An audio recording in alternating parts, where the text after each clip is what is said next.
at an international bodybuilding invitational. When the team from Migwa took the stage, the entire arena drew in a sharp breath. The competitor's name was Arnold Maiku-sun, a famed fleshly tank on the professional circuit. His pectoral muscles were so thick they looked as if they could stop a small caliber bullet, and his pumped biceps measured 67 centimeters around. Rumor had it that he had been relying on technology since the age of 18, had already cycled through 17 rounds, and that the printed list of his drugs was longer than the index of a massive statute. The commentator's voice surged with passion. This is a legendary figure in Migwa bodybuilding, endowed with an extraordinary tolerance to drugs, truly a drug-resistant sacred physique. A voice picked up the phrase from a corner. Everyone turned to see a thin young man leaning against the wall. He was holding a bottle of mineral water, staring at Arnold with the kind of gaze one would reserve for a priceless treasure. His name was Tian, a member of the Chinese team. It was said he was only here part-time, that he had never touched drugs, and that he had read so many web novels his mind was a little off.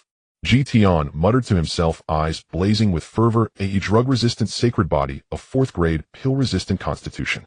If he finds the right fortuitous encounter in the future, he might well transform into a 9th grade, tribulation-transcending, holy body. Beside him, the team leader's face turned green as he whispered, Tian, stop reciting that. He's a foreign competitor. Why are you chanting things he can't understand at him? Tian replied with utter seriousness, I am discussing the Tao with him. All cultivation arts lead to the same destination, and the path of medicine is also a Tao. For this fellow cultivator to bear so much external elixir power in a mortal body, he must have something extraordinary about him. I want to ask how he tempers himself. Arnold had also noticed him. With a sneer, he spoke in clumsy Chinese, little punk, you are that natural training Chinese guy? Tian nodded, intent on asking his questions, and not at all bothered by the rudeness. Arnold slapped his own chest, saying, my bench press is 260 kilograms. And you? How much? Tian raised one finger. 100. He shook his head. 1,000. Still he shook his head. So how much can you actually press? Hands clasped behind his back, Tian set the mineral water on the floor. His gaze grew distant, as though piercing through the long river of time and space. Once, while my spirit roamed the void in a dream, I witnessed a nascent soul patriarch shatter a mountain with a single palm. So I feel that measuring strength in kilograms is far too small in scope. Strength is about cultivation, about one's state of mind, about one's understanding of heaven and earth. You can press 260, yes, but do you truly comprehend it? When those muscle fibers tear, have you sensed that wisp of profound simplicity within the Tao? Arnold's face turned an ugly shade of green. The competition began. Arnold went first. His veins bulged like coiled serpents, his eyes bloodshot, as though he were about to fall into chi deviation.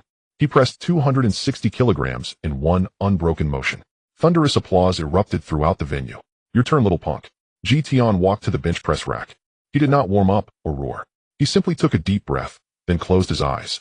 Those nearby heard him intone in a low voice, heaven and earth, mysterious and supreme, 10,000 chi return to the root. Through countless calamities I cultivate that my divine powers may be proven. What is he doing? The commentator no longer knew how to describe it. The audience below the stage looked puzzled.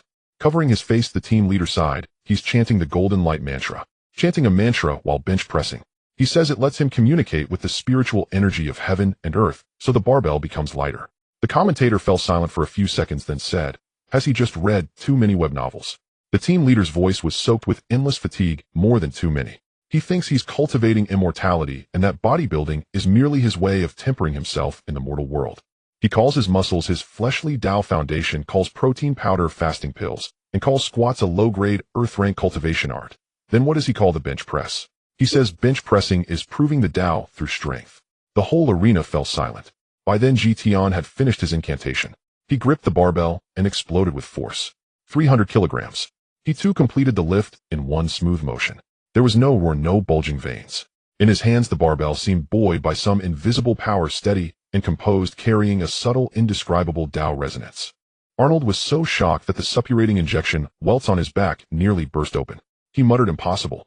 You must be on something, you must be. What are you taking? Tell me what you're taking. Tian sat up calmly, brushed off his clothes, and replied with a placid expression, I'm not taking anything. Impossible. Natural training can't press 300. Indeed, natural training can't press 300, Tian answered mildly. Then you. Tian raised a hand to cut him off.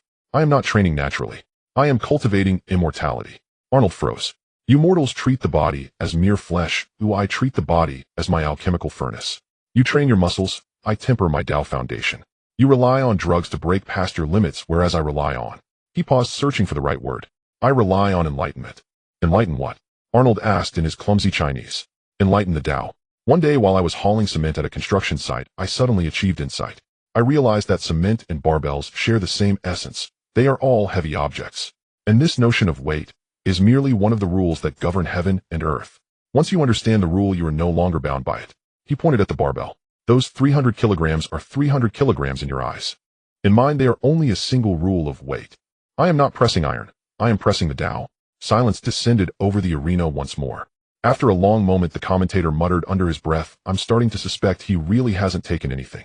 No drug on earth could produce this kind of mindset. The team leader no longer wished to speak. That day, Arnold lost the competition, but he refused to accept it. That night, he locked himself in his hotel room. He opened a suitcase in front of him. Inside, dozens of vials of drugs lay neatly in rows: testosterone, trenbolone, boldenone, insulin-like growth factors. Various hues of liquid gleamed with eerie light under the lamp. Eyes red, he looked like a wounded beast. That little punk must be taking something I don't know. I can't lose. He began mixing his drugs. The dosage was twice as usual. He injected. Still he felt it wasn't enough. Triple dosage. Another injection. I will break through. I'll show him what true strength is, what it means to be a real man. He suddenly recalled Tian's words, you can press 260, but do you truly comprehend it? Comprehend this. Arnold roared, drawing yet another syringe. I'll show you what comprehension is. What Tao is. What? 4 times his normal dose. Injection. His liver felt as if someone had seized it in a fist. His heart hammered wildly, as though it would smash its way out of his chest. Cold sweat soaked the sheets in an instant. His vision blurred, his ears rang with a continuous buzz. He tried to call for help, but his mouth could no longer open. In the final moment before his consciousness faded, he heard a familiar voice outside the door. Fellow Taoist, are you in there? It was Tian. Mustering the last of his strength, Arnold forced a few words through clenched teeth. Get lost. I sensed a powerful fluctuation in medicinal energy over here.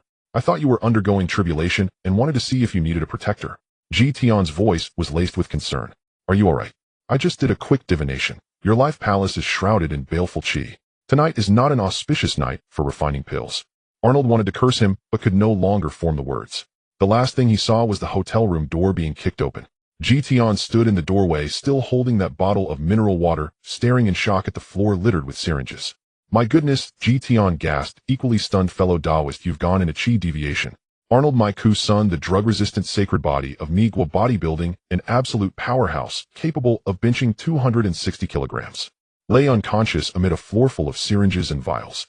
The next morning, Tian was eating breakfast in the hotel restaurant, a bowl of plain congee, 2 steamed buns, a small dish of pickles accompanied by a copy of the Tao Te Ching.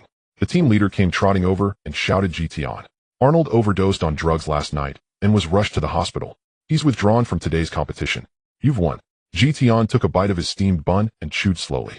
He flipped to a certain page in the Tao Te Ching and recited, it is precisely because he does not contend that no one in the world can contend with him. What did you say? The team leader asked. Tian gazed out the window, his tone deep. I mean, I did not win because of greater strength, but because my Tao heart remained steady. The leader was silent for a long time before finally asking Tian, be honest. Have you ever used drugs? Tian turned his head and looked at him earnestly. Do you think a guy who spends his vacation carrying bricks on a construction site and still has to scrape together 300 yuan for a monthly gym pass has money for drugs? The leader was speechless. Even for my fasting pills, protein powder, I only buy near-expired ones, Tian said, lowering his head to sip the congee. Last week, I snatched a tub that only had 3 days left before expiry, saved 80 yuan, and was happy for an entire day. He lifted his head. His eyes were so clear that he hardly looked like someone capable of pressing 300 kilograms. So when I say I'm cultivating immortality, you think I'm joking. But I'm actually serious. No money for drugs, no money for coaches, no money for therapy. What else can I rely on besides enlightenment? Enlightenment of what? Finishing the last bite of his bun, Tian continued, enlightenment on how to get the greatest results with the least money.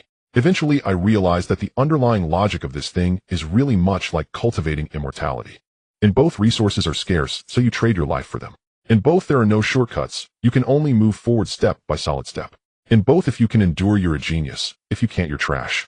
He rose to his feet and picked up that bottle of mineral water. I won't chat any longer. We'll split the prize money as usual. There's still work on the construction site, and if I'm late, they'll dock my pay. He slipped away quietly, not taking a single cloud with him. He walked out of the restaurant, out of the hotel, into the morning sunlight. His back was thin, his steps unhurried, indistinguishable from any ordinary laborer.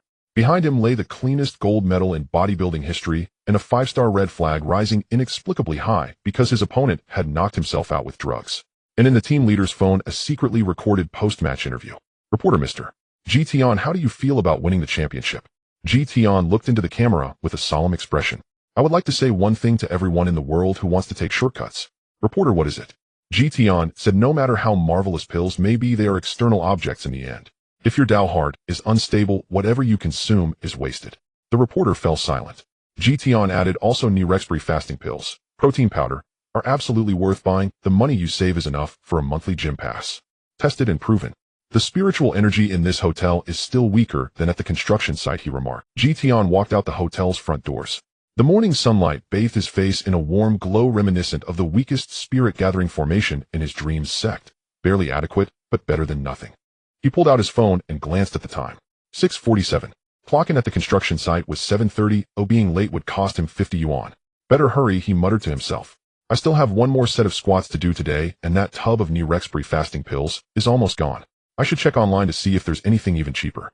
He walked quickly along the road, mentally tallying this month's expenses. 800 for rent, 300 for the 1,500 for food, 120 for Nirexbury fasting pills, protein powder, 30 for phone service, 0 for transportation. He never took public transit, he walked whenever he could, believing that going on foot is also a form of cultivation. Calculated out, he could still save over 1,000 yuan each month. Enough. Enough to buy a second-hand Olympic bar, enough to stockpile a few more tubs of nearly expired protein, enough to keep growing stronger in this city. He lowered his gaze to the mineral water bottle in his hand, then suddenly chuckled, murmuring, it's actually not bad. No spirit stones, no cultivation arts, no sex protection. But this tempering of the heart in the mortal world is quite interesting. He twisted off the cap and took a sip. The cool water slid down his throat with a faint, elusive sweetness. Just like this water, it only cost 1 yuan, but when you drink it. He broke off mid-sentence. Because up ahead at the intersection, a 100-ton heavy-duty truck was surging forward in a way that defied physics. No, not surging, flying. The massive vehicle seemed hurled by some indescribable force. The cab reared high, all four wheels hanging half an inch off the ground, tearing the air with a shrill scream as it barreled straight toward Tian. There was nowhere to dodge, nowhere to escape. Tian froze, not out of fear. Could this be great fortune? His pupils contracted as countless web novel cliches flashed through his mind. Any name containing the character for fortune was likely tied to destiny. Anything linked to destiny usually marked the chosen one. And chosen ones must undergo tribulation. Great fortune is. His eyes suddenly widened as though he had grasped some ultimate truth of heaven and earth. Great fortune is great chi luck. This is heavenly tribulation. Heaven and earth are testing my Tao heart. If I can get through this, there must be great opportunity waiting. Around him, pedestrians waiting at the traffic light were already screaming and scattering. A woman selling pancakes abandoned even her stall, frantically pushing her tricycle in retreat. Only Tian stood where he was, casually setting down his water bottle and dropping into a horse stance. He drew a deep breath, sinking his chi into his dantian, and slowly pushed his palms forward, assuming a posture to meet the impact heat in. Come, he roared. Let me see how heavy the tribulation of this heaven and earth truly is.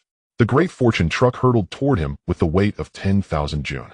Just then a cat suddenly leaped out of the roadside greenery. A stray orange tabby fur puffed and hissing, whether startled by the truck's roar or by Tian's shout, arched its back, its tail bristling like a feather duster, facing the truck and issuing a fierce ha. Catching this scene in the corner of his eye, Tian's face changed. The cat was actually standing between him and Great Fortune. Junior, he shouted, flicking his toes with surgical precision to send the orange cat flying to the grass 3 steps away. The tabby tumbled midair and landed with a completely baffled expression. Tian withdrew his leg and stood firm, eyes like lightning, as he looked down at the cat from above, scolding it, as if reprimanding an overreaching junior cultivator. The waters of the cultivation path run too deep. You cannot handle them. Do not steal my opportunity.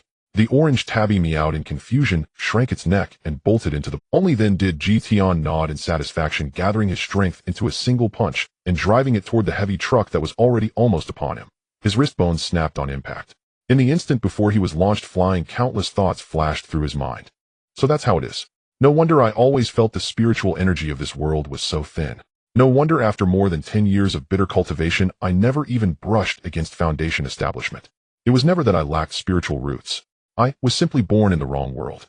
This is an age of dwindling dharma. The true world of immortal cultivation lies elsewhere. And this great fortune truck before me is not heavenly tribulation, but a teleportation array. Wonderful, he shouted as his final word before his entire body was flung through the air. Pain. Every inch of muscle in his body throbbed in agony. No, that was not right. He had already. Tian opened his eyes and saw a dull gray wooden ceiling. Sunlight seeped through the cracks in the wall and fell upon a tiny baby's hand. His hand. This. He opened his mouth, but all that came out was a muddled infant babble. Failed to withstand the heavenly tribulation in the end. He sighed inwardly. 10 years of Tao foundation wiped out in an instant. Yet soon his spirits rose again. No matter. Rebirth and a chance to cultivate anew is a fortune my past self could only dream of. This body holds far greater potential. If tempered from infancy, it may yet be forged into an immortal physique that will endure through the ages. A woman in coarse homespun clothes walked over and picked him up, murmuring words he could not understand. Then she began to breastfeed him. Tian froze. Though this guiding spiritual liquid is of mediocre quality, and the spiritual energy within is exceedingly thin, since I have entered this world, I shall abide by the rules of this world. He closed his eyes and accepted his fate, suckling. 12 years passed in the blink of an eye. Tian half reclined against a crooked tree at the back hill of the village, eyes closed as he attempted to look inward. Though he could not truly see anything within, the act itself brought him peace. Silently, he evaluated himself in his heart. My bones have settled, my meridians are open, my blood and chi are vigorous. The Tao foundation of this body can be considered established. He opened his eyes and looked up at the sky, fragmented into shards of blue by the leaves overhead. What a pity. The spiritual energy of this world is as thin as in an age where the Tao has withered. Let alone foundation establishment, I cannot even sense chi. He paused, then continued, murmuring to himself. But though there are 10,000 methods, there is only one Tao. Spiritual energy is Tao, and blood and chi are also Tao. He extended his hand and clenched it into a fist. Since I cannot sense spiritual energy, I shall first temper a fleshly Tao foundation. When my blood and chi reach their utmost limit, it may well be possible to prove the Tao with strength alone. Xiao Tian. His mother's voice sounded from behind. The Lord has sent knights to collect taxes. You're 12 this year, so you count as ahead now. Come back quickly. Tian paused on the tree branch, then flipped down to the ground. The instant he landed, his knees bent slightly, and his center of gravity sank. It was both a way to disperse the impact and a cycle of breathing in and out. He slowly straightened, expression calm. After 12 years, his mother had long grown used to these strange movements of his. At the village entrance beneath an old locust tree, a few dozen people were sparsely gathered. When Tian followed his mother to the village entrance, the crowd instinctively parted to open a narrow path. Not because he held any prestige, but simply because this child had made quite a name for himself in the village. He had sat cross-legged in a daze from the moment he was born. His parents once thought he was naturally dull-witted and almost consigned him to guard the village shrine. At 1.5, he chased the neighbor's big yellow dog, insisting he would make it his mount. He began fighting at the age of 4, and by 11, all the village children together could not beat him. The adults looked at him with complex gazes, partly in awe, but even more in regret. Such a fine seedling, yet born into the wrong family. They're coming. At the end of the dirt road, a mounted party appeared. 2 knights rode at the front in full chain-mail surcoats emblazoned with the Lord's crest draped over their armor. The horses were tall, their hooves thudding dully. Behind them followed a carriage, and further back several attendants and soldiers. The procession was silent, exuding a killing intent.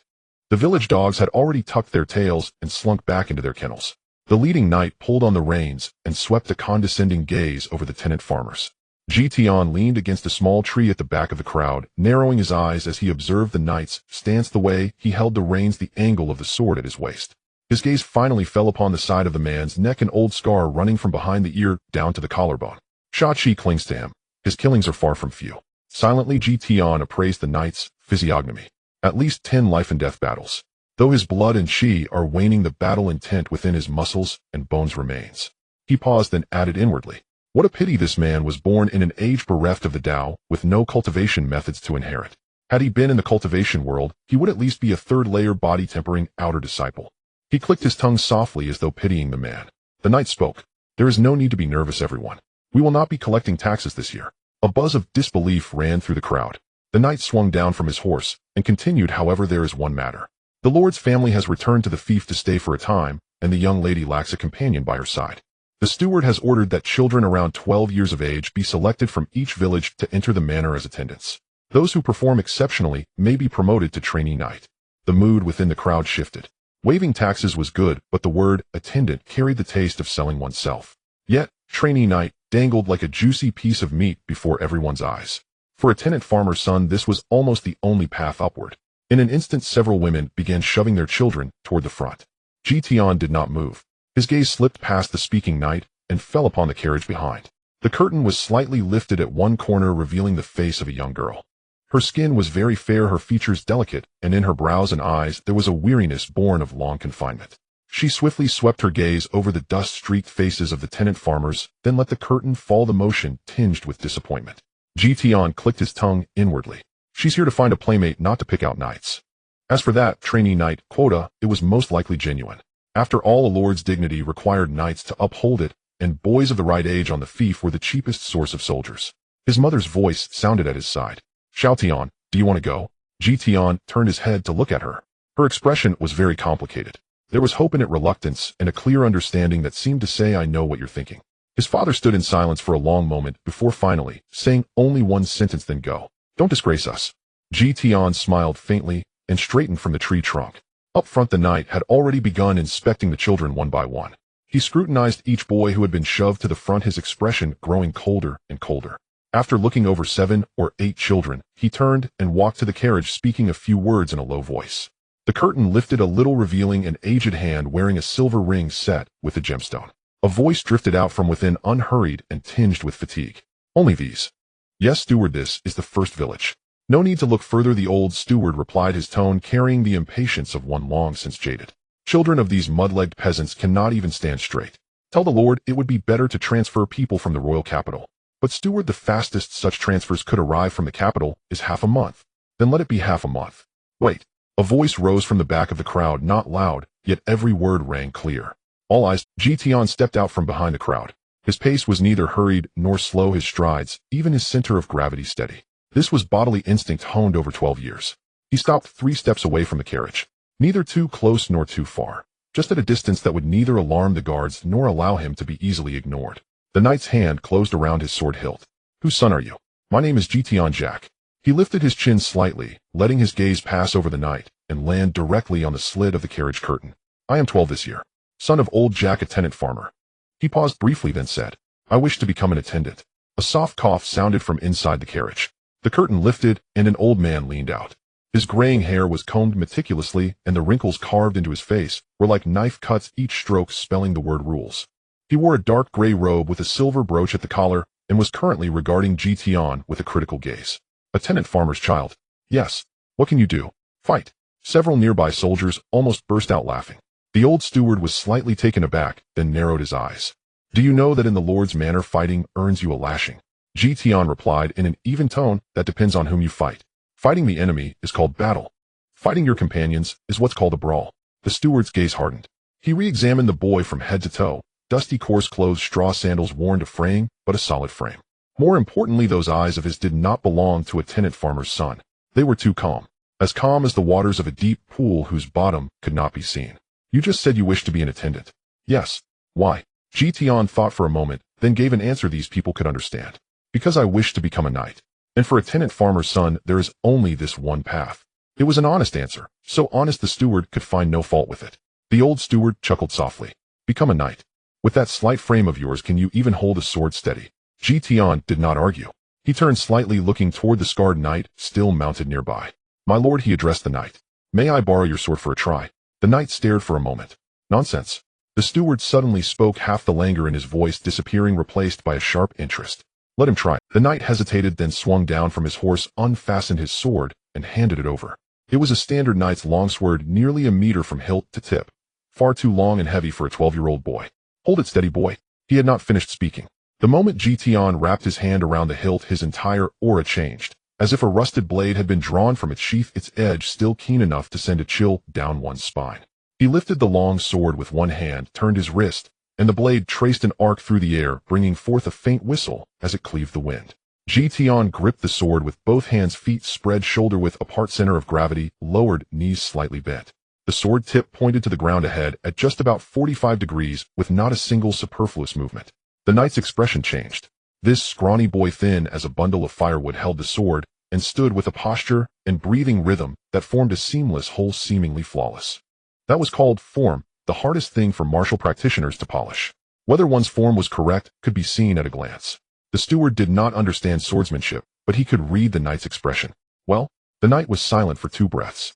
He's a seedling. Tian returned the sword, his demeanor unchanged, not even slightly short of breath. He turned to the steward, his voice steady. My lord, I require only 2 things. A training ground and opponents. He paused slightly, a youthful edge flashing in his eyes. His aura was no longer concealed and faintly brushed against what in his previous life had been called the realm of free and unrestrained intent. As for the young lady's safety with the knights you have brought within 10 steps, they may not be able to stop me. The words were outrageously arrogant. The tenant farmers all thought the boy had gone mad. Before the knights or guards could react, his mother tore free of his father's restraining hand and shielded Tian with her body. My lord Tian is still young, he doesn't know what he's saying. It's fine. The steward was not angry. He merely gazed into Tian's eyes. There was madness in those eyes, but not the frivolous arrogance of youth. It was the madness of one who had already seen the scenery atop the mountain, now climbing again from its foot with unshakable certainty. The steward rubbed the ring on his finger and finally spoke again. You are very interesting. The young lady indeed lacks a playmate. But I must remind you, a playmate is there to relieve the young lady's boredom. Whatever she asks you to do, you must do. Dance, play chess, read, sing. Can you? Tian fell silent for a moment. I'm not very good at singing nor at dancing. What are you good at then? Tian pondered, then said something no one expected. I can make it so that within this fief, whenever the young lady wishes to go out, she may go out, and wherever she wishes to go, she may go, without having to be cooped up in a carriage. A faint sound came from inside the carriage, as though someone had accidentally bumped against the wall. The curtains stirred, then quickly stilled. The steward looked at Tian, the corner of his mouth twitching, as though suppressing a smile. He tapped his cane lightly against the carriage rail, and finally made his decision. Very well, it will be you. He turned and instructed the knight, write his name down. We will not go to the next village. Return to the manor. The knight was taken aback. My lord, what about the other villages? We're not going. The steward waved a hand and leaned back into the carriage once more. Sending a knight to inform them of the tax exemption will suffice. For a child like this one is enough. He cast Tian one last glance, his eyes holding something hard to define. Boy, get in the carriage. Tian looked back at his parents standing in the crowd. His mother stood there, lips trembling and eyes rimmed red, yet she did not cry. She simply nodded hard as if saying, go, do not look back. His father lifted a hand in a brief wave, a rare smile appearing on his face. Tian nodded slightly to his parents, then turned and walked toward the carriage. He did not look back. The carriage started forward. Wheels rolled over the dirt road, kicking up a cloud of yellow dust. Tian sat on the rear plank, legs dangling in the air, watching as the village behind him gradually blurred into a gray silhouette. He withdrew his gaze and lowered his head to look at his own hands, thin with distinct knuckles. He silently intoned in his heart, though this world indeed has no spiritual energy, the absence of spiritual energy does not mean cultivation is impossible. There may be 10,000 methods, but there is only one Tao. Since I cannot sense spiritual energy, I shall first temper the Tao foundation of the flesh. He clenched his fists, savoring the faint crackle of bones between his fingers, then lifted his head to look at the dirt road stretching far into the distance ahead. When blood and qi are driven to the utmost extreme, who is to say the gate of heaven cannot be opened? The village entrance is far from the Lord's manor. Even by carriage it takes 3 days. Tian sat on the horizontal board at the rear of the carriage, his bottom numb from the jolting, yet his expression remained calm. In the past 2 days he observed the group, 2 knights, 5 attendants, 7 soldiers, an old steward, a young lady, and her personal maid along with himself. Both knights had been on the battlefield. The leader, named Lade, was in his 30s with an old scar on his left cheek from an arrow. The other was younger, named Alan. He spoke little, but his dismount was even more agile than Lade's. Another who had tasted blood on the edge of a blade. The soldiers were somewhat lacking. Most were freeborn youths from respectable families in the territory. They could line up and follow orders, but if it came down to a fight, Tian felt he could take down any 3 of them within 10 breaths. As for the attendants, they were merely there to tend to the horses and luggage, not worth mentioning. What he truly cared about was the old steward and the young lady who had yet to reveal herself. The old steward was named Gregeo, said to have come from the royal capital along with the young lady, having served as a steward in the Lord's manor for over 30 years. Such people are well-informed and deep-minded, not easily fooled.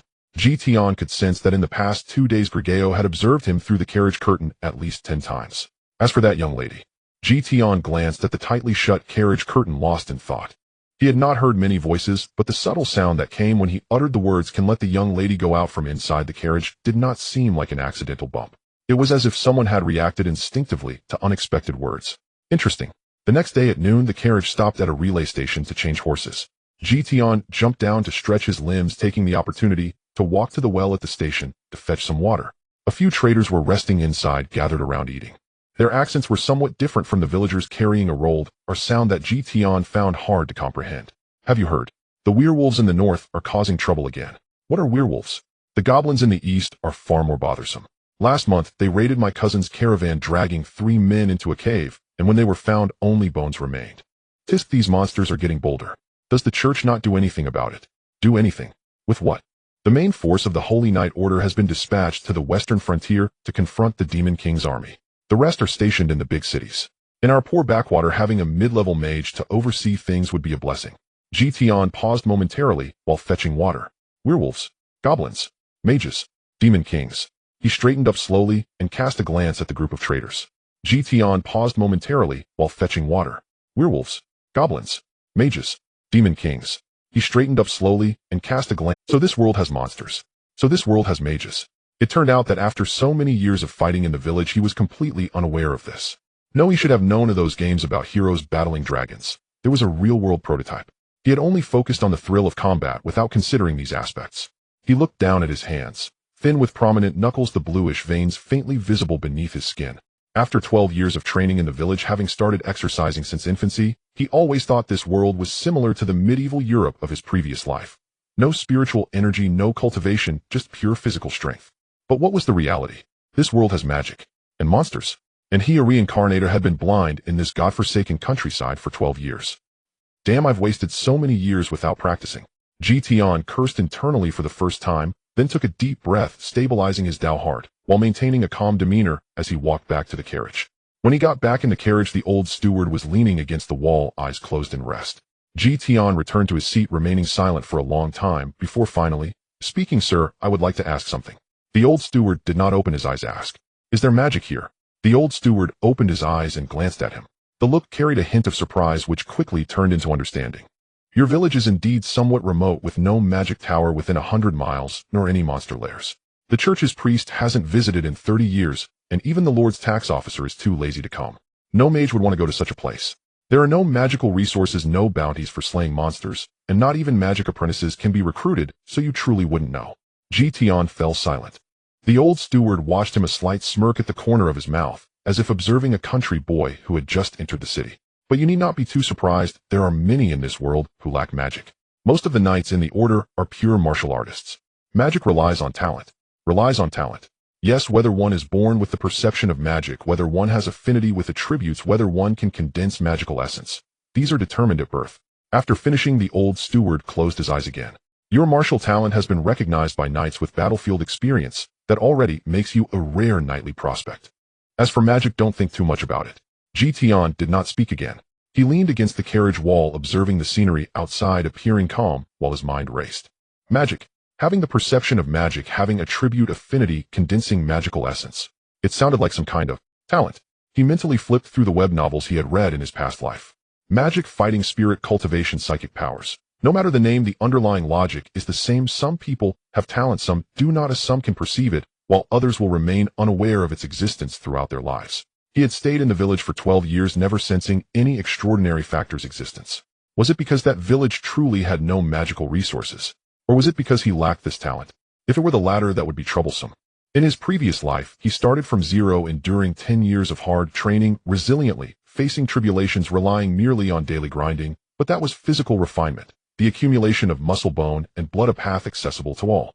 If magic truly is determined at birth, then he wouldn't even have the opportunity to begin. Tian closed his eyes temporarily, pushing this question down in his heart. No rush. When he reached the Lord's manor, he would first clarify what the mechanism of magic in this world truly is. If he had talent, then he would practice. If not, he would find ways to enhance his cultivation talent. In the web novels of his past life, there were plenty of methods to boost talent. The carriage arrived at the Lord's manor in the afternoon of the third day. When Tian jumped down from the rear of the carriage, he looked up.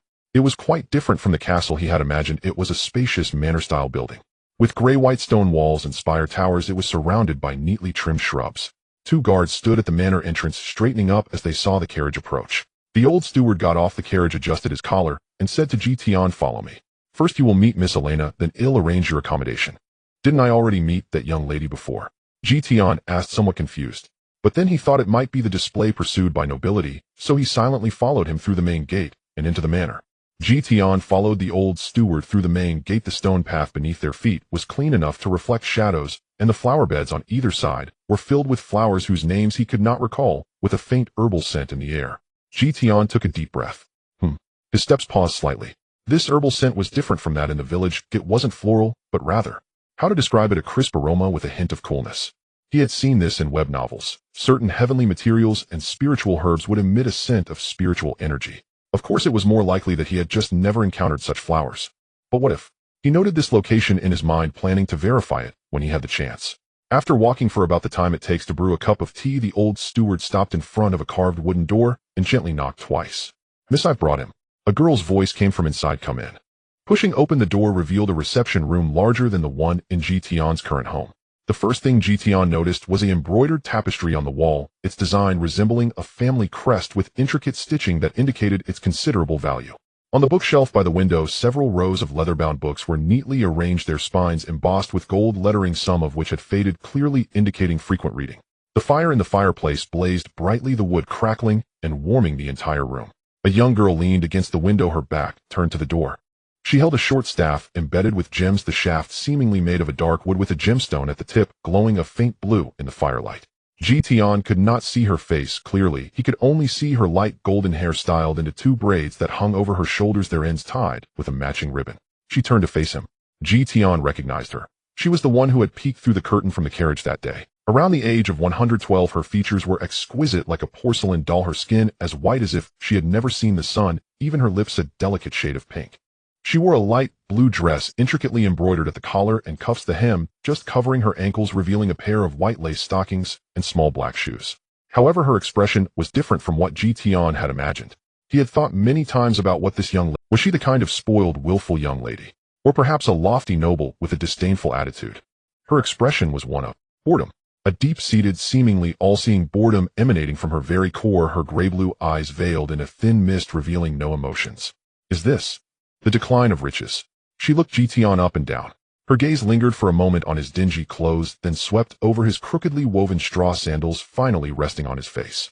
The entire process took no more than 3 seconds, but Tian could feel the scrutiny, more like a perfunctory confirmation of existence than mere criticism or disdain. She looked up at the old butler. "Is it really just one?" The old butler's tone was respectful, but not obsequious, as if speaking to an equal adult. "One is enough. The young lady can try it first. If it's not suitable, forget it, they're all the same." The young girl interrupted him, her tone devoid of resentment, simply accepting an unsatisfactory outcome. She walked to the sofa and sat down, her skirt spreading elegantly over her knees, her posture refined, as if practiced many times. She gestured to the chair opposite her. "Sit down." Tian did not sit. He stood still, calmly looking at her. The firelight from the fireplace danced across his face, casting a long shadow. The young girl raised an eyebrow and said, "What's wrong? Can't you sit in a chair?" "I can." Tian's voice sounded somewhat out of place in the warm room, carrying the straightforwardness characteristic of village children, but in the village when adults speak, children stand and listen. "I'm not sure if the rules are the same here."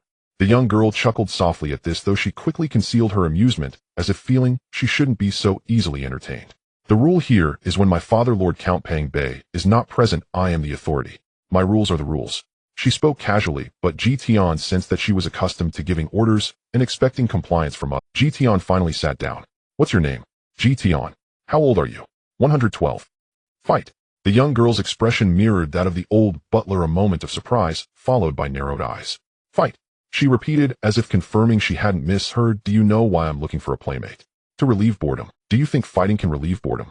Touching on Tian's area of expertise, he patiently explained, "That depends on how one fights.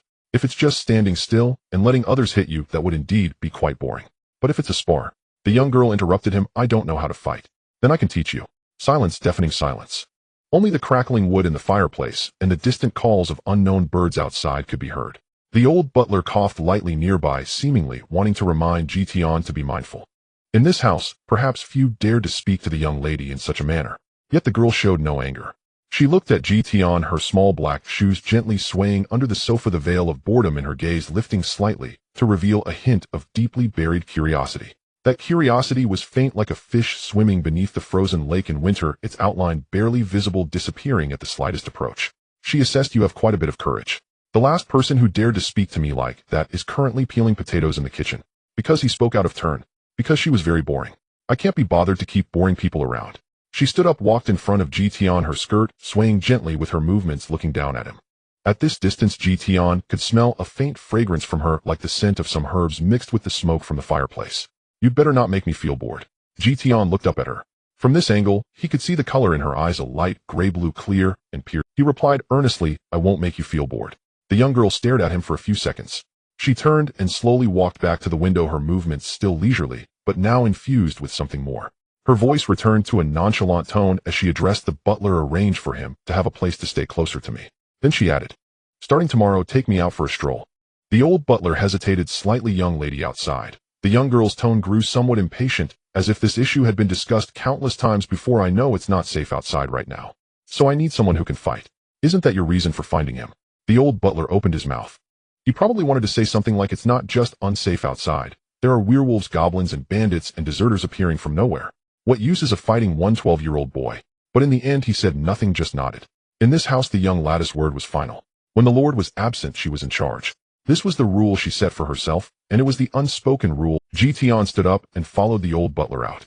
As they reached the door, he heard the young girl's voice behind him. "By the way, you just said you could teach me how to fight." Tian paused and turned back to look at her. She leaned against the window, the firelight casting sharp contrasts across her face. The hem of her light blue dress draped over the carpet, the patterns on the collar barely visible in the interplay of light and shadow. She still held that short staff, the gemstone on it glowing a soft blue in the firelight. "Yes, I want to tell you." The young girl raised her staff, the tip pointing in Tian's direction. She spoke a language Tian could not understand. The syllables were short and powerful, carrying an unusual rhythm, sounding less like ordinary human speech and more like an ancient innate chant. Then a ball of flame rose from the air. Just half a foot above the tip of the staff, a fireball the size of a fist appeared out of thin air, its orange-red glow illuminating half the room in an instant. The heat struck him, carrying a faint scent of sulfur. The young girl's face appeared almost unreal under the firelight, her gray-blue eyes reflecting the dancing flames. She slightly raised her chin, a hint of a smile at the corners of her mouth. What good is fighting? The magician is the most powerful." Tian's pupils constricted suddenly. He stared intently at the fireball, his gaze burning with intensity, as if trying to swallow the flame with his eyes. His mind raced, all the knowledge from his previous life flooding back like a burst dam. Fireball technique. No, it's not a technique. This is spiritual energy projection. Only a chi refining stage cultivator can achieve spiritual energy manifestation. So that's how it is. The magic of this world is a variation of spiritual root cultivation. Magical power is spiritual energy. Magical essence is the natural spiritual energy. A magician is a cultivator. It's just a matter of terminology. The underlying logic is identical. I see now. His lips trembled slightly as he murmured to himself, his voice so low only he could hear. 3 mystical true flames. Spiritual energy manifestation. Refining essence into chi. Her fireball hasn't even refined the chi properly. At most it can be considered ordinary fire, not even first grade. But the method is correct. This path is correct. The old butler frowned at his mutterings, unable to hear what he was saying. The young girl, however, noticed his reaction. It was a look akin to a starving person suddenly spotting food. She thought Tian was struck by her magic, and her smile deepened slightly. She waved her short staff, making the fireball flicker. "So how about it? Do you still think fighting is useful?" Tian took a deep breath, forcibly suppressing the excitement that threatened to explode from his chest. His expression returned to calm, but the fire in his eyes remained only buried deeper within. He wanted to ask something. How did she learn? Who taught her? Can I learn? But the old butler patted his shoulder, signaling him to follow. Tian could only turn and walk out. As the door closed behind him, he heard the young girl chuckle softly. It was brief and light, as if she were talking to herself. But Tian had no mind to pay attention to that laugh. He followed the old butler down the corridor, his mind filled with thoughts of that fireball. Magic. This world truly has magic. And it has the same underlying logic as cultivation. Spiritual energy projection, elemental affinity, divine sense manipulation. It's just a different name. So can a person without magical perception cultivate magic through entering the path with martial arts? Or is there a way to later alter one's spiritual root? In my previous life, there were at least 17 methods: soul cleansing pills, awakening fruits, 9 transformation muscle changing techniques, the great method of demonic disintegration. No rush. First clarify what the magic system of this world is, then see if any cultivation methods can be adapted to it. If all else fails, he clenched his fist. Then prove the path through strength. Without a spiritual root, I will refine my physical body to the utmost, using my chi and blood to simulate spiritual energy.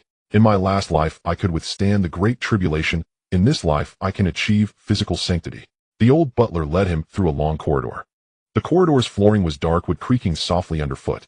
Every few steps a wall lamp illuminated the area, casting a warm glow that highlighted the oil paintings on either side.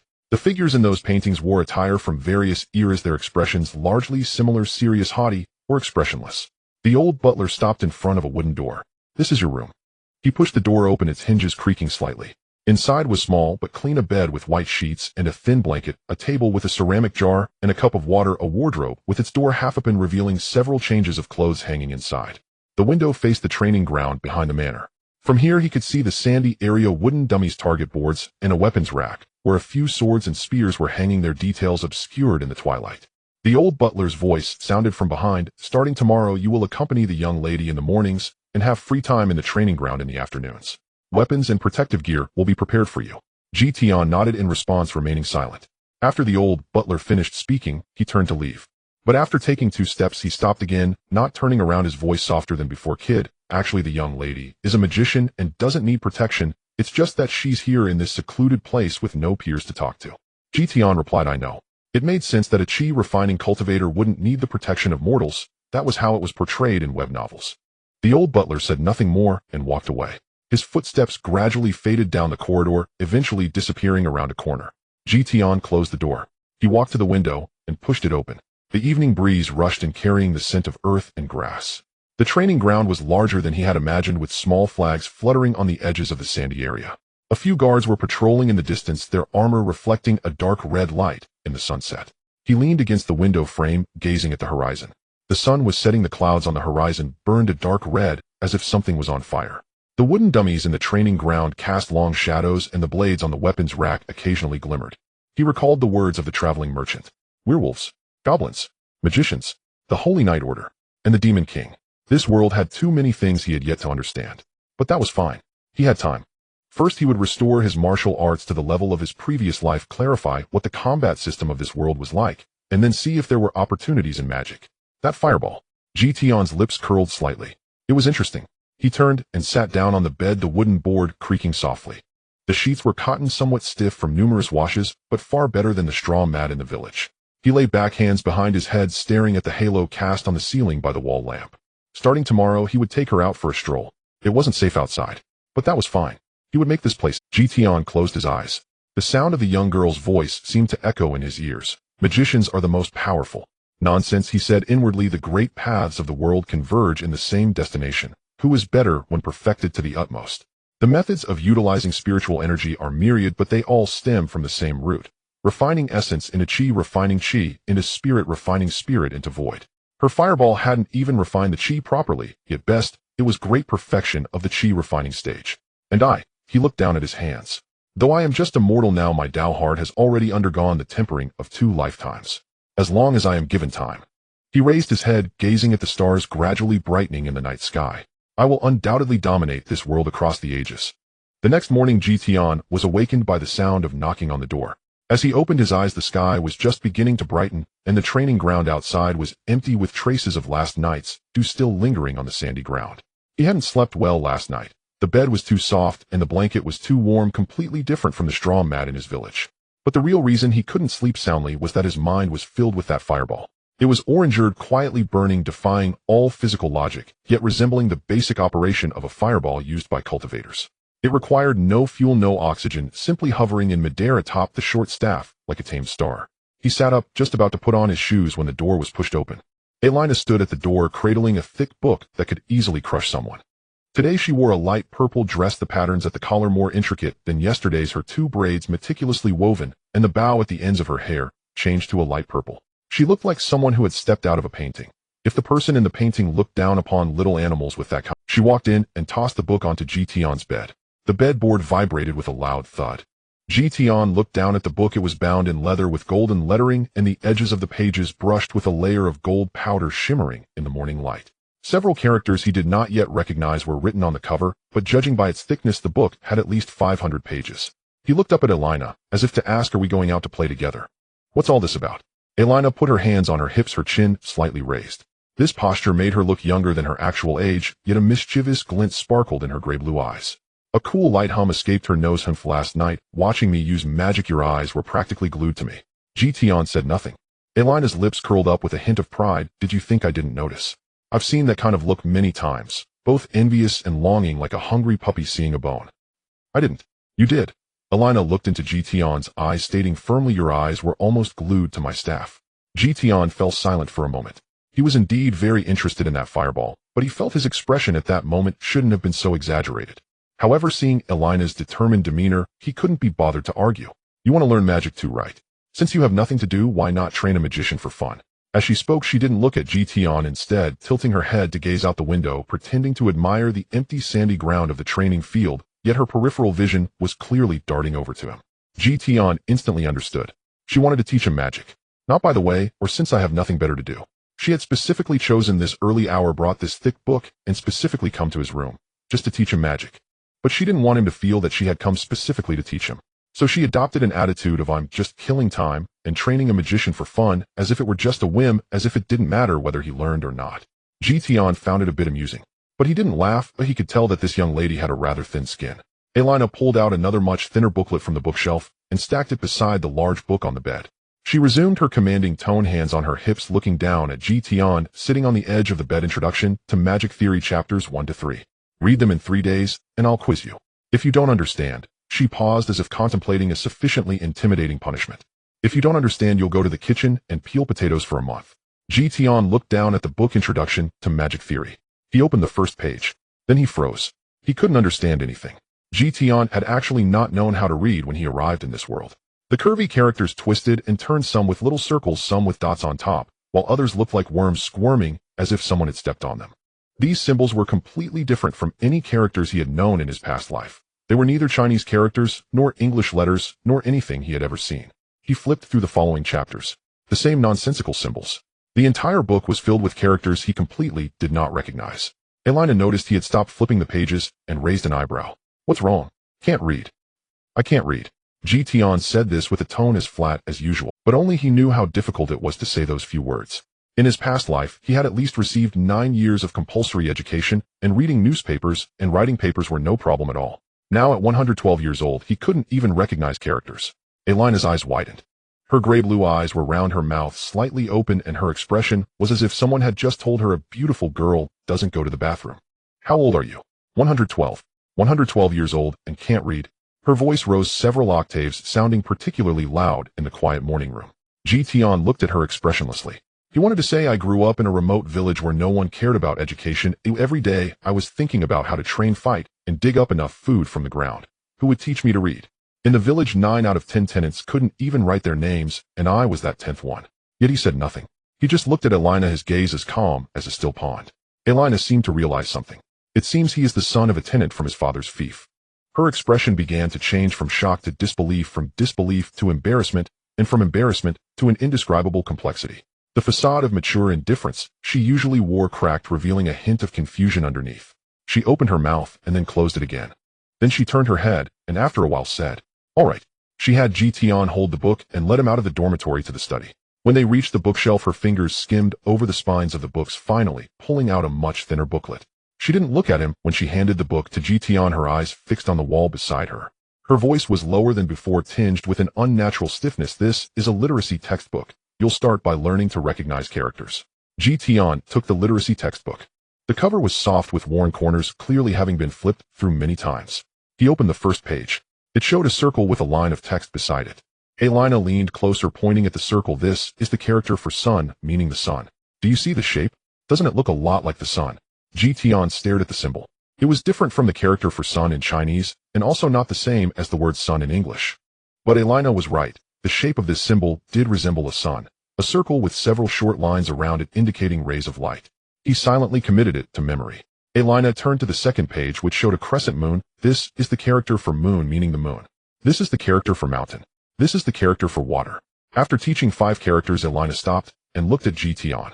How many of the 5 characters I just taught you do you remember? Tian picked up a charcoal pencil and wrote each of the 5 characters one by one on the paper. The handwriting wasn't particularly beautiful, but each stroke was correct. Elina blinked. Well, at least you're not completely clueless. She flipped to the next page. Continue. She taught 5 more characters. Tian wrote them all down correctly. Then 5 more. All correct.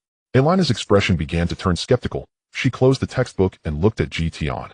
You really never learned to read before? No. Then how come you remember so quickly? Tian thought, isn't this just pictograms? Others can grasp the general idea after one lesson. After a moment's thought, he replied, maybe, because I listened carefully. Elina stared at him for 3 seconds, as if trying to detect any hint of deceit on his face. Tian's expression remained neutral, neither boastful nor overly modest. She reopened the textbook. All right, I'll speed up. She began to accelerate her teaching. She taught a total of 20 characters in one go. Tian remembered all of them. Then she taught 30 more, all memorized. Elina's fingers flipped through the pages faster and faster, her voice quickening. It was as if she wanted to test Tian's limits. 10 characters, 20 characters, 50 characters, 100 characters. After each batch, she had Tian write them down. Tian wrote them down correctly every time. Eventually, she simply stopped dividing them into batches and flipped directly to the last page, which contained a list of commonly used characters. There are a total of 300 commonly used characters. You can see how many you can remember. Tian took the textbook and began flipping through it page by page. His way of looking at the characters was somewhat different from what Elina had imagined. Instead of staring at each character repeatedly, he quickly scanned the shape and glanced at the meaning before flipping to the next page. He finished going through the dozen characters on a page in just a few seconds. Elina couldn't help but ask, "Can you remember it this way?" "Let's see." Tian finished flipping through the entire literacy textbook, closed his eyes, and mentally reviewed what he had just read. The characters seemed to be etched into his mind, each one clear as day. In his past life, he had discovered that his memory was slightly better than that of ordinary people. Although he couldn't remember everything at a glance, he could memorize it after reading it a few times. Now it seemed that this body's foundation was even better than in his previous life. He opened his eyes, picked up the charcoal pencil, and wrote down the 300 commonly used characters from start to finish. He made one mistake. One character's stroke order was reversed, but the shape was correct. Elina stood by looking at the densely written paper, unable to utter a word. Tian asked, "Didn't you say it takes normal people half a year to learn commonly used characters?" Elina took a deep breath and said, "Do you have a problem with your brain?" "No, I'm just a bit smarter than average." Elina looked at him thinking, "Is that what you call a bit?" She had studied for After recognizing most of the common characters, Tian could finally read the book Introduction to Magic Theory. He opened the first chapter and began to read. Magic is an invisible energy that exists between heaven and earth, permeating every corner of the air, infiltrating mountains, rivers, grass, trees, and stones. Magicians perceive and guide magic through their mental strength, incorporating it into their own magic circuit, and then releasing it in specific ways. Tian closed the book, closed his eyes, and translated the content he had just read into a cultivation version: magic spiritual energy, magic circuit meridians, magic model spell construction, mental strength, divine sense. He opened his eyes, a slight smile curving at the corners of his mouth. Indeed, it's the same soup with different medicine. In this world, wizards essentially practice qi. They simply do not have the concept of a dantian, and instead store their spiritual power within magic circuits, akin to storing water in pipes rather than in a reservoir. This method is inefficient, has a small capacity, and is prone to bursting pipes. If only one could channel spiritual energy into the dantian. Though whether the bodies in this world even possess a lower dantian is debatable, the principle remains the same. He continued to read.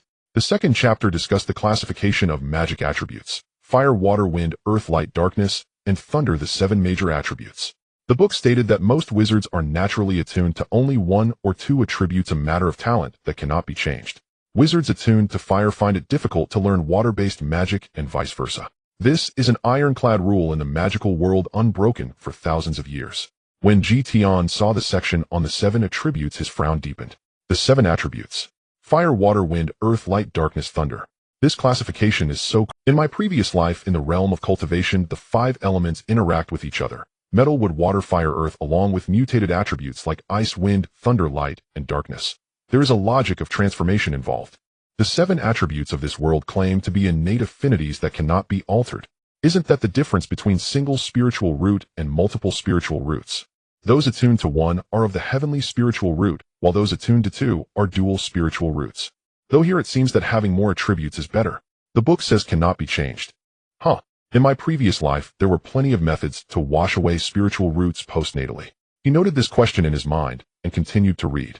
He flipped to the next page. The third chapter discussed the construction methods of magical models, which is the most crucial and difficult part of the entire magical system. Casting a spell requires constructing a 3-dimensional magical model within one's mental power.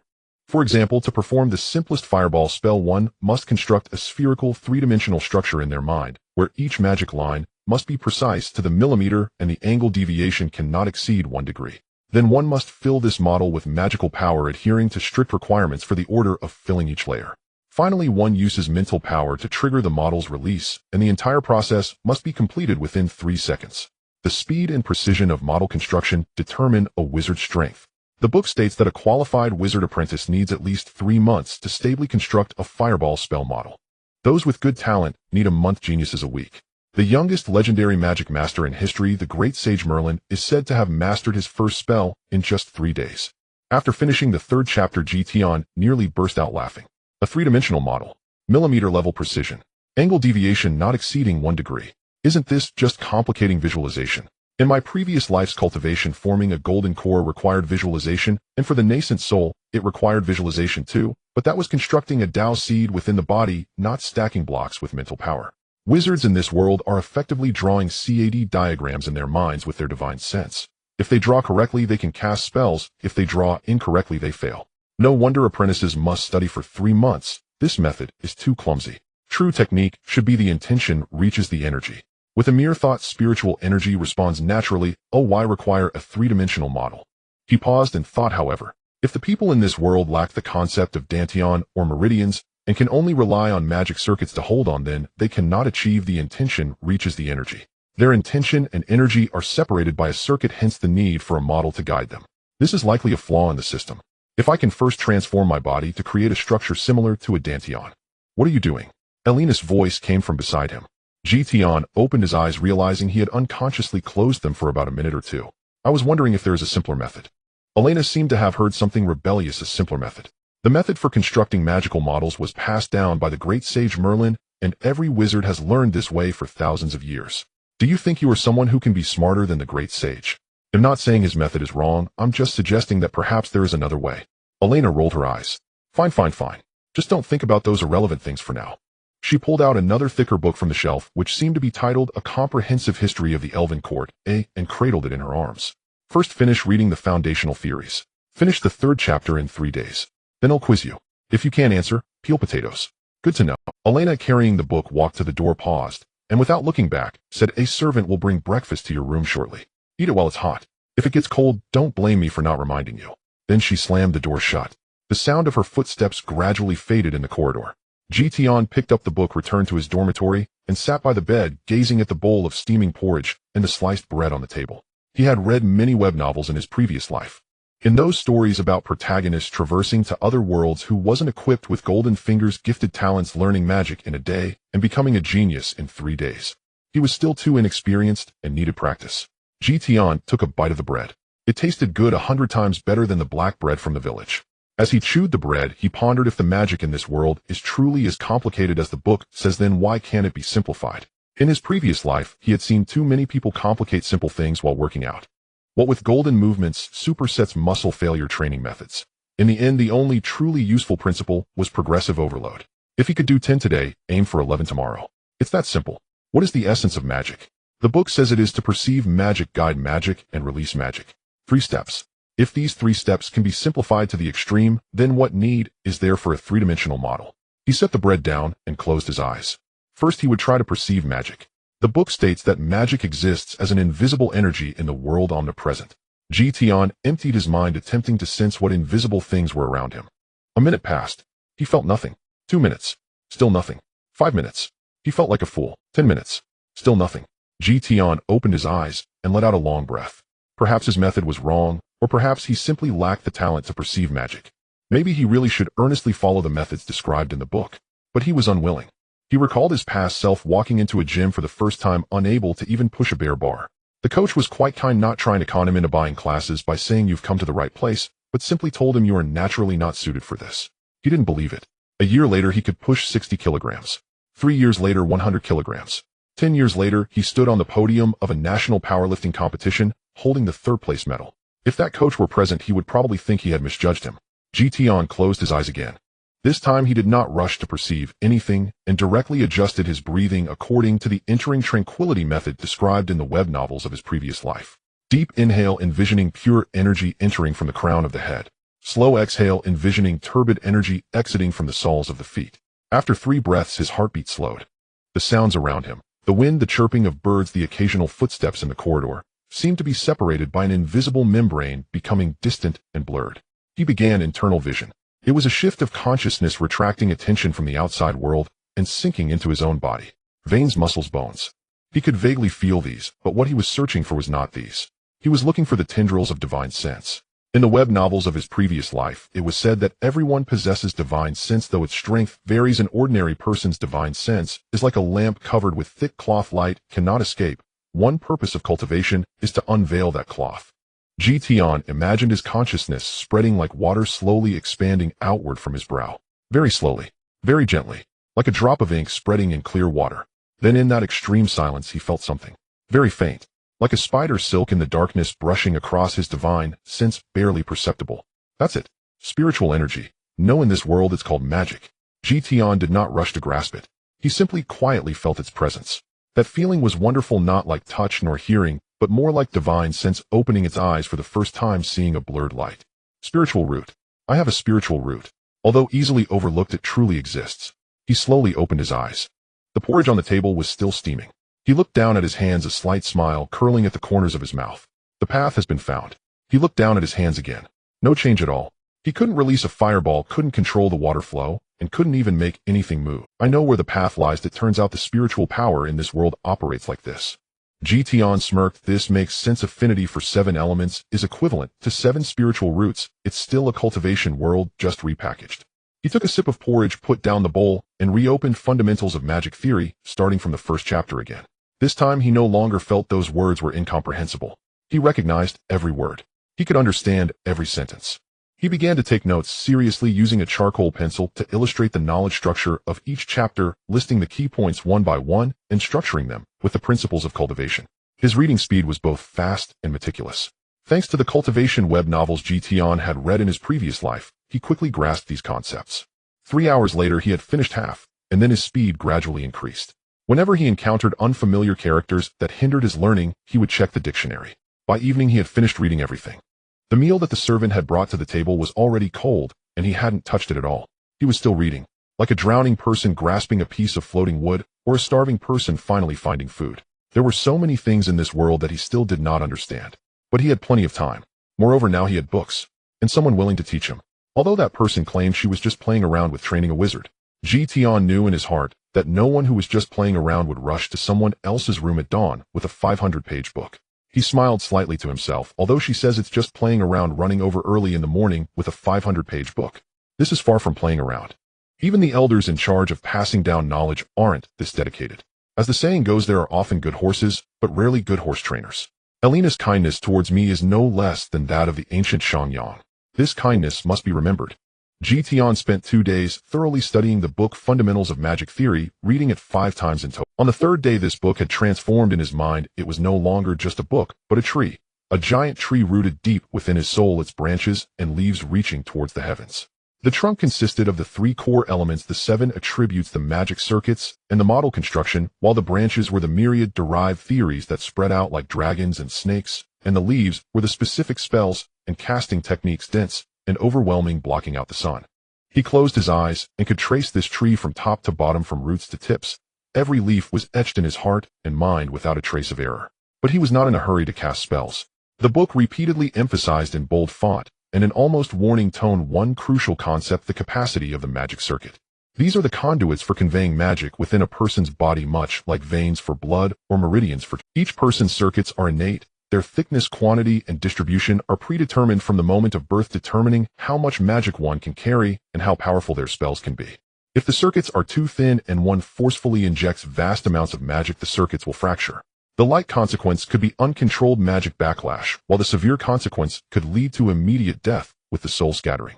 This is why mages must start training from a young age, through prolonged and gentle guidance of magic, allowing the circuits to gradually adapt to the flow of magic, expanding inch by inch, reinforcing layer by layer.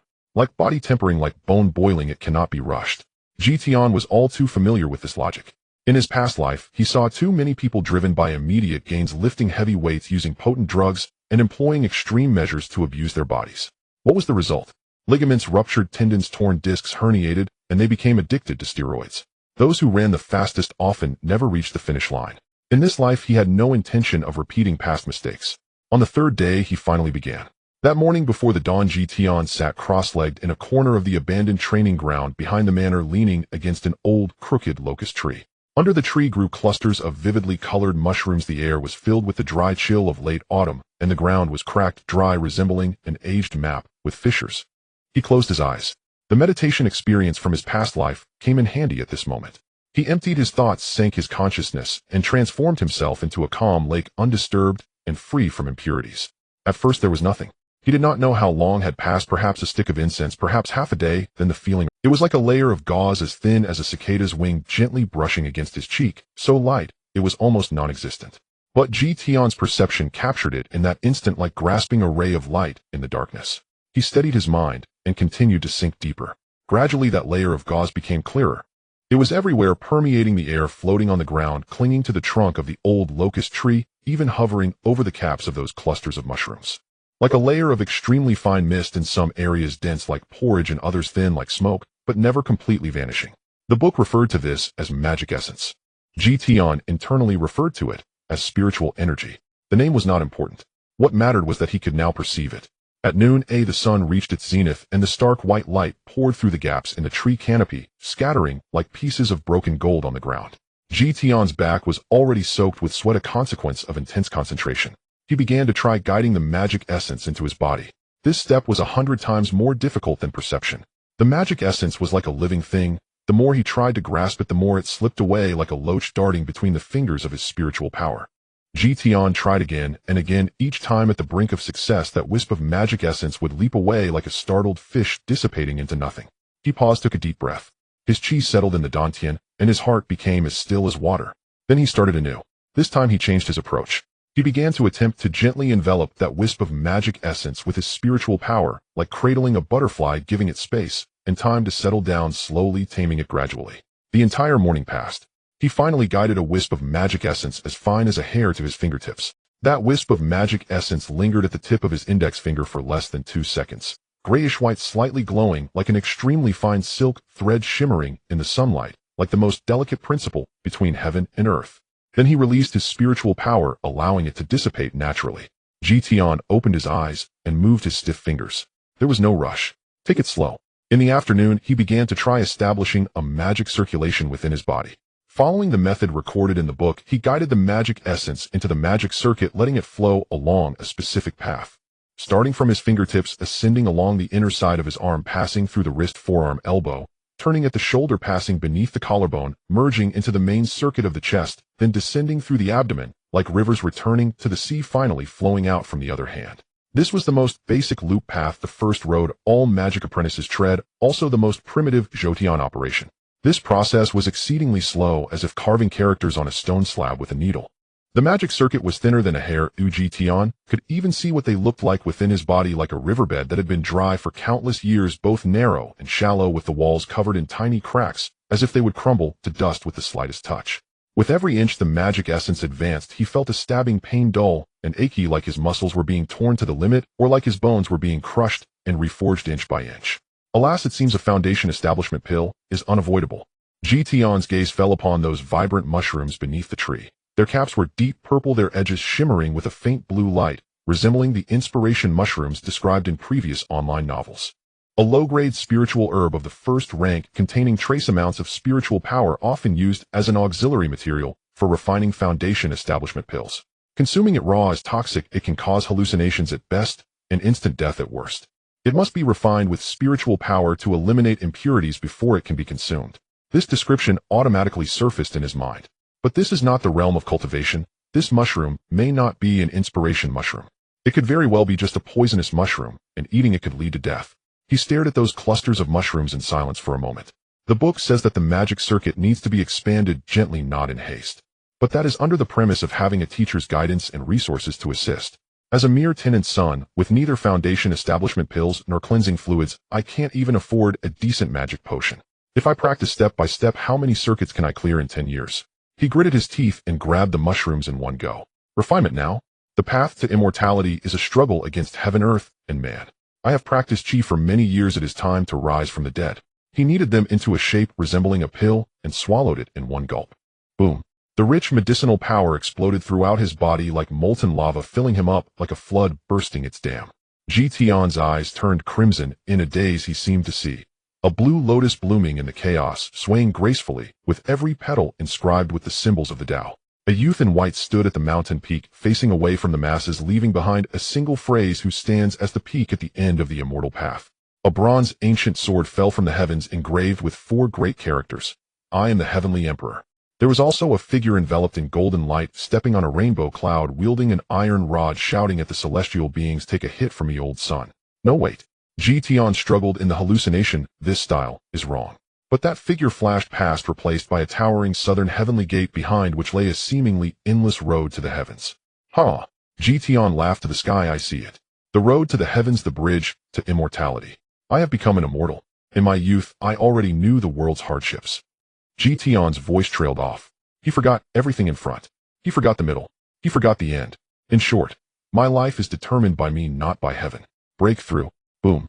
He felt the withered walls of the circuits being forcefully breached by a violent power, the medicinal energy carrying the magic essence storming through his magic circuits like a vast army, tearing apart and reforging inch by inch. The cyclone in his dantian was compressed to its limit before finally shattering. Like a star exploded within him, resembling the chaos of the universe opening up like the heavens and earth being created. His blood felt as if it had been drained, only to be filled with mercury. His bones felt as if they had been shattered, then reassembled. A wisp of innate energy poured in from the crown of his head like a bolt of thunder, piercing his soul. He felt as if he had been struck by heavenly tribulation, seizing up violently. Tian's heart shook. He gritted his teeth and took advantage of the heat to begin operating the Zodion feverishly. 1 cycle, 2 cycles, 3 cycles. Evening arrived. He finally completed a full Zodion. The magic essence flowed into him from his fingertips, running upstream along the magic circuit of his arm, passing through his shoulder, chest, abdomen, like a dormant azure dragon, traversing his body, finally flowing out from the other hand, returning to the heavens and earth. 1 Zodion. Tian opened his eyes. The sky was already dark. The overhead sky had turned a deep indigo, and a few stars flickered into view, like eyes peeking into the mortal world from the 9 heavens. A fine layer of sweat beaded on his forehead, and his shirt was drenched, clinging to his skin, bringing a slight chill. His arms felt a bit sore, but his mental state was surprisingly good. His brain felt as if it had been washed by the clear spring of the 9 heavens, clear, tranquil, and transparent. He looked down at his hands. They were still the same hands. Thin with pronounced joints, the bluish veins beneath the skin faintly visible. But something was different. He closed his eyes once more, and sensed the state within his body. The originally dried-up magic circuits now possessed a trace of subtle moisture, like a riverbed that had been dry for endless years, finally welcoming its first rain. The water had already flowed away, but the riverbed remembered that feeling. The feeling of being washed by magic, the feeling of awakening from death. Pseudo-foundation establishment achieved. Tian felt exhausted, as if his whole being had been hollowed out, yet he laughed heartily, his laughter echoing across the abandoned training ground. Ah, good. What a foundation establishment. He called out his first exclamation, his voice resonating like a bell. What a rise from death. The second exclamation began to tremble. Good. What a... By the time he was halfway through his third exclamation, his eyelids could no longer hold on. In the final moment before his consciousness fell into darkness, he carefully tucked the remaining mushrooms into his bosom. Don't waste. Then he collapsed beneath the old locust tree, falling into a deep sleep. Tian was awakened by a severe headache. He opened his eyes to see a gray wooden ceiling. The dim sunlight filtered through a crack in the window, casting a bright beam of light across his face. He lay on a bed covered with a thick mattress, soft enough to make one's bones feel weak. This was not his original bed. His head throbbed painfully, his stomach was uneasy, and his mouth tasted bitter, as if he had chewed a pound of raw huanglian and swallowed 3 bowls of vinegar. He tried to move his fingers, and a tingling sensation shot through his fingertips, as if pricked by fine needles. The voice drifted over from beside the bed, cold and clipped, yet with a slightly raised tone that carried a certainty of "I knew it would be like this," and a hint of uncontainable annoyance. Tian struggled to turn his head. Elena was sitting on a chair beside the bed, holding a book and crossing her legs. Today she wore a dark green dress, her hair casually draped over her shoulders, neither tied in a braid nor adorned with a bow. Yet this casual attire only highlighted the delicacy of her features.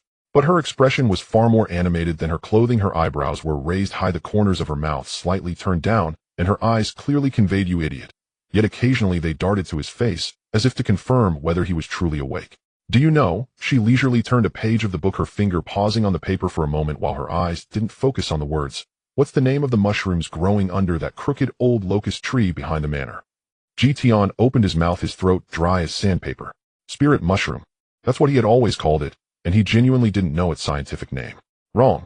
It's called hallucinogenic umbrella. Elena snapped the book shut with a thud, her chin slightly raised, adopting a "you better listen" demeanor. After consuming it, one experiences intense hallucinations, starting with euphoria, then dizziness, nausea, limb numbness, and in severe cases seizures, unconsciousness, and foaming at the mouth. She paused, quickly glanced at him, then looked away, her voice tinged with a barely perceptible annoyance. Do you know who brought you back from under the tree? Who? The old gardener. She leaned back against the chair, crossing her arms. He went to gather tools in the evening, saw you lying beside the pile of mushrooms, foaming at the mouth, convulsing, and shouting something like, "Ah, good, I've made it." He thought you were dead, and nearly threw his hoe into the well. Upon reaching this point, she let out a soft hum. Though her tone remained cold, her ears seemed to have reddened slightly. Tian fell silent for a moment. And then he carried you back, and called for a physician. The physician said you had consumed poisonous mushrooms, gave you 3 bowls of herbal water, you vomited twice and had. She abruptly halted, a hint of discomfort flashing across her face, her fingers unconsciously twisting the pages of the book, her voice dropping. In short, you kept them busy until midnight before settling down. The room fell silent for a few seconds. Elena let out a hum, slapping the book onto the bedside table with a force that could have been gentle, but she deliberately made it sound loud. A country bumpkin, she enunciated, her eyes wide and fierce, attempting to appear very mature, who can't even distinguish mushrooms, yet dares to eat them. Are you trying to shorten your life? Tian remained silent for a while. I didn't eat recklessly, he said, his voice somewhat hoarse. That was a foundation establishment pill ingredient, which can temporarily grant immense spiritual power. It's 3 parts poison, arsenic, can be used as medicine, so why not mushrooms? What pill, eh? Foundation establishment pill. Elena stared at him for 3 seconds. The foundation establishment pill you mentioned, she said, slowly enunciating each word clearly. Is it the pile of poisonous mushrooms under the tree? You could say that. You took the poisonous mushrooms as medicine. Yes. Elena took a deep breath and slowly exhaled. She closed her eyes, her lips pressed together, as if silently counting or desperately suppressing some impulse about to spill over.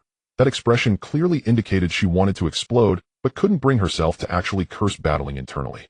Tian, do you have? Just as she was about to curse without any semblance of ladylike decorum, her voice suddenly choked in her throat. Because a flame appeared out of nowhere in Tian's hand. It hovered steadily above his palm, taking on the shape of a nearly perfect sphere, its color a uniform orangerd with a slight blue tinge at the edges. It burned quietly, emitting no sound, as if it naturally belonged there. Elena was stunned. Her eyes, which were usually filled with disdain and often narrowed or rolled, widened slightly at this moment, staring unblinkingly at the flame. Even her breathing softened. You. Her voice caught in her throat, and it took her 2 seconds to find her tone again. When did you learn this? Just now. Just now. Elena's eyes were fixed on the flame. Yesterday you were still poisoned by mushrooms, and today you just... I could probably cast fireballs before I was poisoned yesterday. Tian recalled the state he was in after completing a minor cycle of qi, but the condition wasn't very stable. Elena fell silent for a moment. Show me another one. Tian nodded, using his divine sense to grasp the faintest trace of magical power within him, imagining it as fire in his mind. It was not a complex traditional model, it was simply a straightforward thought burn. The magical power responded. A flame reformed, this time smaller than the previous one, but more stable, with a more even color. Elena stared at the fireball for a long time, her expression shifting from shock to confusion to contemplation, and finally into a complex mix that was hard to define. You ate poisonous mushrooms yesterday, she murmured as if in a dream, and then today you can cast spells steadily. That was the foundation establishment pill. Tian emphasized. Do you think it's the effect of that thing? Of course. Tian thought for a moment and explained in a way she could understand. It's the medicinal properties of the foundation establishment pill that stimulated the magical power circuit, combined with my persistent training, that led to this breakthrough. Elena remained silent for a long time, simply gazing at the fireball, her brows slightly furrowed, as if pondering a difficult problem. After a while she extended her hand and gently touched the edge of the flame. The flame did not burn her. It danced slightly at her fingertip as if responding to her touch, before quietly returning to Tian's. You know, Elena withdrew her hand, her voice becoming very soft. I'm actually a genius magician, but it took me a week to learn my first spell. Tian said nothing. An entire week, she repeated. With my talent I could even rank in the top 10 in the royal capital. And you, she sighed softly, ate a toxic mushroom, lay around for an afternoon, and then learned it. It was just luck. Perhaps. Elena stood up and walked to the intricately carved window, standing with her back to him. The evening breeze fluttered her skirt, making her silhouette appear particularly lonely. But I really need to reassess you now. After saying that, Elena did not say anything more. She simply stood by the window, gazing at the distant training grounds, remaining silent for a long time. Then she turned around, returning to her usual nonchalant demeanor. Today just rest well. Tomorrow, she seemed to have made up her mind. Let Grigor test your talent. Talent can still be tested. Is talent equivalent to spiritual roots? Tian's mind was still a bit foggy, and he couldn't hide anything. Spiritual roots. Elena furrowed her brow, her eyelashes drooping, as if contemplating the meaning of the term. What is that? Nothing. Tian withdrew his words, but began calculating in his mind, testing talent. Isn't that testing spiritual roots? In my previous life's web novels, poor spiritual roots were called mixed spiritual roots, slow in cultivation, but still not impossible to practice. Besides, there are ways to wash spiritual roots. Marrow-cleansing pills, spirit-opening fruits, 9 turns changing tendon scriptures. Of course it can be tested. Elena ignored his rambling, simply picked up the book from the table, and walked towards the door. The sensitivity of magical perception, affinity with attributes, circuit capacity. These can all be measured. Otherwise, do you think those magic academies recruit by judging who looks good? She reached the door, paused, and get to bed early, and don't be late tomorrow. Then she pushed the door open and left.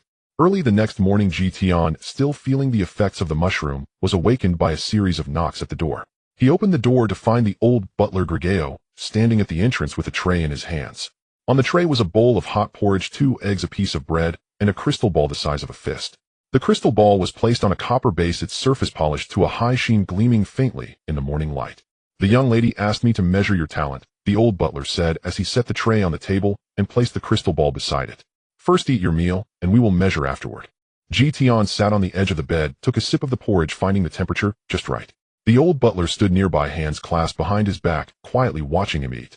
In his aged eyes there was a hint of scrutiny, though it wasn't entirely scrutiny. It resembled the sense of awakening a martial spirit often depicted in online literature. After finishing his meal, the old butler placed the crystal ball on the table and gestured for Tian to put his hands on it. He began explaining the testing process. Place both hands on the crystal ball, close your eyes and think of nothing. Let your magical energy flow naturally within you, and the crystal ball will automatically display your talent level. Tian placed his hands on the ball. The crystal ball was icy cold, its surface smooth like a stone that had been washed by water for a long time. He closed his eyes, emptied his mind, and allowed the magical energy to flow gently along the most basic circulation path. 1 cycle, 2 cycles, 3 cycles. The room was utterly silent. He could hear the butlers breathing, the sounds of soldiers moving equipment outside in the training ground, and the chirping of birds in the distant forest. He heard the old butler gasp. Tian opened his eyes and looked down at the crystal ball. A storm was brewing inside the ball. Light erupted from the center of the sphere, as if something within had exploded. White, gold, blue, red. Lights of various colors intertwined, swirling, colliding, and surging wildly within the crystal ball. The entire sphere was glowing so bright, it was almost blinding. Light surged outward from within the sphere, as if something wanted to burst forth. The surface of the crystal ball began to heat up, and the copper base emitted a faint buzzing sound, as if under immense pressure. The butler's voice grew tense. That's enough, it's done. Tian released his hands. The light gradually faded, and the crystal ball returned to its original appearance. But the old butler's expression had changed. He stood at the table gazing at the crystal ball, silent for a long time. The wrinkles on his face seemed deeper than before, his fingers unconsciously rubbing the edge of his sleeve. My lord, Tian called out to him. The old butler snapped back to reality and looked at him, his gaze entirely different from before. It was a kind of. Tian couldn't quite put his finger on it. It felt as if a thick barrier separated them.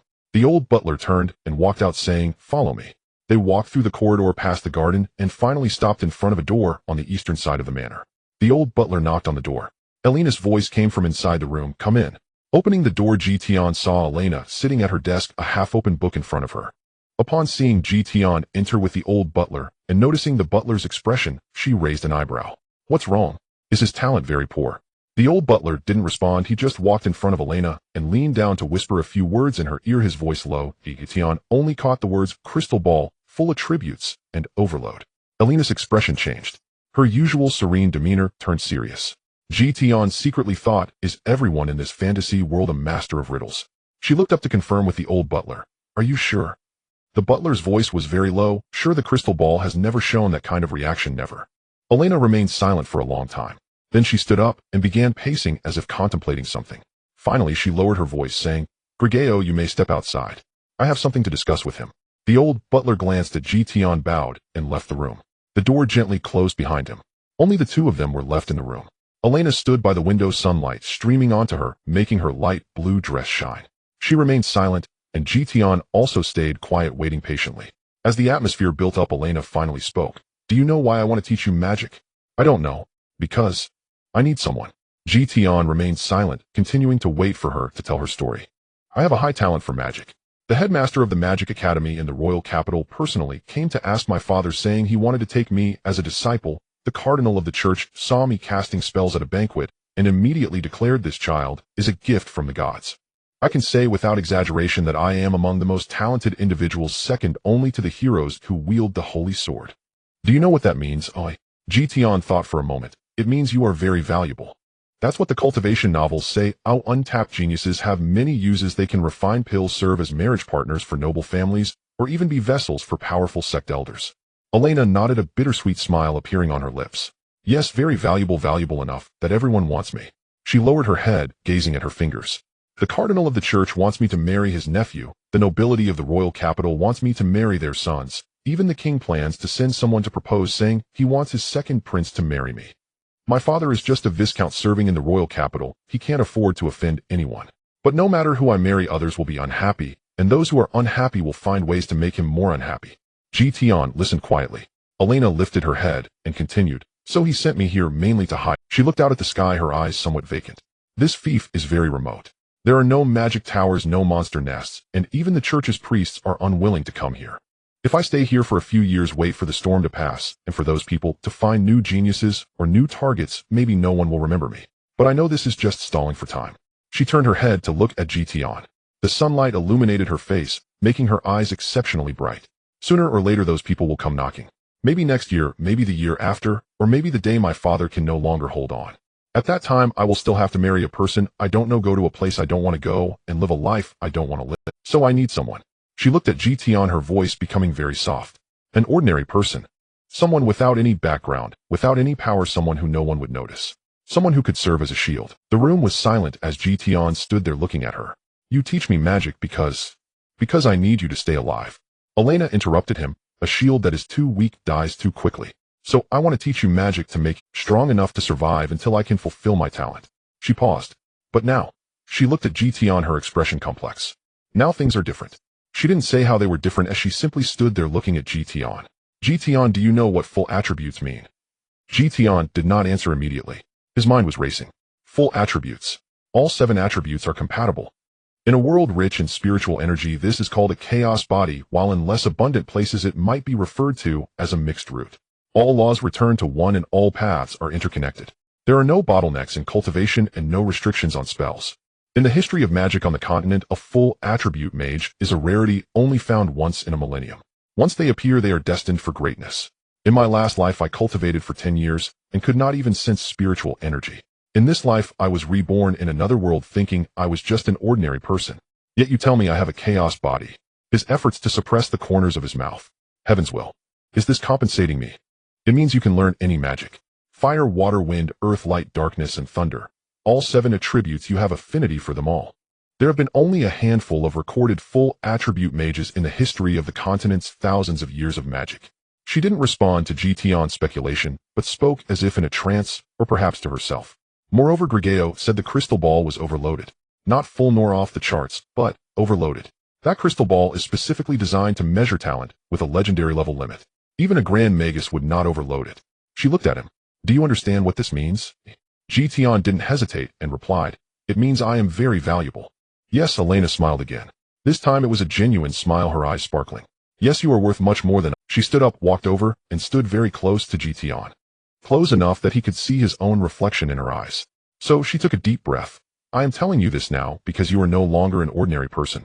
Once your talent is known, all the powers across the continent will come after you, the church, the royal capital, the magic academy, various noble families. They will all want you. Some will want to win you over, some will want to control you, and some, her voice lowered, some will want to kill you. Because a full attribute mage who does not belong to any power is a threat to everyone. She took a step back. So now you have 3 choices. She held up one finger. First, stay here. I will help you conceal your talent, and you can slowly grow stronger, strong enough that no one can touch you. But this path is very dangerous. Once exposed, you will face the most powerful forces on the continent. Second, actively seek to ally with a powerful force. Although you might be assassinated by other forces, the death rate is only 80%. She raised a third finger. Third, leave here. Go back to your village, continue being a tenant farmer, and pretend nothing has happened.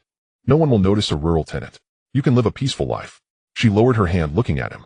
Choose. Tian looked at her. Without hesitation, he replied, I choose none of them. Elena was taken aback. Or rather, I choose all of them.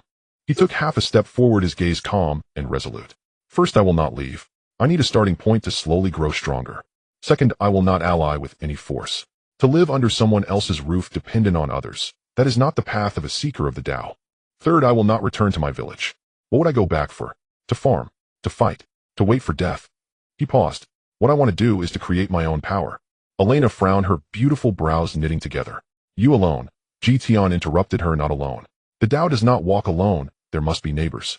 As long as the path is right, there will always be people who follow. He looked into Elena's eyes. You just said you, an ordinary person, someone without any background.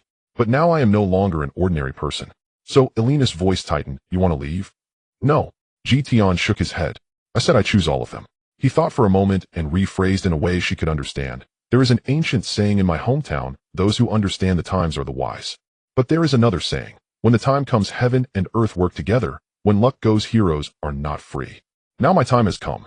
He looked at Elena, his ambitions soaring as he declared, your talent is high, my talent is one that can be counted on one hand over thousands of years. You are targeted by those people because you are a piece of tender meat. But what if, he leaned slightly forward, there is a force larger than anyone else standing behind you? Elena paused for a moment. What do you mean? Literally. Tian straightened up. I will create a power, and you will be the chief mage of that power. Or vice, sect master, great elder. Whatever title you like. If those people want to touch you, they will have to ask me. Elena looked at him, feeling somewhat incredulous. Are you crazy? You just learned fireball. A newly minted full attribute chaos body, Tian corrected her. Elena opened her mouth, then closed it again. After that day's conversation, Elena did not give Tian an immediate reply. She merely said, "I'll think about it," and then went about her business as if nothing had happened. The next morning, Tian went to her room, as usual, serving breakfast, tidying the bookshelf, and keeping her company while she read. Elena sat by the window holding the novel she had been reading for a month, without finishing, her gaze occasionally drifting from the pages to Tian. Tian stood in front of the bookshelf, putting back the few books he had disarranged yesterday.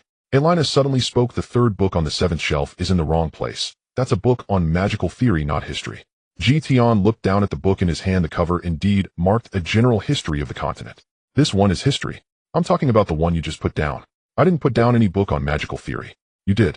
I didn't. Tian turned around to see Elena staring at him, a slight smirk on her lips, an expression that said, I caught you. He fell silent for a second. You're tricking me. Elena admitted openly, closing the book on her lap. So you were indeed distracted just now. What were you thinking about? Tian remained silent. Elena did not rush him, just looked at him, her gray blue eyes filled with a certainty that said, I know even if you don't speak. After a few seconds, Tian finally spoke. I was thinking about how to cultivate. Here with me. Yes. Elena took a deep breath and exhaled slowly. She placed the book on the low table beside her, stood up, and walked in front of Tian. She was half a head shorter than him, but when she tilted her chin to look at him, her aura was anything but diminished. Tian, she gazed at him, enunciating each word. Do you know your current situation? I know. You are my attendant. Your task is to keep me entertained. It is not to cultivate right under my nose. I can do both at the same time. Elena raised an eyebrow at his words. How can you do both at the same time? Are you going to talk to me while meditating? Yes. Can you serve me tea while channeling magical energy? Yes. You. Elena paused, seemingly realizing the direction of the conversation was asked. You wait, I'm not giving you suggestions. What I mean is you cannot cultivate while you are with me. Why not? Because, she hesitated and quickly added, because you are my attendant. Your primary task is to accompany me, not to cultivate. When I'm accompanying you, my mind being empty is still empty. Tian said it's better to use it to circulate my chi. Elena stared at him for 3 seconds. What is chi? A method of magical energy circulation. You call it circuit operation, I call it chi. You are changing names again. I'm not changing names, I'm redefining it. Elena rolled her eyes and turned back to sit by the window. She picked up the book again, opened it, and then slammed it shut with a bang. You are making me very annoyed. She turned her face away, mumbling angrily. Why? Because you are using my time for— I'm not taking up your time, Tian replied. You don't need me to talk while you read. I pour water for you while you drink. I follow you when you go out. The rest of the time my mind is free. Elena was silent for a while, her voice lowering. What about at night? Do you cultivate then too? Yes. So you want to cultivate during the day and also cultivate at night. When do you sleep? Cultivating is sleeping. What? Meditative state can allow the body to recover. Tian explained. Naturally, it's more effective. Elena turned to look at him, her expression as if she were looking at an alien. Are you saying you won't sleep in the future? I will sleep, but I can replace some of it with meditation. Won't you get exhausted like this? No. Exhaustion is a physical issue. Cultivation is a mental one. They are handled separately. Elena opened her mouth slightly and then closed it again. She curled up in the chair, resting her chin on the spine of the book, staring at the training ground outside for a long while. Tian. You mentioned before that you wanted to leave here and establish your own faction. You also said the decision was in my hands. Yes. Elena took a deep breath. What if I ask you to stay? Tian did not answer immediately. He thought for a moment before continuing. Then I will stay. Not leaving. Not leaving. What about your great faction? Build it somewhere else. Elena turned to look at him, her expression complex, filled with doubt, testing, and a hint of something Tian couldn't quite understand. Why are you so obedient? She asked. It's not obedience, Tian corrected. You helped me first. You taught me to read, let me see magical books, and didn't tell anyone about it. He actually wanted to say I'm like a fish on the chopping block, but under someone else's roof, he had to lower his head. He currently lacked the strength to gain freedom, so he could only declare his loyalty. But lowering my head does not mean surrendering. How many protagonists in their early days lived under others? Han Xian bore humiliation, Go Jian endured hardship. Which one did not survive first before plotting great ambitions? The hidden dragon does not show itself does not mean the dragon cannot perform, it means the time has not come. When the day of the flying dragon in the sky arrives, it's still uncertain who will be the butcher and who will be the fish. These thoughts spun in his mind, but showed no sign on his face. So you are repaying a kindness. Sort of.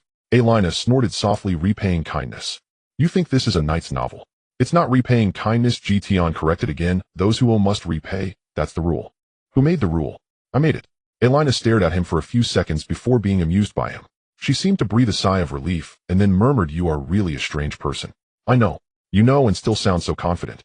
Being strange doesn't mean being wrong. Elena shook her head and reopened the book.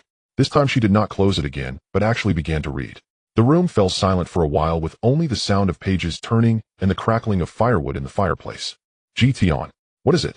You just said you could accompany me while cultivating. Yes. How do you cultivate? Breathing technique. What? I can become stronger just by breathing now. That thing of yours. She seemed a bit awkward saying that word, as if she was talking about something she didn't quite believe in. You won't cause any commotion at my house, right? Like the house collapsing, catching fire, or emitting strange lights or something. Tian thought for a moment. Shouldn't happen. Shouldn't. It's highly unlikely to happen. Elena took a deep breath and slowly exhaled. The expression of wanting to get angry but not wanting to lose face appeared again, just like when he woke up after being poisoned by mushrooms. Tian, she said slowly, if you destroy my house, I will plant you back in your village. Plant me back. Tian was somewhat surprised. Could it be that there are cultivation methods in this world that he had never seen in web novels? Bury you in the ground, water you a bit, and see if you can grow into a normal person next year. Well, it seemed not to be a special cultivation method. Tian replied without changing his expression, I'm perfectly normal, and am not a mushroom. You can't grow me. Elena paused for a moment, and then burst out laughing. But soon she composed her face again, holding the book high to hide her expression. Who cares if you're a mushroom? Her muffled voice came from behind the book. Just don't cause any trouble. Days passed by just like that. In spring, the hillside behind the estate was covered with wildflowers. Elena asked Tian to accompany her to pick some, saying she wanted to make dried flower bookmarks. While picking flowers, Tian was also circulating his chi, which earned him a scolding from Elena. Are you here to pick flowers or practice? Both at the same time. Then what about the flowers you picked? I forgot. In summer, the wooden dummies in the training ground became scorching hot under the sun. Tian had left numerous punch marks on them while Elena stood in the corridor, watching him holding a glass of iced water, half of which she had already drunk and the other half she forgot to drink. Later, Tian told her, You can give me the iced water, to which Elena blushed and asked, What do you want it for? Tian replied, Iced water helps with body refining, which made Elena in anger splash the remaining half of the glass on his face. At least the body refining effect was achieved. In autumn, when the first leaf fell, Tian completed his first complete circulation of qi. He didn't tell anyone, but during dinner that day, Elena suddenly remarked, You look a bit different today. Tian casually replied, It might be the lighting.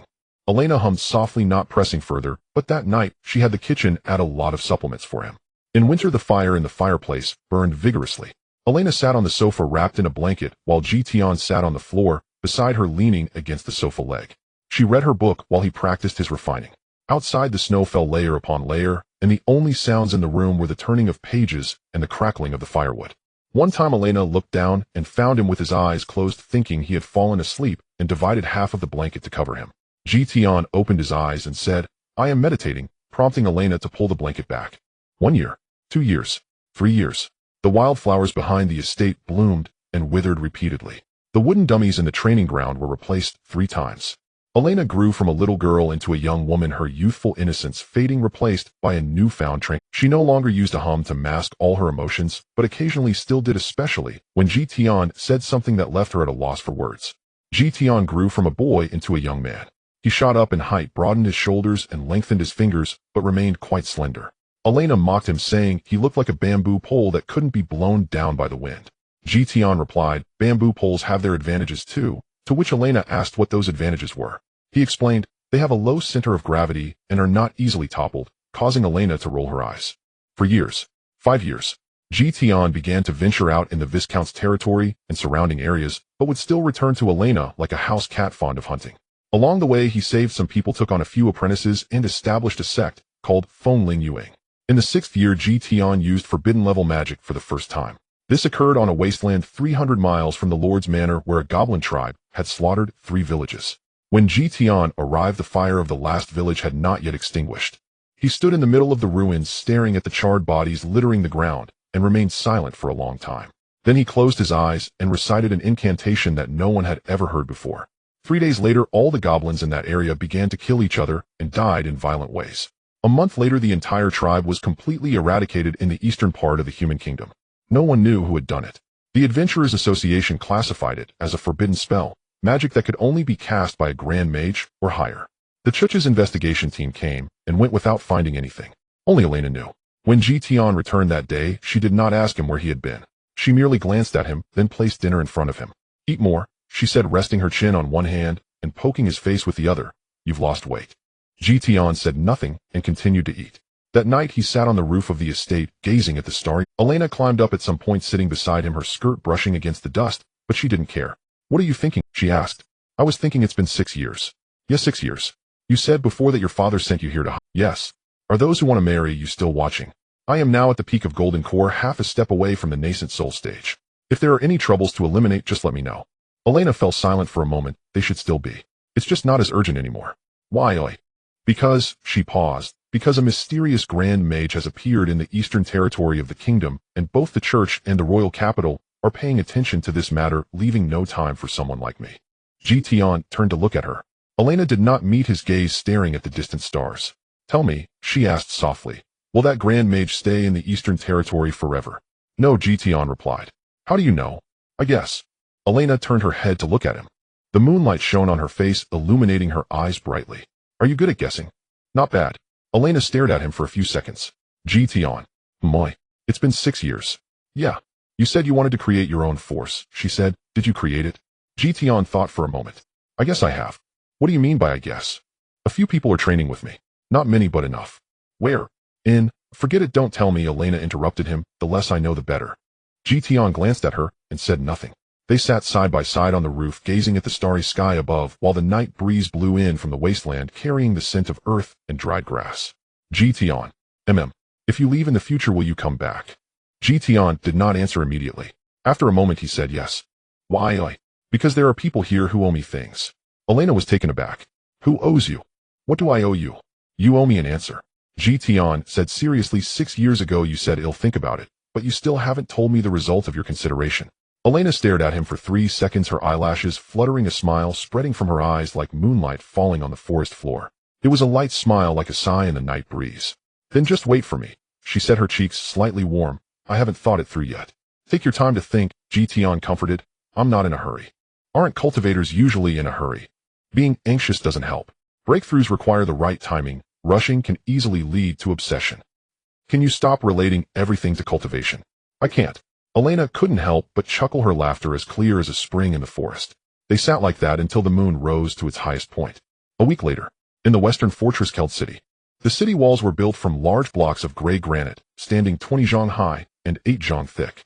Every 50 steps along the wall there was a watchtower with the Duke of the Western Territories flag flying atop it, a black eagle spreading its wings, fluttering in the wind.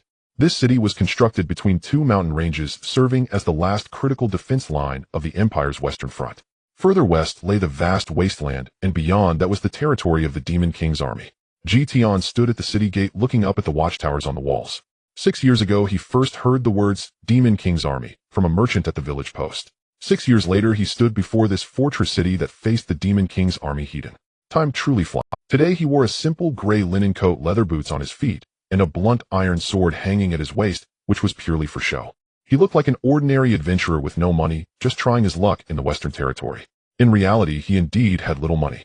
The construction of the sect's base had drained his savings accumulated over the past few years from his chivalrous deeds. The magic crystals for the mountain protection formation, the equipment for the disciples' daily expenses. Although Feng Ling Ying only had 5 disciples, maintaining a sect was much more expensive than running a household.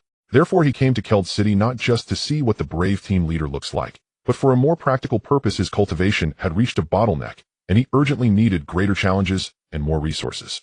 The Hall of the Adventurers Association was larger than he had imagined. It was 3 stories high with several massive crystal chandeliers hanging from the ceiling. During the day, they were unlit, and natural light poured in through the high arched windows, illuminating the entire space. Directly facing the entrance was a long row of counters behind which sat 7 or 8 receptionists, each with a line of people waiting. On the left wall were several large bulletin boards covered with colorful task listings, the ones at the top requiring one to look up to see clearly, listing prices for magical creature cores and rewards for hunting dragons. On the right was a wall of honor adorned with portraits of past rank adventurers with their achievements meticulously engraved underneath. The air was mixed with the sense of leather rust, sweat, and some unidentifiable herbs, while the noisy voices blended together like boiling soup. Someone shouted, "Who has seen my task list?" while others argued over the ownership of a magical crystal core. In a corner, 2 dwarves laughed uproariously for some unknown reason, their laughter so loud it seemed to shake the floor. Tian stood in line for a while, and when it was his turn, the receptionist was a young girl with a ponytail, her hair styled up with blonde hair and blue eyes, though her gaze already held a weary expression, clearly worn out by the people before him. Name? Li Feiyu. Your surname is Lie. Yes, Li, first name Feiyu. Tian casually gave a pseudonym. Profession? Mage. The receptionist glanced at him. Tian looked to be under 20, dressed simply with no emblems of the Mage Association and no staff. Mage level. I haven't taken the test. How do you prove you are a mage? Tian extended his right hand palm up. No incantation. No staff. No gestures of spellcasting. He simply thought, and the flames appeared. Not an ordinary. The flame quietly burned above his palm, nearly white in color with faint golden edges, as if it had been highly compressed by some force. It made no sound, did not flicker, and remained stable, as if time had frozen it. The receptionist's eye. Having worked here for 5 years, she had seen countless mages display flames, those who recited incantations, those who waved staffs, those who drew runes, and even some who awkwardly danced. But she had never seen anything like this. No magical fluctuations. No signs of model construction. The flames simply appeared out of thin air, as if they were meant to be there. Nearby, a few people also took notice, and someone whistled. All right. The receptionist hurriedly handed him a registration form. Just fill this out. Tian retracted the flames, took the registration form, and leaned against the counter to fill it out. The form was simple: name, age, profession, areas of expertise, and past achievements. He paused at the past achievements section and ultimately wrote, none. The receptionist glanced at the form, her lips twitching, but she said nothing. This is your adventurer's badge. She handed him a copper badge engraved with a series of numbers. Newcomers are all at level F. To level up, you need to complete tasks to accumulate points. Of course, hunting magical creatures can also be exchanged for points. Got it. Tian paid no mind, simply tucking the badge into his pocket. He did not hurry to leave. After a while, a commotion came from the entrance. They're here. The brave one has arrived. Make way. Within the hall, the crowd parted as if sliced by an invisible blade, with the throngs on both sides involuntarily retreating, creating a wide pathway. Tian leaned against the cold stone wall, arms crossed, his indifferent gaze directed toward the entrance. Footsteps echoed. A group of people streamed through the grand door. At the forefront was a young man in his early 20s, standing tall, like a resilient pine tree. His golden hair shimmered brilliantly under the sunlight, as if it had forged the most radiant starlight from the heavens. His eyes were a deep blue, profound, like the ancient icy seas, concealing a power capable of tearing the heavens apart within their tranquility. He wore a silver-white light armor with a long sword sheathed at his waist, the scabbard pure white, etched with golden. Embedded in the crossguard was a hexagonal gem, crystal clear with light, flowing within it like the essence of a small world sealed inside. This was the holy sword, and the one wielding it was the hero, Alex. For figures followed closely, but one was a fiery red figure. A woman dressed in a red robe, her long fiery hair billowing like flames, held a staff adorned with a large red gem, moving with a lively gait and a smile playing on her lips. She was the Mage Mason, a pinnacle existence of the fire lineage, capable of incinerating all in her path with a mere gesture. Another figure was as green as a pine. This was an archer clad in leather armor with deep brown hair, casually tied back, carrying a longbow taller than most, forged from ancient divine wood, its string rumored to be made from dragon tendons. His gaze was piercing like an eagle soaring high in the sky, overseeing the world and locking onto every target. He was an elf Legolas. Another was as sturdy as a mountain. A dwarf clad in plate armor, his figure resembling an iron tower, muscles coiled, shouldered a massive sword broader than a door, its blade black as ink, radiating a chilling, murderous intent. With each step he took, the floor of the hall trembled slightly, as if bowing to his strength. He was a dwarf. Another was as pure as snow. A woman in a white robe, her silver hair flowing like a waterfall, her face gentle as jade, cradled a heavy tome which glimmered with a faint halo. She emanated a calming aura like an angel walking among mortals. A priestess sent by the church Anna. 5 figures, each distinct in color. Tian leaned against the wall, his gaze calmly sweeping over the 5 figures, yet turmoil roiled within him. The golden-haired hero. His features are full and round, his earthbound stature is square. This is the blessing of fortune. The sword at his waist exudes spiritual energy, so thick it's almost spilling over, at least of spiritual treasure level. His cultivation is concealed, but it must be above purple mansion. The red-haired mage. Fire attribute, single spiritual root with a purity that is exceptionally high. Her affinity with fire elements surpasses mine. Yet her casting method likely follows the magic model system, which is too slow. The elven archer would attribute no wind attribute. His divine sense is extremely sharp, likely at the divine sense externalization level. Such a person is called a divine sharpshooter in the cultivation world, the hardest to deal with. The dwarf warrior. Earth attribute, spiritual root with a robust body. However, due to his short stature and low center of gravity, he is less agile in turning and stepping, leaving an opening in his stance. If a fight breaks out, he could lose his balance in 3 moves. The priest. Light attribute. No holy light, which is different from spiritual power, resembling a kind of belief power. This is a force I have yet to fully study. It requires observation. He silently assessed them, his face still devoid of expression. 5 figures, each fulfilling their role. This is a standard main character group configuration. However, he narrowed his eyes slightly. This setup often has a fatal flaw. It relies too heavily on the hero. If the hero falls, the whole team collapses. As Alex stepped into the hall, the atmosphere of the Adventurers Guild shifted dramatically. Everyone's eyes were on him. In the gazes of those adventurers, there was reverence, envy, fervor, and a hint of indescribable complexity. They whispered to one another, their hushed tones spreading like a tide through the hall, yet not a single person dared to. Alex clearly had grown accustomed to such scrutiny. He waved casually at the crowd, a composed smile gracing his lips, and then strode directly toward the counter. A crisp female voice called from behind, "Alex, your hero's sword is quite the hindrance." Mason watched as Alex's scabbard struggled to navigate through the crowd, resembling a beached whale unable to contain her laughter. Alex was momentarily taken aback, then he too began to laugh. He halted, gripping the hilt, and amidst the expectant gazes of the crowd slowly drew forth the legendary hero's sword. The moment the sword was unsheathed, the entire hall brightened for an instant. Tian's pupils slightly constricted. This is holy light. No, it's an embodiment of belief power. The sword itself is not a magic treasure. What makes it truly powerful is the will attached to it. Countless expectations for the hero, the belief in victory, have all converged upon this sword. He mused, thus it wounds not the flesh but the darkness, for it embodies the very concept of light. He quickly analyzed in his mind. This power is different from the Tao I cultivate. It is externally sought, relying on the faith of others and the fortune of the world. And my Tao is internally sought, relying on my own flesh, my own divine sense, my own will. He reflected, there is no distinction of superiority, but the paths diverge. He withdrew his gaze, leaning back against the wall once more. However, if one day I were to confront this sword, he pondered, can my Tao heart withstand its will? He had no answer. But this was one of the reasons he had come to the western region. The sword was entirely white, its blade flowing with holy light, as if washed countless times in the sacred springs of the 9 heavens, untainted by a speck of dust. At that moment, the hexagonal holy crystal at the crossguard fully revived, radiant light surging forth like a tide, harboring a divine power capable of purifying all evils. The blade was unsharpened, yet it was indestructible. For this sword never harmed flesh and blood. Rather, it struck at the darkness deep within the human heart, cleansing the filth of demonic souls. Only those with righteous hearts and unwavering will could lift it, while any demon touching it would, in that moment, face the thunderous retribution of the heavens, their form and spirit obliterated. Alex raised the hero's sword high, his golden hair shining even brighter in the glow of the holy light, and laughed boisterously, "Demon King. Haha, come forth." Mason also laughed heartily, giving Alex's shoulder a hearty slap. And that slap felt like some kind of signal. The silence in the Adventurers Guild Hall was completely shattered. It was unclear who clapped first, but soon applause spread like a flood, sweeping from one end of the hall to the other.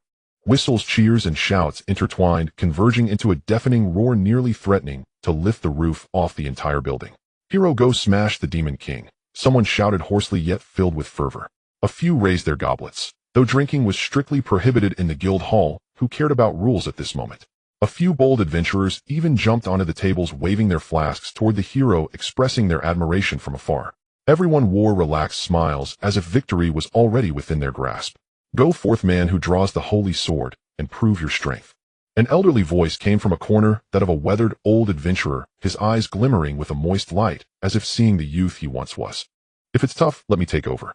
A burly warrior bearing a massive shield thumped his iron chest, his tone earnest and almost naively concerned. His muscles gleamed bronze in the sunlight, resembling a moving fortress. You must win, hero, shouted a young female adventurer, her voice sharp enough to pierce glass, cutting through all the noise and chaos, reaching every ear present. You must win, hero, shouted a young female adventurer, her voice sharp enough to pierce glass, cutting through all the noise and chaos. His eyes were resolute, a smile of unwavering certainty gracing his lips. This strongest man, favored by the heavens and entrusted by the people, simply smiled and replied with 3 words, "We will win." Just 3 words. The atmosphere in the hall seemed to freeze for a moment. Then the entire hall erupted into applause and cheers that were 10-fold, 100-fold more intense than before. Tian leaned against the wall, the corner of his mouth twitching slightly. Flag. In the web novels of my past life, those who said we will win had a 9 out of 10 chance of ultimately losing. And one was saved by a teammate. He looked expressionlessly at the golden-haired figure enveloped in holy light among the crowd. However, it seems the heavenly Tao of this world favors him quite a bit. Perhaps the flag here will not come to pass. Or perhaps. He narrowed his eyes slightly. The more the world favors one, the worse the fall will be. He did not voice this thought. Instead, he silently labeled this brave individual in his heart. Child of Destiny needs observation temporarily, not to be regarded as an enemy. At that moment, for some reason, Alex's gaze swept across the crowd and landed on the young man in the gray linen coat. It was just a fleeting moment. The people around barely noticed. But Tian felt it. Oh, the intuition of the Child of Destiny. Not bad. He did not avoid the other's gaze, only clapping along with the crowd. Alex withdrew his gaze and continued toward the counter amidst the applause and cheers. Tian lowered his eyes, yet his mind still lingered on that earlier thought. The intuition of the Child of Destiny is indeed sharp. This person has a deep foundation, perceptive senses, and faintly possesses the embryonic form of the Tao realm. The autumn breeze stirs the cicadas since at first. If placed in the world of cultivation, at the very least, he has the potential of an innate sword embryo. However, when he looked at me, it was neither hostility nor vigilance, but rather curiosity from a senior toward a junior. Tisk, pure-hearted and untainted by dust, he is indeed good material for cultivation. It's a pity. He is practicing the wrong method. He slightly turned his body, retreating deeper into the shadows of the wall. At the counter, Alex was conversing with the receptionist. His voice was not loud, yet in the noisy hall it remained clear, carrying a magnetic quality that compelled one to listen attentively. He placed a piece of parchment on the counter. Task: reconnaissance report on the vanguard of the Demon King's army. We need the latest intelligence. The receptionist was flustered, rummaging for something, her face flushed, clearly a bit dazed by the hero speaking to her at such close proximity. Mason laughed from behind. Alex, you scared her. Alex turned back and shot her a helpless glare, signaling her not to put more pressure on the receptionist, then offered an apologetic smile to the receptionist. Sorry, no rush. The receptionist took a deep breath and finally dug out a roll of documents bound with red string from the depths of the cabinet, handing it over with both hands. This is the movement of the demon tribe from the western border that just arrived this week. Alex took the documents, but did not rush to open them. Instead, he turned to look at his teammates behind him. First, let's find a place to sit down. We can decide the next steps after reviewing the information. Bruno responded in a deep voice, his gaze already scanning the hall, beginning to look for a place where 5 people. His gaze landed on the corner where Tian was. There was a long table with an empty spot, just enough for 5 people. Over there. Bruno pointed. The 4 followed him toward that direction. Tian leaned against the wall, watching as these 5 shining beings moved toward him, silently assessing the distance. 3 meters, 2 meters, 1 meter. Then Alex stopped right in front of him. Tian raised his head, meeting a pair of azure blue eyes. Alex smiled and asked, "Hello, have we met somewhere?" Tian remained silent. This kind of pickup line. Hard to describe. Tian replied without changing expression, "No, this is my first time in Cold City." Alex looked at him for 2 seconds and nodded. "Then I might have mistaken you, sorry." He did not ask further, turning to walk toward the long table. Mason glanced at Tian as she passed by him. There was a hint of curiosity in her fiery red eyes, but she said nothing and sat down with Alex. Legolas was the last to pass by. The footsteps of the elf were so light they were almost inaudible, but his gaze lingered on Tian longer than anyone else's. Tian felt the sensation of being locked onto by divine sense. The perception of the elven race is indeed sharp. Did he notice something? Yet he did not move or turn back. He simply continued to lean against the wall, quietly observing the Flevel adventurer task list. Flevel tasks: find cats, walk dogs, take care of children. A-level tasks: exterminate goblins, 1 gold coin per nest. A-level tasks: obtain the teeth of a magic wolf, 3 silver coins each. A-level tasks. On the other side of the long table, the 5 people gathered together. Alex unfolded the documents, and the other 4 leaned in to take a look. Mason's voice floated over. The vanguard has advanced 30 miles east faster than expected. Legolas said calmly, this indicates that the supply lines of the Demon King's army are keeping up, or they wouldn't risk advancing. Bruno slapped the table. Who cares about supplies? Chop 1 down as they come, chop 2 down as well. Anna said softly, don't disturb others. Bruno chuckled, lowered his voice, but his sturdy hands were still tapping an excited rhythm on the table. Tian listened from the corner, neither eavesdropping nor avoiding. He turned his head, his gaze landing on Alex's profile. The hero was looking down at the map, his golden eyelashes casting a small shadow on his cheekbone, his expression, focused brows, slightly furrowed, fingers slowly moving across the map, as if measuring some invisible distance. This person is truly serious about his work. Not a statue propped up, nor just a mascot shouting slogan. He really intends to go to the front lines, truly intends to confront the Demon King in battle. Tian withdrew his gaze, looking out the window. The sky had darkened, and the streets of Cold City were illuminated by twinkling lights. The torches on the distant city walls formed a line like a winding fire dragon coiled at the city's edge. Interesting. He leaned back against the wall again, arms crossed. Then let's see how far this child of destiny can go. After about the time it takes to drink a cup of tea, there was a commotion from the long table. Alex stood up, tidied up the documents, tucked them into his cloak, surveyed the hall, and finally his gaze fell on GT. This time he did not just glance and look away. He walked directly over. Tian straightened up calmly. Alex stood before him, less than 2 steps apart. Are you a new adventurer? Alex asked, his gaze falling on the copper Flevel badge at Tian's waist. Yes. Alone. Alone. Alex nodded, falling silent for a moment, as if contemplating. He finally spoke sincerely. The western region is very dangerous, especially recently, as the vanguard of the Demon King's army is pushing east.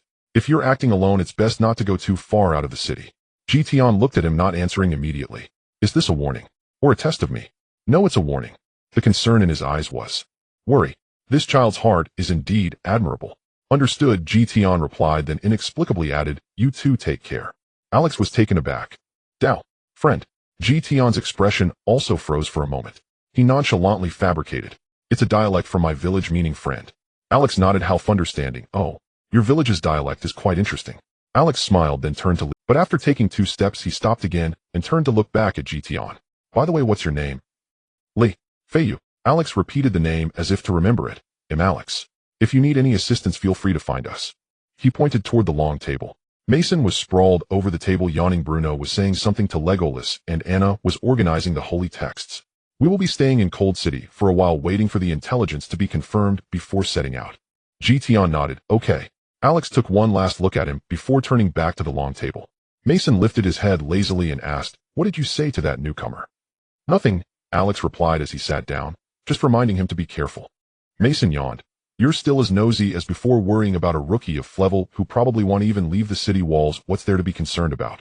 Not necessarily. Legolas suddenly spoke, his voice very soft, but the other 3 all turned to look at him. The elf's gaze passed over Alex's shoulder, landing on the gray figure in the corner. That person does not seem like an ordinary Flevel. Mason raised an eyebrow. What do you mean? Legolas remained silent for a moment before finally summarizing. His breathing is too steady. Steady breathing. Bruno scratched his head. What's that supposed to mean? I observed him for a quarter of an hour from the moment we entered until now. His breathing frequency has not changed. There was a moment of silence at the long table. Could it be a coincidence? Anna tentatively said. Legolas continued, and his standing posture. When he leaned against the wall, his weight was always centered between his feet, perfectly symmetrical. This is not a posture that an ordinary person can maintain. Mason's expression became a bit serious. Are you saying he's trained? Legolas shook his head. I don't know, but there's something about him. A feeling I can't quite describe. As Tian stepped out of the Adventurers Guild, the night had completely fallen. The streets were much less crowded, with only a few drunken adventurers staggering out of taverns arm in arm, singing off-key songs. He walked along the base of the city wall for a while, and stopped at a secluded alley. Without turning his head, he said, come out. There was silence behind him for a few seconds. A figure emerged from around the corner. The moonlight illuminated the person, their silvery hair flowing like liquid mercury. It was Legolas the archer from the Brave team. The elf stood a few steps away, carrying his longbow, his gaze calmly fixed on Tian. Did you know I was following you? Tian turned around and replied, I knew from the moment you stepped out of the door. The elf's footsteps were indeed very light, but your breathing betrayed you.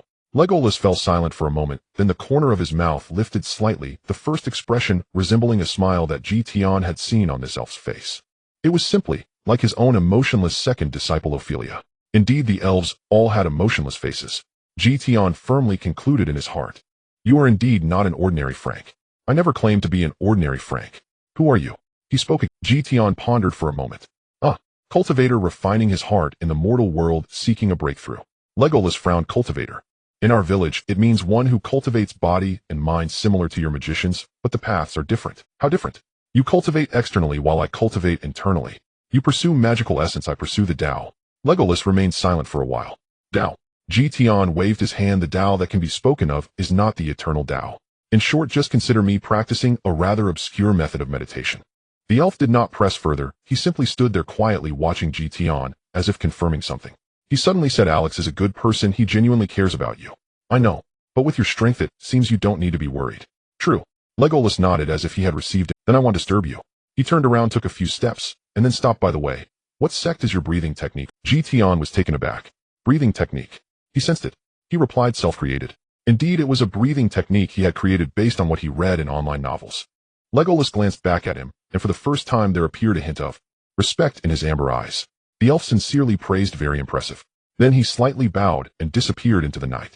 Tian stood at the alley entrance watching the direction Legolas had left, and after a long silence he thought the perception of pure-blooded elves is indeed much sharper than that of humans. Breathing frequency, center of gravity distribution. These things are invisible to ordinary people, yet he noticed them all. I must be cautious next time. He turned around and walked towards the inn in the city. The wind blew in from the desolate western plains carrying a hint of chill. Tian walked along the cobblestone road of Cold City, his boots making rhythmic sounds against the stone surface. He looked up at the distant city wall. Beyond the wall lay the territory of the Demon King's army. On this side of the wall were the brave warriors and his team.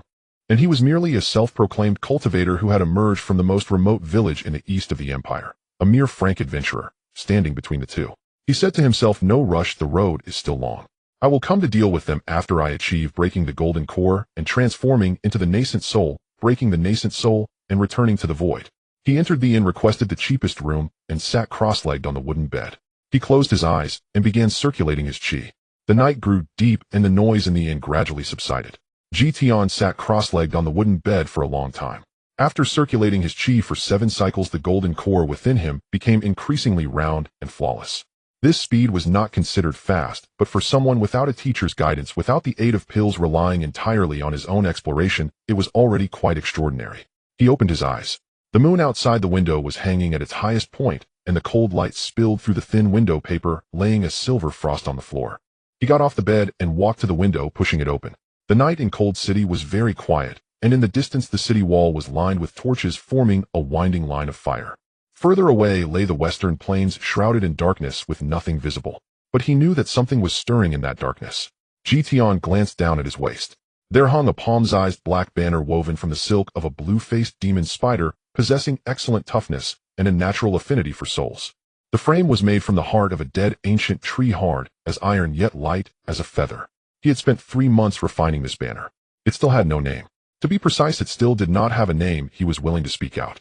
In the online novels of his past life, such an object was called the 10,000 Souls Banner, using the souls of 10,000 as bait, gathering the resentment of heaven and earth, capable of swallowing the sun and moon, obscuring the sky. An ultimate treasure of the demonic path, beloved by evil cultivators, and something righteous people would shout to attack upon seeing. But Tian disliked this name.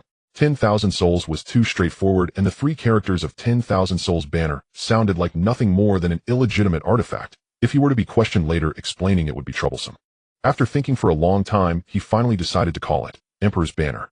This name had been used in a certain online novel from his past life, where it gathered the will of the common people, accumulating the fortune of the world to forge the Emperor's sword, capable of opening the heavens with a single strike.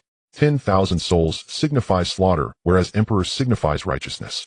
The former is demonic, while the latter is of the Tao. He didn't mind being seen as a demonic cultivator. There were many protagonists in the online novels he read who were demonic cultivators, yet they could still attain the Tao and achieve longevity. However, it was always better to have fewer troubles. Of course, the most crucial point was that he had always proclaimed to his disciples that the Feng Ling Yuing sect was an ancient hidden sect of prestigious righteous faction. He held the black banner in his palm. The banner glimmered with a cold light under the moon, and faintly one could see intricate runes flowing within it. Each rune had been inscribed by him drop by drop, using his essence, blood, and divine sense, representing all his understanding of the way of souls from his past and present lives. But it was still not enough. This banner was merely a shell. It had a framework, meridians, and runes, but no soul. It was like a body without a spirit. It needed a soul to fill it. Tian hung the black banner back, pushed open the door, and quietly walked out of the inn. The night was as dark as ink. He did not use the front door. For him, now climbing over the 20 high city wall of Cold City was merely a matter of a breath. A gray shadow leapt from the shadow of the city wall, silently crossing the parapet and landing on the desolate grassland outside the city. Tian glanced back at the city behind him. The guards on the city wall were still patrolling, the light of the torches flickering on his face, yet no one noticed him. He turned and walked towards the direction of the Ashen Forest. 30 miles east of Cold City lies the Ashen Forest. This grove of dead trees was once known as the Forest of Whispers, where 1,000 years ago elves and humans forged an alliance, singing together among the myriad trees. However, 300 years ago, a squad of the Demon King's army launched a treacherous surprise attack here, using forbidden spells to ambush the brave warrior of that time. The warrior squad was annihilated on the spot. The flames of the forbidden spell reduced everything to ashes, and even after 300 years this place has not regained its vitality. The retaliation from the human kingdom, the church, and the elven court came swiftly, deploying a legendary mage sage and a high priest to obliterate the Demon King's castle with forbidden spells. From then on, the notion of not using forbidden spells seemed to become an unwritten rule for the demon race in battles against other races. Now the remaining tree trunks stand under the moonlight, resembling countless bones protruding from the earth, twisted, cracked, and pointing towards the heavens. This is the beginner's village for adventurers from ranks F to D. Goblins, kobolds decayed with spiders, and the occasional lone orc scout can be found here. Higher-level adventurers passing through this area wouldn't even glance. Yet for Tian, this forgotten wasteland was the first step in forging his new treasures. He stepped into the Ashen Forest, the dry branches cracking beneath his feet, debris flying as distant roars of beasts echoed, sounds that seemed to emerge from deep within their throats, carrying a scent of decay. The damp earth smell, the odor of rotting wood, and the scent of blood mingled together, trying to penetrate into one's mind. Tian's right hand rested on the royal banner at his waist. At that moment, the banner coiled into a bundle, hanging quietly, looking like a piece of tattered black cloth. Yet Tian could feel with his fingertips that it was gently trembling, clearly pleased with the spirit within. In less than a minute, the first monster appeared. A goblin sprang from behind a dead tree, preparing to launch a shameless sneak attack. With a 3-foot-tall gray-green body, tattered leather armor, and a rusted dagger clutched in its hand, its eyes glowed with a ghostly green light in the dark, emitting a hissing sound. The goblin raised its dagger, propelling itself off the ground towards Tian's throat. Tian simply held out his fingers like a blade and waved gently. A flash of white light passed, and though the goblin's body continued to lunge forward, its head had already been severed. At the same time, the black banner at his waist unfurled automatically. The banner rippled like ink clouds fluttering without wind, producing a low, resonant sound. A pale green light floated out from where the goblin fell, drawn by an invisible force, silently merging into the surface of the banner. The runes on the banner glimmered for a moment before returning to normal. Tian silently counted in his heart. 1. He continued to walk forward. The night in the Ashen Forest was a wild revelry for the monsters. Goblins, kobolds, giant spiders, mutated gray wolves, and corpses tainted by demonic energy. These creatures that hid in caves during the day emerged in swarms after nightfall. They howled and roared, transforming the entire forest into a hunting ground. Only tonight the roles of hunter and prey were completely reversed.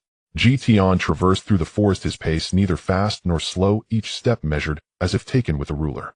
His expression was as calm as if he were strolling in his own backyard rather than walking through a graveyard teeming with monsters. Wherever he passed, the black banner unfurled time and again. Each time it opened, souls were drawn into it. 3, 4, 5. Tian's divine sense spread out like an invisible net, covering a radius of 100 feet in the darkness. The location and strength of each monster were clearly reflected in his mind. A lone orc scout rushed out. With a 2-meter-high green body, muscular and tusked, it wielded a blood-soaked iron axe in its right hand. It let out a deafening roar, stomping its feet like an out-of-control war chariot charging towards Tian. Tian sidestepped. Using his left foot as an axis, he stepped back half a pace with his right foot, twisting his body as if to flip his hair like in some grand Indian production, while the axe blade grazed his clothes and struck the ground beside him. The ground was split open with the cracked stones flying.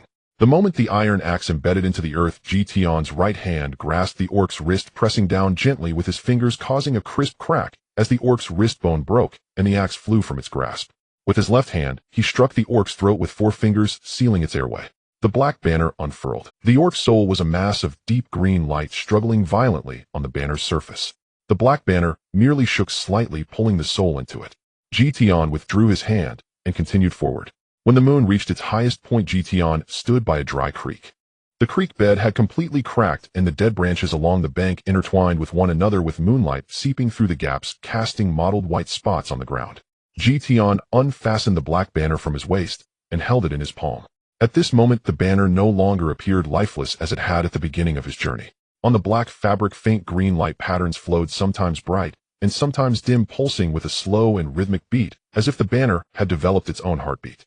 The runes on the banner also became clearer, moving and intertwining like living beings.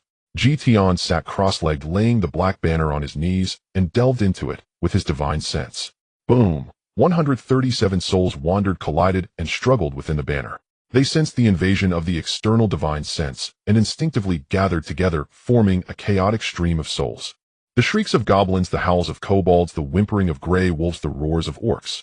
All the sounds amalgamated like 137 thunderclaps, exploding simultaneously in Tian's mind. That impact was enough to drive an ordinary crank adventurer to the brink of mental collapse. Tian remained expressionless. The howls of those souls echoed in his sea of consciousness, yet could not disturb his divine sense in the slightest. He even found it somewhat noisy, frowning slightly as his divine sense trembled gently. Bold monsters entering my royal banner, becoming part of my treasure. This is a tremendous fortune.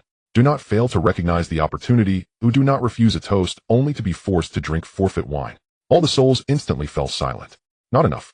Tian withdrew his divine sense, stood up, and reattached the black banner to his waist. He glanced at the position of the moon, just past zenith, with at least 4 hours until dawn. He continued deeper into the forest. 153, 189, 200, 231, 289, 300, 357, 400. Tian no longer hunted one by one. His divine sense locked onto a specific area, and he moved through the darkness without stopping, alternating his hands in swift strikes. White light flashed one after another like lightning in the dark night. The roars of monsters rose and fell, but each roar was abruptly cut off by the sound of cracking bones. The black banner hardly ever closed. It fluttered like a black flag at Tian's waist, constantly unfurling and retracting. Each time it opened, several or even dozens of souls were simultaneously drawn inside. The green patterns on the banner grew brighter, transforming from flickering firefly light into flowing liquid emerald, emitting a faint glow in the darkness. That light illuminated Tian's face. His expression remained calm, yet the corners of his mouth slightly curled up, feeling a long-lost familiarity. Slaughter. This was the cultivation world he knew so well. As dawn broke on the horizon, Tian emerged from the ashen forest. His gray coat was spotless, his steps steady, his breathing even, and he appeared even more spirited than. The guards at the city gate glanced at him, then looked back at the direction he had come from. Their lips twitched as if to say something, but upon seeing Tian's calm and nearly indifferent expression, they swallowed their words. To walk out of that forest alone, one must either be an extraordinarily lucky novice or a cunning predator disguised as a fool. And this young man before them certainly did not resemble the former. Back at the inn, Tian closed his door, removed the black banner, and sat cross-legged on the bed, laying the banner on his knees. He closed his eyes, and his divine sense delved in once more. This time he encountered no resistance. 431 souls floated within the banner, peaceful, as if in slumber. They had been suppressed and refined by the runes within the banner, transformed into docile energy bodies. They quietly hovered in the space of the banner, awaiting conversion into power. The corners of Tian's mouth curled up. One night, 431 souls. He opened his eyes, gazing calmly at the black banner on his knees. The green patterns on the banner had stabilized, no longer pulsing erratically as before, but flickering gently at a constant frequency reminiscent of some ancient timer. He neatly folded the black banner and reattached it to his waist. No rush. He closed his eyes and began circulating his chi, drawing the refined soul power from the banner into his body thread by thread. The sensation of soul power entering his body felt like a warm spring flowing through his meridians, nourishing the long dry riverbed. The road ahead is still long. After having a simple meal, Tian exchanged low-level magic crystals for points at the Adventurers Guild and then left the city again. He did not return to the Ashen Forest. Last night, he had already killed most of the magical creatures that preferred to be active at night in the Ashen Forest. The remaining ones were either hiding deep within, too lazy to search for, or too weak and quick to be worth his effort. He stood at the city gate, glancing back at the desolate forest to the east. He murmured to himself, cutting grass, without removing the roots, the spring breeze will bring it back to life. If I kill them, all the younger generation will have nothing to practice on. This was a principle he learned from web novels in his past life. The predecessors in those books never completely looted the treasures from a secret realm. They always left some for future generations. It's not about kindness, it's about rules. If you cut off the path for others, they will come to tread on yours. The cultivation world emphasizes cause and effect. If you kill all the magical creatures, the balance of this area will be broken. Low-level adventurers will have no place to train, forcing them to venture into more dangerous zones, leading to more deaths, and eventually this debt will fall upon you. It's not fear, it's unnecessary. Everything in the world has its own principles. Magical creatures have their own ways, and low-level adventurers have theirs. If you sever the paths of others, your own path will also be affected. The Great Way has 50 heaven evolves into 49, and one must be evaded. This one is the thread of life left for all beings. Of course, this excludes the naturally evil goblins, which should be eradicated. Tian retracted his gaze and turned south. He needed more magical creatures, preferably in groups, for efficiency. He recalled a quest notice on the Adventurers Guild bulletin board: exterminate slimes, south outskirts of Cold City, rewards based on quantity. Slimes. Tian had encountered these in games in his past life. They had low attack power and defense, their only characteristic being the ability to reproduce through natural division. Kill one and 10 would emerge. Adventurers were generally unwilling to take on such tasks, low rewards and troublesome. But for him it was a decent option. Although slimes were weak, they were still magical creatures. Being magical creatures, they possessed souls.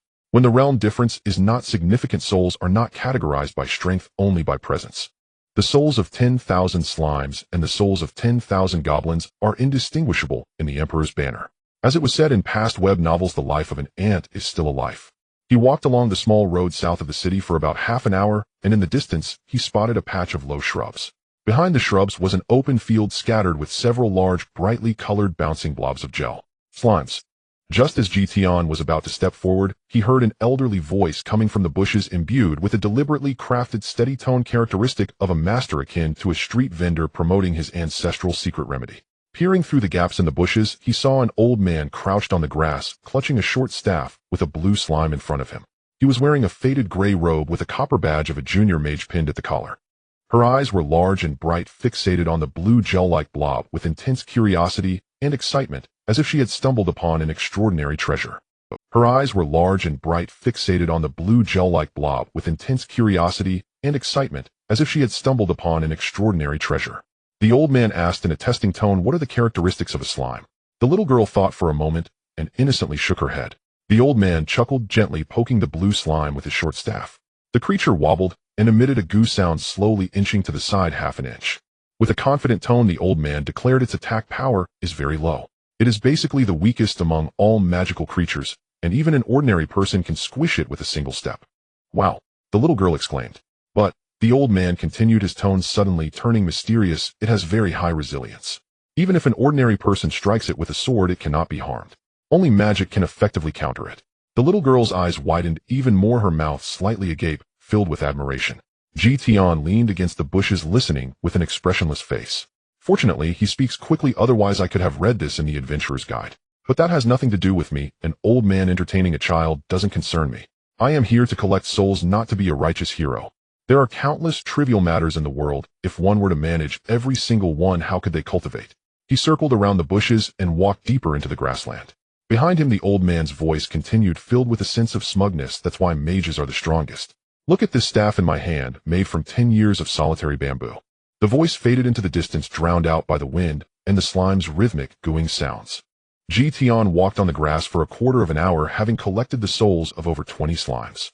These creatures were indeed ridiculously weak. His magic blade didn't even need to touch them. Merely approaching would suffice to shatter them with its fierce aura. The Emperor's banner at his waist trembled slightly, each tremor signifying a soul being absorbed. Just as he was about to collect a red slime, he suddenly heard a scream from behind. It was the little girl's voice. Tian turned his head. In the distance, the situation at the position of the old man and the little girl appeared alarming. The blue slime was indeed weak, but it was not just a single slime that was fighting. A large group of slimes had appeared from who knows where: blue, red, yellow, purple. They crowded together, surrounding the old man and the little girl numbering at least 50 or 60. The biggest concern was not their number, but the massive creature lounging on the outskirts, its size at least 15 or 16 times that of an ordinary slime. Its body was an abnormal deep purple covered in protruding growths, and with every movement those lumps made a gurgling sound. An anomalous slime. Tian had seen descriptions of this kind. Ordinary slimes were indeed weak, but occasionally mutated individuals would appear. After mutation, its gelatinous fluid becomes highly acidic, capable of corroding metal and leather. He glanced at the little girl. She was cowering behind the old man, gripping the hem of his clothing with both hands, her lips pale, tears glistening in her eyes. The old man raised his short staff, his voice trembling. "Child, don't be afraid. Old man will cast a spell." He waved his short staff and muttered a series of indistinct incantations. Nothing happened. No fireball, no ice arrow, not even a small water blast. Only the gem at the tip of the staff flickered, as if it had burped, then fell silent. Failed. The old man recited the incantation again. Still nothing happened. His complexion turned from pale to ashen, then to a ghastly white. His hand gripping the staff began to tremble violently, beads of sweat forming on his forehead. The group of slimes was slowly advancing. The purple mutated body emitted a low gurgling sound, as if sending a signal. The surrounding slimes quickened their movements, acidic fluid oozing from their bodies, leaving scorched marks on the ground. "Fireball!" The old man shouted abruptly, pointing his staff forward. A fist-sized fireball shot from the tip of the staff, wobbling as it flew towards the group of slimes. It drew an arc in the air, then with a puff it exploded 3 feet in front of a blue slime. Rather than exploding, it looked more like it extinguished. Not even a spark splashed onto the target. The old man was momentarily stunned.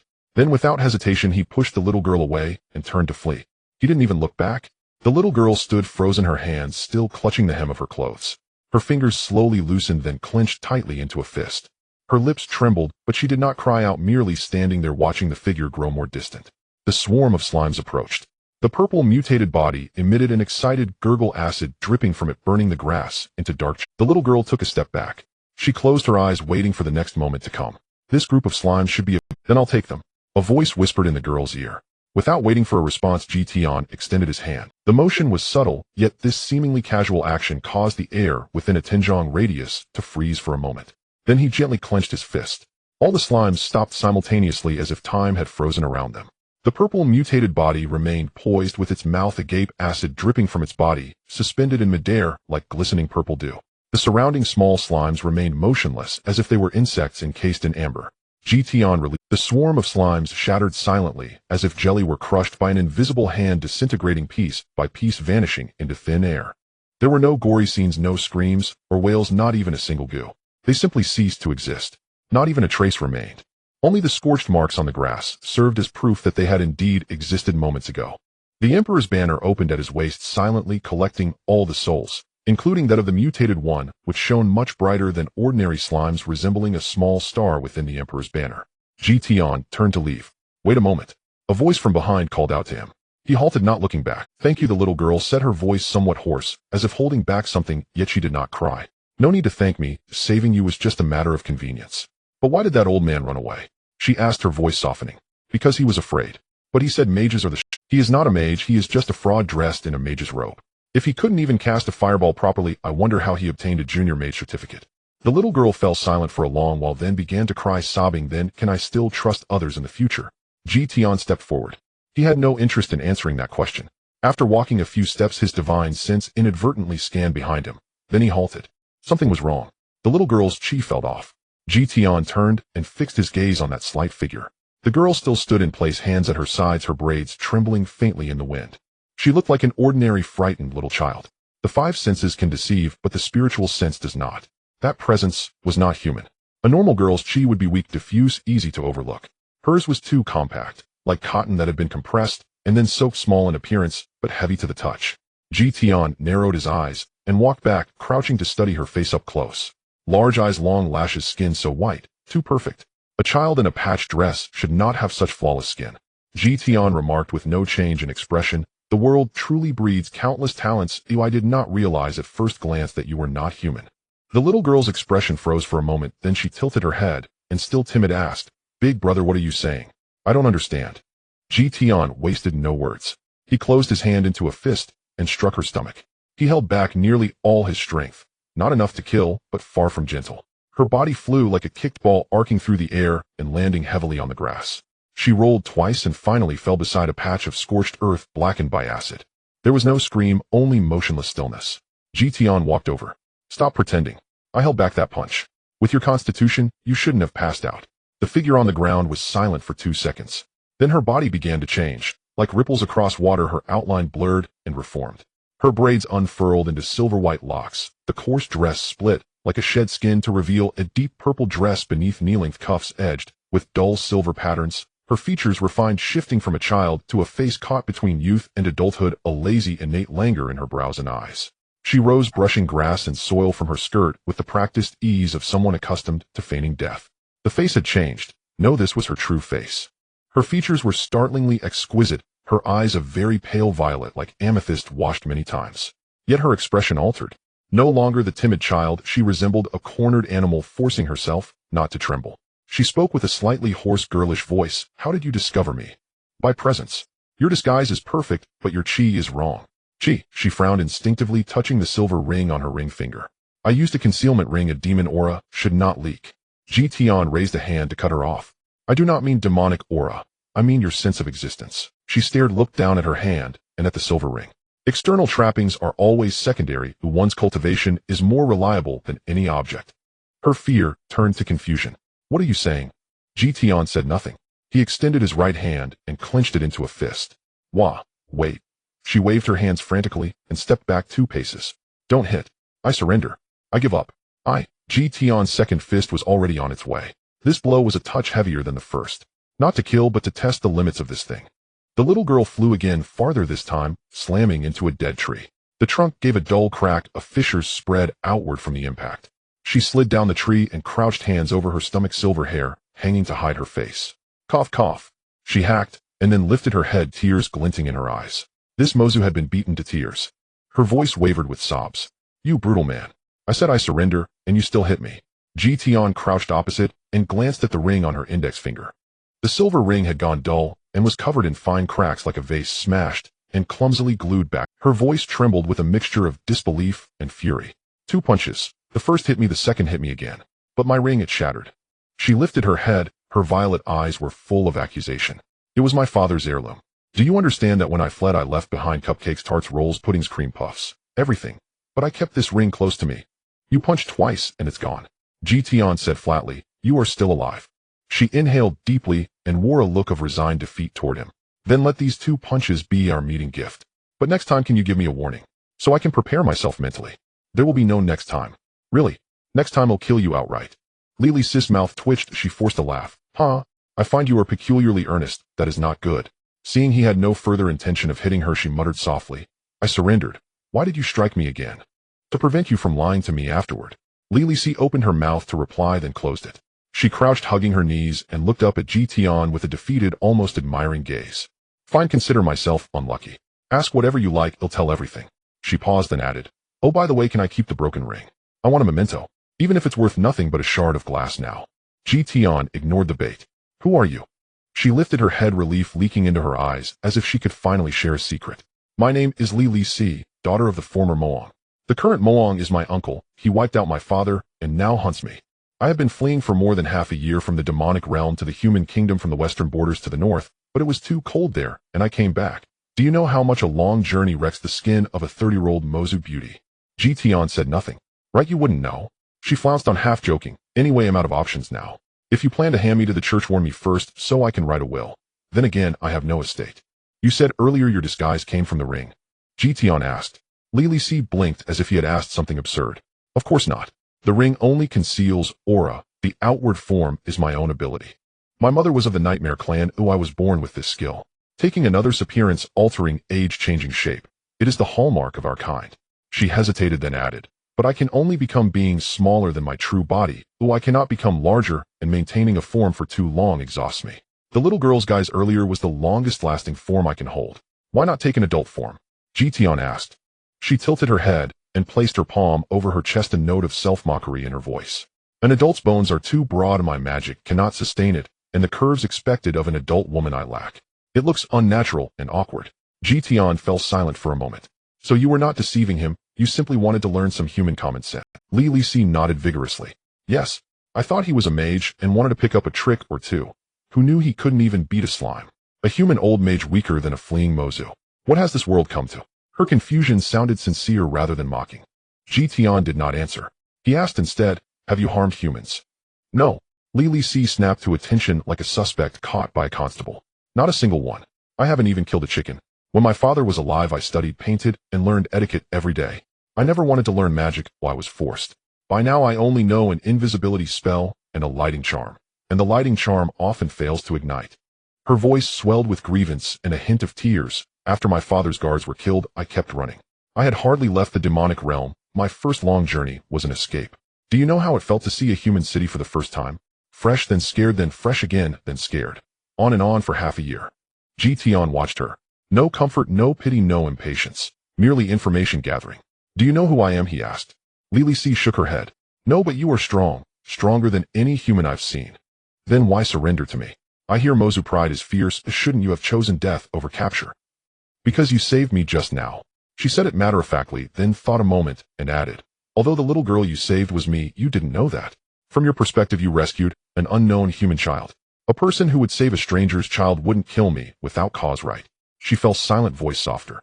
And I also couldn't beat you. Tian rose. Get up. Li Si sprang up like a cat, whose tail had been trodden. Will you let me go? Hope sparked in her eyes. I won't. Then, come with me. What do you intend? Li Si backed away a few steps, arms crossed over her chest. Seeing no lascivious intent, she ventured. Where to? Kyrd City. Her face went white. No, there are heroes there. Holy swords. One strike and I'd be cut. You want? How do you know? Tian glanced at her. Because I know him. Li Si's mouth opened then closed. Her expression flickered through fear, hesitation, struggle, then a kind of resigned acceptance. She sighed. Fine. I have nowhere else to go. He'll go. At worst the hero will cut me down with it. She looked down at her deep purple dress, then at Tian's gray cloak. Could you lend me something to wear? In this outfit, even without the hero's blade, the city guards would detain me at the gate. Suspicious Mozu woman, lavish attire recommended for immediate questioning. Tian was silent for 2 seconds, withdrew a cloak from Zifu's space, and tossed it to her. Li Si caught it and froze. The man opposite wore no storage ring or ornament. Where did that cloak come from? She dared not ask, fearful a question might send her flying to her father's grave with a single punch. Not that Li Si feared death. She mainly worried about the shame a scion of the demon line felled by a human without magic. It would be humiliating. She straightened unconsciously for the sake of her people's reputation. Thank you. She draped the cloak about her and tightened it, then looked up at Tian. By the way, my name is Li Si. If you don't tell me, you'll guess. Mr. Silence. Lord Iron Fist. Two-punch hero. Names don't change with circumstance. Oh, I am Li Feiyu. What a strange name. Why are we going to Kyrd City? Business. What business? None of your concern. Li Si was stung but quickly adjusted and trotted to catch up, muttering, Fine, none of my business. I'm just the baggage whose heirloom was broken by you. No right to know, no voice, not even a warning before being struck. Tian did not look back. This world is remarkably unfriendly to Mozu maidens. Her voice drifted from behind, carrying a resigned helplessness, yet tinged with an ineffable relief. The sun sank. The two walked single file toward the gates of Kyrd City. As they reached the city gate, Lilith stopped in her tracks. Tian turned to glance at her. She stood still, wrapped in an obviously ill-fitting gray cloak, strands of her silvery hair escaping from the edge of the hood, gently swaying in the night breeze. Her expression was not good. It was like standing on the edge of a cliff, glancing down only to realize her shoelace was untied. What's wrong? She raised her hand, the cracked silver ring on her index finger gleaming eerily in the moonlight. The ring is broken. I know I broke it. You admit it quite readily. What I mean is it's broken and I can't hide the aura of the demon race anymore. You want me to enter the fortress city? There are many powerful beings inside, and the brave squads might still be dining and shopping there. What if we accidentally run into them? She paused, then swayed like she was being coy, acting pitiful. Would you really want to see such a lovely girl like me being sliced into pieces by a brave's sword? Oi. You are of the demon race. Tian cast a spell, cutting off the possibility of sound transmitting outward. A demon beauty is still a beauty. Lilith argued softly, then tentatively spoke. How about you as a great man let me off the hook? Tian looked at her for 2 seconds, then extended his hand. Lilith instinctively took a step back, crouching down with her hands over her head. Ah, Lilith was wrong. Lilith will never be reckless again. Tian's hand was not clenched into a fist. His palm was open, fingers slightly spread, hovering half a foot in front of her. He then cast a concealment technique on her. Lilith froze for a moment. She felt something emanating from Tian's palm, something she couldn't quite describe. Like wind, but not wind, like water, but not water. It overflowed from Tian's palm like a thin mist, silently enveloping her entire body. The sensation was quite marvelous. It felt as if someone poured warm water over her from head to toe. Not hot, but very dense, wrapping every inch of her skin tightly. Tian retracted his hand. All right. What do you mean, all right? Your aura. I have sealed it. Lilith stood up, looked down at herself, then touched her face, feeling nothing. You sealed it? With what? You didn't even recite a spell or take out a staff. Not necessary. Then what did you use? Magic. Lilith blinked, seemingly forgetting the fear of crouching down with her head covered. Magic? What is that? A branch of magic. An ancient magic system that has been lost. Or is it something you made up? Yes, Tian replied, and turned to walk towards the city gate. At the city gate of Cord, the daytime traffic was bustling with guards focused solely on inspecting the passing carriages and cargo, hardly paying attention to the pedestrians. After passing through the gate, Lilith continued to ask, which one? A branch? An ancient system? Or something you made up? All of them. Lilith was momentarily speechless, opening her mouth to ask again, but hesitating, fearing another punch. She jogged to catch up, muttering softly, what do you mean all of them? All three. Then which one is it? This person's speech is like squeezing toothpaste. After walking a few steps, she couldn't help herself and boldly asked, is this magic reliable? How long can it last? Will it suddenly fail while walking? Will there be a warning before it fails? Like a ding sound, or maybe some smoke? It won't. What won't? Won't fail? Or won't have a warning? It won't fail. Really? Unless I die. Lilith fell silent for a while, then quietly said, could you not die first? Tian did not respond. Unknowingly, they had already passed through the city gate and arrived at the entrance of the Adventurers Guild. The two tall oak doors were wide open, warm yellow lights spilling out, mixed with the sounds of voices, laughter, and clinking dishes. Two guards stood at the entrance, chatting idly, their gazes sweeping over them, without lingering for even a second. Lilith stood on the threshold, taking a deep breath. Are you sure there's no problem? The Adventurers Guild is filled with masters. Tian reached out, and Lilith's body stiffened for a moment. Tian's hand was cold, his knuckles distinct, the grip not strong, yet she couldn't pull away. No nonsense, let's go. He stepped over the threshold, pulling her into the Adventurers Guild. The hall was as lively as during the day. The crystal chandeliers were unlit, but the fire in the fireplace burned brightly, warming the entire space. The notice board was filled with task lists, and the portraits on the honor wall flickered in the firelight.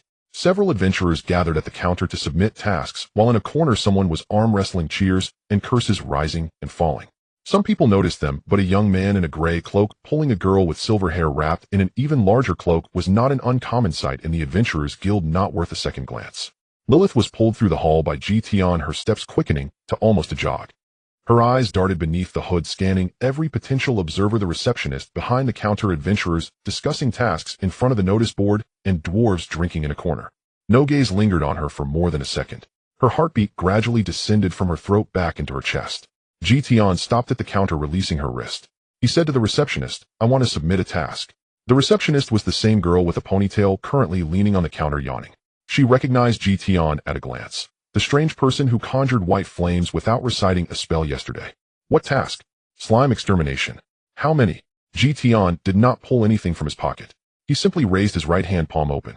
The air above his palm slightly distorted, as if something invisible had been torn open. Then a small pile of light blue crystal cores appeared out of thin air on the counter, clattering as they scattered, glimmering under the light. The receptionist Tian halted midway. She widened her eyes, staring at the pile of crystal cores, then looked up at Tian's hand, then at his face. You? What is this? Tian replied calmly, spatial magic. He did not explain that this was a sign of a cultivator at the Purple Mansion realm, nor that this space was something he opened up with his divine sense within his body, unrelated to any magic system of this world. These were unnecessary details for outsiders to know. The receptionist opened her mouth, but swallowed back the words, the Mage Association only has storage rings, where's the spatial magic? As a professional receptionist, she decided not to ask further. She lowered her head to begin counting the crystal cores, her fingers slightly trembling. 53. Lilith stood behind Tian, tightening her cloak even more. Her gaze fell on Tian's right hand. Just a moment ago, she clearly sensed an extremely subtle magical fluctuation emanating from Tian's palm before he took out the magic crystals. This ability, known as internal refinement in the demon realm, was a forbidden technique only those of prince level or above among the demon race could master. Lilith's pupils contracted. Could this man who claimed to be Li Feiyu also be of prince level? That corresponds to the level of a human magic tutor. Then how am I supposed to escape? Back in the demon realm I could flee because my father's personal guards covered for me, but now I have no trump cards left. The escape plan of the former demon princess Lilith was a total failure. Or rather, it had already ended before. Dazedly following Tian out of the Adventurers Guild the night breeze hit her face, carrying the dryness and chill unique to the western wasteland. Lilith shivered, wrapping her cloak even tighter. Tian walked ahead at a leisurely pace. Lilith followed behind, maintaining a 3-step distance, just the right spot for a captive. She cautiously asked, as if there was a thick barrier between them, "Where are we going?" He answered without hesitation, "To a nearby cheap inn." Lilith's heart sank. Oh no, he must be planning something nefarious. Surely. After all, Lilith is so cute, so beautiful, and her looks are so in line with human aesthetics that any normal person would find it hard to resist. Before, he only seemed conservative and didn't like to do things outside, but now he can't hold back any longer and wants to go to the inn. She recalled the stories her mother told her about evil heroes abducting demon girls. In those stories, the heroes instigated conflict between the demon race and the church, then rescued the Wolf Clan girl they fancied, and then. Her mother never finished. But Lilith secretly read the sequels to those stories after growing up. The evil hero would first do this, and then that to the innocent demon girl, and then. A scene suddenly popped into her mind. A dirty bed, a tavern bed that countless people had slept on. She collapsed onto the bed, her cloak torn open, her deep purple dress pushed up to her waist. The man still wore that expressionless face, one hand pressing down on her wrist, the other unbuckling his belt. It was no longer an inn, but a dungeon.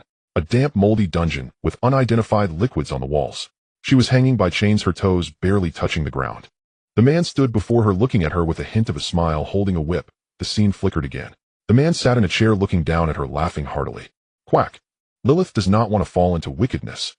She finally couldn't hold back any longer and yelled out, crossing her arms in front of her chest, striking a cryptic defensive posture. Tian turned around, looking at her with some confusion. "What are you saying?" He could sense the other person's emotions fluctuating drastically, but without using the soul-searching technique, he couldn't discern what exactly she was thinking. I. Lilith sounded like a deflated balloon, her voice growing smaller until it almost squeezed out through her teeth. "Can we change to a more upscale hotel?" "I don't want to." "No." Tian didn't even need to think to guess that it must be the princess syndrome acting up. He never indulged those who were not close to him, let alone the fact that the hotel he booked still had 2 days left on its reservation. He turned and continued walking forward. Lilith stood in place, her mouth agape like a fish stranded on the shore. No, just 2 words. No explanation, no discussion, not even a glance back at her. As if she had not just been expressing her last protest against the tragic fate awaiting a demon girl. Her lips trembled, wanting to say something, but found herself unable to utter a word. A surge of anger welled up from her chest, choking her throat, neither swallowable nor spit out. Pathetic. Too pathetic. She was a princess of the demon tribe, the daughter of the former demon king, a descendant of the nightmares, flowing with noble blood. Her mother was the most beautiful woman in the demon realm, her father the strongest man on the surface. Yet now she was brushed off by a human with just 2 words. Like chasing away a small slime. Her foot unconsciously stomped lightly on the ground. So light that she herself wasn't sure if it made any sound. But the man did not turn back. He continued walking forward, his pace exactly the same, neither fast nor slow, like a precise metronome. Lilith stared at his back for 2 seconds, then jogged to catch up. This cold and heartless man. She followed behind him, maintaining a distance of 3 steps. But this time her footsteps were a bit heavier than before. Not the kind of heavy that screamed, "I want to run away," but rather the kind that said, "I'm very angry, but I dare not let you see it." Damn it. Here she was, a princess of the demon tribe, having to stay in a cheap hotel.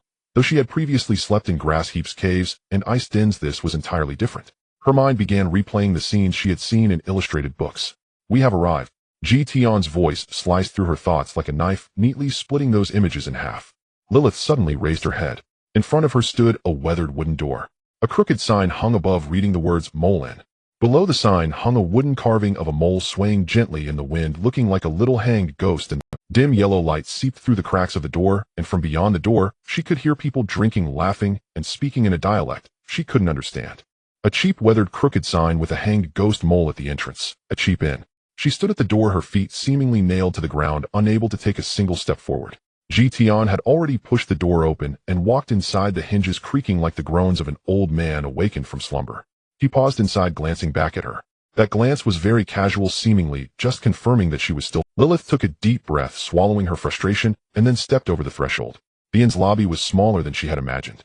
A few wooden tables, several long benches, and a bar counter. Behind the counter stood a plump, middle-aged woman wearing a greasy apron, wiping glasses. In the corner sat several men with flushed faces, arguing in a language Lilith couldn't understand. Everyone's gaze lingered on them for a moment before shifting away. No one noticed she was a demon, no one noticed her ill-fitting cloak, and no one noticed the long silvery hair. No one noticed her. Lilith comforted herself internally actually. Being with him isn't so bad. He possesses the strength of a demon prince, and even as a human someone of this caliber has a lifespan similar to mine. Although I, Lilith, am being chased by the demons under my usurping uncle's command, the next generation might not be the same. The grudge of 3 generations can still be avenged. As long as. Unbeknownst to them, the two had arrived at the room's entrance. Tian opened the door, gesturing for Lilith to enter. Lilith stood at the door, taking a deep breath. She mentally prepared herself for 3 seconds. Then she stepped. The room was indeed very small. A bed, a wardrobe, and an oil lamp hanging on the wall, its flame flickering in the night breeze, casting shadows that stretched and shrank. The sheets were gray, the kind that had been washed many times. There were indeed a few stains of unknown origin on them, darker than the sheets, resembling an old map that had been soaked in water. She turned her back to Tian, gripping the ties of her cloak for a long time. Then she let go. The gray cloak slipped to the floor, and her deep purple dress glimmered dully in the oil lamp's light, the dark silver patterns on the sleeves resembling sleeping snakes. Her fingers moved to the neckline, the first button, the second, the third. She unfastened the dress belt, closed her eyes, her eyelashes trembling slightly. Her voice was very small, as if speaking to herself. This is my first time. You. Be gentle. 1 second, 2 seconds, 3 seconds. No sound at all. No footsteps, no hurried breaths, not even the sound of clothes rustling. It was so quiet that it felt like she was the only one in this room. Lilith opened one eye. Tian stood 3 steps away, arms crossed, chin slightly retracted, his gaze fixed on her. Yet that look did not resemble one directed at a woman. He was not looking at her body, but rather at the faint, almost intangible waves of magic that had emanated from her in that moment. He stroked his chin, seemingly deep in thought. Magic, rising, blood surging. Are you trying to demonstrate your innate talent to me? Lilith was stunned. Fearing she might not understand, Tian continued, I don't know much about your demon tribe, but I have heard that there is a faction skilled in the art of harmony, which I presume is your nightmare clan. When you took off your outer garment just now, there was indeed a trace of extremely faint magical fluctuation. Were you attempting to cast a charm? However, Tian turned around, walking towards the windowsill. The art of harmony is an external path. It relies on taking and receiving, on selfishness, merely touching the superficial aspects of the yin and yang pathway. Moreover, the subsequent bottlenecks and risks are enormous, easily leading to demonic deviation. I am not ready to learn it yet. Sitting cross-legged on the windowsill, he glanced back at her. I am more interested in the illusion techniques of your clan.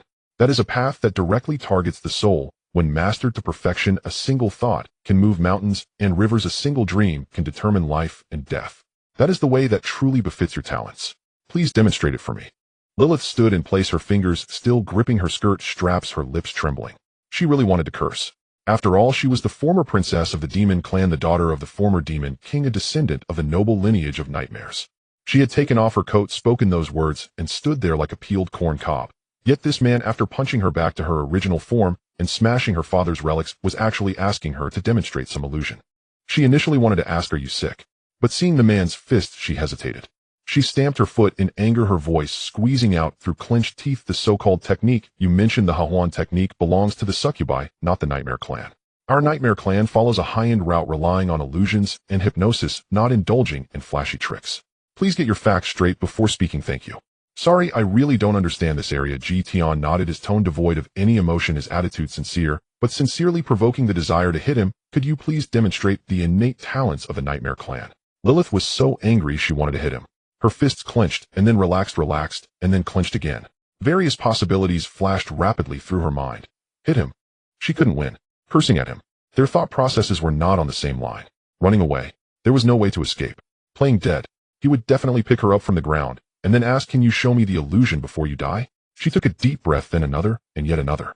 She swallowed her frustration and suppressed the second wave that, you mess with me, consider it like kicking cotton. She tied her skirt straps tightly and rebut-toned her collar. You just said you were interested in my illusions. More interested than that. She hesitated to say what that was, but she felt he should understand. If he couldn't comprehend this, she would just eat this bedsheet. Tian indeed understood.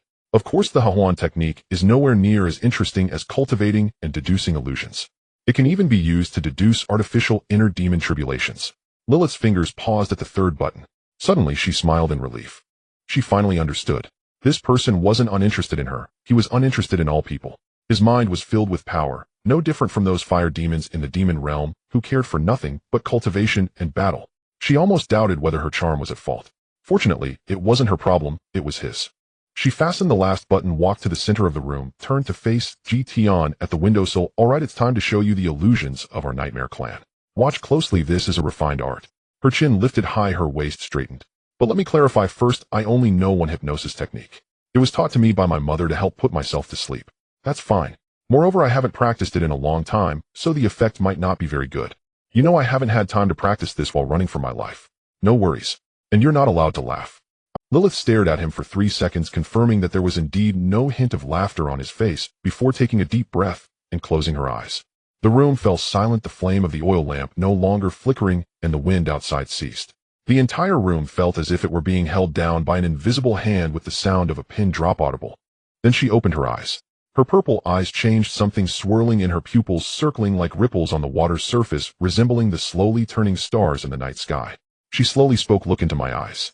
Her voice had changed. It was softer, lighter, like a sound drifting from a distant place. Tian looked into her eyes. He saw the starry sky. Countless stars spun around him, silvery light, purple, deep blue, as if someone had spilled a box of gemstones, flowing slowly in the endless darkness. His body felt lighter, as if something were pulling him out of this fleshly shell. The voice surged from all directions, "Relax. Don't resist. Follow me." Tian did not resist. He was observing the trajectory of this magical technique, the path of magical energy flowing from her body, the way mental power weaves illusions. Every detail was vividly clear in his divine sense. She was using her innate ability to drive this technique, like someone running with their eyes closed, relying solely on instinct. Truly a gifted, innate talent. The arrangement of those stars, the changes in light and shadow, even the sensation of falling into the starry sky, were all spontaneously woven by something deep within her. It was something inscribed in the bloodline of the Nightmare clan. He continued to observe. Then he noticed something. The speed of the rotating starry sky was slowing down. Lilith's breathing became prolonged, her shoulders slightly sinking, her neck leaning forward, her whole being resembling a flower weary from the wind, finally finding a place to droop. Her eyelids were struggling, the spinning in her pupils slowing down slower and slower. She was hypnotizing him, but at the same time, she was also hypnotizing herself. The starry sky began to blur. Those stars no longer spun, but quietly floated in the darkness like lamps being lit one by one. The light grew softer and dimmer, like the last glimmer of light at dusk. "Sleep now." That voice had become so faint it was almost inaudible, so sleepy. Lilith's eyelids finally closed completely. Her body swayed like a small tree blown by the wind. Then her knees buckled, and she fell forward. Tian reached out and caught her. Her head rested on his shoulder, her silver hair cascading down, covering half her face. Her breathing was steady, her heartbeat calm, and a trace of relief still lingered on her face. She had lulled herself to sleep. While demonstrating the hypnosis technique to him, she had inadvertently hypnotized herself as well. Tian looked down at the demon girl in his arms, who slept like a cat. The corners of her mouth were still turned up, as if she were dreaming a beautiful dream. He remained silent for a moment, realizing that she was truly asleep and not experiencing any sudden wake in her dreams, so he gently laid her on the bed and pulled the quilt over her. In her dreams, she turned over, wrapping the quilt around herself into a bundle, her whole body curling up. Goo. Fire demons can go die. Tian stood by the bed, watching the demon princess, who had wrapped herself up like a spring roll. "Is this the high-end route of the Nightmare clan?" He murmured, his voice lacking any sarcasm, merely stating an observation. The person on the bed did not respond, emitting a steady zzz of even breathing. He returned to the windowsill and sat cross-legged. Moonlight poured in through the window, dyeing the entire room silver with the sound of even breathing from the bed, like a small cat purring. He closed his eyes. The images of the starry sky from earlier still lingered in his divine sense, not as remnants of an illusion, but as his own recollection. The arrangement of those stars, the flow of light and shadow, the sensation of weightlessness when falling into the starry sky. There were no techniques involved, just pure innate talent. It was the instinct inscribed in the bloodline of the Nightmare clan. But it could be learned. When he opened his eyes again, swirling starry rivers appeared in Tian's inky black pupils. Not as many or as dense as Lilith's, but they were indeed in motion. In a single thought, the virtual and the real can be exchanged. He retracted his gaze, the starry river in his pupils slowly dissipating. This technique is known in the cultivation world as the path of illusion arrays. Using divine sense as the array's foundation, spiritual power as the array's patterns, and the heavens and earth as the array's eyes. Her innate talent is merely the beginner's chapter of this grand path. But the beginner's chapter is already sufficient. In the coming days, I can use a substantial amount of divine sense to research its potential evolution into an inner demon tribulation. In the end, I owe a debt of causality, making it inappropriate to invite her to the human emperor banner as the main soul. How should this be handled? He returned to the windowsill, sitting cross-legged, replacing sleep with the circulation of qi. Moonlight poured in through the window, dyeing the entire room silver. From the bed came sounds reminiscent of a small cat purring interspersed with snippets of dream talk. Gaga golly Feiyu, you have your day too. You feed me. The strong must ruthlessly humiliate the weak. Lilith was awakened by the sunlight streaming in through the window. She groggily turned over, tugging the blanket over her head, mumbling. 5 more minutes. The blanket remained motionless. She tugged at it again, but it still didn't budge. Opening one eye, she discovered that she had curled the blanket into a ball, hugging it like a squirrel sleeping with its tail. Releasing the blanket, she turned over and saw a figure sitting on the windowsill.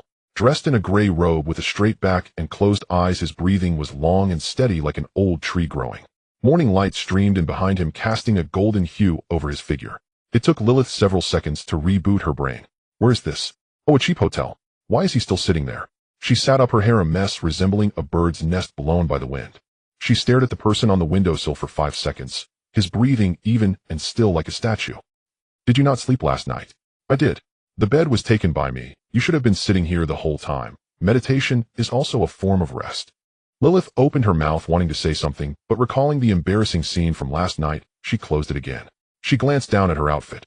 A deep purple dress, buttons neatly fastened. The blanket was tightly wrapped around her, and she couldn't even remember how she got to bed last night. You collapsed on my shoulder, and then I placed you on the bed. Lilith's face flushed slightly, but the next words from Tian extinguished that warmth. Your sleep quality is poor. You talked in your sleep 7 times last night. 4 of those times mentioned Flame Demon died, twice mentioned Little Cake, and once mentioned Li Feiyu. You also have today. Lilith's expression shifted from flushed to pale, then from pale to ashen, finally, settling on a look of despair that seemed to plead, please no more. I said that much. 7 times. No, I wasn't asking about the number. I meant, did I really say Li Feiyu you also have today? Yes. Lilith took a deep breath, swallowing the frustration that surged up, then lifted the blanket, sitting up straight at the edge of the bed, hands on her knees, back, straight, chin slightly raised, maintaining the last semblance of dignity as a demon princess. Let's let last night's events drift away with the wind. Her tone was solemn, as if delivering an official statement. Let's talk about serious matters. Tian stepped down from the windowsill, standing before her. He extended his hand, palm facing up. A ball of flame appeared out of thin air. Lilith instinctively shrank back, fearing a fiery punch would come her way. But the flame did not fly toward her.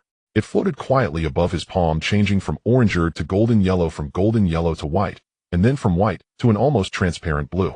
That was a color that appeared only at extreme temperatures. Lilith's eyes widened. Tian extinguished the flame and conjured something else. A sphere of water coalesced in his palm, clear and transparent, its surface rippling gently, like a handful of spring water drawn from a deep pool. Then came the wind. A mini whirlwind spun at his fingertips, silent, yet Lilith's hair was blown up. Then came the earth. A seed sprouted, grew, bloomed, and bore fruit in his palm, the entire process taking less than 3 seconds. It was a small flower of pale purple, with dew still clinging to its petals. Then came the light. A soft glow radiated from his palm, warm and bright, as if he had clasped a small piece of sunlight in his hand. Then came the dark. The light extinguished and darkness gathered in his palm.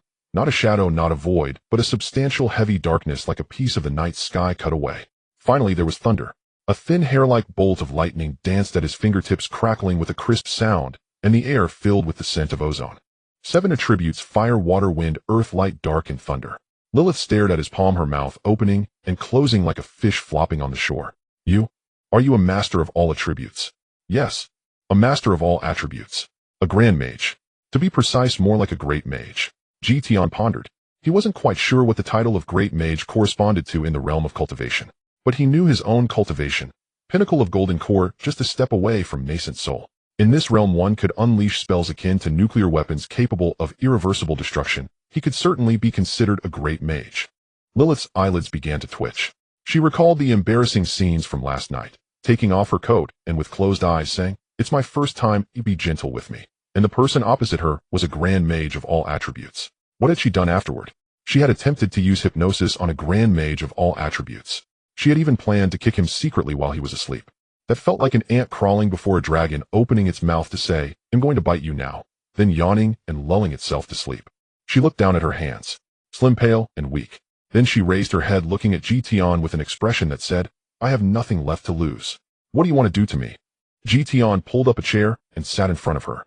"Last night you showed me the Nightmarish clan's gifted supernatural ability. I watched and learned. That's cause and effect."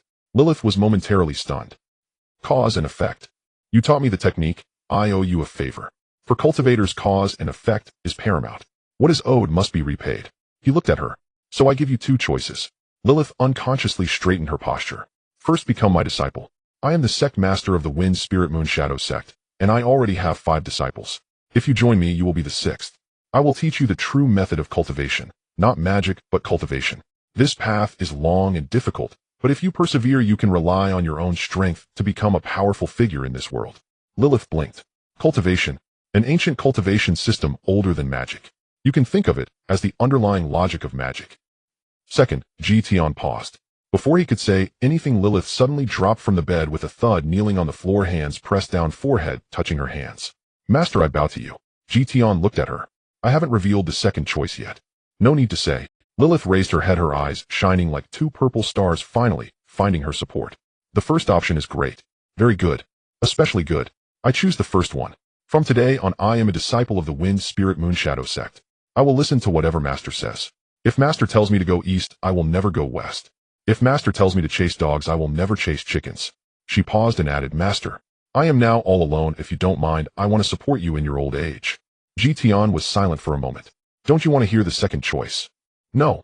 What if the second option is better? Not possible. Lilith declared firmly, being your disciple is the best choice. What choice could be better than this? None.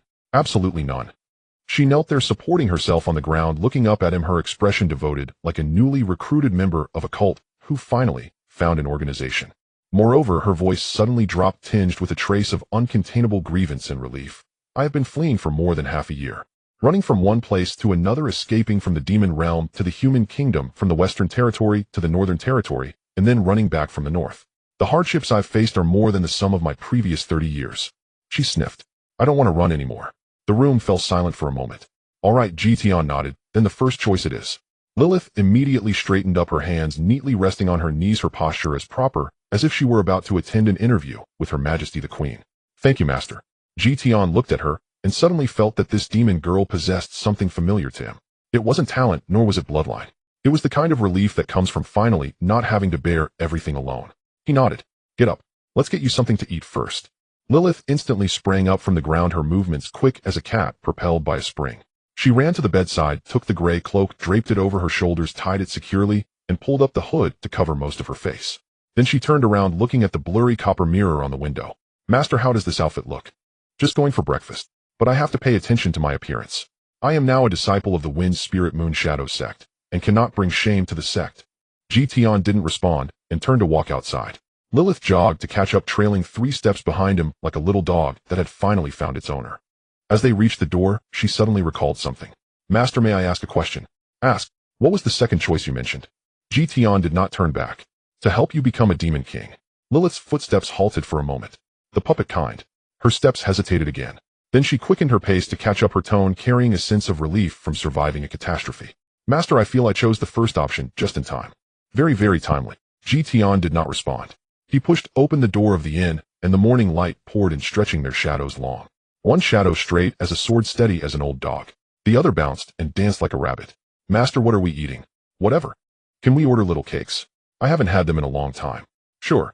Then I also want egg tarts, egg rolls, pudding, cream puffs. Realizing she had gotten carried away, which might negatively affect her already poor image in Tian's eyes, Lilith stopped her string of requests and forced a smile. I was just joking him, actually easy to please, really, just a bowl of porridge will do. No need to be so formal. Tian shook his head. Now that you are my disciple, I am your family. As long as it doesn't hinder my pursuit of the Tao and your own cultivation, I will do my best to meet your needs. This is also one reason why Tian, despite his high cultivation, remained quite poor. Most of his money went to the disciples. He himself didn't mind. Most things related to his realm couldn't be bought with money. Even if they could be bought, his meager funds wouldn't suffice. Wow, Master, you are so generous. Then I want macaron sandwiches. She trotted behind Tian, her mouth curving up beneath the hood. Having fled for more than half a year, finally no longer needing to run. Though this master is a bit strange, a bit cold, a bit lacking in romantic understanding, and seems to have a slight tendency toward violence. But at least he wouldn't hand her over, allowing her to eat the little cake she loves. Master, I really can't eat anymore. Lilith slumped in her chair, 6 empty plates, 3 empty cups, 2 empty bowls, and an apple that she had gnawed halfway through, but could no longer fit inside, were laid out before her. She held her stomach, her silver hair cascading over the back of the chair, looking like a cat that had been overfed with no strength left even to move a finger. Inside her stomach, a fierce civil war was raging. Cake lovers and pudding enthusiasts were locked in battle, while a custard tart tour group watched the chaos unfold. The cream puff had already been pushed to the edge of her esophagus, ready to escape at any moment. Tian sat opposite her with only a cup of cold tea before him. Strong as Tian was, he no longer needed food to sustain his vital signs, and to maintain his lofty demeanor in front of his disciple, he simply chose not to eat. You said you wanted to eat mini cakes, tarts, egg rolls, pudding, cream puffs, macaron sandwiches. He listed each item calmly, as if reciting a mantra. I ordered them all, but you barely ate a tenth. Lilith's voice floated up from the table, weak and feeble, like a sun-dried salted fish, making its last struggle. I thought each item was just a bite. Who knew you would order by head count? I thought it would be those delicate little treats, one bite each, and I could elegantly wipe my mouth after eating. I don't really understand your racist food consumption. It seems I overestimated you. Lilith buried her face in her arms, letting out a muffled wail. She felt that her image in her master's eyes was probably not that of a person, but rather that of a potential super-fat pig. The Golden Acorn restaurant was the largest, most expensive, and most prestigious restaurant in Cord City. With white tablecloths, silver cutlery, and crystal chandeliers, even the servers wore impeccably starched white shirts with bow ties tied meticulously, striding with grace, more dignified than some fallen nobles. When Tian entered with a silver-haired girl wrapped in a cloak, the doorman hesitated for a moment, but still respectfully ushered them inside. Adventurers were usually generous, and even if a few wanted to dine and dash, a mere servant like himself could not provoke them. Since leaving the demon realm, Lilith had never been treated with such courtesy. After fleeing for over half a year, the highest quality food she had eaten was a half piece of bread she found on the roadside, cold and hard enough to kill a goblin. Once she found an apple that someone had taken a bite out of and discarded next to a garbage bin in a small town. She picked it up, wiped it off, and ate it, thinking it was a delicacy. Looking back now, that was probably the pinnacle of her life during her escape. She gazed at the menu filled with dishes she could hardly imagine. Vanilla cheese, baked lobster, truffle mushroom, soup, honey-glazed pigeon, caramel, pudding, tiramisu, macaroon tower, and felt tears threatening to spill from the corners of her eyes. Order whatever you want. Tian said, his tone as calm as if he were commenting on the pleasant weather. She tentatively ordered a mini cake. Her voice was so small, as if she were stealing. Tian sighed lightly and handed the menu to the server, saying, whatever is on the menu, one of each. The server thought he had misheard. Oh, that could cost quite a bit, sir. One of each. Tian repeated, pulling out a bag of gold coins from his spatial ring and placing it on the sound of the bag of gold coins hitting the table was heavy, carrying a metallic resonance of do not judge a person by their appearance. The server's expression immediately shifted from skepticism to enthusiasm, then to reverence, bending lower than the welcome mat at the entrance, and invited them to the best window seat. Good lighting, great view, and a perfect spot favored by noble ladies for photos. And thus Lilith began the happiest, yet most painful meal of her life. The happiness was that everything was so delicious it made her want to cry. The mini cake melted in her mouth. The cream was as light as a cloud. The tart's outer crust was crispy enough to crackle, with a filling that was sweet, yet not cloying. The pudding was so silky, it felt like it was made from angel tears, quivering at the slightest touch of the spoon, as if it were teasing her. The pain was that she simply couldn't finish it. First plate, delicious. Second plate, so delicious. Third plate, feeling a bit full. Fourth plate, master, can I take a break?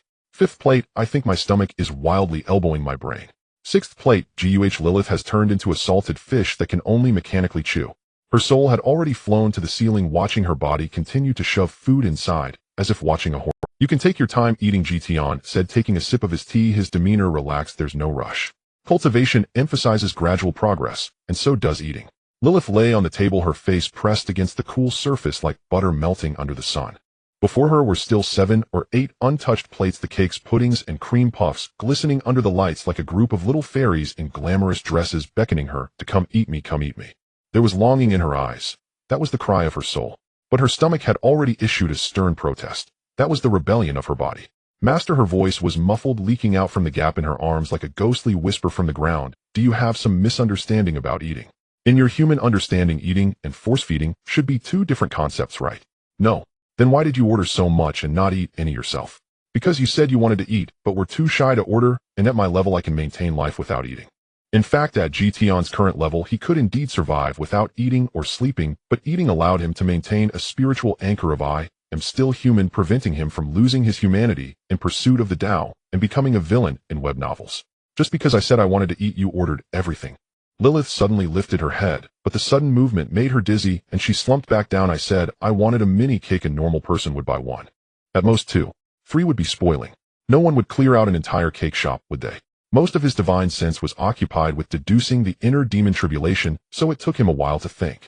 He pondered with the little mental strength left outside. Throughout his life, he had hardly ever invited anyone to him. The disciples of the Wind Spirit Moon Shadow sect were either from wealthy families like Elena, who didn't require his invitation, or they were orphans picked up from the roadside for whom providing a meal was sufficient. Sitting down in a restaurant and ordering like this was still a first for him. Consider it that way. Lilith took a deep breath and said with a tone of, "I finally understand, Master, inviting someone to a meal is not done this way. You should ask what they want to eat, how much they want, if it's enough. It's not about bringing the entire menu. This could lead to someone being overstuffed." "You didn't get stuffed." "I almost did," Lilith exclaimed in frustration, slapping the table, causing the empty plates to jump slightly and clink together. Several nearby diners turned to look at her, their expressions a mix of curiosity, sympathy, and a hint of subtle disdain, as if to say, "Is this girl the reincarnation of a starving ghost?" She immediately withdrew her hand, dejectedly slumping back over the table, burying her face in her arms, her silver hair spilling across the table. "Master, you actually don't have to fulfill some of my rude requests in the future. I just like to talk. I will consider. Then could you take back what you just said?" "I cannot." "Why not?" "Because words once spoken are like water poured. Cultivators must adhere to their words when it comes to their disciples, and they cannot be changed." "Is that how adhere to your words is supposed to be used?" Lilith raised her head in indignation, but slumped back down due to the sudden movement making her dizzy, and that is not adhere to your words, that is choking someone without compensation. If this gets out, outsiders might think our Wind Spirit Moon Shadow sect runs a stand-up comedy club. Tian looked at the silver-haired hamster curled up in front of him. Fur-bristled shoulders hunched, the whole person curled up in the chair like a crumpled, glutinous rice ball. The corner of his mouth twitched imperceptibly. "A comedy club? Does the demon realm have one too? Never mind, I will see for myself later." He lifted his teacup, turning his gaze to the window. Golden sunlight spilled onto the stone streets of Cord City, with pedestrians coming and going, and a few children chasing a fat cat. The flags on the distant city walls fluttered in the wind, making a rustling sound. Then he spotted a few familiar. Chapter 22, Encounter Part 1. Golden hair shone like a banner in the sunlight, dazzling to the eye. Silver light armor and a white-sheathed long sword hanging at the waist, the holy runes on the sword sheath shimmering with faint golden patterns in the light.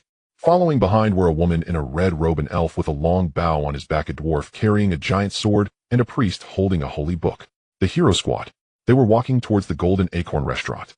Their steps leisurely, they chatted and laughed, as if enjoying an ordinary afternoon. Tian's brows furrowed slightly. He glanced down at Lilith, who was slumped on the table, wrapped tightly in her cloak. The hood covered most of her face, revealing just a small portion of her pale chin and a few strands of silver hair peeking out. The sealing technique of breath concealment was still in effect, with not a trace of demonic energy leaking out, her aura suppressed like a lamp about to go out. Theoretically, there was no problem. It could also serve as a test of his disciple's temperament. Tian formed a hand sign to restrict his voice to nearby, then spoke. "Lilith." She lifted one eye from her arms like a groundhog awakened from hibernation, her gaze dazed, with a bit of cream still clinging to her lips. "Pull your hood down a bit to cover your brows." Lilith was taken aback for a moment, then followed Tian's gaze to look out the window. Her silver hair instantly fluffed up, and she transformed from a slumped salted fish into a taut bowstring. "Hero, hero, hero." Her voice was sharp like a chicken being choked, and she nearly bounced out of her chair. Tian quickly pressed down on her shoulder. Her soul screamed like a groundhog, but her body was pinned to the chair. "Sit tight. But, sit tight." Tian's voice carried a sense of certainty, as if saying. Lilith stiffly sat back down, hands on her knees, her back straight, like a statue displayed in a museum. Her face turned beet red like a pufferfish puffed up. "Master," her voice squeezed out from between her teeth, each word trembling, like someone talking in the snow, "without clothes in winter, you said yesterday that he want. You spoke so confidently, so assuredly, I thought you really knew the hero well. I meant he want chop you. Then what will he do?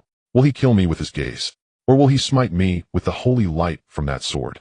Let me tell you, that sword is like 10,000 suns exploding at the same time to us demons. He will come and sit down and eat. And then, after eating, will he suddenly remember, oh dear, I haven't exterminated any demons today, and casually chop me off? Isn't the human after-meal leisure a walk? Why would he exterminate demons? Demons have lives too, you know." Tian did not respond. He simply watched the 5 figures approaching outside the window, his expression calm. Lilith's eyelids began to twitch like a frog having a dance party under her eyelids. She wanted to turn her head to look at the door, but her neck felt like it was filled with cement, unable to move. She could only stare at the empty plate in front of her, her expression frozen in a false calm of, I am very composed, I am really very composed. But her hands were gripping the ties of her cloak under the table, her knuckles turning white, almost twisting the ties apart. An epic disaster was unfolding in her mind. Scene 1. The hero pushes the door open, the holy sword emits a light of 10,000 lumens, and she screams help, before being turned to ashes by the sword's aura, blown away by the wind. Her master sipping tea says I knew it would be like this. Scene 2. The hero does not notice her, but the elf's keen eyes pierce through the cloak, shouting there's a demon. Then the 5 of them strike at once, and she wouldn't even have time to say her last words before being chopped into mincemeat. Her master would still be drinking tea. Scene 3. She successfully slips past the danger, but as she exits the restaurant she trips over the threshold, her cloak falls off, her silver hair spills out, and everyone turns to look at her. This scene loops like a broken record. No matter which scene it was, the outcome was always her dying a miserable death, while her master forever sipped tea. The door was pushed open. The wind chime rang crisp as if tolling a death knell. In that moment Lilith's heart stopped beating. Her soul had already prepared for ascension, even considering whether to eat a bit more before the hero noticed to die a full ghost. Alex stepped in, his golden hair shimmering in the sunlight like a flag set ablaze. His gaze swept across the hall, habitually surveying the surroundings, a few tables of merchants sitting by the window, a young couple feeding their child in a corner, and an old man dozing by the bar, nearly drooling onto the counter. Then his gaze landed on the innermost table by the window. A young man in a gray coat sat across from a silver-haired girl wrapped in a cloak. The girl had her head lowered, a pile of empty plates in front of her, looking like she had just been through a fierce battle, as if she were a single person facing the entire restaurant's food quantity. Alex couldn't help but twitch the corner of his mouth. Mason poked her head out from behind him, her fiery red hair like a flowing flame. She followed his gaze, and her eyes lit up. Wow, that table ordered so much food. Mason. Alex called her helplessly, his tone akin to calling a disobedient husky. I'm just taking a look. Mason's gaze lingered on Lilith for a moment before moving away. Just a girl wrapped in a cloak, a traditional adventurer's outfit, nothing special.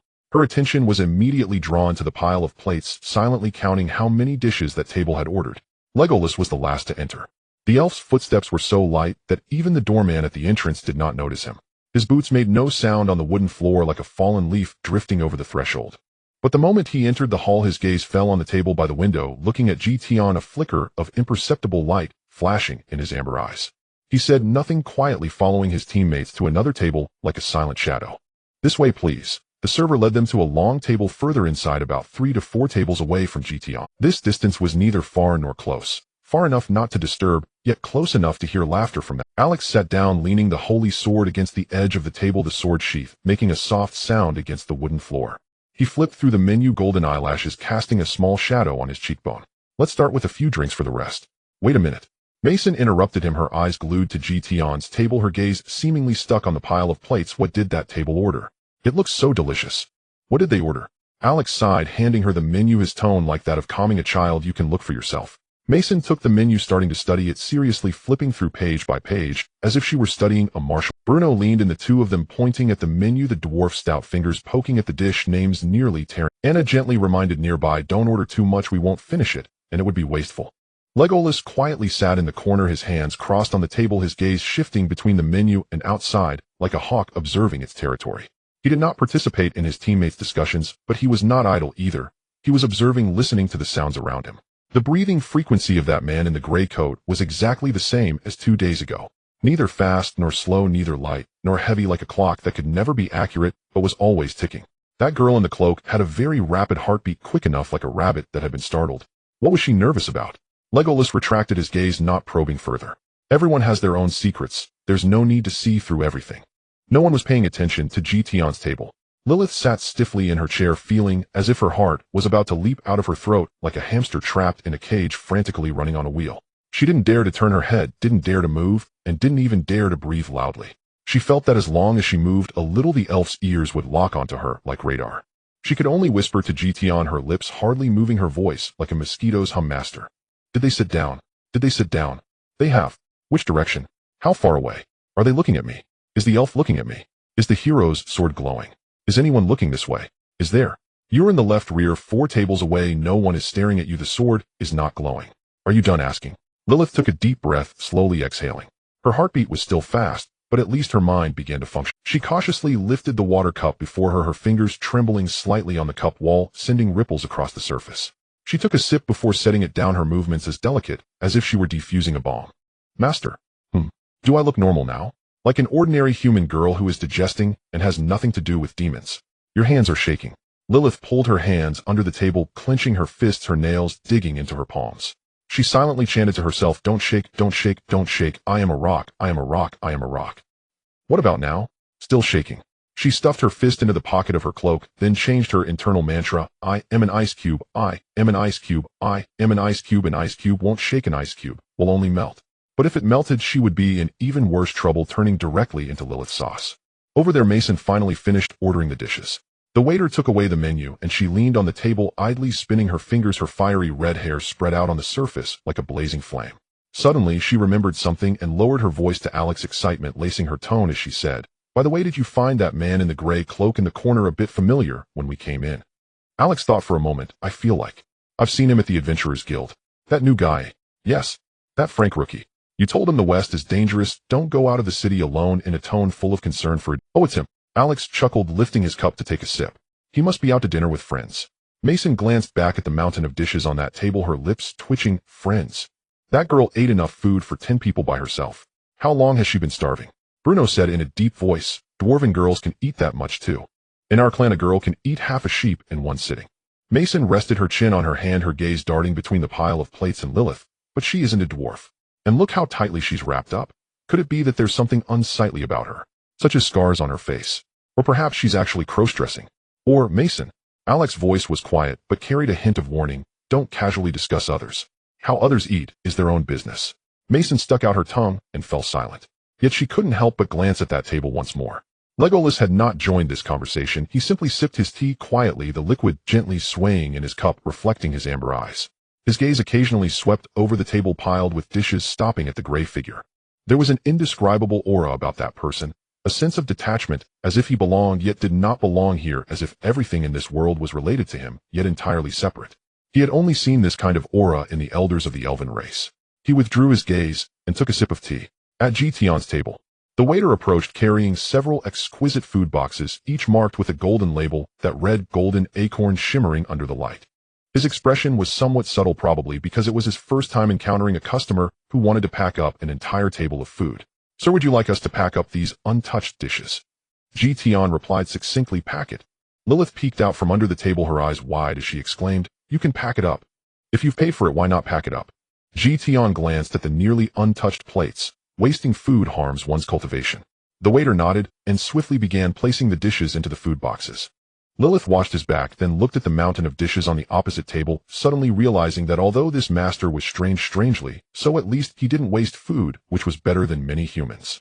Master, moi, you said earlier that heroes wouldn't cut me down, right? So if he knew my identity, would he still not cut me? Tian remained silent for a moment, the tea in his cup gently swaying before settling back into calmness. I don't know. Lilith's fingers clenched tightly in her pocket, her nails leaving crescent-shaped marks in her palm. Then why are you so calm? Aren't you afraid he'll take you down with me? He's a hero with a holy sword, a weapon said to be able to slay the demon king with one strike, because his sword may not be faster than mine. Lilith was momentarily stunned. She looked up at Tian's face, still that expressionless demeanor, yet somehow reassuring like a mountain. If you ask it if it fears the wind, it won't answer, because it has stood in the wind for 10,000 years. She lowered her head, the corners of her mouth slightly curling up. The hood concealed her expression, but not the crescent shape of her eyes. Master, what is it? You mentioned that cultivation earlier. If I learn it, can I become as strong as you? Yes. Then he'll study hard until the end of time. Very good, very spirited. Tian was quite pleased. It seemed his pressure test was effective. In less than 5 years you will definitely become someone who can stand on your own. Lilith's expression froze for a second. A scene flashed through her mind, sitting alone in a restaurant, a table full of food before her, the waiter presenting the bill, and when she opened her pocket it contained only air and dust. Her voice dropped to a whisper like a deflated balloon. Well, Master, does our sect have any disciple benefit, like meals and accommodation? Yes, but once your cultivation level rises you must fast. Tian stood up, carrying the packed food boxes, and walked towards the door. Lilith hurriedly followed, trotting to keep up with his pace, the hood swaying in the wind, strands of silvery hair slipping out from the edges, sparkling in the sunlight. As they passed by the hero squad's table, her heart raced to its peak, as if 1,000 wild horses were galloping. Her steps were as quick as if she were in a race walk, yet she dared not run, fearing that making too much noise would draw. Alex looked up and just happened to see the young man in the gray coat and the silver-haired girl wrapped in a cloak passing. He smiled and nodded at Tian. Tian nodded in return, his steps unbroken. Lilith kept her head down, her hood covering most of her face, revealing only a small portion of her pale chin and a few strands of wind-tousled silver hair. As she passed by Alex, she felt that holy sword was like a burning sun. The scorching light pierced through the sheath, through the cloak, penetrating her skin directly, illuminating her bones. In that moment her blood froze, her soul left her body, and a single thought remained in her mind. I am stone, I am stone, I am stone, I am stone. 1 step, 2 steps, 3 steps. She walked past. Lilith stood at the door, gasping for air like a fish just pulled from the water. Her face was flushed, a fine layer of sweat forming on her forehead, silvery hair sticking to her cheeks, making her look like she had just run a marathon. Master, I made it. I actually made it. Is my heart still beating? Can you check for me? I can't. It's beating. Really beating. Not just a flicker of light. Not my illusion. Are you sure it's still working normally? Sure. I actually made it. Lilith took a deep breath, pulling her hood down, nearly covering her entire face, revealing only the tip of her nose. As she walked 2 steps behind Tian, she suddenly said, Master, you just said his sword may not be faster than mine. Can you really be faster than a hero? I've never fought, so I don't know. Then why do you say it with such confidence? I almost believed it just now. One must not lose momentum. Lilith stared at his back for 3 seconds. Powerful, desolate, solitary. As if nothing could truly evoke feelings in him, more unfeeling than the demon race, more insensitive than the elves. She trotted to catch up, bouncing along beside him, her hood blown back by the wind, revealing a few strands of silver hair and a small section of her pale forehead. Her steps were light, as if dancing, each footfall stepping into the sunlight. Master, what is it? I think you're a person who's strange, strangely, so to the point that I want to write you into a book as a cautionary tale, but still quite reliable. In critical moments you can really come through. Right. But you talk too little. So little that it makes me wonder if you're practicing some kind of silence is golden technique. In truth, most of his energy was spent on deciphering nightmares, hoping to create his own inner demon tribulation.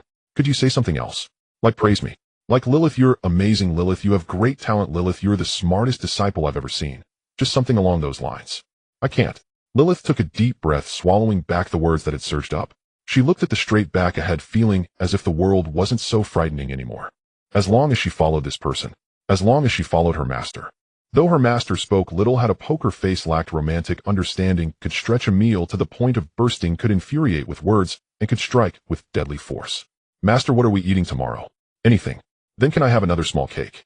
Just one, a tiny one that can be eaten in one bite. Pack up what we didn't finish today? Lilith's voice carried a hint of disappointment, but it quickly brightened again. Oh, then can we reheat it tomorrow? Is it still good when cold?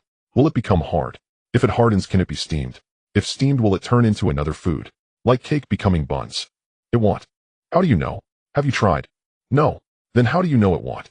Because cake and buns are two different things. Perhaps there is such a magic that can turn a small cake into a bun.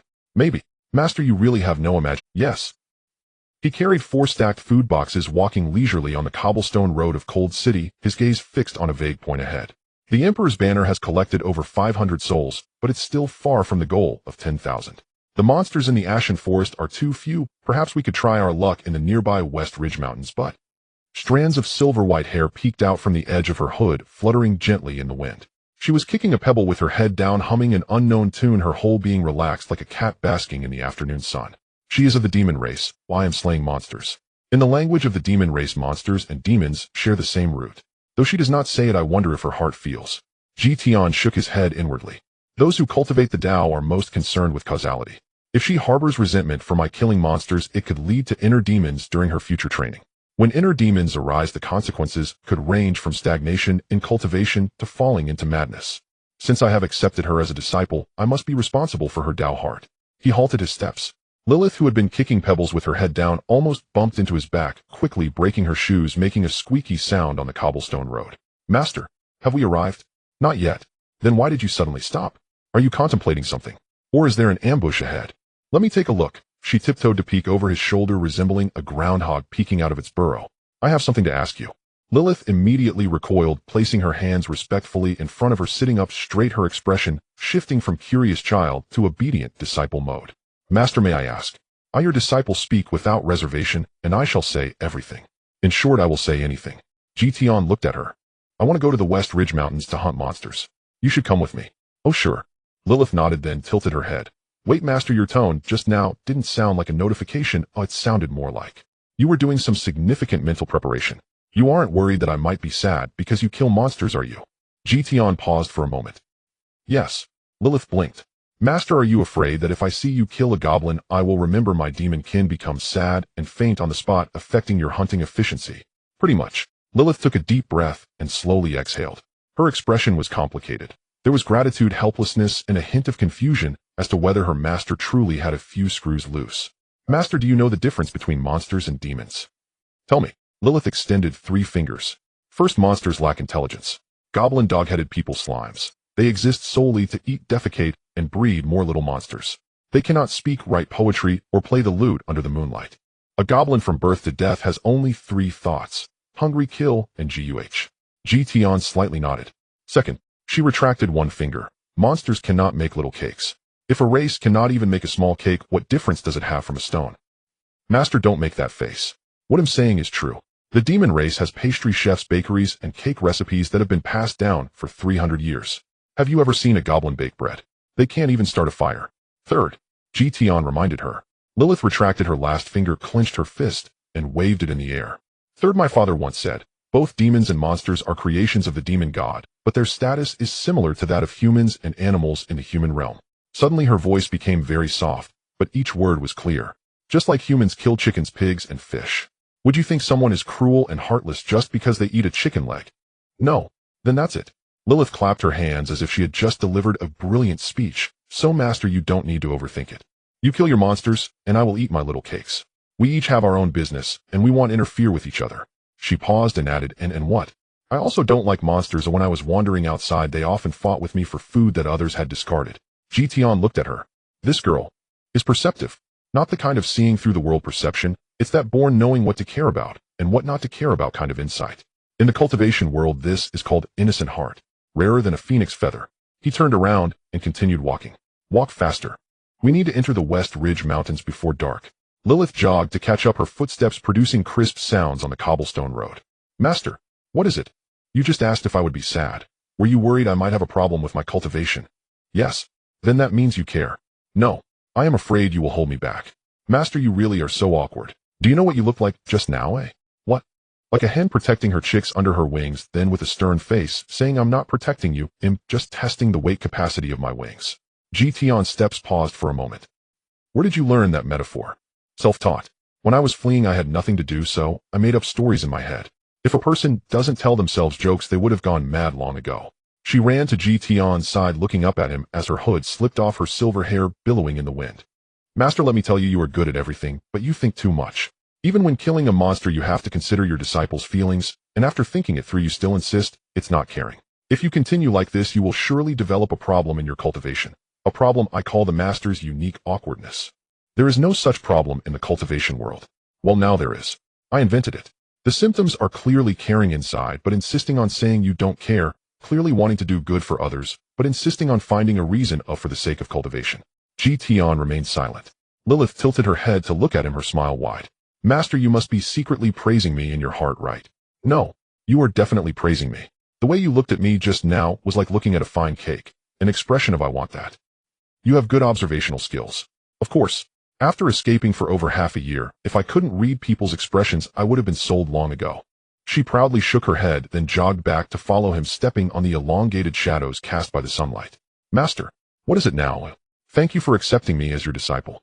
No need to thank me. Even though you are taciturn, expressionless, lacking in romance, can make people burst with your hosting, and can infuriate people with your words. What exactly do you want to say? I want to say, she jumped up, stepping on the head of his shadow, being with you is quite good. The Shilling mountain range stretches across the northern part of the continent, extending over 3,000 miles, with its main peak resembling a sword that pierces the clouds.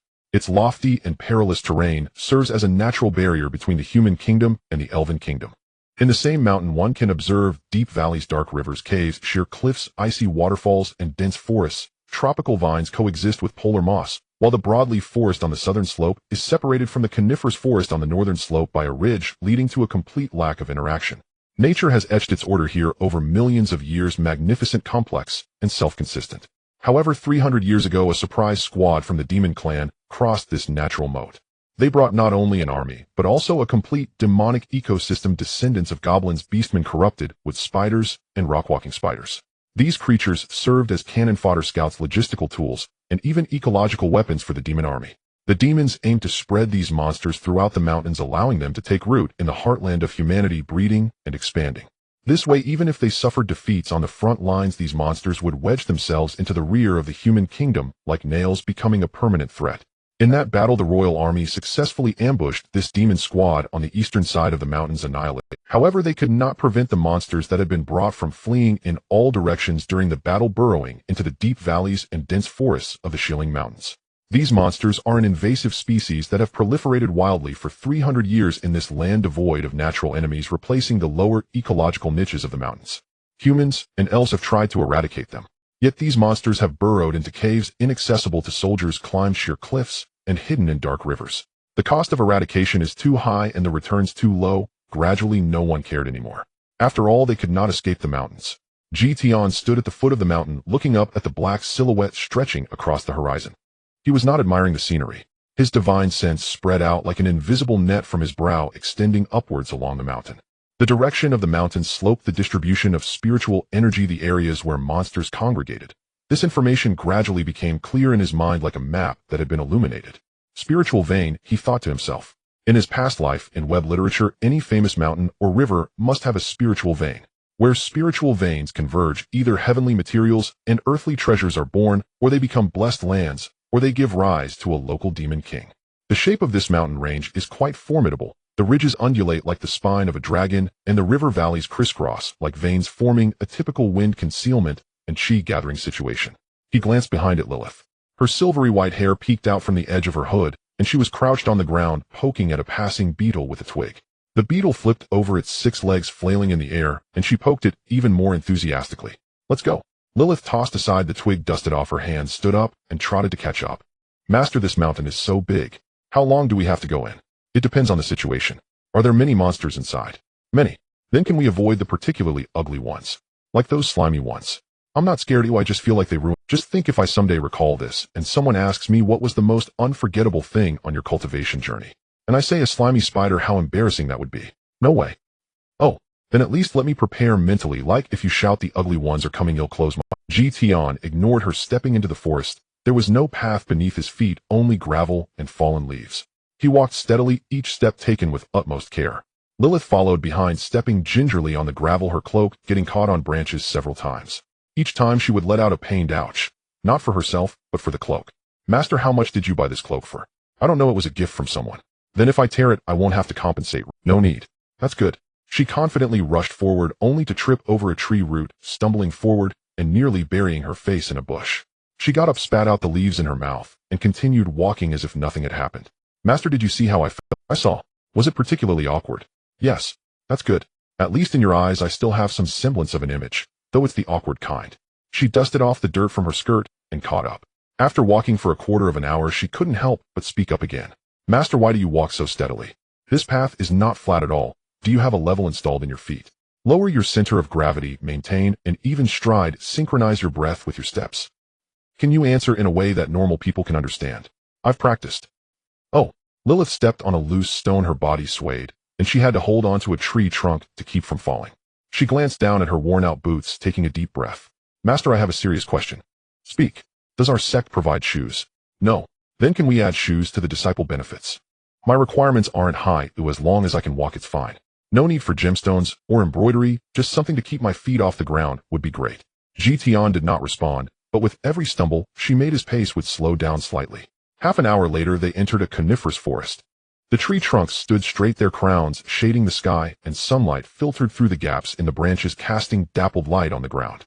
The air was thick with the scent of pine resin and decaying leaves, and the soil underfoot was soft like stepping on a sponge.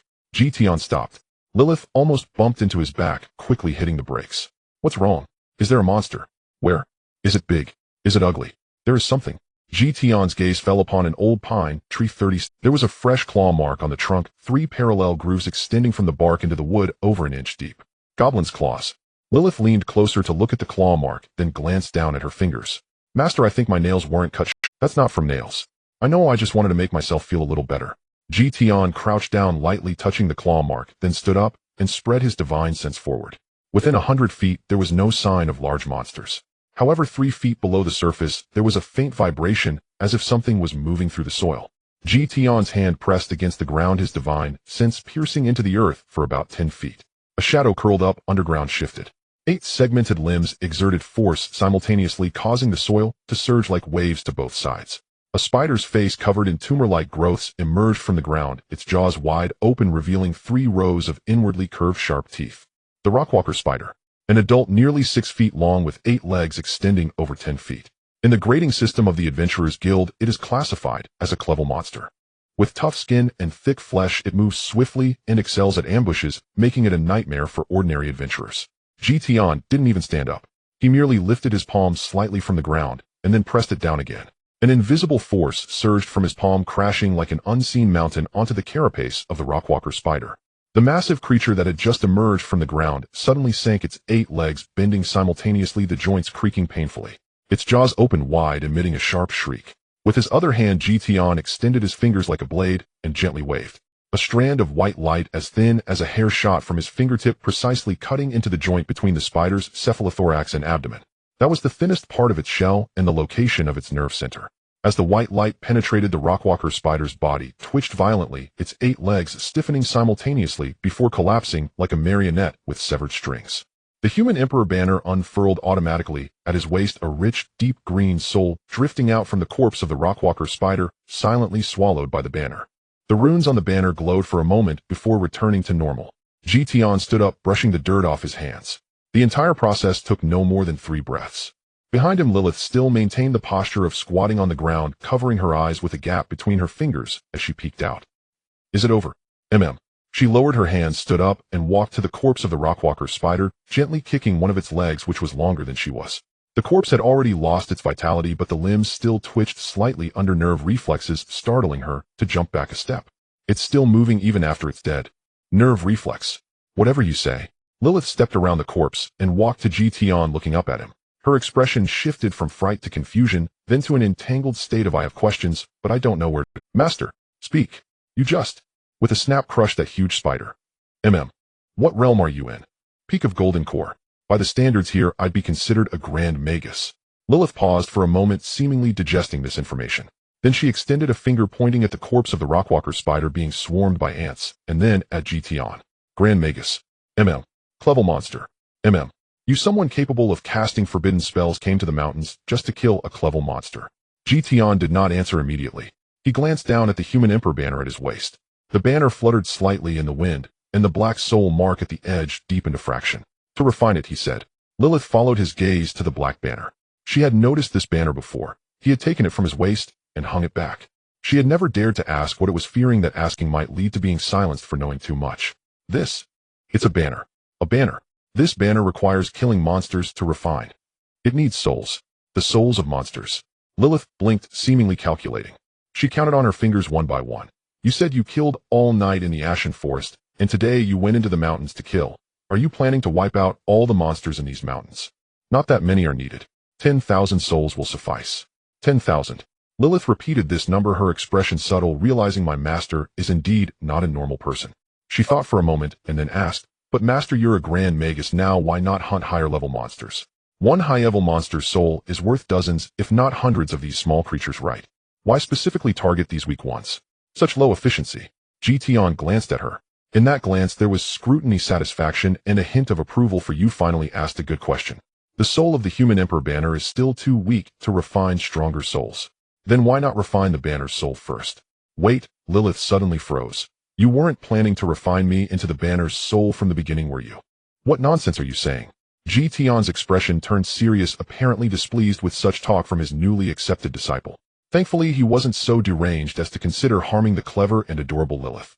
Indeed, a beautiful girl is beautiful wherever she goes. Even a cold and ruthless person like Master can be touched.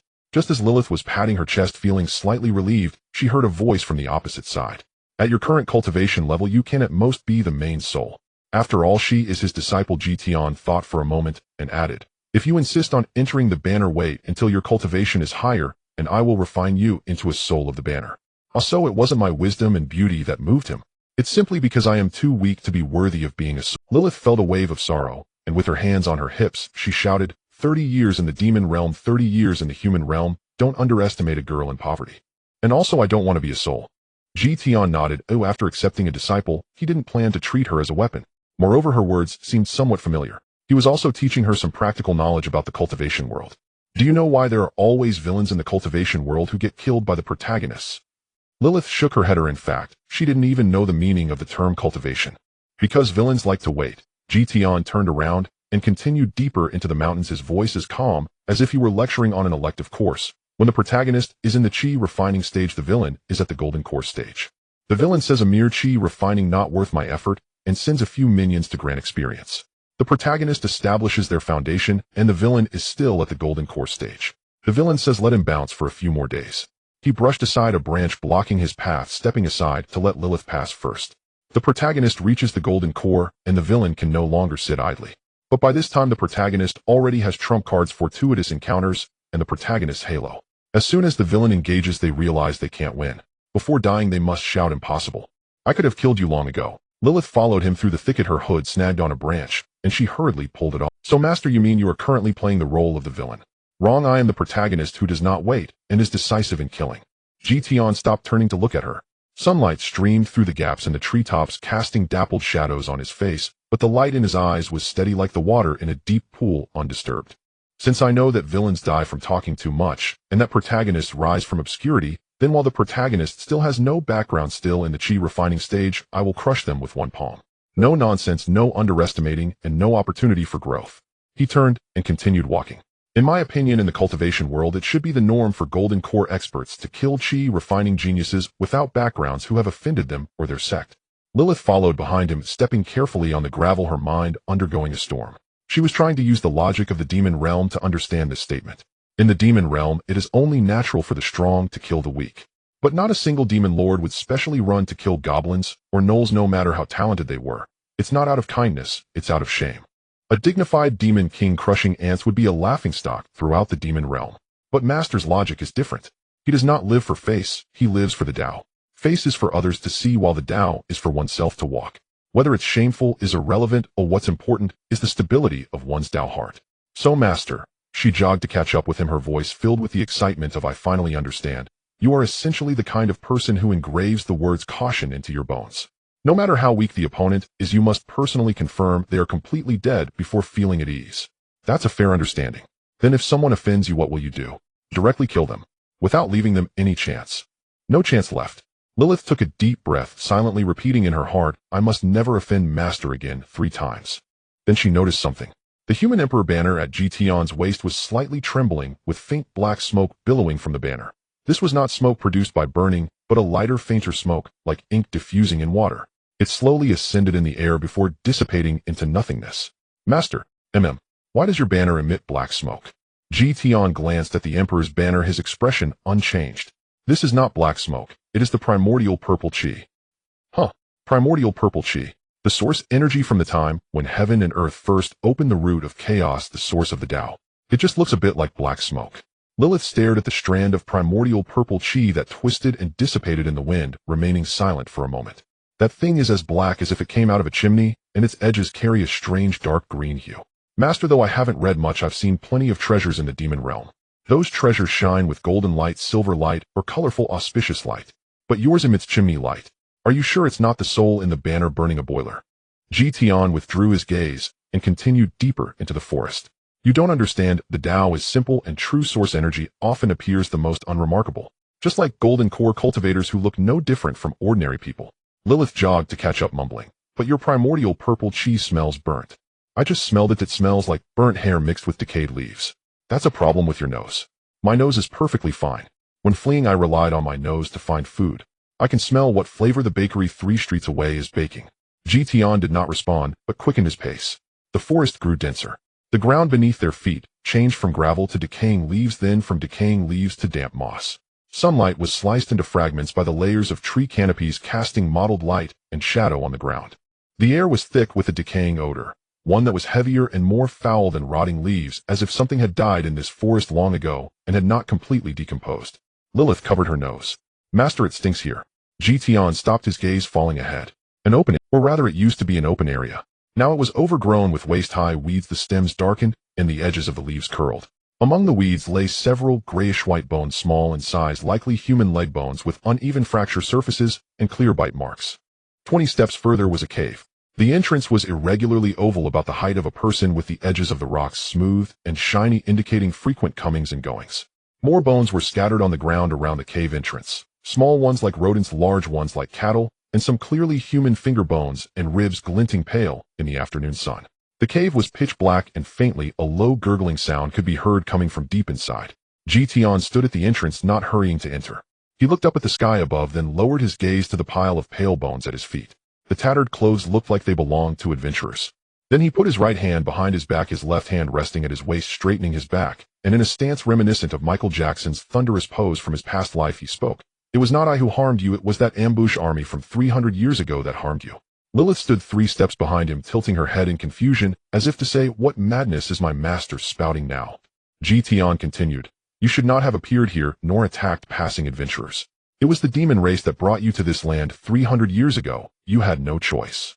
You were born here, grew here, and died here. But this land is not your home. He paused, and then shook his head. You are an invasive species, but the fault of invasive species lies not with the species itself, but with those who brought them here. Lilith muttered softly from behind. Master, are you giving the knoll a psychological farewell? Can they understand human speech? They don't understand. Then why say so much? Is it for your own psychological conditioning? No, Tian slightly tilted his head. It's for you. For me, eh? To let you know that when I kill them it is not out of bloodlust, but because they should not be here. Lilith nodded, seemingly understanding. All right, Master, you continue. Tian looked back at the cave entrance. Today I shall send you on your way. If there is a next life, be reborn in the demon realm, that is where you belong. He extended his hand palm, facing forward, fingers slightly spread. Then he gently pushed forward. A nearly invisible ripple emanated from his palm, silently spreading towards the cave entrance. The moment the ripple touched the entrance, the darkness seemed to be torn open, and everything fell silent. The gurgling sound within the cave ceased. The wind also stopped. The leaves ceased to rustle, the grass stopped swaying, and even the air felt as if it had solidified. That silence lasted less than a second. Then a series of muffled puff sounds echoed from within the cave, as if something was exploding one after another in the darkness. The sound spread outward from the depths of the cave, growing closer and denser until it resembled a rapid drumbeat bouncing off the walls of the cave. Lilith tiptoed to look into the cave, but she saw nothing. Yet she could smell the stench of blood. A strong, fresh, slightly rusty smell of blood surged from the cave entrance, mixed with the scent of earth and gunpowder. Master, how many did you kill with that palm just now? I didn't count. Approximately. Over 100, I suppose. Lilith looked down at her hands. White, slender, and not capable of climbing trees. Master, I want to learn this. All right, I will teach you in the future. Tian did not enter the cave. He stood at the entrance, the Emperor's banner automatically unfurling around his waist, the black banner flapping in the windless space. One after another, pale green souls drifted out from the depths of the cave like threads being pulled, quietly merging into the banner. The number of souls was so great that Lilith could clearly see the glowing green river flowing out from the dark cave and merging into the black banner. The flow of souls lasted for about half a tea's worth of time before gradually thinning and dispersing, leaving only a few strands behind. The runes on the Emperor's banner glowed several times, each time accompanied by a deep humming sound. The black soul mark at the edge of the banner deepened by a fraction, growing from an inked but to the size of a grain of rice. Tian frowned. Not enough, it seems the efficiency is still too low. Lilith leaned closer. Over 100 isn't enough. How many souls does this banner need to be satisfied? 10,000. Right now there are only over 600. Lilith mentally calculated and looked at the black banner, her curiosity turning into awe. Master, are there any other knoll nests in this mountain? Yes. Shall we keep looking? After walking a few steps, she suddenly remembered something. Master, the things you said at the cave entrance just now, it was not I who harmed you. Will you say that every time you kill a demon creature? It depends on my mood. Can you change your phrasing? For example, today I send you to the blissful afterlife. In the next life, be a good citizen. In the Shieling mountain range, dusk was approaching. As Tian emerged from the third goblin nest, the Emperor's banner at his waist trembled slightly, the green patterns on its surface brightening a bit, as if it had just eaten its fill and was burping. Behind him, Lilith was squatting at the cave entrance, delivering a finishing blow to a goblin that was not quite dead. She was poking it with a branch she had picked up from somewhere, muttering, "You dared to steal my food, you dared to steal my food." Tian did not look back, saying, "Let's go." Lilith threw away the branch and trotted to catch up, her cloak fluttering in the wind. Master, how many did we kill today? 3 nests of goblins, 2 nests of dog-headed men, 1 rock spider, and several scattered magical creatures. The total number of souls was over 300. Lilith counted on her fingers, then looked up at the sky. The sun had already dipped below the ridge, and the clouds on the horizon were dyed a dark red. The forest was beginning to darken, shadows of trees stretching long, and the wind had turned cool, carrying a hint of dampness against her face. She yawned, looking genuinely tired. After fleeing for half a year, she had developed the habit of finding a place to hide when it gets dark, because magical creatures feared the light. Creatures active at night were 10 times more than during the day, and aside from hypnotizing herself, she knew nothing else. Although she now had a master, her Bodhi's biological clock hadn't adjusted yet. Rubbing her eyes, she asked, "Master, where are we staying tonight? Is there a cave in the mountains that is clean, windproof, and free of spider webs? I'm not picky out really as long as I can lie down." Tian stopped in his tracks and glanced back at her. Her eyelids were drooping, her eyelashes fluttering, and she was already half asleep. But she was still trying to hold on, her back straight, chin held high, attempting to mask the fact that she was already tired as a dog, with an expression of "I'm very alert." Tian replied, "Back to the inn." Lilith was taken aback. "Back to the inn? The one in Cold City? That's dozens of miles away. If we walk back, it'll be dawn." Tian raised his right hand, bringing his index and middle fingers together, and gently swiped through the air in front of him, as if tearing open an invisible silk. A fissure appeared in the air. The fissure extended outward from his palm, taking on an irregular V shape, with bluish light shimmering at its edges. Inside the fissure was a profound darkness. It was a purer, more absolute darkness than the night, as if a piece of space had been gouged out with a knife, revealing the void beneath. A cold wind surged from the fissure, carrying an indescribable scent. The wind was not bone-chilling, yet it instilled a primal sense of awe. Lilith's yawn was cut short. Her mouth was still open, her eyes wide, her entire being frozen, as if under. "What is this? Did you tear the sky apart with your bare hands?" Tian spoke with a calm tone, "A space fissure leading to Cold City." He stepped into the fissure. His gray figure cast a long shadow, illuminated by the blue light, then was swallowed by that absolute darkness. Lilith stood outside the fissure, her lips pale, fingers gripping the ties of her cloak, knuckles cracking. She stared at the fissure for 3 seconds, her mind waging a fierce debate. Rationality told her go, and master is inside. He can't harm you, can he? Instinct told her run. That's a space fissure. Even the high priest of the demon realm wouldn't dare to touch it lightly. You would be torn to pieces if you went in. Fear told her you're already scared to the point of wetting yourself, but right now it's in solid form and not very noticeable. Hurry up. Tian's voice came from within the fissure, carrying a slight echo, as if he were speaking from a great distance or whispering in her ear. Lilith took a deep breath, closed her eyes, and plunged into the fissure. The moment her body passed through the fissure, she felt a strange compression, as if she was being folded. It was as if someone took her body like a piece of paper, folded it, then stuffed it into an envelope. That sensation lasted only an instant. Then she stepped onto solid ground. Opening her eyes. A cheap in her room, that bed, that wall, that window. Outside the window was the street of Cold City, the cobblestone road, glimmering of bluish gray in the dusk, with smoke curling up in the distance. She stood in the center of the room, her feet on the floorboard that was missing a corner. She had stepped on it when she left in the morning, remembering it creaked when her left foot landed. Creak. Indeed. She turned around. Tian stood behind her, sealing the fissure once more. His fingers lightly brushed the air, and the fissure was zipped up like a zipper. The blue light extinguished, and the darkness vanished. Then nothing remained. It was as if the fissure had never existed at all. Lilith's knees buckled. She leaned against the edge of the bed and slowly squatted down, her hands supporting the bed frame, head lowered, silver hair sliding down her shoulders like a waterfall hanging on the edge of a cliff. Her lips were moving, but no sound came out. It wasn't that she didn't want to speak, she just didn't know what to say.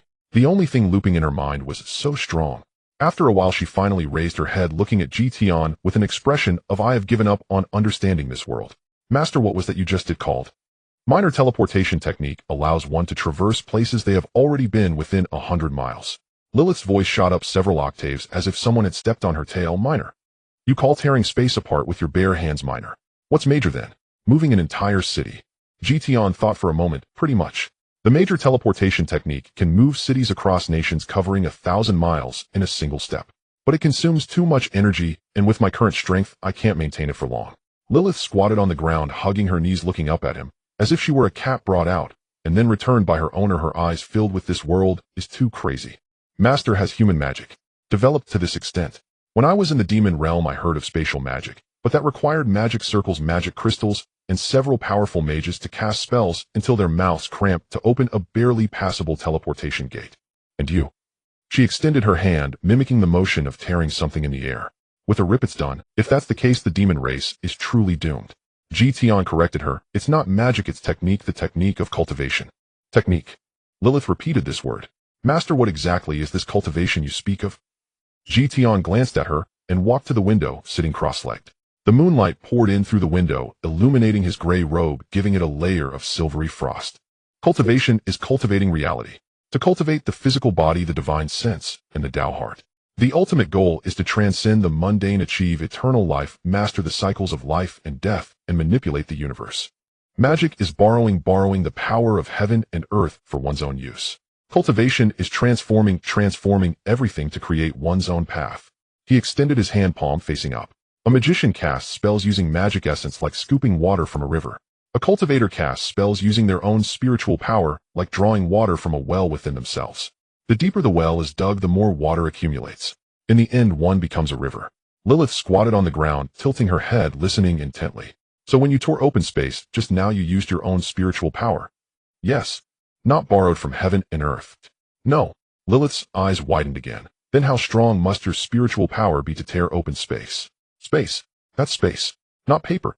At the peak of the golden core, I can barely tear open a space fissure within a mile. Beyond that, I need to rely on external objects. Lilith began to ponder. When she was in the demon realm, she had seen her father in action.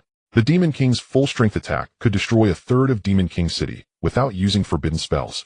But tearing space apart effortlessly, she had never seen that. She hadn't even heard of anyone in the demon realm being able to do it. Her voice suddenly shrank. Master, tell me honestly, what realm are you really in? A Grand Magus. Or higher. Tian thought for a moment and said, in this world's hierarchy, above Grand Magus is Holy Magus, and above Holy Magus is Demigod. Beyond that, I'm not sure. I might be between Grand Magus and Holy Magus. Might be. I haven't fought against the top powers of this world, so I can't be certain. Lilith took a deep breath, slowly exhaling. She stood up from the ground, dusting off non-existent dust from her skirt, and sat down at the edge of the bed, placing her hands on her knees, sitting upright, as if attending a Demon King interview. Master, I have a very important question. Speak. When you accepted me as your disciple, was it only because of that so-called cause and effect, or was it also because I'm good-looking? Tian glanced at her. There was no yes or no in his gaze, only a calm expression of what nonsense. Lilith waited for a moment, but still did not get the response she wanted. She cleared her throat and said, all right, not that. Then what is it? Is it because of my talent? Because I'm a nightmare? Because of what I can help you with? Because you asked me if you can trust others? Lilith was taken aback. You were deceived by that false mage surrounded by slimes, and almost lost half your life. You asked me, can I still trust others in the future? Tian's voice was as gentle and calm as ever. I didn't respond at the time, but now I will answer you. Yes, trust me. The room fell silent for a long time. The moonlight outside slowly shifted, crawling from Tian's knee to his chest, and then to his face. Lilith lowered her head, her silver hair obscuring her expression. Her shoulders trembled slightly, yet she did not cry. After a moment of restraint, her muffled voice floated out, Master, you are really too awkward. You're clearly saying something very emotional, yet you insist on putting on a I'm being rational expression. You're going to have trouble finding a partner that way. In the world of cultivation, there are no mundane couples. At most, one seeks a Tao partner. Then you're even more awkward. Do you know what this is called in the comic? It's called putting up a flag. People like that usually don't live to see the grand finale. That's someone else's grand finale. My ending I will write myself. Lilith lifted her head, her eyes red. She looked at the shadow on the windowsill gilded with moonlight and suddenly felt he could really make it to the grand finale. He could even make it to the extras. Master, what is it? Are we going to the mountains tomorrow? Yes. Then can you not use small teleportation to bring me back? My little heart can't take it. Just now I felt like I was squished into tofu. You can walk back? I didn't say I meant could you give a warning before using it next time? Like, are you ready? We're about to leave, or 3, 2, 1, or so I can prepare myself and hold my heart down first. All right. Lilith suddenly smiled foolishly for a moment, lying on the bed, pulling the quilt over half her face, revealing only a pair of crystal purple eyes, looking at the figure on the windowsill, who had already closed his eyes and started to meditate. Master, good night. Aren't you afraid I'll sneak attack you in the middle of the night? You can certainly try. No, I'm afraid you might punch me away while you're sleeping. Meanwhile, Cold City Adventurers Association, second floor private room. Unlike the noisy commotion of the first floor hall, the second floor room was as quiet as another world. The thick oak door isolated all sounds from downstairs, only the wood in the fireplace crackling occasionally, sparking a few embers that hopped into the ashes.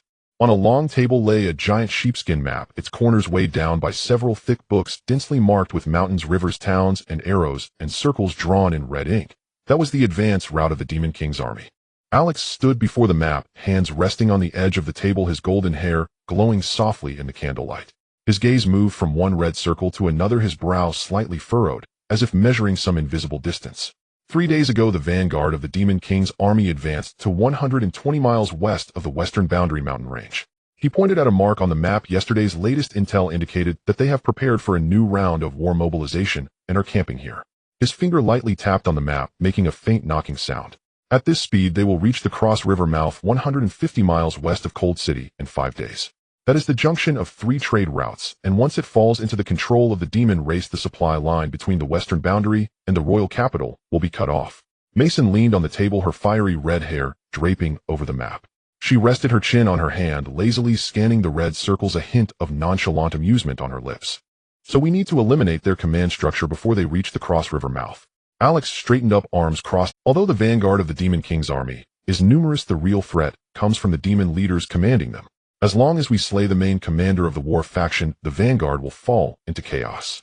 Naturally, persuading the Demon King's army to surrender would be the best outcome, as it would avoid unnecessary sacrifices. Bruno sat in a chair, the specially designed iron chair creaking under his armored weight.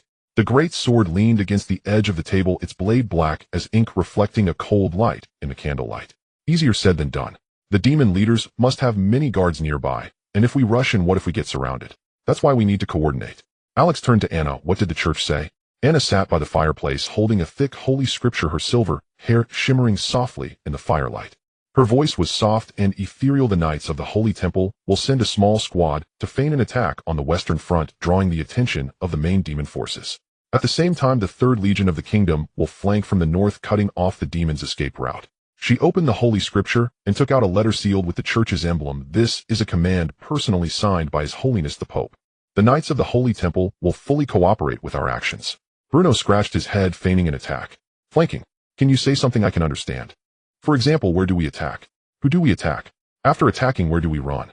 Mason laughed, slapping Bruno on the shoulder. To put it simply, the church and the army will help us clear the field, and we just need to rush and find the demon commander, and then, she made a gesture across her neck. Bruno grinned. I understand that. Alex looked towards Legolas.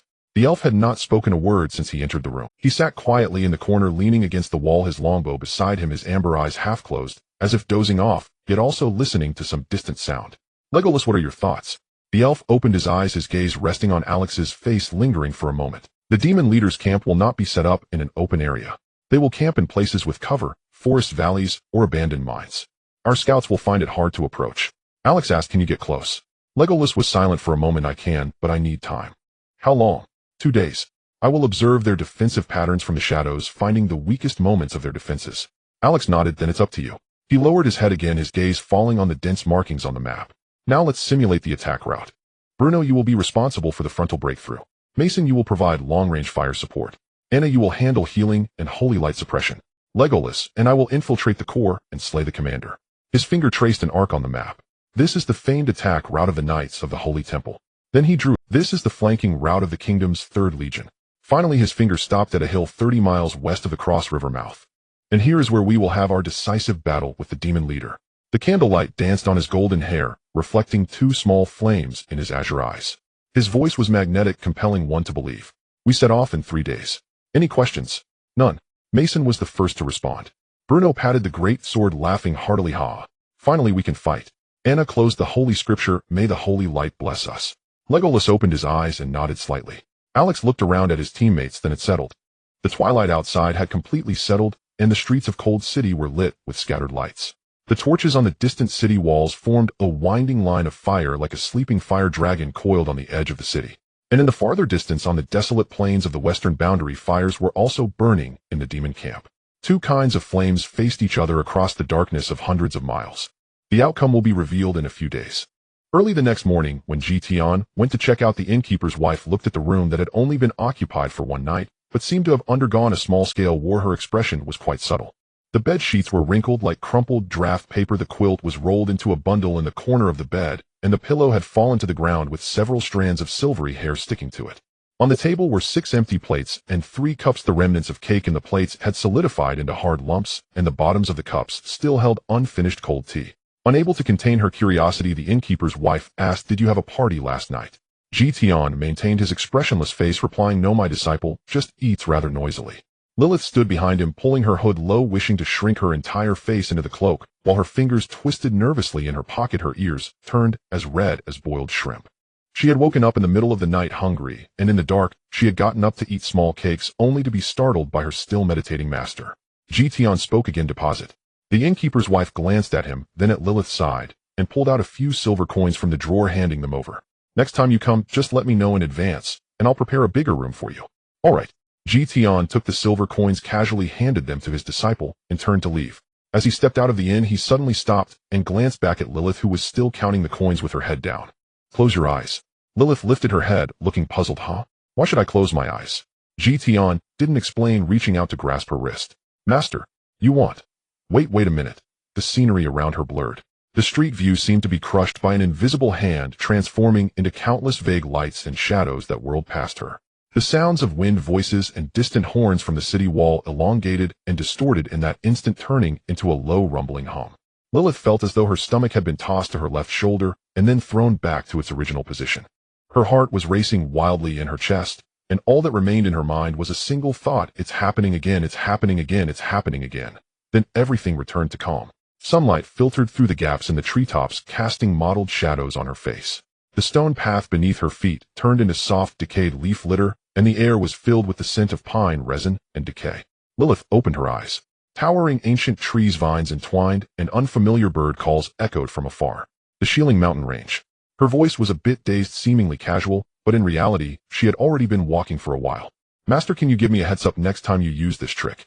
Like prepare to travel, or 3, 2, 1. So that I can be mentally prepared and brace my heart first. You said the same thing last time. This time I mean it. Lilith took a deep breath, swallowing down the rising nausea, and looked down at her feet still on the ground, thankfully not flying away. She patted the fallen leaves on her cloak and jogged to catch up. Master, where are we going today? Deeper into the Shieling mountain range. Did we not go there yesterday? Yesterday we only stayed on the outskirts. Today we venture further in. After walking for about an hour, Tian suddenly stopped. Lilith nearly bumped into his back and slammed to a stop. What's wrong? There's a sound. Tian listened intently, his divine sense spreading forward like a tide, creeping along the mountainside, penetrating through layers of overlapping treetops, rocks, and soil, probing deeper. The wind blew from the ridge, carrying a scent foreign to this forest, a sharper, more pungent odor reminiscent of sulfur, mixed with rust, and a faint hint of blood. Demons. Lilith's expression instantly tensed, her body slightly recoiling, her fingers gripping the cloaks, tied tightly, knuckles turning white. Demons. Not monsters. Yes. Are you sure? My divine sense does not lie. About 300 paces ahead in the hollow of the mountain, there are 12 demonic presences. Tian narrowed his eyes slightly, his divine sense piercing through the aura like an invisible needle, probing one by one. The strongest one is about at the foundation establishment stage, what you would call a high-level mage. The rest are at the chi refining stage, and not worth mentioning. Lilith was momentarily stunned. A high-level mage. Isn't that stronger than you? But before me, they are merely ants. He paused for a moment, then added, and they don't seem to be here to hunt you. How do you know? Their aura is stable, their formation organized. It doesn't look like a search party. It seems they are looking for something. Tian's divine sense caught vague snippets of conversation from within the hollow, words like dragon bone, dragon might, and 300 miles east repeatedly appeared in the demon language like a pack of hounds tracking a scent. Tian confirmed they are looking for a dragon. Lilith suddenly found the mountain terrifying. There are dragons, and I don't know, but they are searching. Tian remained silent for a moment, a strange light flashing in his eyes. Dragons. They are looking for dragons. Let's follow them. Once they find it, we will go out. Then what? Fight them. We'll see. If they find a living dragon, let them scout the path first. If they find the remnants of the dragon race, we'll see what's inside. Lilith stared at him for 3 seconds, confirming that he was not joking. Master, you a human leading a princess from the demon race, tracking a small demon squad to find a dragon. Do you think there's something wrong with this plan? No. Think again. No need to think. Lilith sighed, feeling her master was indeed abnormal. Fine. So how do we follow? Just walk boldly like this. What else? But at least keep your distance. What if they turn around and see us? They won't see us. How can you be so sure? I used a breath concealing technique. Within 100 paces, as long as I don't want them to discover us, they won't. Lilith opened her mouth, wanting to say, then why didn't you use it earlier? But the words got stuck in her throat. She squatted behind an old pine tree, wrapping her cloak tightly around her, revealing only her eyes. Then master, you lead the way, and I will follow behind you. Tian nodded and turned towards the direction of the hollow, with Lilith following closely behind, stepping carefully on the gravel, each step cautious, afraid to break a twig. After walking a few dozen steps, she suddenly remembered something, and whispered, Master, you just said they are looking for a dragon, but why are you looking for a dragon? Tian did not turn around. His voice floated back from the dense forest ahead, as calm as ever. I want to discuss parenting experiences with the dragon. Oh, so it's about communication. Huh. Lilith's expression swiftly shifted from confusion to one of questioning. Parental experience. Her voice rose several octaves. Master, where did you get a child? You don't even have a partner. Could it be fifth disciple? Tian interrupted her, fearing she would ask, are you the slime king reproducing by division? Lilith blinked. Fifth disciple. You said I was the sixth disciple before. The fifth disciple hasn't hatched yet. What does not hatched mean? Wait, hatched? Lilith pondered for a long time, greatly shocked. Is your fifth disciple an egg? Yes. Lilith opened her mouth, then closed it again, unsure where to begin her complaints. Master, you took an egg as a disciple. It understands the Tao and has the essence of a master-disciple relationship. How can it, a mere egg, understand the Tao? When I teach the other disciples, it is right there beside me. Whenever I reach a critical point in my teachings, the egg emits fluctuations of spiritual energy. Once when I was discussing the Purple Mansion Golden Core Tao, the whole egg lit up for a moment. Lilith stared at Tian's face, trying to find any hint of jest beneath his expressionless demeanor. She found nothing. Master, are you serious? I never joke. Then when you said you wanted to discuss parental experience with a dragon, were you serious? Are you planning to walk up to a dragon and say, hi, I have an egg that won't hatch, do you have any insights? Yeah, and then that dragon will say, oh, I understand, I had the same situation, try turning it more often. No, but I can act. Lilith was greatly shocked. Her stereotype of my master is certainly not normal was reinforced. Her master was powerful, yet so abnormal. What should she do? She squatted on a fallen dead tree, hugging her knees, speaking in a tone of, I need to reevaluate my life. So you have a disciple who is an egg. It has been listening to lectures in the sect for 3 years and still hasn't hatched. Now you're following the demon clan into the mountains to find a dragon, claiming it's to discuss parental experience. Are you asking the dragon how to hatch an egg? Yes. How long have you had this egg? 3 years. It hasn't hatched even after 3 years. The dragon's gestation period is already long. 3 years is merely a moment. Lilith fell silent for a moment, her mind racing. Suddenly she recalled a crucial question. Master, where did you find it? In the eastern region, near the Count of Pompey's domain, inside an extinct volcano. At that time, Tian had just entered the Purple Mansion realm and happened to find a disciple. He took her to search for a suitable place to establish a sect, and subsequently discovered the egg in a deep pit of the extinct volcano. An extinct volcano? How could a dragon egg be in an extinct volcano? I don't know. At that time there were no dragon nests nearby, no signs of dragons, nor any traces of demons. It seemed as if it had been abandoned there. Tian paused, his gaze piercing through the dense forest, focusing on the movements of a small demon squad in the distance. But Lilith sensed a brief moment when his attention shifted away from tracking. I've tried many methods, nourishing it with spiritual energy, using formations to gather chi magical crystal arrangements. None worked. It neither hatches nor responds, only occasionally glowing slightly when hearing profound Tao teachings. So you think it is listening to the lessons? Not just think, I am certain. Once when I recounted the stories of the ancestors of the human race, saying, I am the heavenly emperor to suppress all enemies. The whole egg trembled. The other disciples noticed it too. Lilith imagined the scene: Tian sitting in the sect's lecture hall with several disciples before him and an egg beside him. As he spoke about something exciting, the egg suddenly jumped. The disciples were unbothered and continued taking notes. She suddenly felt that the Fengling Yueying sect might not be a hidden sect, but rather a large performance art group. Master, does that egg have a name? No. When it hatches, it can name itself. Name itself. A name is part of its Tao title. What others name it is ultimately external. Lilith fell silent for a moment. She recalled that her name, Lilith, was given by her mother, meaning night witch in ancient demon language. She had never thought of changing it. Master, you are looking for the dragon. Not just to ask how to hatch the egg, right? Tian did not respond immediately, his gaze still fixed on the small demon squad in the distance, but Lilith sensed a slight fluctuation in his attention at that moment. The lifespan of dragons is long, and their memories can stretch back thousands of years. They know many secrets of this world that have been lost, about the origins of magic, the relationship between demons and humans, and about the essence of the Tao. So you want to ask them these things? Yes. What if they are unwilling to speak? Tian replied matter-of-factly with no change in tone, then I also have some skills in combat. Lilith was taken aback. Master, didn't you say before what is forced is not the Tao? One thing at a time. Tian's gaze remained fixed ahead, his voice flat, as if explaining the principles of a technique. Asking about the Tao is asking about the Tao. Subduing dragons is subduing dragons. If they are willing to talk, I will treat them with respect. If they are unwilling to talk, he paused, I will meet force with force. The Tao exists that won't disappear just because the dragon is unwilling to speak. If the dragon is unwilling to speak, that is the dragon's problem, not the Tao's problem. Since the dragon stands between me and the Tao, it must be dealt with first. Lilith opened her mouth, then closed it. She recalled what her master had said last night. A golden core powerhouse should routinely be able to effortlessly eliminate backgroundless chi refinement geniuses across several major realms. So it wasn't a metaphor, he really thinks that way.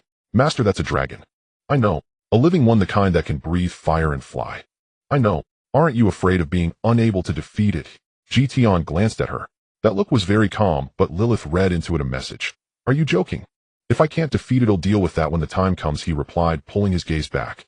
But until I fight the idea of being unable to defeat, it doesn't even exist. Lilith took a deep breath, swallowing back the question, are you really human? Suddenly she felt that her master's fundamental purpose in seeking the dragon might not be about discussing parental experience at all. Hatching the egg was just a side note.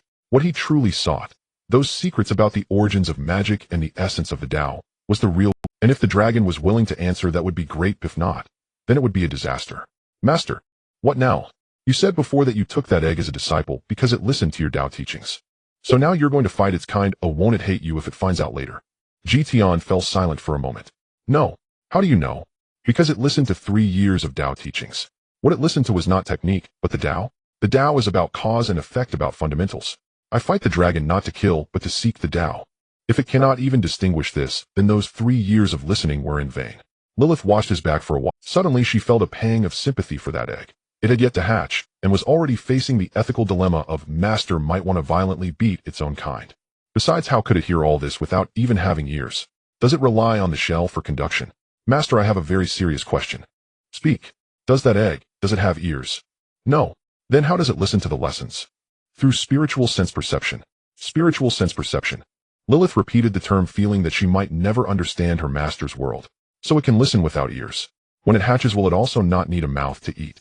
Will it use spiritual sense to eat? Can it still compete with me for small cakes? Tian did not respond.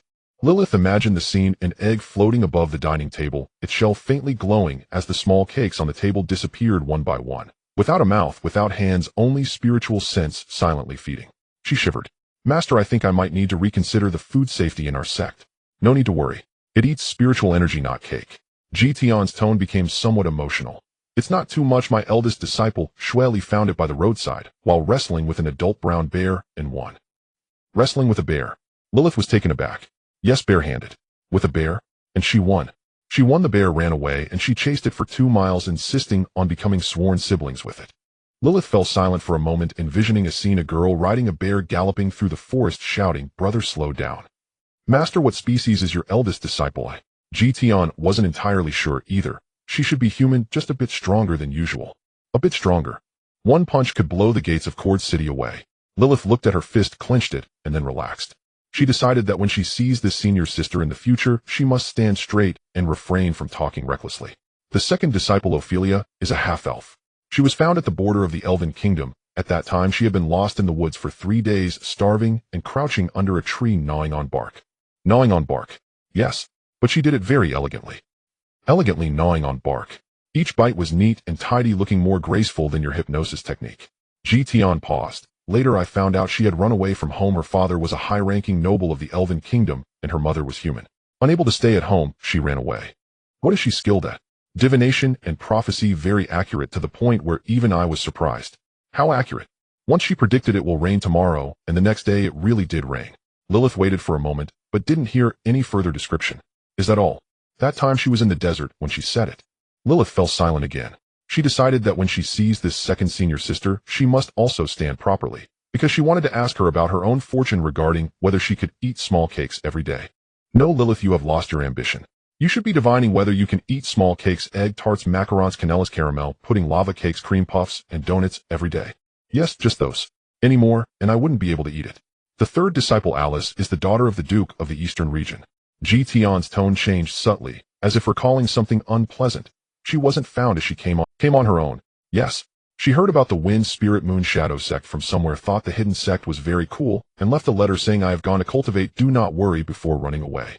The Duke sent a night brigade to find her. She hid in a cave on the back mountain of the sect for 3 days. What happened next? Later the night brigade left. She came out of the cave and said, "Finally, I can cultivate in peace." Then she found out I had taken other disciples out for training, and she waited in the cave for another 7 days. Lilith's corner of her mouth twitched. Did she never think to leave a contact method? She said cultivators should sever worldly ties. But she didn't even ask for the sect's address clearly before coming here. That's why I said she acts without thinking. Tian expressed his deadpan evaluation of his third disciple, but Lilith noticed that when he said acts without thinking, his voice was slightly lighter than usual, like a reprimand, yet not quite. Her talent for cultivation is excellent. She learns spells quickly, masters them, and then forgets herself in the process, unaware of the world outside. Once while practicing a new fire spell on the back mountain of the sect, she accidentally burned half the mountain down. Burned it down. Yes. After the fire she stood in the ashes and said this is how the path of fire should be. Then I punished her to copy the Tao Te Ching 100 times. Did she copy it? Although Lilith didn't know what the Tao Te Ching was, she imagined it to be a formidable scripture. She did, using fire magic to burn it onto an iron plate, each stroke done meticulously.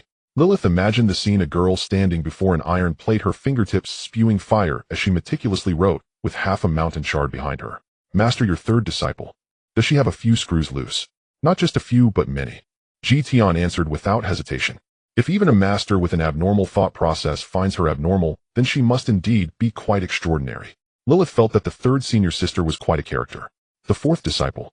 Tian paused here, as if weighing his words. She is an ordinary person initially, without magic power, talent, or any special qualities. Lilith was taken aback. An ordinary person? Then why? Because she stood there.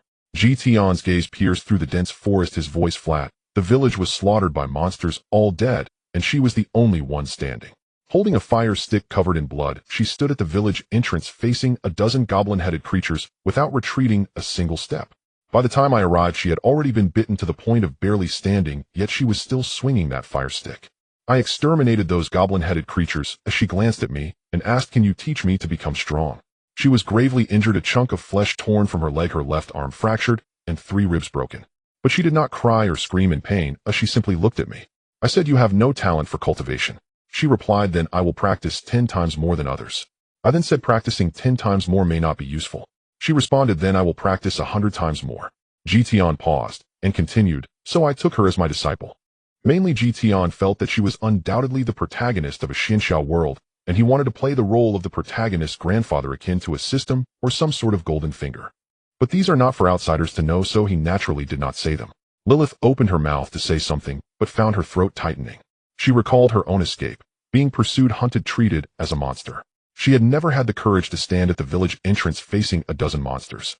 She could only run. "Master, moi, what is the fourth senior sister's name?" "Jenny." Lilith remained silent for a long time.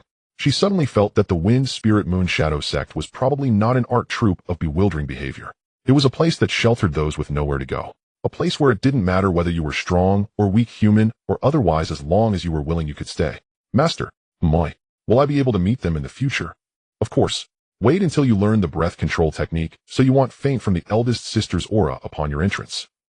How strong is the eldest sister's aura? Last time a drank adventurer wandered near the sect, took one look at Shuai Li lifting a steel roll with one hand and fainted on the spot. Oh right, a steel roll is. Lilith decided to prioritize learning the breath control technique above all else. Tian turned and walked deeper into the forest. The demon clan has moved far away. Lilith jogged to catch up, her steps much lighter. "Master, what now?" "About that egg you mentioned, can it really grow stronger just by listening to the Tao? Then when it hatches, will it be very powerful right from the start?" "In theory, yes." "Will it look down on us ordinary disciples at that time?" "No." "How do you know?" "Because it grows by listening to the Tao. The Tao does not distinguish between nobility and commonality." Lilith fell silent again. She suddenly felt a bit envious of that egg, which had not yet been born but already had a master senior sisters and a thriving sect. "Master, moi, you said that egg understands the Tao. Does it understand what I say?" "It can." "Then can you help me convey to it? Sister is waiting for you to hatch to take you to eat small cakes." "You are a junior sister. But I don't want to be the youngest in rank." In the western wilderness, within the headquarters of the 3rd Army Corps of the Human Kingdom. Inside the military tent, the magical crystal lamp emitted a ghastly white light, illuminating every crystal piece on the sand table that represented troops. General Mike, commander of the 3rd Army Corps, stood before the sand table, hands resting on the edge of the table, his gaze, keen like a hawk, fixated on the red and blue symbols interspersed. He was over 50 years old with graying hair and beard, but his back was as straight as a gun. The golden stars on his shoulder boards glistened with a cold, hard light. His deep blue military uniform, edged in gold, had every button polished to a shine seemingly reflecting one's heart. The tent flap was lifted and a messenger quickly entered, kneeling on one knee. "General, a message from the brave Sir Alex has arrived, urgently." "Read it." The messenger unfurled the parchment, his voice clear. "Though the demon clan's vanguard is numerous, the command structure is isolated ahead of the main force. It is suggested to launch a surprise attack on their command post with a small elite force to create chaos while the 3rd Army Corps encircles from the flank rather than engaging in a frontal battle. Attached a detailed reconnaissance map." Mike did not respond verbally, but picked up the silver piece representing the brave squad from the sand table, turning it between his fingers. The piece was carved in the shape of crossed swords and shields, refracting a delicate light under the crystal lamp. Why is everyone talking about the tale of Blood Axe Eric's annihilation in the Ashen Valley? It seems as if this western wasteland is destined to bring us misfortune. The general shuddered. The Ashen Valley. This was the site of a large-scale battle between the human kingdom and the demon race 250 years ago, where the legendary General Blood Axe Eric led an army of 100,000 against the demons, only to be completely wiped out, leaving no trace behind.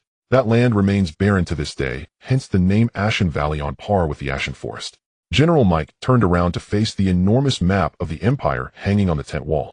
The map marked the locations of past battles with the words Ashen Valley circled in red, surrounded by densely. The Ashen Valley lies in the heart of the Western Wasteland, having witnessed over 80 major battles throughout history, filled with tales of twists and turns. Yet historians have noted that it was on this ancient battlefield where the fates of countless demon kings and kingdoms were determined, their rises and falls intertwined. Thus there has long been a saying, he who controls the West controls the world. His fingers slowly moved from the Ashen Valley to the west, landing on the location of Cold City. Back in the day, Iron Commander Reinhard Kleist led the Empire's 3rd, 5th, and 7th Legions to gather at Cold City and marched west. His voice suddenly rose an octave, filled with a pride belonging to a bygone era, long sealed 20 years ago. Right on the outskirts of Cold City, I had the honor of personally leading tens of thousands of soldiers from the 3rd Legion to combat the demon race's Bone Crusher Division, achieving a resounding victory. Silence enveloped the tent. The younger officers exchanged bewildered glances. They certainly knew of the Bone Crusher Division, a fearsome tribe of the demon race, yet that chapter of history had long been buried in the Empire's old archives. No one dared to interrupt the general.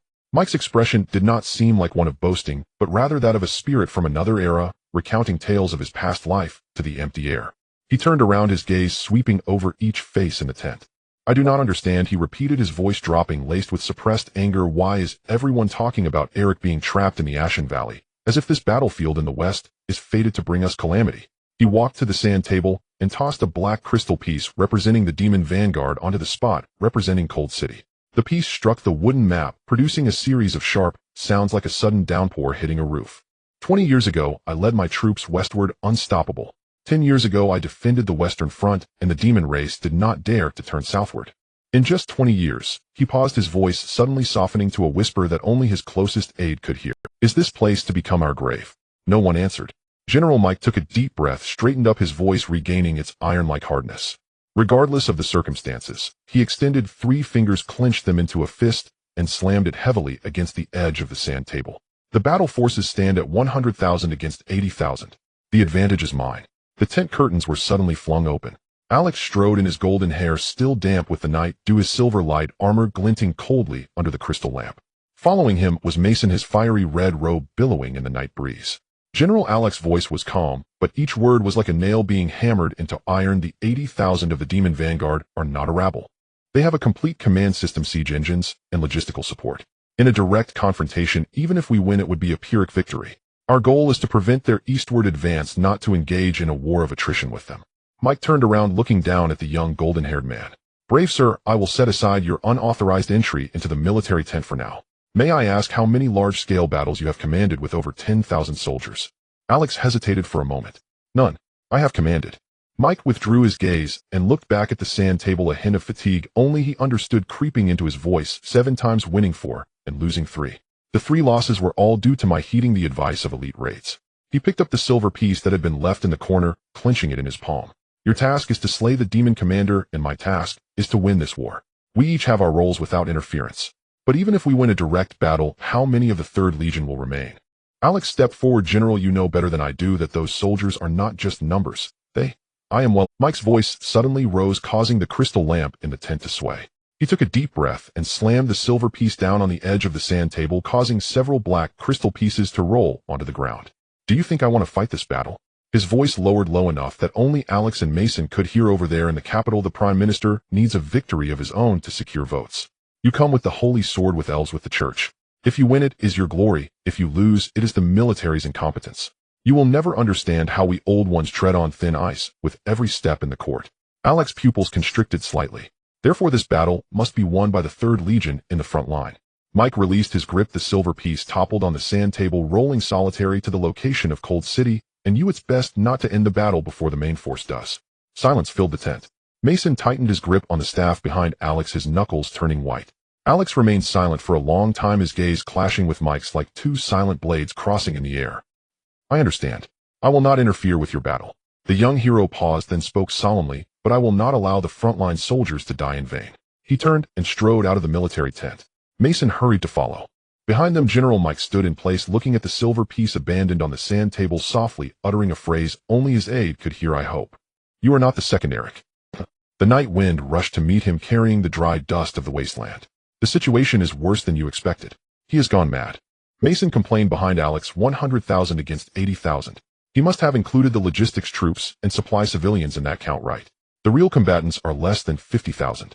In fact, when sending the messenger, Alex had anticipated that the Temple Knights or the 3rd Legion might have their own little tricks, so he had sent the priest of the hero squad and the dwarves to inform them through different routes. Alex did not respond, raising his gaze to the stars above. The North Star representing the hero was flickering behind the clouds like an eye half covered. He is not mad. Alex finally spoke. He is being forced. Prime Minister William needs a victory that he can control to secure votes, and you and I represent too many factions for him. Winning would not benefit him. Mason paused for a moment, then scoffed, so he is trading soldiers' lives for votes. Alex did not respond, only quickened his pace. Go inform Legolas. He remained silent for a long time, then finally decided the plan remains unchanged. He will do his thing, and we will do ours. Hopefully reducing unnecessary sacrifices. Mason watched his retreating figure, a slow smile creeping onto his lips. Now that sounds like you. The two walked side by side into the deepening night. Behind them, the crystal lamp in the military tent still shone. On the sand table, that silver piece stood alone amidst thousands of black pieces, like a star cast into the dark, its light dim, but not extinguished. Master, we have been tracking for almost a day. I'm so tired. Tian ignored her. Master, why don't you lift the concealment technique for me? He'll go tell them I am a lost princess of the demon race. Help me set up a luxurious tent and prepare 2 small cakes for me. And when I return to the demon race, I will make you a general. How about that? Tian nodded at her words, snapping his fingers to lift the concealment technique placed on her. He had actually long wanted to extract information through soul searching, but it was inconvenient to do so with his disciple present. The Wind Spirit Moon Shadow sect is a prestigious and orthodox sect. Lilith froze on the spot, her mouth still stretched wide in a yawn, like a fish flung gasping onto dry land. She had merely intended to vent, to utter a few idle complaints, but never imagined her master would actually dispel the concealment art. Masked, she barely began to turn and protest when her peripheral vision caught all 12 figures ahead pivoting in unison. It was over. In that instant, Lilith's mind raced at blinding speed. Every scrap of hard-won evasion instinct, honed over half a year on the run, surged forth like floodwaters. She must not flee. Flight would betray her. She must not panic. Panic would seal her fate. She must not falter.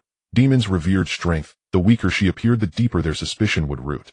She drew a slow, deep breath, kneading away the terror from her features and replacing it with an air of haughty disdain, the imperious glare of nobility obstructed by lowly servants. Her lips curved faintly upward, her chin lifted just so her gaze lowered ever so slightly at the outer corners. She embodied flawlessly a highborn lady whose leisurely spring outing had been rudely spoiled. Oh my, she murmured, her voice emerging from the back of her throat, inflected with the unmistakable rolled consonants and languid cadence of authentic demon sovereign city, speech, each syllable rolling 3 times across her tongue before reluctantly released. I merely stepped outside the demon sovereign city for some fresh air. How dare you common sentinels block my path? How utterly tedious. The 12 demons exchanged bewildered glances. The lead archmage stood foremost, clad in black half-armor, his face bisected by a savage scar, slashing diagonally from browbone to jawline. His brows knotted as he scrutinized her. A deep violet gown in quintessential demonic style, silver white hair, cascading down her back, violet eyes gleaming. No weapon visible upon her person. That face seemed vaguely familiar, yet he could not place it. More crucially, no trace of demonic energy stirred around her. She radiated the fragile aura of a noble-born demoness, utterly defenseless. Yet what brought such a high-born lady to this desolate, untamed wilderness? Who are you? The scarred mage spoke, his voice grating like sandstone grinding against stone. What brings you here?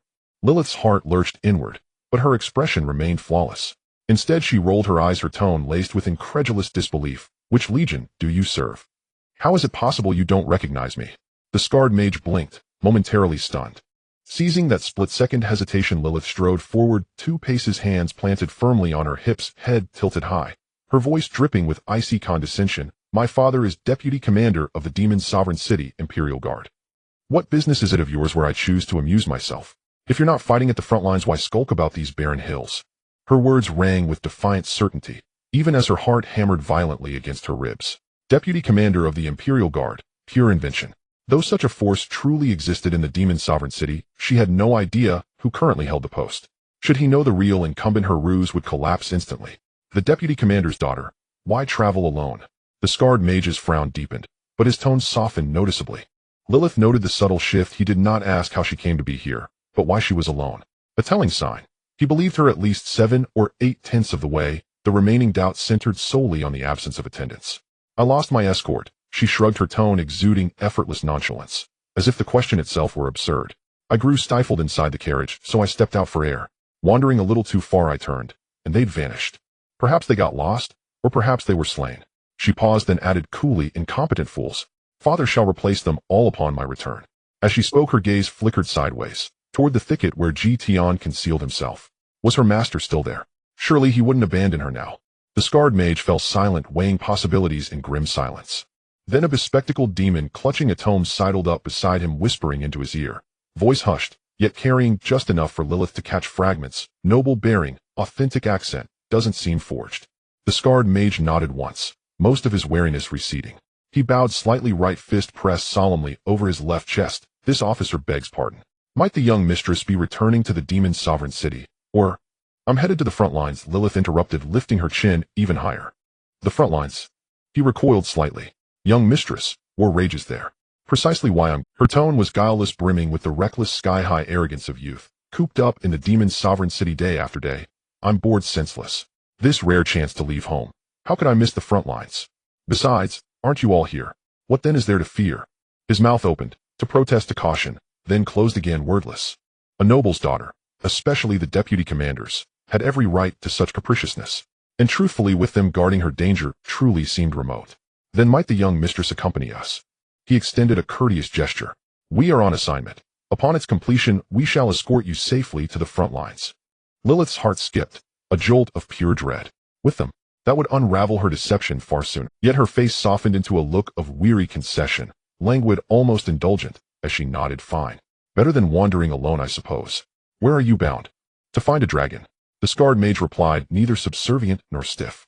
Lilith's pulse stuttered. Master had spoken true, they truly sought a dragon. A dragon. Her eyes widened, curiosity sparkling, excitement dancing in her voice, perfectly calibrated. Truly lives one in these mountains. What form does it take? How large? Does it breathe fire?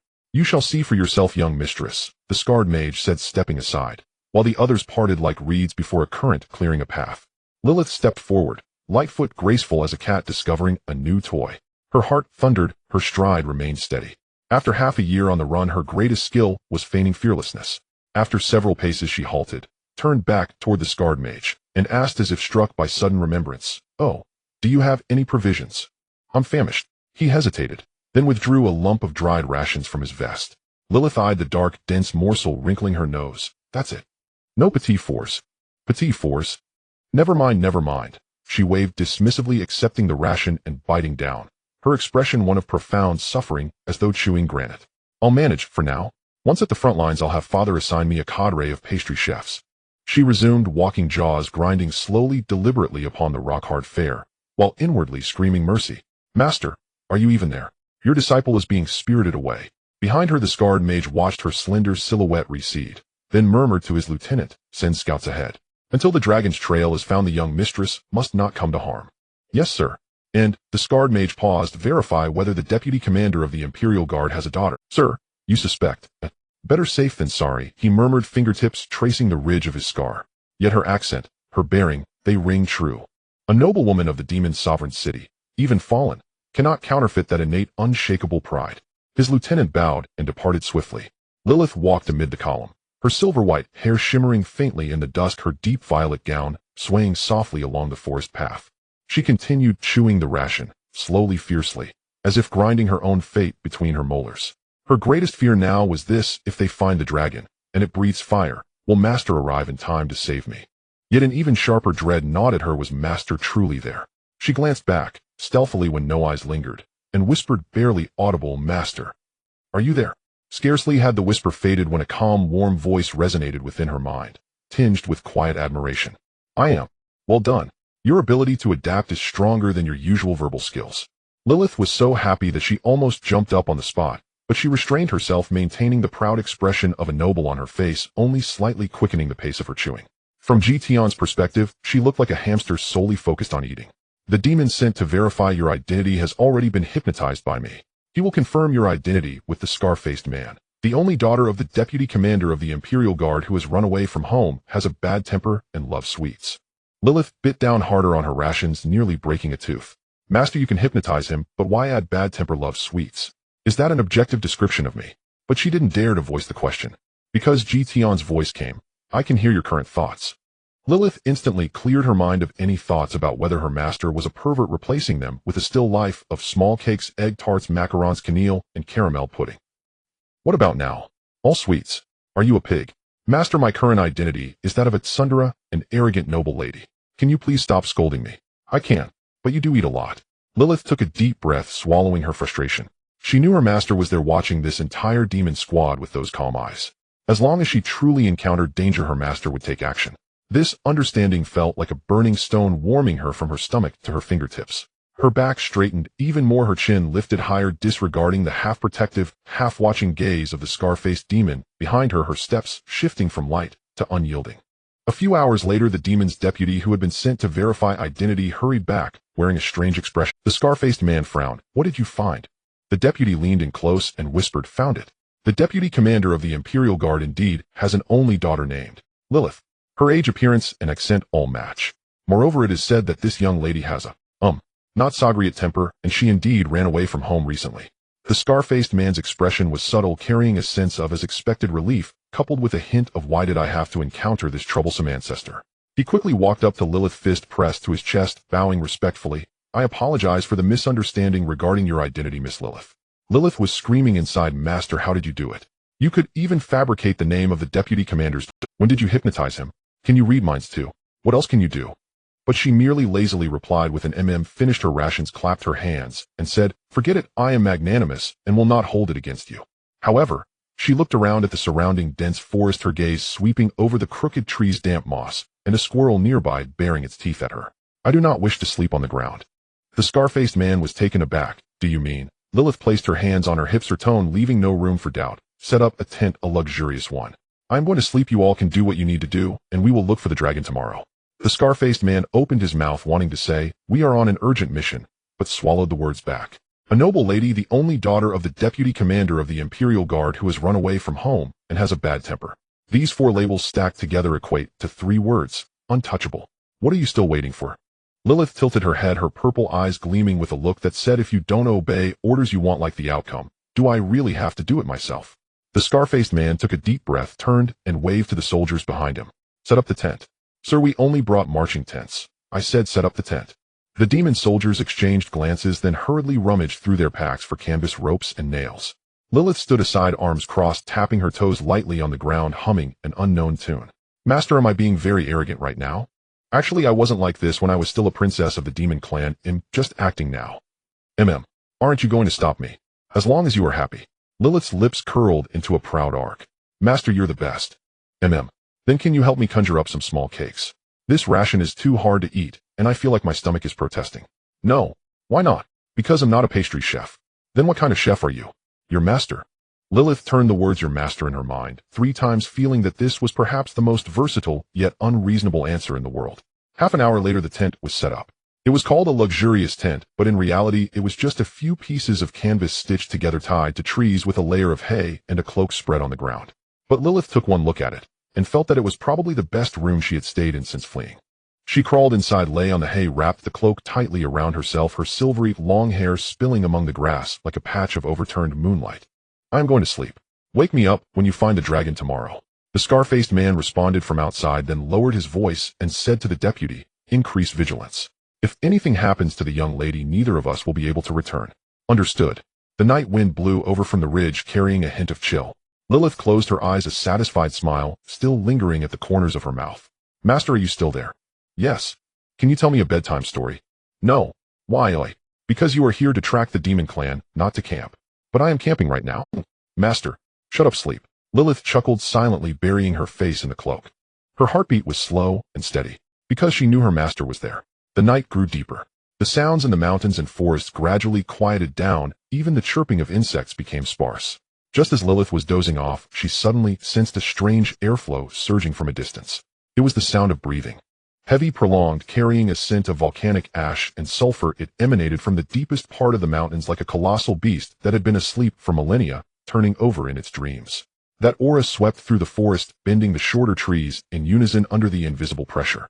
Lilith's drowsiness vanished instantly as she opened her eyes wide, her heart pounding like a drum in her chest. This is, Tian's voice echoed in her mind, laced with excitement. Dragon's breath. Almost simultaneously, a hoarse command from the scarred face echoed outside the tent. Emergency assembly. The target has appeared. The rustling of hay, the clattering of armor footsteps, and the low commanding voices of the demon race intertwined. Lilith lifted the tent flap, seeing that the scarred face had already organized the troops with 11 demon soldiers arranged in 2 rows behind him. The scarred face turned to his bespectacled assistant and said, "You stay behind to protect the young lady, the rest of you follow me." The assistant hesitated. "My lord, leaving just me alone." The scarred face interrupted, his gaze sweeping towards Lilith. "A dragon cannot be faced by sheer numbers, and the young lad's safety is paramount. If something goes wrong, our heads won't suffice as compensation." The assistant opened his mouth, but ultimately said nothing, only nodding and stepping to Lilith's side, his right fist pressed to his chest in a bow. "Miss, please stay close to the tent, and do not wander far." Lilith responded with a nonchalant humph, her face still showing displeasure, as if she had been rudely awakened, but inside, she was screaming, "Master! They're going to find the dragon. Hurry and catch up." The scarred face disappeared into the dense forest with 10 others, their footsteps soon swallowed by the night. The night wind blew, carrying a stronger scent of sulfur than before. Lilith stood in front of the tent, wrapped in her cloak, pretending to be bored as she kicked at the stones on the ground. The assistant stood 3 steps behind her, vigilantly scanning the surrounding darkness. Lilith casually asked, "What are they taking to negotiate with the dragon? Aren't they afraid of being swallowed whole?" The assistant hesitated, likely thinking it normal for the young lady to ask such questions, and quietly replied, "My lord carries the reverse scale of the holy dragon bestowed by the high priest. It is a scale shed by our demon race's dark holy dragon, containing the might of the dragon.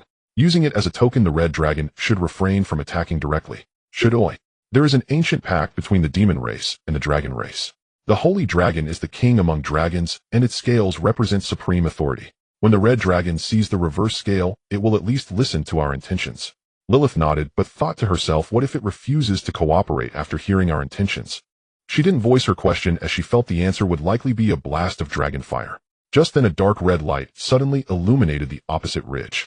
That light resembled magma seeping from the ground, more than flames, casting an eerie red hue across half the sky. Following that, a deep roar from that direction shook the leaves violently. The assistant's expression changed.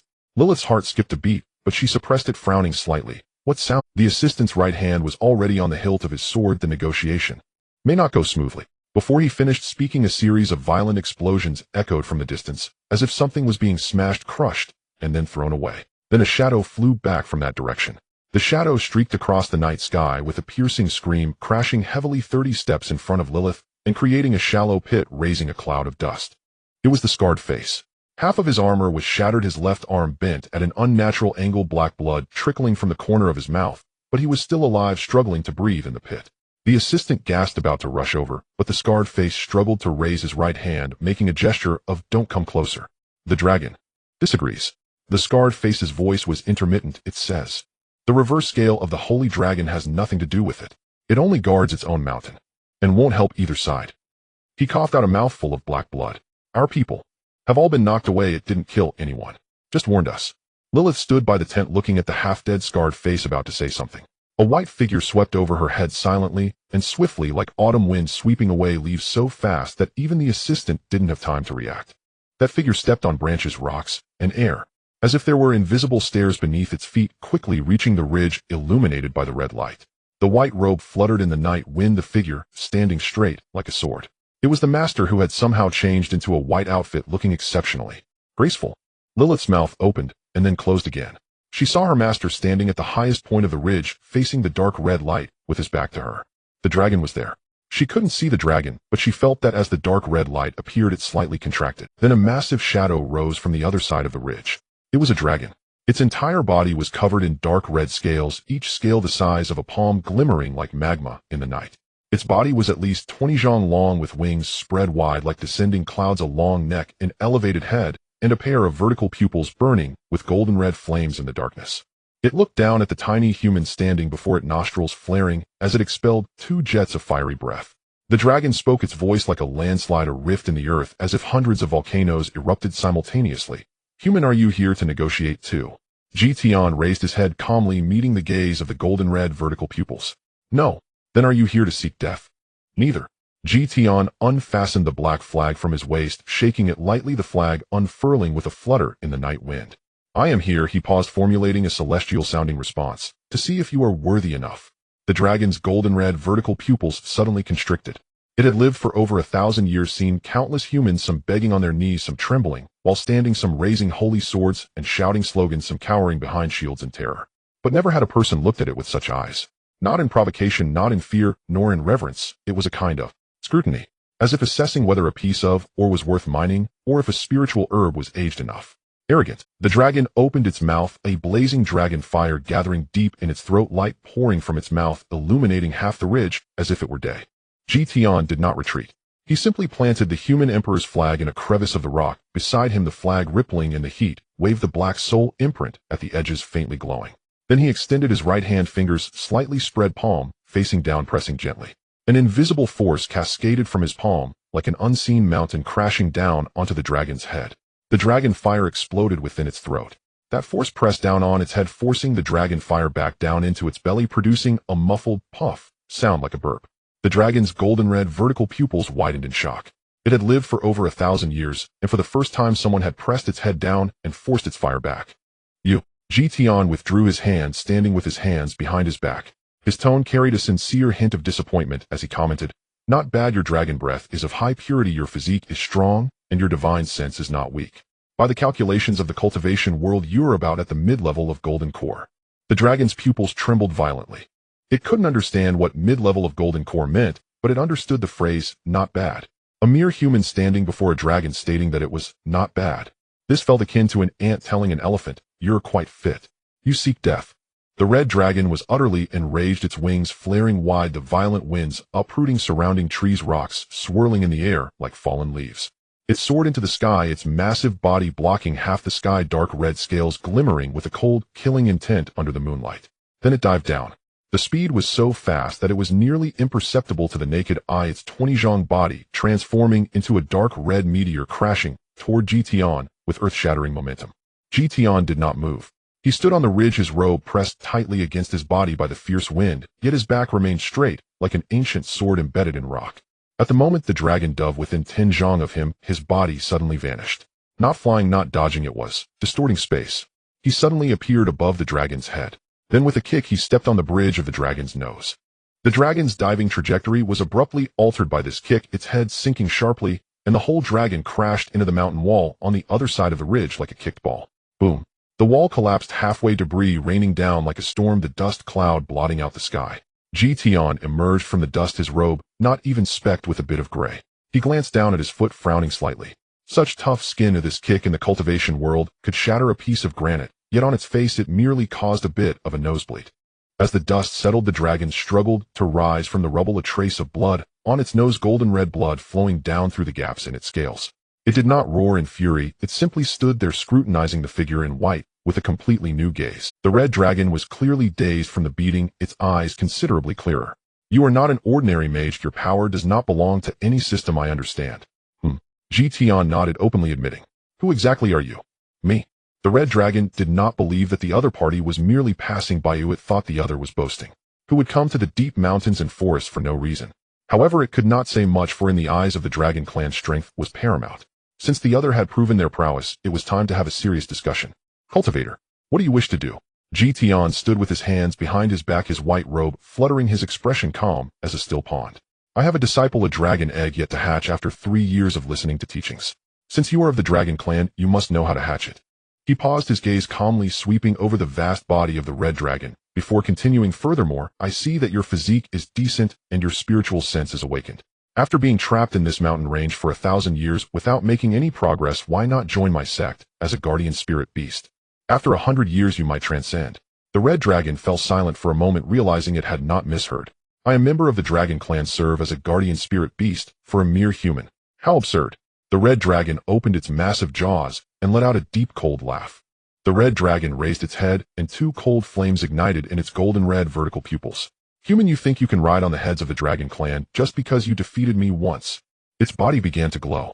The dark red scales illuminated one after another, clearly signaling the voice of the red dragon grew louder. I have lived for 2,000 years. I have witnessed the rise and fall of human empires, seen the elven courts decline and then rise again, and observed the demon clan's 3 major invasions and subsequent retreats. And you, a mortal with a lifespan of barely 100 years, dare you make me a spirit beast? Dare you talk to me about transcendence?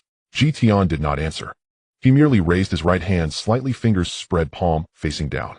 The emperor banner, which had just been retracted, was once again planted into the rock beside him, the banner fluttering without wind, creating a rustling sound. The red dragon moved, not with a dive or an attack. It simply took a step forward, and an invisible pressure erupted from its body, as if stars were exploding on Earth, instantly evaporating the clouds within a radius of several dozen miles. The moonlight vanished. No, it was the overwhelming dragon might that summoned dark clouds to cover the Tian's robe clung tightly to his body in the raging wind, yet his spine remained straight, like an ancient sword thrust between heaven and earth, unyielding amidst the storm. Moreover, he also divided his focus to withstand the portion of pressure that Lilith should have borne. He said in a disappointed tone, "Dragon might. It's nothing more than that." The red dragon's pupils constricted violently, coldly, shouting, "You foolish little cicada, do you not know death?" In the next moment, it opened its mouth and began to chant the magic inscribed in the dragon clan's bloodline. Ancient dragon language poured forth from its throat, each syllable like a battle song echoing from primal. Those syllables solidified into tangible runes in the air, golden, crimson, and dark purple swirling around its body, intertwining and merging. Tian's brows finally twitched slightly. Dragon language magic. He recognized this move. It was the true trump card of the dragon clan, inscribed in their bloodline, an ancient sorcery that existed alongside the heavens. This was widely spread in the human kingdom and was common knowledge in fairy tales. When the red dragon reached the 7th syllable, the sky changed. The dense dark clouds parted and a massive rift tore open in the center of the sky, dark red light flowing from the rift, as if another layer of sky was revealed after the curtain of heaven was ripped apart. That layer of sky did not belong to the human realm. It was the domain of the dragon clan, a kingdom of fire and magma. A meteor peeked out from the rift. No, it was not a meteor. It was a dragon star. The half-forbidden spell from dragon clan legends, summoning a falling star with almost no precursor, turning the land into scorched earth. That star was as large as a mountain, burning, with white flames slowly descending from the 9th heaven. Its speed was not fast, but the sense of oppression made all beings within 100 miles kneel trembling in fear. Weaker magical creatures were even scared to death on the spot. Lilith's face turned pale in the distance, her legs weak, nearly collapsing to the ground. The scarred demon also changed his expression, whispering to his subordinate, "I can no longer move, I cannot escape. You take Miss Lilith and run, the farther the better." The subordinate had just wanted to take the noble lady away, but found that they had already been restrained. No, it was not just restraint, it was protection. Golden light shot out from the palm of the white-robed man, transforming into a golden bell with a shimmering surface around their group. As soon as the bell took shape, intricate, profound runes appeared on its surface, slowly rotating. Tian looked up at the increasingly close star, his robe scorched by the heat, his hair slightly curling in the high temperature. There was no fear on his face as the red dragon had expected, but rather his gaze resembled that of one observing a somewhat interesting artifact. He murmured, "Power of the stars. It is somewhat intriguing." Then he moved. He did not retreat or dodge, but simply walked forward. Step by step, 3 steps. He walked on the void, as if walking on solid ground, each step on an invisible staircase rising higher and higher. His white robe danced in the flames, his black hair fluttered in the heat waves, and his silhouette appeared small as dust under the immense star. Yet that composure, that calmness made all who looked up feel a sense of illusion. Not that he was walking towards the star, but that the star was falling towards him. The red dragon's pupils reflected that white figure, and for the first time it felt an indescribable emotion. That was confusion. This human, how dare he? Tian reached a height level with the star and stopped. He extended his right hand, fingers spread, and with a gentle grasp towards the burning star. "Settle." Just a single word. The moment the word fell, the heavens changed color. An invisible force erupted from his palm, as if an invisible giant hand reached out from the void, gripping that star. The star halted its descent. It hovered in midair, trembling, its surface flames wildly dancing, but it could not escape that invisible hand. The red dragon's pupils violently constricted. Impossible. Its draconic chant suddenly accelerated, more runes gushing from its mouth, merging with the star. The star trembled again, flames surging as if it sought to break free from its bindings. Tian glanced at it. That glance was so indifferent that it bore no emotion. Yet the red dragon felt as if it was being scrutinized by a being of a higher realm. It was not a human viewing a dragon. Rather, it resembled a deity observing an ant. Tian curled his fingers. The star shattered. Shattered. It was as if an egg had been gently crushed, the shell cracking and magma-like substances surging from the fissures, then solidifying and cooling in midair, transforming into countless tiny black shards that fell like rain. Those shards struck the ground, creating numerous pits and raising dust that blotted out the sky. Yet not a single shard fell upon Tian. He stood in the void, his white robes as pure as snow, untouched by dust. For the first time, a look of horror appeared in the golden-red vertical pupils of the red dragon. In Tian's words, it was the shattering of the Tao heart. Tian's calm voice came from above. Your draconic magic is rooted in bloodline, not in the Tao. The power of bloodline is finite, while the power of the Tao is boundless. You have cultivated for 2,000 years, yet you do not even understand this principle. Your lower-level thinking is harming the dragon greatly. He stepped down from the void. Each step landed on invisible stairs, neither hurried nor slow, composed and unhurried. Your millennium of cultivation is indeed remarkable. Killing you would be a pity. But if you do not submit, he landed before the red dragon, looking up into those massive vertical pupils. Then I shall make you submit. The red dragon fell silent. Its body trembled slightly, not out of fear, but from a mixture of anger and humiliation that scorched. It wanted to fight again. But at that moment, it recalled the words of the previous generation's red dragon on its deathbed. If you encounter someone in this world whom you cannot defeat, do not provoke them. Simply avoid their edge. They will not outlive you. Back then, in its youthful arrogance, it had exclaimed, avoid their edge. The old dragon merely smiled, not responding, as if he saw his younger self. Now it understood. The red dragon slowly lowered its head. This was absolutely not submission. At most, it could only be seen as acknowledgement. Acknowledging that there indeed existed in this world powers it could neither comprehend nor contend with. The red dragon spoke, its voice hoarse. Your dragon egg, it is not with you, is it? Tian nodded slightly. Then that makes sense.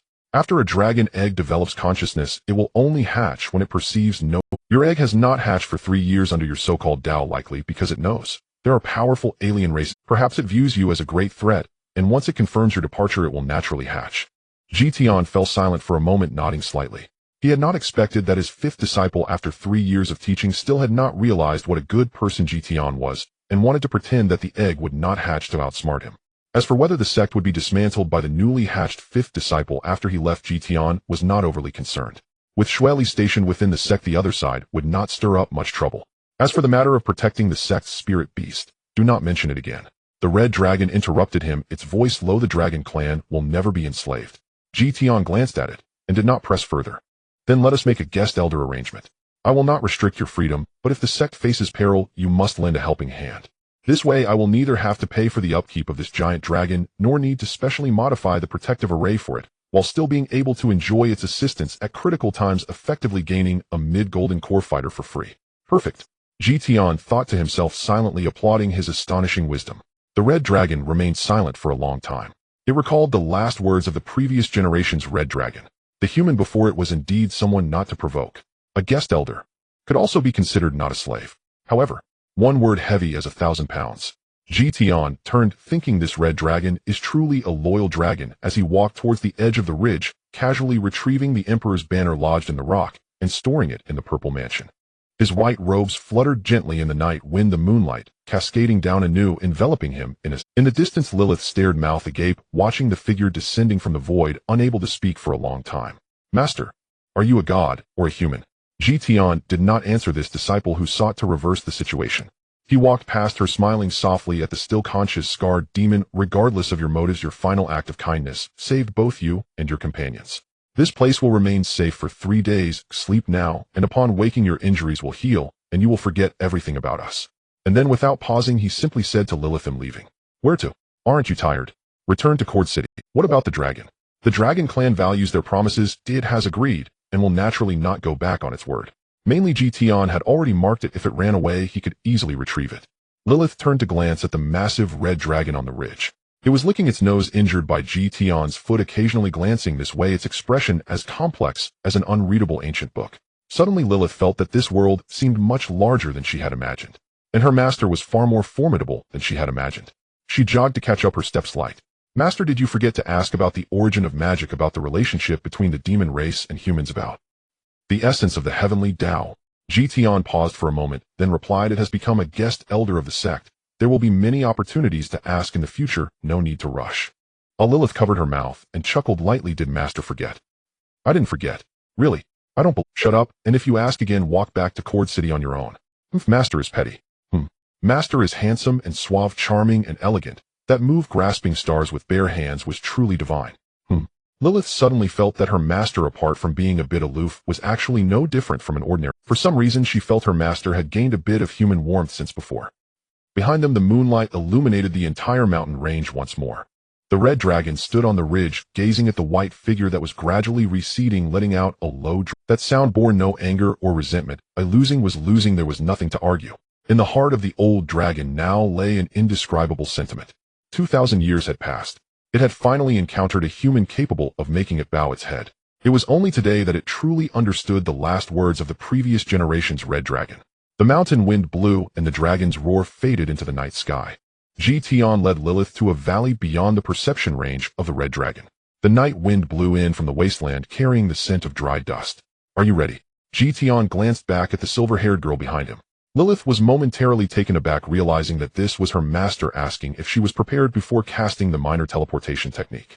She instinctively tightened the ties of her cloak and took a deep breath. Okay, 3, 2. The scene before her instantly twisted, folded, and reassembled. The sound of the wind howled past her ears, as if an invisible giant hand pushed her from behind, throwing her into a tunnel woven from light and shadow. This time Lilith did not close her eyes. It wasn't that she wasn't afraid, but rather her master had given her a heads up, and she felt she should honor that respect. Then everything returned to calm. A small grove outside the gates of Cord City. The bright moonlight filtered through the gaps in the treetops, casting dappled shadows on the ground. Lilith stood on the soft fallen leaves, her stomach still where it belonged, and her heart had not jumped into her throat. She looked down at her feet, and then up at Tian. Master, did you just count down? You actually counted down. You've mentioned it many times. Lilith's mouth opened and closed, then opened again. She suddenly felt a bit teary, realizing that her master finally had some warmth of humanity. Master, you're actually quite gentle. It's a pity you always take a long time to respond, wasting time. So contradictory. Lilith chuckled softly, choosing not to call him out on it.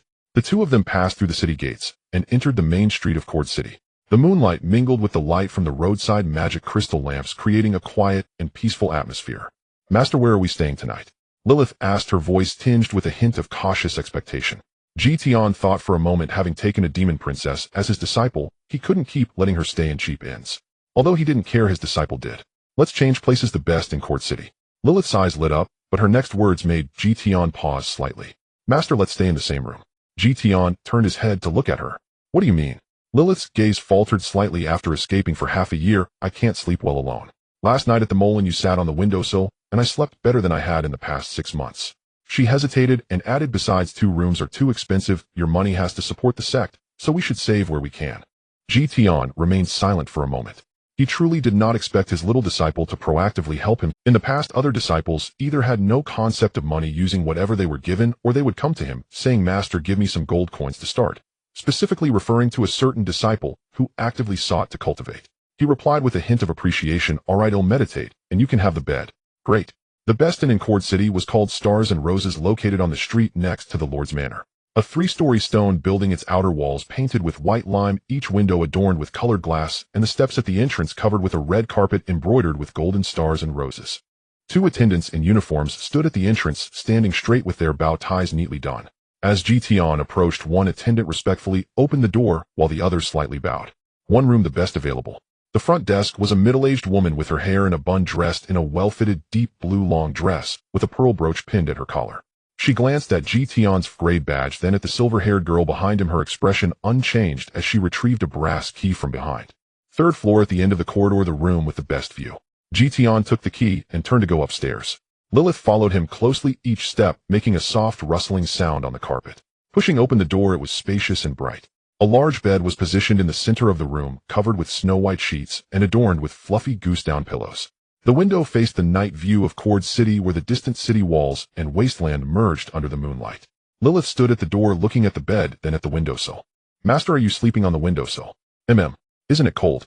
Not cold. Can I share half of it? No need, you sleep. Lilith didn't say anything more. She walked into the room, took off her cloak, and hung it on the hanger, then dove into the bed. The mattress was soft like a cloud, and the quilt was fluffy like freshly baked bread. She buried her face into the pillow and took a deep breath, clean, warm, with a hint of sunlight. Master. Good night, Tian walked to the windowsill and sat cross-legged. The moonlight poured in through the window, casting a silver glow over him. Lilith lay on her side, watching the figure enveloped in moonlight on the windowsill, slowly closing her eyes. She soon fell asleep. Tian sat cross-legged on the windowsill, noticing that his disciple had already fallen asleep, and only then did he take out the human emperor banner from the purple mansion space, laying it across his lap. The banner emitted a faint cold light under the moonlight, the green patterns no longer pulsating wildly as before, but flickering at a steady slow frequency, like some ancient breath. He closed his eyes, and his divine sense delved into the banner.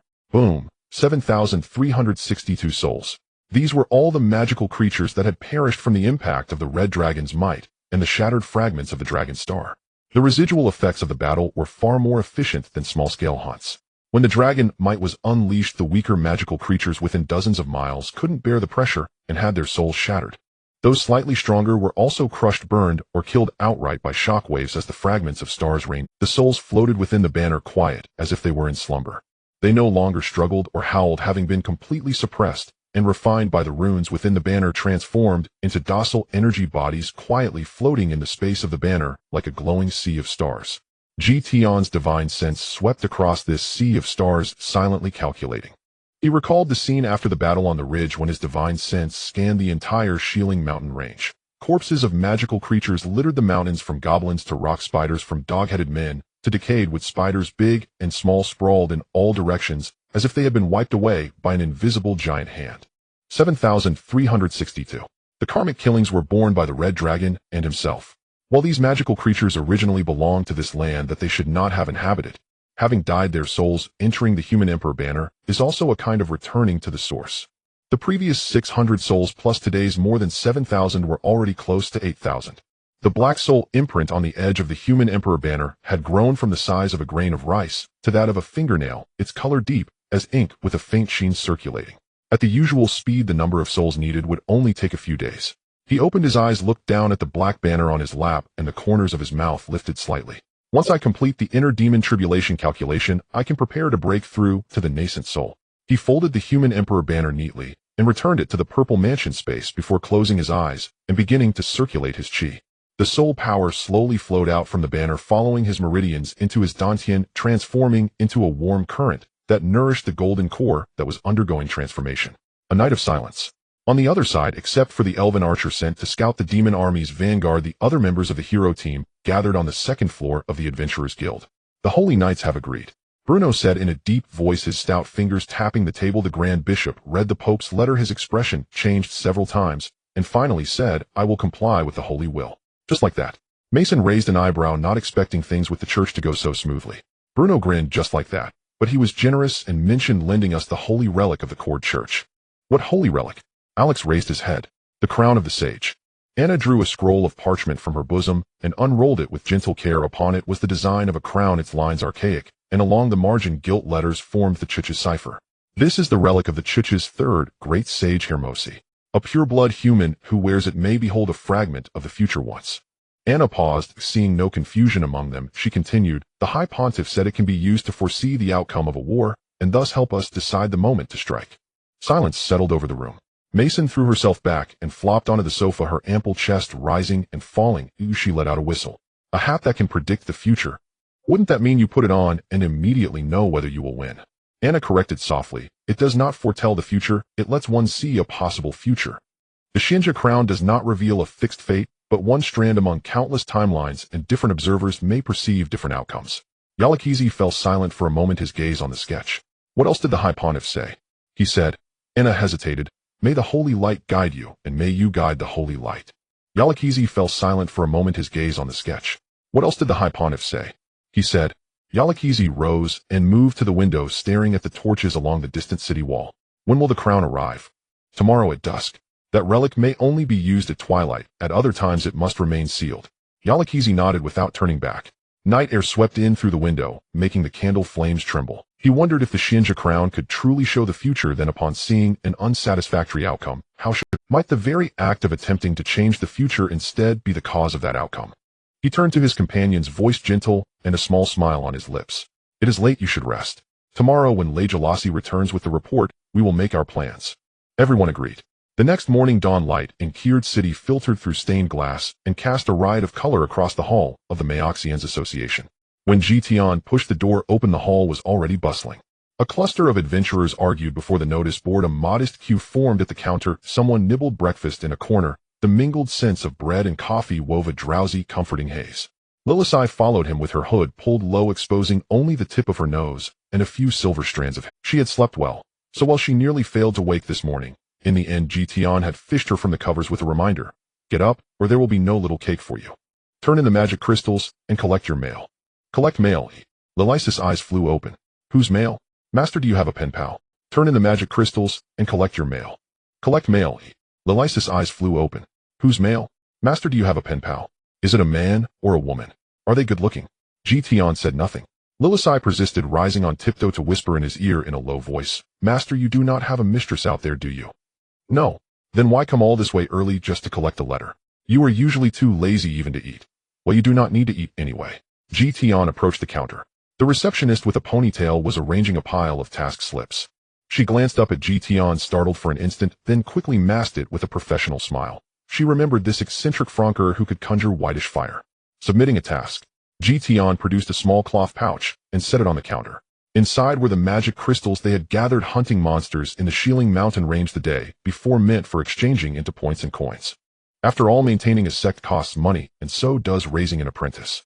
The receptionist opened the pouch and poured out over a dozen crystals in various sizes. She looked up at Tian. Crank Yinxing spider crystals. And this is Brank. And Frank adventurer producing a Brank crystal was peculiar by ordinary standards. Yet there were precedents, powerful eccentric mages who, having lost everything, began anew as adventurers.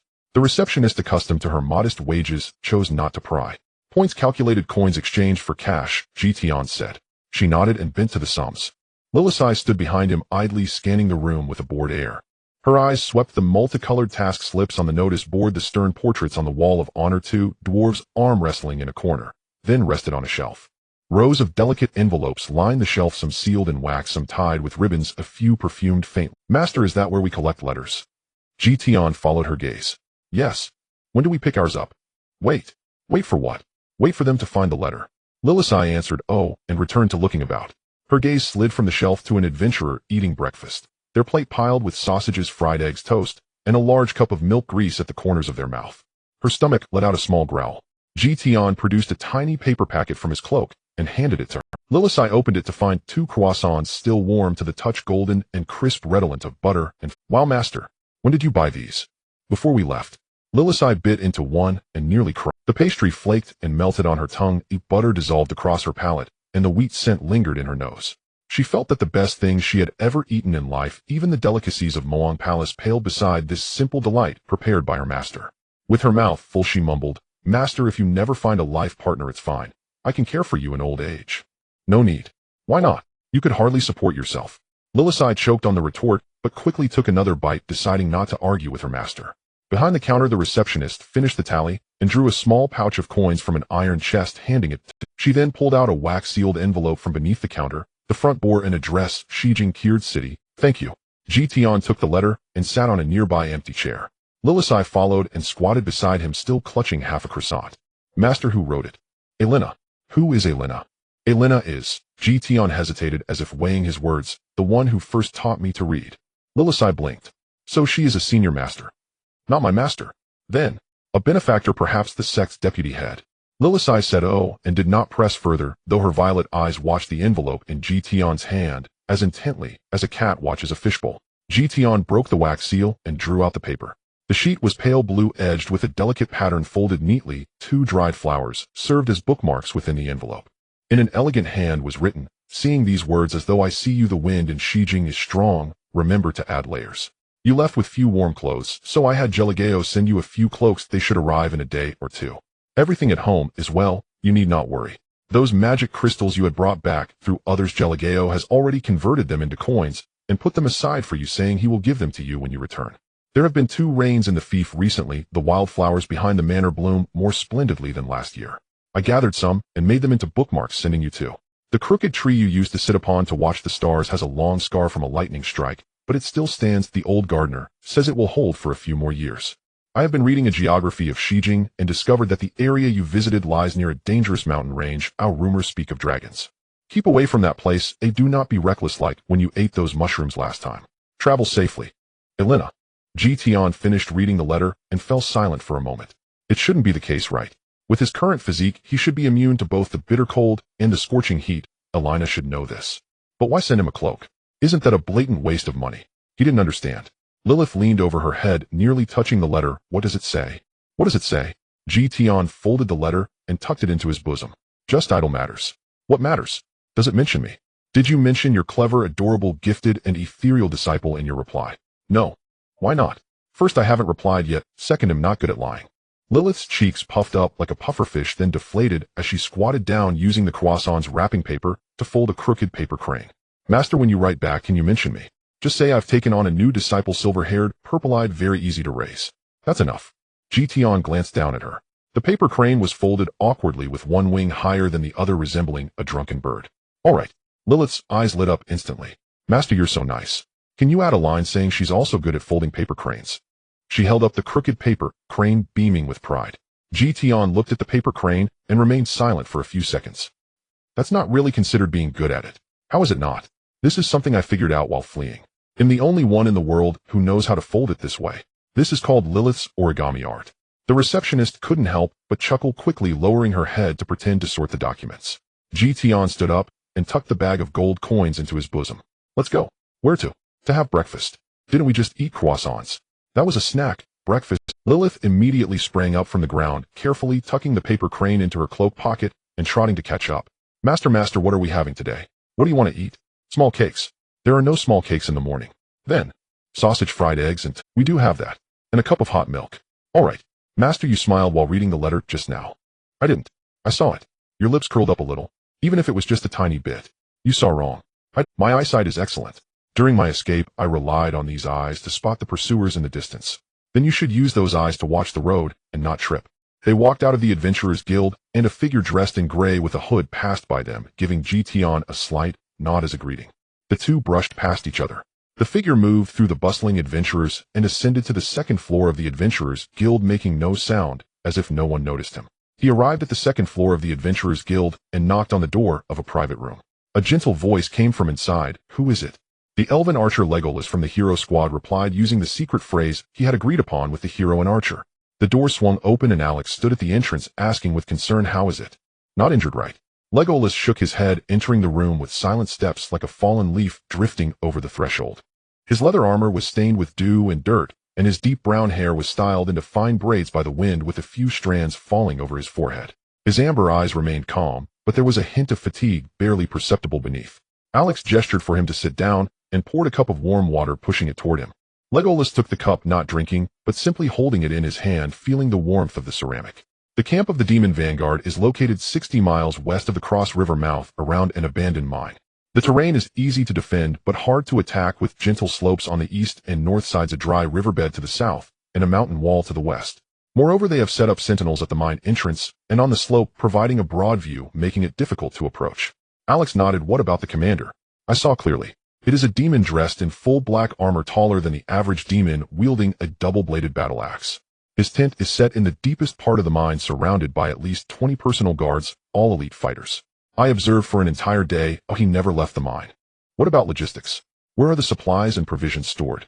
There is a dedicated logistics camp on the outskirts of the mine. There aren't many guards, but they are well dispersed. Legolas paused. Additionally, I noticed something interesting on my way back. What is it? There was an unusual energy fluctuation from the direction of the West Ridge Mountains last night.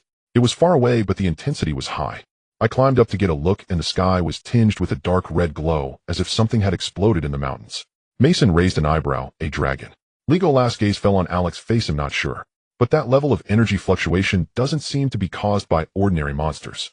If there really is a dragon in the West Ridge Mountains, and it chooses to appear at this time, it could significantly affect the entire battle. The room fell silent for a moment. Alex stood up, walked to the window, and looked at the flags on the distant city walls. The morning light had spread across the entire Cord City, and there was still a trace of lingering night on the western horizon. He finally spoke. Let's put the dragon matter aside for now. Our objective is still the demon commander. Legolas, you've worked hard. Go rest. Tonight, when the crown of the wise arrives, we will make our final decision. Legolas nodded, stood up, and walked toward the door. When he reached the door, he suddenly stopped and looked back. I encountered someone who calls himself Li Feiyu today in the Adventurers Guild Hall. Alex turned around. What happened? Nothing. Legolas paused. I just feel that his aura is different from yesterday, but I can't pinpoint what's different. He pushed the door open and walked out. The door closed gently behind him. Alex stood still for a moment, then shook his head and returned to the table, reopening the sheepskin map. In the headquarters of the 3rd Army Corps, General Mike sat at the end of the long table with the enormous sheepskin map spread out before him. The candlelight flickered over his graying hair, highlighting the deep lines on his face. He held a charcoal pencil in his hand, drawing and erasing on the map, leaving a thin layer of eraser shavings on the table. The tent flap lifted, and an aide hurried in holding a letter sealed with the Prime Minister's seal. General, urgent message from the capital. Mike took the letter, broke the wax seal, and pulled out the letter. The writing on the paper was neat and meticulous, each character carefully crafted. Even the punctuation seemed to have been deliberated upon in court. After reading the letter, he fell silent for a long time. The aide cautiously spoke. General. Mike folded the letter and tucked it into his bosom. He stood up and walked to the sand table, looking at the red and blue markers interspersed across it. The candlelight flickered behind him, casting his shadow on the tent wall like a hunchbacked giant. He sighed deeply, his voice hoarse. The Prime Minister says the nobles of the capital are growing impatient. They need a victory to counter the rising star, the Earl of the Northern Region, Augustus, who is likely to become the next Prime Minister. If we delay any further, those opportunists will inevitably turn against us for greater interests. The aide lowered his head, not daring to respond. Mike reached out and picked up a black piece representing the demon vanguard from the sand table, turning it between his fingers. The piece was very smooth, glinting coldly under the candlelight. They only know they want victory, but do not understand the cost of victory. He gently placed the black piece back on the sand table, landing it to the west of Cord City. Pass the order down, reward the troops, and assemble the entire army tomorrow morning. The 3rd Army Corps is preparing to march. But General, what about the heroes? Let him do his thing, we will do. Mike interrupted him, his tone returning to its usual seriousness. He wants elite raids. I want a frontal battle. Who is right and who is wrong will be known once we engage. The aide opened his mouth, but in the end, he said nothing, only responding heavily before turning to leave the military tent. Mike stood in front of the sand table, looking at the densely packed pieces, the candlelight flickering across his face, casting his expression in and out of shadow. The sun gradually rose higher, and the horn sounded outside the headquarters of the 3rd Army Corps. Cathedral of Cord City. The high priest stood before the statue, hands clasped together, his silver-white hair shimmering softly in the candlelight. The statue was carved from a single block of white marble, its lines simple, and its 3 faces embodying compassion, gentleness, and mercy, with hands slightly outstretched, as if embracing all who looked upon it.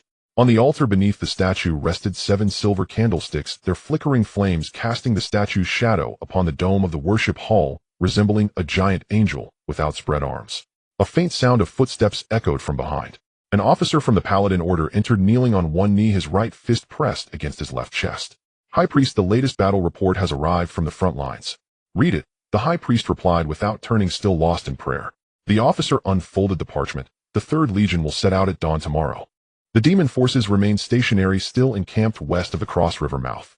Additionally, he paused. There were abnormal energy fluctuations in the West Ridge Mountains last night, suspected to be the use of a forbidden spell, with the specific reason still unclear. The High Priest opened his eyes and turned to the officer. Forbidden spell? West Ridge Mountains. That dragon. It's still unclear if our scouts are heading in that direction.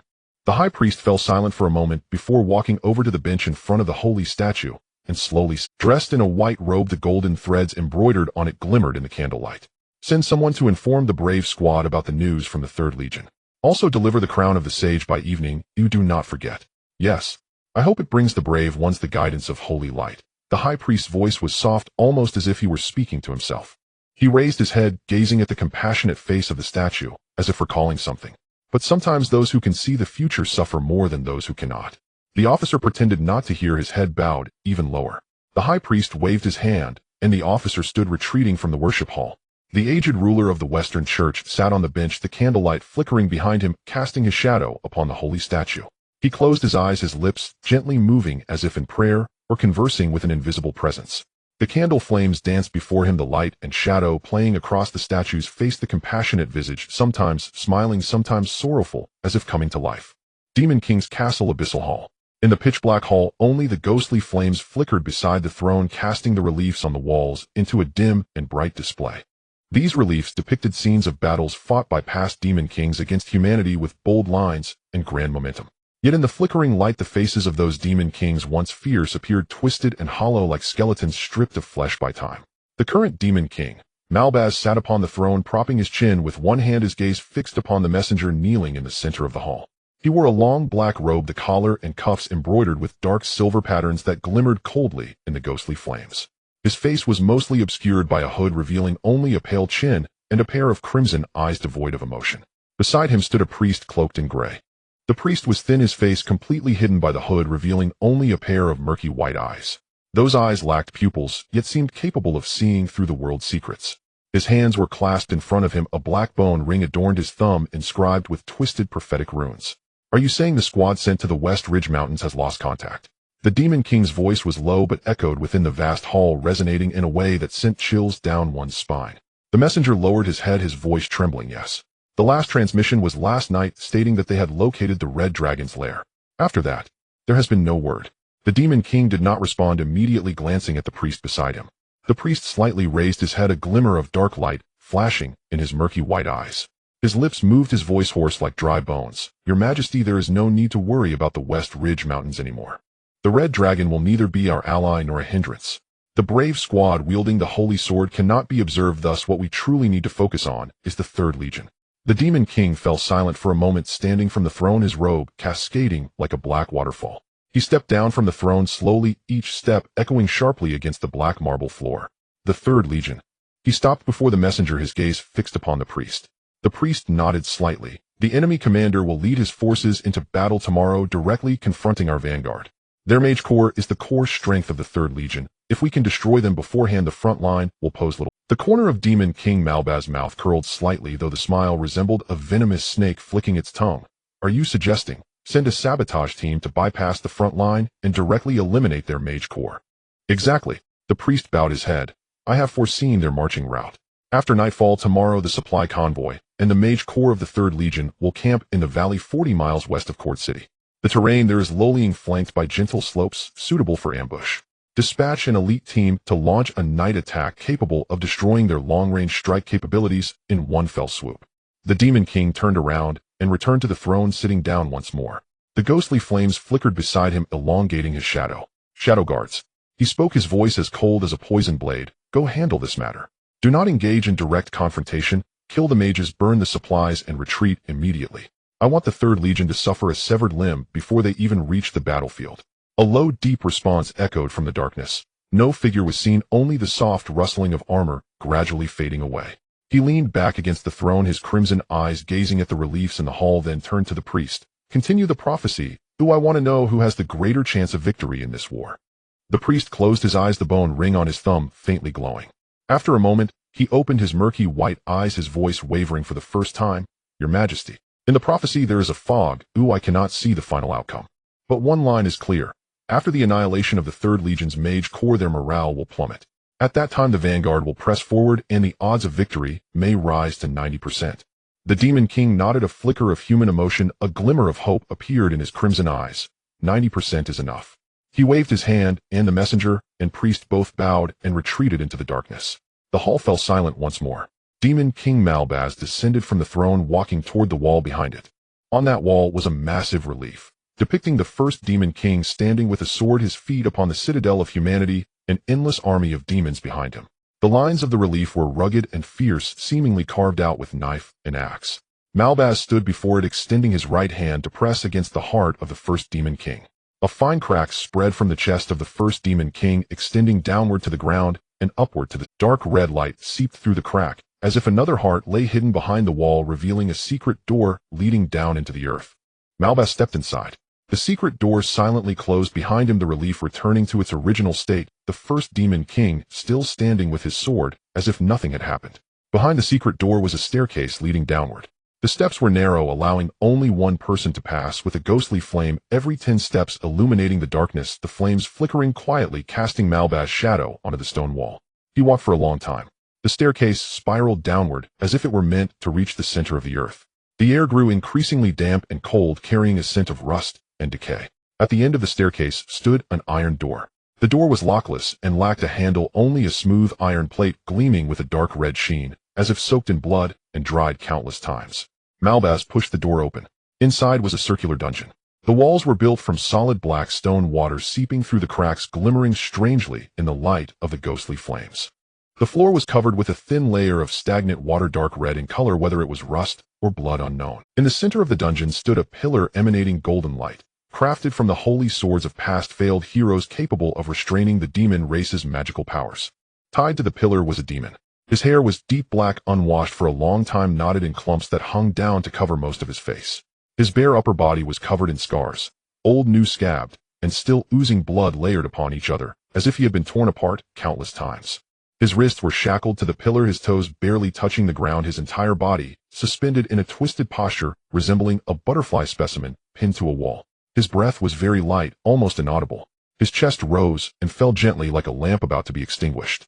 Malbaz stood before him, looking down from a height. He spoke, his voice echoing in the empty dungeon, carrying a cold, emotionless calm. "Well met, my dear brother." Malbaz stood before him, gripping his chin and lifting that face resembling his own.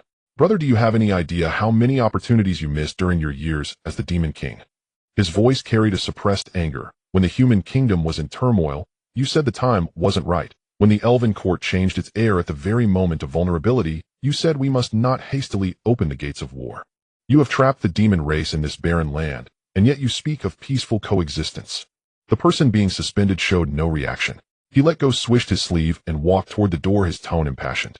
"The demon race is the most extraordinary race in the world. We possess the strongest warriors, the most ancient civilization, and the purest bloodline. Why should we cower in this barren land? We should conquer everything. Humans, elves, dwarves, dragons, everything. You are not only unworthy of being the Demon King, you do not even possess the qualifications to be part of the demon race. Now I will lead them to true glory, and you will help me block the blade after the brave releases the holy sword." The iron door closed. The dungeon fell back into silence. The suspended person slowly raised his head, and a faint light flickered in his vacant purple pupils. His lips moved, yet no words came out, only an almost inaudible sigh. "Master, I feel unwell." Lilith put down her fork, silver white hair slipping from the edge of her hood, falling over the bowl's rim. In front of her lay half a plate of sausages and fried eggs, a cup of half-drunk hot milk, and 2 slices of toast with only the edges remaining. Just a moment ago, she had been eating with great appetite, yet now it felt as if something had gripped her throat, making it impossible to swallow the food she chewed. Tian sat opposite her, holding a cup of tea that had long gone cold, his gaze resting on her face. "What feels unwell? I can't quite say." Lilith frowned, rubbing her chest with the palm of her hand, a thin veil of mist covering her purple eyes. "I just suddenly feel anxious, as if something bad is about to happen, but I don't know what. It's not a stomach ache nor a headache, it's just a bit of heartache." Tian fell silent for a moment before putting down his cup. "Your chi is in disorder." "Huh, your chi." Tian pointed to his own chest with his index finger. "Cultivators emphasize smooth chi. If the chi is obstructed, the heart cannot be at peace. Though you have yet to embark on the path of immortality, the operation of your demonic power will also be influenced by your emotions." Lilith blinked. "So I'm not sick, is it? Just obstructed chi. Then what should I do? Drink more hot water? Or just keep taking deep breaths?" Tian did not answer this question. He reached out and placed his hand on Lilith's head. His palm was warm, neither too heavy nor too light, like a stone warmed by the sun. Lilith was taken aback for a moment. Her body instinctively stiffened, then gradually relaxed. "Master, just helping you smooth your chi." Tian's palm lingered on her head for a moment before slowly retracting. "How about now?" Lilith felt for a moment. "It seems a bit better, but still a little off. That means it's not fully resolved. What should I do then? Should I just keep touching for a while?" "No more touching." "Why not? The root cause of the disorder lies not in the chi, but in the heart." Lilith opened her mouth, wanting to say, "My heart is fine," but the words caught in her throat as she was unsure if her heart was truly fine.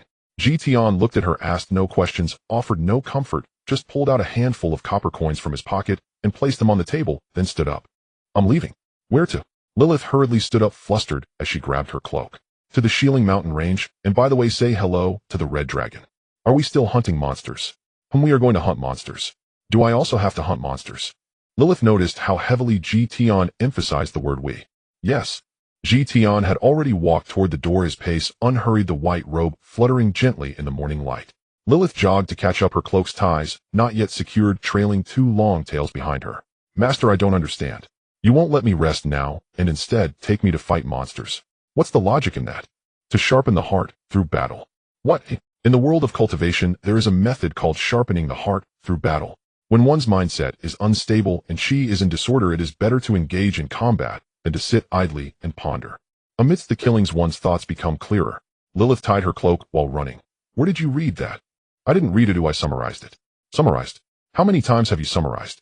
Tian pondered many. So whenever you're unhappy you just go fight.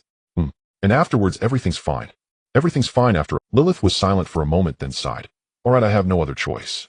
Then, let's go hunt monsters. Tian grasped Lilith's wrist. Close your eyes, 3, 2, 1, go. Wait a moment. The scene before her twisted, folded, and reassembled in an instant. The wind howled, light and shadow darted by, and when Lilith's feet touched solid ground her stomach had not quite caught up. The scent of pine resin and decaying leaves rushed toward her. Chilling mountain range.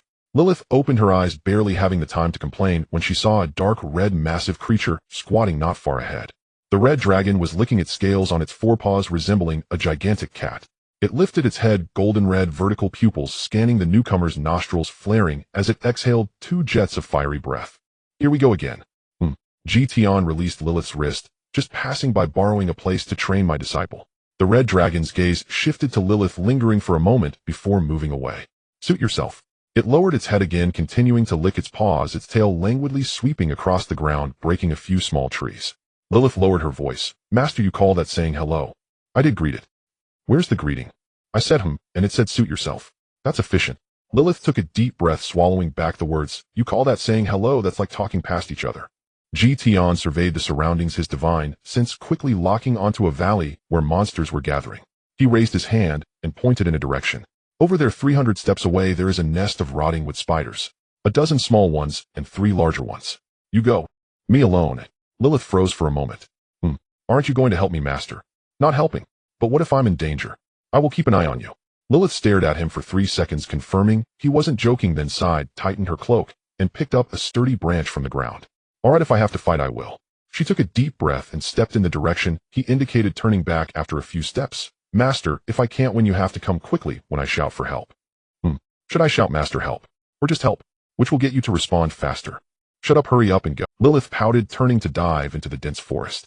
Tian leaned against an old pine tree, arms crossed, his divine sense locked onto that silvery figure. In the distance, the red dragon lifted its head, glancing at Tian, and then at the direction Lilith had vanished, letting out a low rumbling breath that could either be a mockery or a sigh. Human, your disciple seems a bit dim-witted. Smarter than you. The red dragon was momentarily taken aback. Unable to fight back, it turned its head away and ceased to speak. After a while, the red dragon asked Tian, why do you seem much duller than when we fought yesterday? Tian did not respond, only using his divine sense to observe the figure that was sneakily preparing to ambush a lone spider. She had just knocked out a solitary little spider and was standing proudly, looking quite pleased. In the evening, the city of Cord was dimming the western skyline, still holding a trace of dark red light. On the second floor of the Adventurers Association, in the private room of the Brave Team, Alex stood by the window, watching the distant banners on the city wall gradually blur into the twilight. Mason was dozing at the table, his fiery red hair spread across the surface like a quietly burning flame. Bruno leaned against the wall, his great sword resting on his knees, eyes closed, breathing heavily like a bellows. Anna sat in the corner, holding a holy book, her lips moving in silent prayer. Legolas was absent, still resting, for the weariness of scouting could not be restored by just a few hours of sleep. Footsteps echoed outside the door. Each step was precisely measured. The soles of the boots thudded against the wooden floor, producing a muffled and even sound like the rhythm of some ancient ritual. Alex turned around. A knock sounded at the door, and the voice of the person outside was low and emotionless. Brave sir, I am an A-class relic researcher, ID number 1342, sent by the Grand High Priest to deliver the crown of the sage. Please come in. The door was pushed open. The person entering wore the standard long robe of church officials, but unlike ordinary clergy in white, this robe was dark gray with dark silver patterns at the collar and cuffs. A black leather belt was fastened around his waist with a string of silver keys hanging from it, making a soft clinking sound as he walked. His face was mostly obscured by the hood, revealing only a thin bony chin and a pair of deeply set eyes. Those eyes were gray, almost transparent, like 2 pieces of thin glass, revealing the skeletal structure and hollowness behind. He held a black box in both hands. The box was not large, about the length of an adult's forearm, entirely pitch black with no decorations on the surface, only a few dark silver metal strips inlaid at the edges glinting coldly in the candlelight. The box itself exuded an indescribable sense of oppression. Its presence was too strong, as if someone had lit a lamp in the darkness, making it impossible to ignore. Inside was the Chuch's A-class relic, the crown of the sage. The researcher placed the black box on the table, moving as gently as if setting down a fragile treasure. He took a step back, his hands clasped in front of him, his nearly transparent gray eyes scanning everyone present. The crown of the sage, a holy relic of the third great sage Hermes. After his return to the divine realm of our Lord, this crown was born among his relics. It appears as a headpiece woven from willow branches, withered and cracked, indistinguishable from any cheap trinket sold at a rural market. It only blooms with lush leaves in the evening when someone touches it. At other times the willow leaves remain withered, unless it is worn by a human. Mason leaned on the table, her chin resting on her arms, her fiery red hair cascading over the edge so it can only be used at dusk. Then what are we waiting for? Please allow me to explain in detail. The researcher took out a scroll of parchment from his sleeve and unfurled it, covered in dense church cipher. The powers of the crown of the sage are divided into 3 levels: basic abilities, core abilities, and passive effects. He raised his glass-like eyes. The basic abilities are threefold.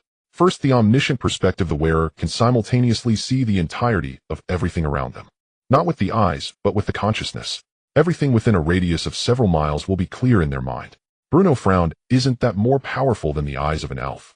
Yes, it surpasses the eyes of most elves. Second, predicting the future, seeing a certain possibility of the future. According to church research, the crown of the sage reveals one of countless timelines. Alex's brow slightly furrowed. Third, the torrent of knowledge and instantaneous acquisition of vast, lost languages, ancient technologies, complex magical formulas. Wisdom that scholars would spend their lives pursuing can be poured into the mind in an instant. Anna softly asked, what about side effects?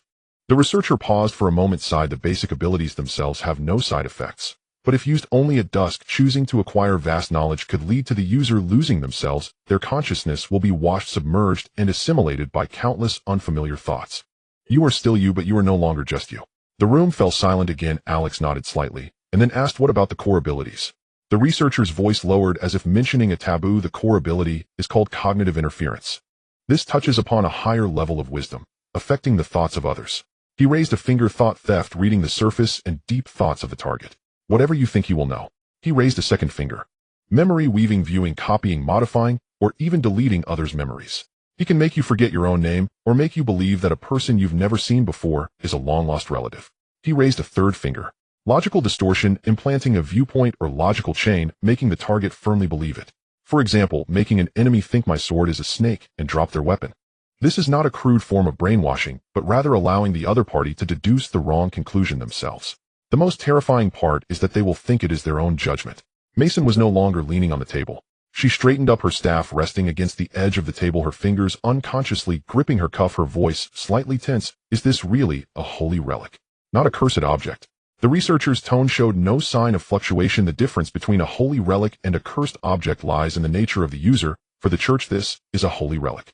The power of the crown of the sage itself is neutral, but its side effects are sufficient to drive anyone mad. What side effects? Alex was also a bit curious. Something with powers comparable to the holy sword must have significant side effects. The researcher closed his eyes and spoke as if reciting mental load. Using core abilities can lead to severe mental confusion, blurring the lines between reality and illusion, causing personality splits, or worse, having one's consciousness assimilated by the collective consciousness of ancient sages stored within the crown. You are no longer you. You will become Hermes, become the great sage, become a conglomeration of countless departed souls. Something else entirely. His voice softened. Moreover, the pleasure of omniscience is easily addictive. Once the crown is worn, the feeling of knowing everything can lead to addiction. Once removed, the tremendous drop can lead to mental collapse. Without exception, Bruno's giant sword slipped from his lap, the tip striking the floor with a dull thud. You just said without exception. Without exception.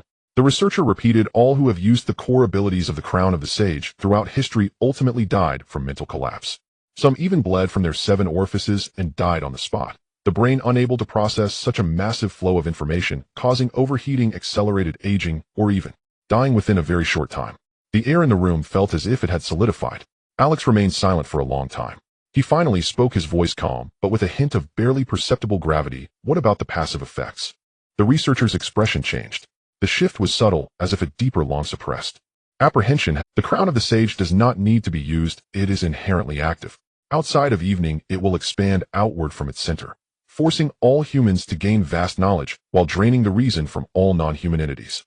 The result is turning them into madmen devoid of self. His voice echoed in the empty room as if it came from a faraway place. This once drove every person in the town where the sage had retreated, humans, livestock, even rats, into madness. Anna's hands gripped the holy text tightly, her knuckles turning white. Alex's gaze fell on the black box, so it must be sealed. It must be sealed in a specially made lead box. The researcher corrected. Once opened outside of dusk, every living being within dozens of miles will lose their reason in a very short time. He paused and added, at dusk its passive effects will temporarily disappear. This is also why it can only be used at that time. Opening it is a disaster in itself. Mason took a deep breath and slowly exhaled. Is it safe to open it now? Safe as dusk has arrived. Its passive effects are temporarily dormant. But remember, only pure-blooded humans can use it, and each person may only use it once. Do not be greedy. Do not attempt the core abilities. After seeing the future, remove it immediately. Bruno scratched his head. What if I see a bad future? Can I look a few more times to see if there are other possibilities? No. The researcher's response was definitive. When the crown of the sage is used a second time, it will think you have already adapted to its power, thus releasing the entire load at once, causing the brain to be burned to ash in an instant. Alex stood up, walked to the window, and gazed at the dark red light on the western horizon. The sun was sinking below the horizon, and dusk surged like a tide, painting the entire city of cold into a warm orange-red. He turned around and looked at the researcher. I have just one question. Why is such a powerful and dangerous holy relic placed in the western frontier? The researcher fell silent for a moment. His gaze shifted from Alex to the dusk outside the window, as if he saw something that ordinary people could not. His voice was very soft, so soft it sounded like he was speaking to himself. This is a form of insurance. What kind of insurance? The researcher turned his head, and for the first time an indescribable emotion appeared in his nearly transparent gray eyes. If the western fortress falls, if the Demon King's army breaks through the lines and charges in, the crown of the sage can be opened. His voice showed no emotional fluctuations, as if he were stating a pre-written contingency plan. No one needs to wear it. It only needs to be removed from the lead box. Its passive abilities will in a very short time turn all beings in the western wasteland, humans, demons, beasts, even dragons, into madmen. There will be no victors, no losers, only a desolate wasteland shrouded in madness. The air in the room felt as if it had been sucked away. Mason opened her mouth, unable to speak. Bruno clenched the hilt of his giant sword, his knuckles creaking. Anna closed her eyes, her lips moving in silent prayer. Alex stood by the window, the dusk casting a dark red glow over his golden hair. His expression was calm, but something was subtly churning in his deep blue eyes.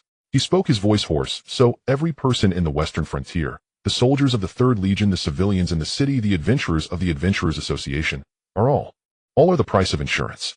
The researcher completed this statement for him. The high priest does not wish to reach that point. I do not wish that either. But if that day comes, he paused and sighed. It is better than allowing the demon race to trample the entire kingdom. No one spoke. The dusk outside grew deeper, and torches on the distant city walls lit up one by one like a lit fuse. Alex remained silent for a long time. Then he turned and walked to the table. Let's open it. Since each person only has this one opportunity, let's not waste it. The researcher's right hand pressed on the lock of the black box. With a click, the lock sprang open. The box opened a crack. All eyes focused on that narrow gap. There was no blinding light, no sacred hymns, not even any unusual phenomena. The box remained quietly ajar like an open clam. The researcher, with gloved hands, carefully retrieved the crown from within. It was a crown made of withered yellow willow branches, the twigs cracked and peeling, with several segments broken and held together by thin hemp rope. If it weren't for being stored in a lead box, one would think it was a piece of junk crafted by some country child. Who will? The researcher held the crown, his gaze sweeping over the crowd. The room fell silent for a moment. Anna stood up from the corner, her silver hair glinting softly in the candlelight. She closed the holy scripture and cradled it in her arms, walking up to the researcher. He'll go first, she said softly but firmly. If anything goes wrong, you can still help me. Alex opened his mouth as if to say something, but Anna shook her head at him. You are the brave one. Your judgment is the most important. If there's an error due to using the crown, the entire plan will be affected. Moreover, as a member of the church, I should be the first to take this step. Alex fell silent for a moment and nodded. Anna handed the holy scripture to Bruno beside her, took a deep breath, and reached for the crown made of withered branches. The moment her fingers touched the willow branches, the cracked, withered twigs seemed to be infused with life, becoming soft and green at a visibly rapid pace, tender buds sprouting from the joints, unfurling into vibrant green leaves. The crown came to life in her hands. Anna gently placed the crown on her head. Her body suddenly stiffened, as if struck by something from within. Her silver hair moved on its own, her pupils constricted sharply, and fine golden patterns appeared in the whites of her eyes, spreading like roots from the edges of her pupils, filling her entire eye socket. Her lips trembled as if she were trying to say something, but no sound came out. Alex stepped forward, but was stopped by the researcher's outstretched hand. Do not touch her, as she is seeing. That state lasted about 10 seconds. Anna's body suddenly went limp, and the crown slipped from her head, reverting to its withered, cracked form as it fell. Bruno reacted quickly, catching the crown while supporting the swaying Anna with his other hand. Her face was as pale as paper, fine beads of sweat forming on her forehead, and her silver hair stuck to her cheeks. "What did you see?" Alex asked as he helped her sit down, handing her a cup of water. Anna took the cup, her hands trembling so much she could barely hold it. She took a sip, choked, and coughed several times before recovering. "Human soldiers?" Her voice was hoarse as if she had been submerged in water for a long time, and finally pulled out. They scattered in all directions as if fleeing from something. Fleeing from what? Mason leaned in closer. "I don't know." Anna closed her eyes, her brow furrowed as if trying to recall the scene. There was nothing around. No monsters, no enemies, nothing. They seemed to be avoiding an invisible force. She paused, her voice dropping. Some fell down while running, crying out. The room fell silent for a moment. Mason took the crown from Bruno's hands, weighing it in his palms. "It's my turn." "Mason," Alex tried to stop him. "Don't worry, I'm tough." Mason waved his hand and placed the crown on his head. The willow branches revitalized once again, their green leaves unfurling in the candlelight. Mason's reaction was even more intense than Anna's. His body jerked back violently, and his staff slipped from his hand, crashing to the floor. His eyes widened, reflecting a scene only he could see. 10 seconds later, he ripped off the crown, gasping for breath as if he had just emerged from water. The crown fell to the ground, returning to its withered state. "What did you see?" Alex asked urgently. Mason leaned against the table, standing up with one hand on her chest, her heart racing faster than on the battlefield. "Demon soldiers." Her voice was airy. "They scattered in all directions, also fleeing from something. There was nothing around. They fell down while running, just like what Anna saw." She lifted her head, and for the first time a semblance of fear appeared in her fiery red eyes. "Humans are fleeing, and demons are fleeing too. They are evading the same thing, but we cannot see what it is." Bruno scratched his head. "Could it be a plague? Or a curse?" "I don't know." Mason shook her head, but that scene was too strange, like a dream. Alex shook his head, picking up the crown from the ground, dusting it off, and gently placing it on his head. The willow branches came to life, their green leaves unfurling among his golden hair. Gold patterns appeared in his pupils, denser and brighter than those of Anna and Mason, like a ball of golden flame burning in his eye sockets. This time it lasted longer. 15 seconds. The researcher raised an eyebrow, sensing that the hero's mental fortitude exceeded that of ordinary people. 20 seconds. Alex's temples bulged, his hands gripping the edge of the table, knuckles turning white. His breathing became rapid, as if something were pressing down on his chest. 25 seconds. He abruptly removed the crown, gasping for air, as if he had just surfaced from water. The crown fell to the ground, and the branches once again withered. "What did you see?" Mason asked eagerly. "Soldiers of both races. Standing still." Alex spoke with disbelief, his voice hoarse. No one was running, no one was falling. They were just standing there motionless. It was as if they were frozen by something. Anna was taken aback, not running, not fleeing. "No." Alex shook his head. They stood still, holding their weapons, staring ahead, but their eyes were vacant, like shells from which the soul has been hollowed out. No one spoke. They tried to piece together a complete future from these three distinctly different images. Humans fleeing, demons fleeing, both races standing still. The same were three different endings. Who is right? Or are they all wrong? Or is it neither? The crown of the sage does not reveal a predetermined fate, but a single thread among countless timelines. The researcher's voice came from behind, calm, as if reciting a text. Each person can only see one possibility, and each possibility truly exists, yet may never come to pass.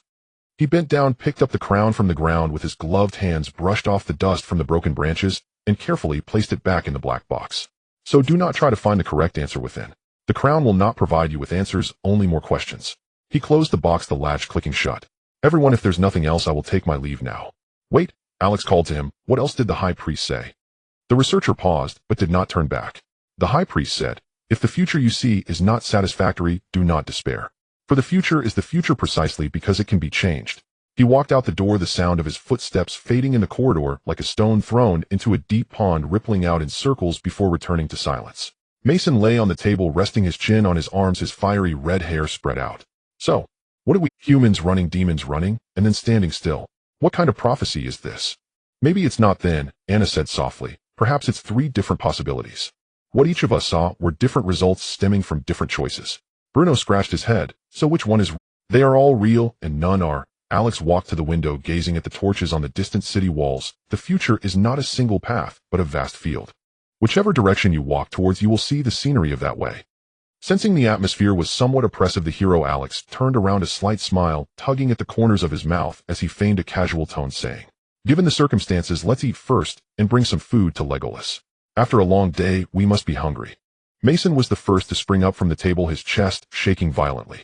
"I want to eat meat." Bruno hoisted his giant sword, declaring, "Dwarves need to drink." Anna picked up the holy book and softly said, I only want a cup of hot milk. Alex smiled and put the flickering candlelight in the corridor stretched their shadows long. They descended the staircase, passing through the hall of the Adventurers Association. The hall remained lively, with several adventurers exchanging tasks at the counter, some arm wrestling in the corner, while others were drinking and boasting. No one knew that they had just touched a relic capable of destroying the entire Western Territory. Stepping out of the association's door, the night wind hit them, carrying the dry scent of the wasteland. The main street of Cold City was brightly lit, the signs of taverns and inns swaying in the wind, clinking together. Occasionally patrolling guards passed by, their boots making a rhythmic sound on the cobblestones. Mason suggested, "Let's go to Golden Acorn. The food there is good, and it's close by." Seeing no objections from the others, Alex nodded, saying, "All right." They walked along the main street towards Golden Acorn. Turning a corner, they heard the sound of childish shouting ahead. "Look at the sword. A dragon. I am a hero, and I will defeat you." A little boy stood in the middle of the road holding a sharpened stick, the end of which was wrapped in colorful cloth fluttering in the night wind, serving as his holy sword. Opposite him stood another smaller child draped in a gray bedsheet, hands on his hips, growling, "Roar, roar," playing the role of the dragon. The two children were immersed in their own world of hero versus dragon, completely oblivious to the four passers-by. Alex came to a stop. Mason also paused, a smile creeping onto her lips. "Huh, hero." She lowered her voice, chuckling as she elbowed Alex. "Your companion."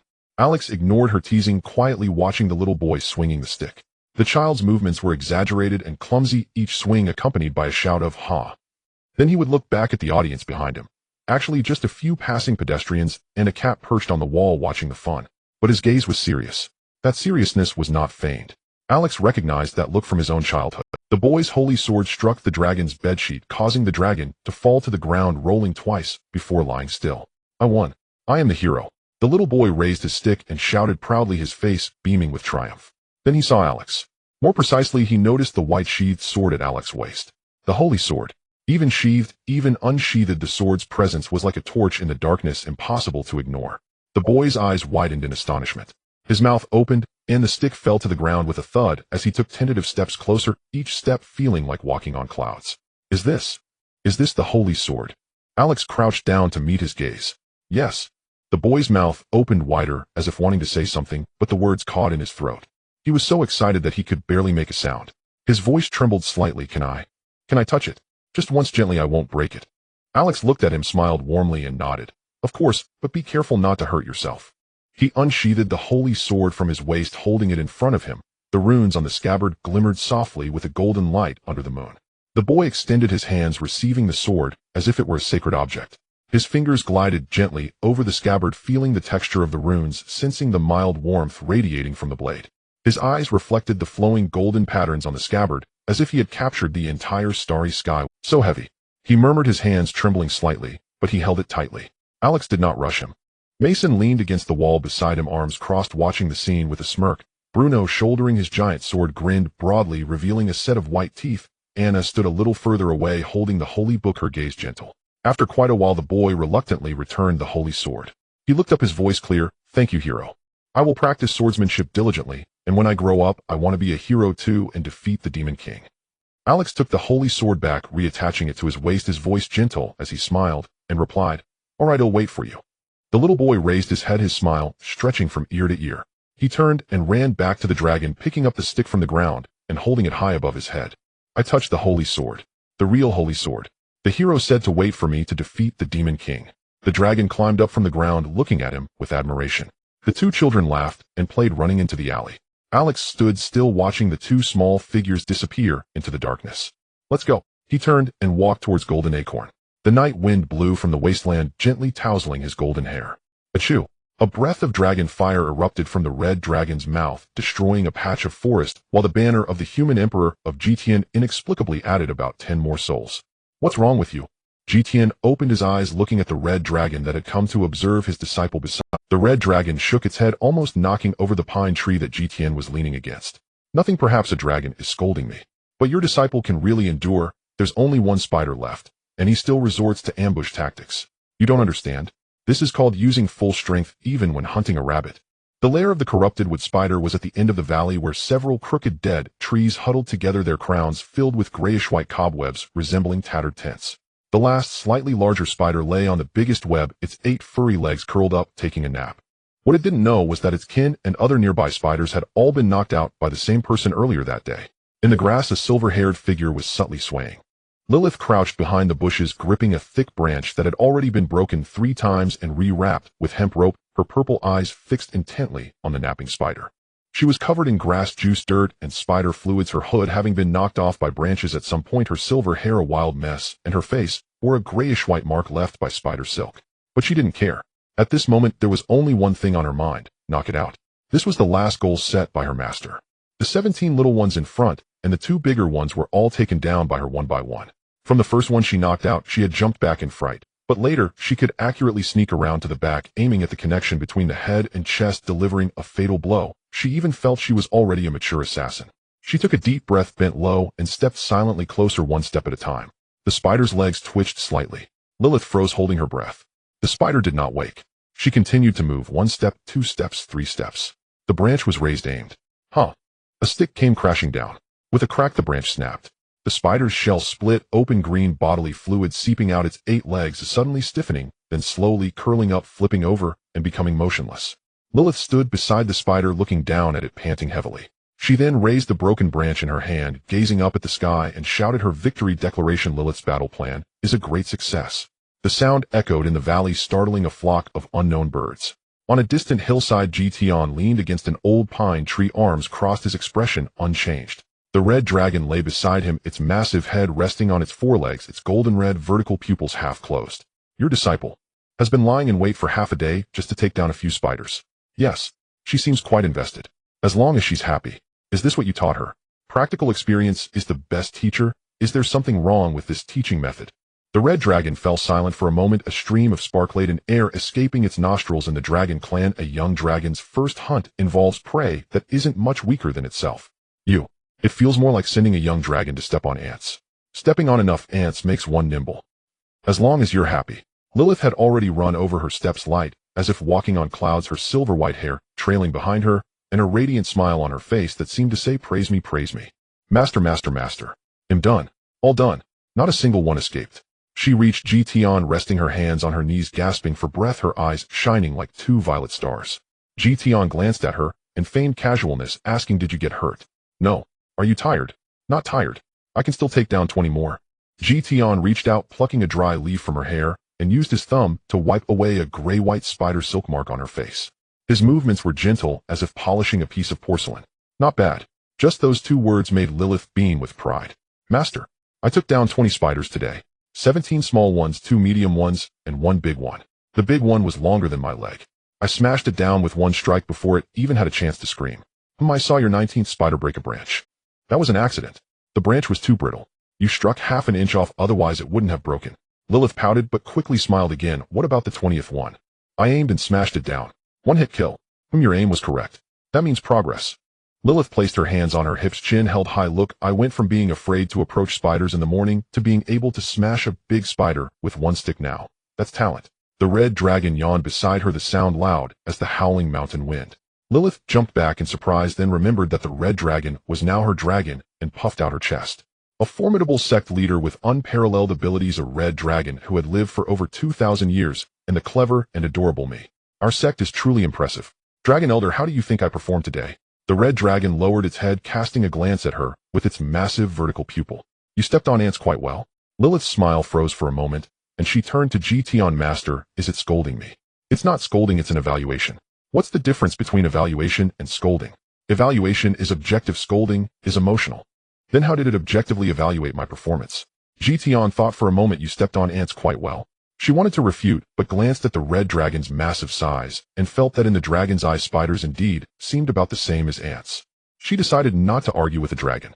Lilith took a deep breath, slightly dejected, squatting down to pull a blade of dogtail grass from the ground, spinning it in her hand. Master, are we still hunting tomorrow? We'll see. Can we hunt something different? Like something that can fly, or something that makes noise? After a day of hunting spiders, I now close my eyes and my mind is filled with 8 legs. There are flying ones, are you sure? Lilith thought for a moment and realized she couldn't climb trees, let alone fly. Let's stick to ones that don't fly. Tian straightened up from the tree trunk, brushing off non-existent dust from his robe. Let's go. Are we heading to Cold City? Yes. You performed well today, so we'll take you to eat something nice. Is it still the golden acorn? You said last time you wanted roasted lamb chops. Lilith was taken aback. The last time she mentioned wanting roasted lamb chops was yesterday in the inn room, talking to the wall, thinking Master wouldn't hear her while meditating. Master, did you hear that? Yes. Weren't you meditating? Wherever my divine sense covers, I know even the flapping of flies, let alone human words. Lilith fell silent for a moment, finally, translating Master's words in her mind. She jumped up and hugged Tian's arm tightly. Master, you're the best. I want to eat roasted lamb chops. I also want to eat roasted chicken wings. And creamy mushroom soup. And, one at a time. All right. She released Tian's arm and turned to wave at the red dragon. Goodbye, Dragon Elder. Next time I'll bring you little cakes. Although you probably won't eat them, it's my heartfelt intention. She realized after speaking that a dragon could hardly eat little cakes. They wouldn't even be enough to fit between its teeth. But the words had been spoken, and she decided to really bring one, next time placing it before the dragon as an offering. The red dragon glanced at her, then at Tian, and closed its eyes. Humans' disciples sure talk a lot. Lilith was already bouncing down the mountain, her silver-white hair like a small flag in the twilight. Tian followed behind her, walking at a leisurely pace, always maintaining a distance of 3 steps. After walking a few steps, he glanced at the red dragon. She is my disciple, oh please take care of her more in the future. The red dragon did not open its eyes, but the tip of its tail twitched slightly. Tian and Lilith walked about 500 steps before suddenly stopping. Master, what's wrong? Lilith mumbled, with her mouth full of wild fruit she had picked on the mountain, unclear in her speech. We're about there. Tian turned back to look at the dark red giant dragon lying on the hillside. This was the best distance to be perceived by the red dragon without being immediately threatened. The red dragon was also watching him. Its golden red vertical pupils were half closed, seemingly telling him, hurry up and go, don't disturb my sleep. Tian withdrew his gaze and grasped Lilith's wrist. This time he did not count down or give a warning. The small teleportation spell activated instantaneously. The space in front of him twisted and folded like a piece of paper crumpled by an invisible hand. The 2 figures flickered in the air for a moment and then vanished without a trace. There were no magical fluctuations, no chanting, no signs at all. As if they had never existed there. The red dragon's pupils suddenly widened, its tail swinging fiercely, sweeping through half a row of pine trees, and stones and broken wood tumbled down the hillside. It abruptly raised its head, its massive head lifting from its claws, its golden red vertical pupils fixated on the empty grassland. It had lived for 2,000 years and seen countless magicians. Space magic was not unheard of, but any spatial teleportation required magic circles, incantations, and continuous magical power from a powerful mage. Yet that white-clad human had done nothing. He simply held his disciple's wrist and then vanished. It wasn't invisibility or rapid movement, it was true, traceless spatial jumping. The red dragon slowly stood up, its wings slightly unfurling, as if confirming something. Its gaze swept over the surrounding area, but it found no trace. Spatial loss. The red dragon had previously thought that the other party's sudden appearance around it was due to stealth techniques that concealed form and presence, but now it seemed otherwise. The red dragon lowered its head, lying back down on the ground, but the tip of its tail involuntarily twitched again, breaking a few more small trees. How many more secrets does this human hide? It closed its eyes, no longer thinking. Fortunately, it hadn't continued fighting back then. A few dozen miles away near Cold City. As soon as Lilith finished teleporting, she bent down and coughed a couple of times, spitting out the fruit pit lodged in her throat, then glared at Tian. She placed her hands on her hips and stomped her foot. Master, I'm getting angry. Didn't we agree to notify me in advance? Your clever and adorable disciple almost choked to death on a wild fruit pit. This time I teleported directly to demonstrate some spatial abilities to that dragon, so it wouldn't bully the disciples of the Wind Spirit Moonshadow sect while I wasn't around. Tian still retained a hint of caution towards the red dragon, even though it had become a guest elder of the sect. After all, the agreement at that time was merely to save the sect from peril, and the limited conditions were too few, making it easy to find loopholes. He looked down at his disciple, who was still deep in thought. Don't worry, with me around you won't be killed by a fruit pit. Oh, so there was such deep meaning behind it. Lilith was no longer angry after hearing that, blinking her eyes, and excitedly saying, well done, master. You should let it see your strength. If it dares to mock me today, it will dare to ride on your head and run wild tomorrow. As Tian walked, he listened to his disciples' chatter, making their way into the city. The main street of Cold City gradually lit up in the twilight. The taverns and inns lit up one by one, casting a warm yellow glow over the cobblestone road. The air was filled with the aroma of roasted bread and stewed meat mixed with the scent of hay from the distant stables, creating a bustling atmosphere that made one's stomach rumble. Tian led the way, walking at a leisurely pace, while Lilith followed behind, still chewing on the last wild fruit she had picked from the mountain, its sourness making her frown, but she couldn't bring herself to spit it out.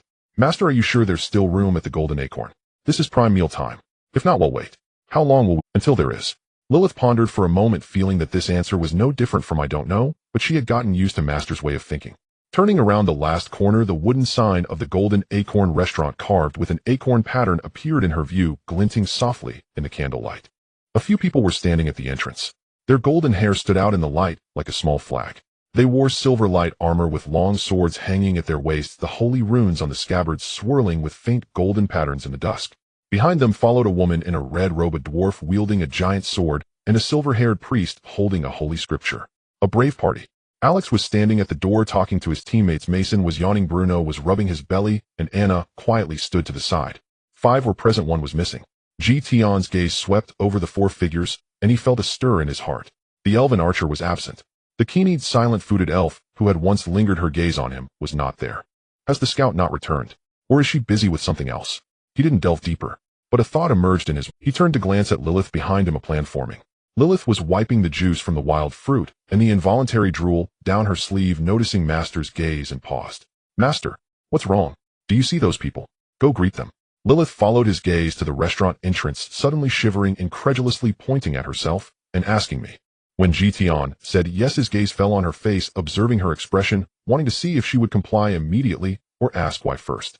Lilith instinctively shrank her neck, her voice softening. Master, that's a brave one. I almost died of fright from the holy light last time. Can I not go? Sure. Huh. Lilith was taken aback, not expecting her master to deviate from the norm, and agreed. She looked up at Tian's face, trying to find some clue on his expressionless face, only to find nothing. So I'm not going. All right. Lilith stood still, waiting for a while, realizing that her master truly had no further actions. Unable to hold back, she asked, Master, you told me to greet them, and then agreed for me not to go. What do you really want? Tian looked down at her, and assumed a wise pose, saying there are 2 reasons. First, your reluctance is likely due to your lack of confidence in my strength. You don't know if I can protect you if something. This is my problem. It's my fault for not making you understand just how strong your master is. Lilith found it somewhat hard to believe that her master was actually reflecting on himself. This was completely different from her imagined master's lecture. Shouldn't it start with, I am very disappointed in you? Second, I hope you have your own opinions. If you don't even ask, just do whatever I say. That's reckless, not obedience. For cultivators, the most feared thing is blind following. Blind followers will never cultivate their own path. He looked into Lilith's eyes. You asked, thought, and then decided not to go. This decision is correct. Lilith opened her mouth to say something, but then closed it again. Her nose felt a bit sour, but she held it back, forcefully blinking her eyes to push the warmth away. The night wind blew, gently fluttering the edges of their clothes. In the distance at the entrance of the Golden Oak restaurant, the brave team had already pushed the door inside. Lilith lowered her head, pretending to tie the cloak straps, and after a long while she softly said, Master, can you let me know a bit more in the future? Just a little, so I have a sense of security. This way when I make decisions I can be more accurate. All right. Master, you really are a bad person. Lilith kept her head down, her fingers twisting around the cloak's straps, mumbling, then let's eat at another restaurant. That's unnecessary. Tian turned around, his gaze landing on the already closed restaurant door. Just this one. But the brave ones. Am I avoiding their brilliance? Lilith was momentarily stunned. She looked at her master's expressionless face, trying to find a trace of him joking.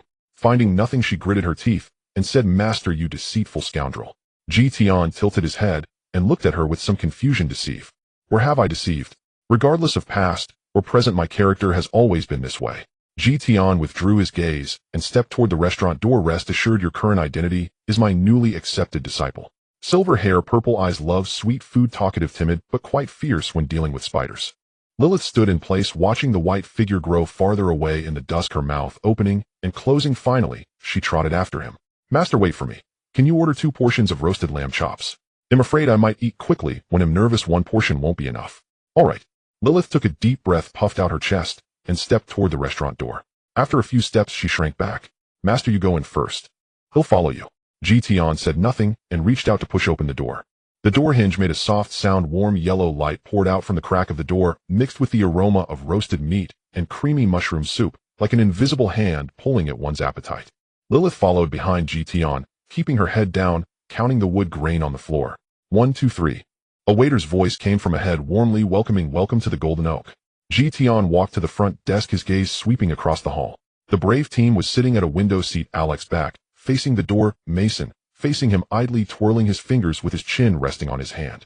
Her gaze swept past Tian, lingered for a moment, and then moved away. She did not recognize Lilith, or rather did not notice her at all. Lilith's heart pounded like a drum in her chest, but her footsteps were steady.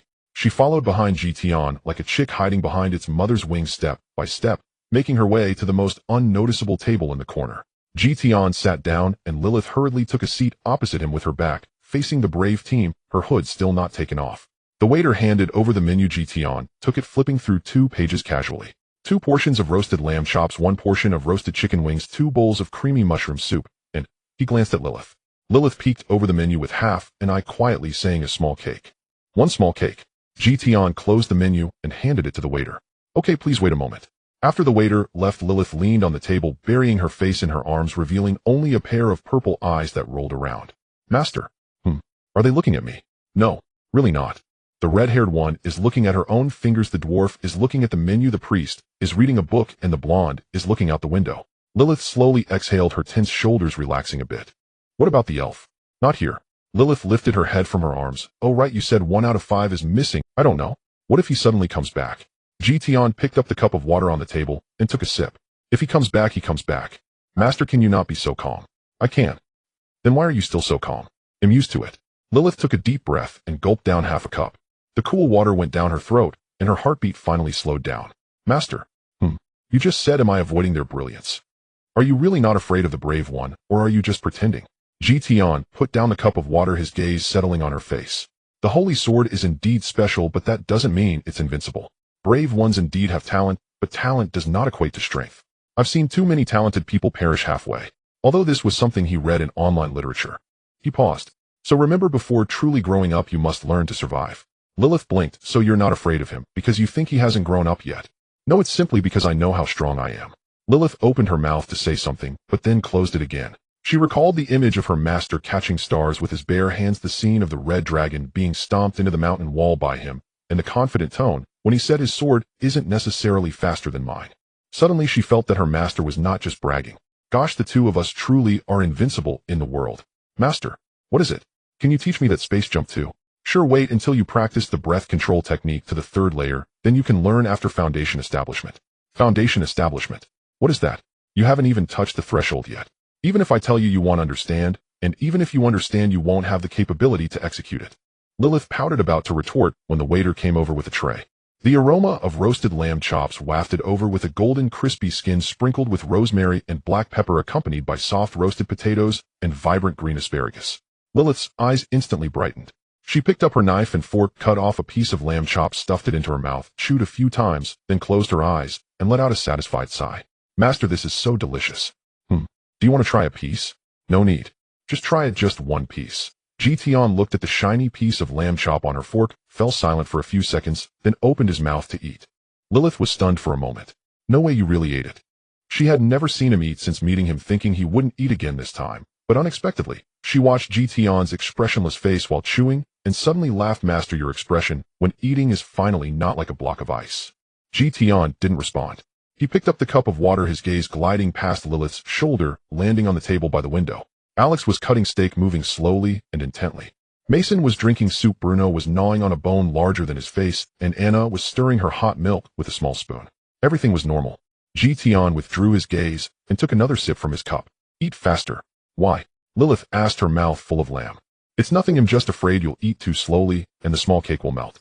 Lilith looked down at the untouched small cake, and indeed the cream was slowly sinking. She immediately quickened her pace, devouring the lamb chops, chicken wings, mushroom soup, and small cake in a whirlwind.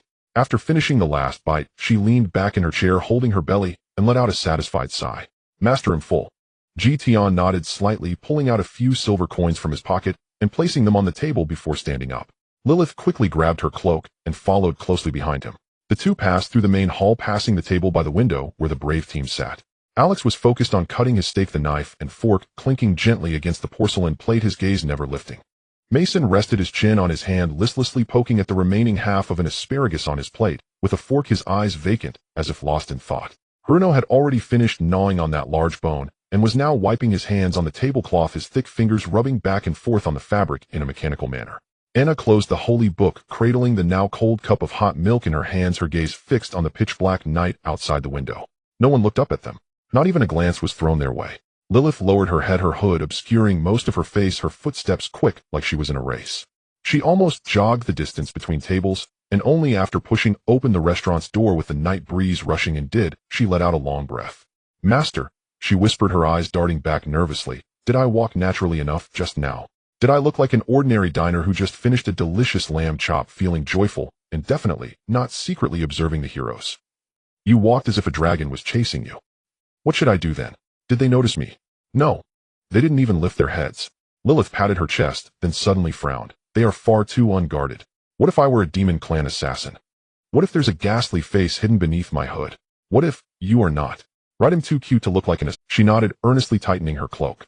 Tian walked behind her, his pace unhurried. That night they each had their own concerns, and no one paid attention to anyone else. The night was deep. In the room at the end of the corridor on the third floor of the stars and roses in the candlelight had long gone out. Moonlight poured through the window, laying a silver frost across the floor.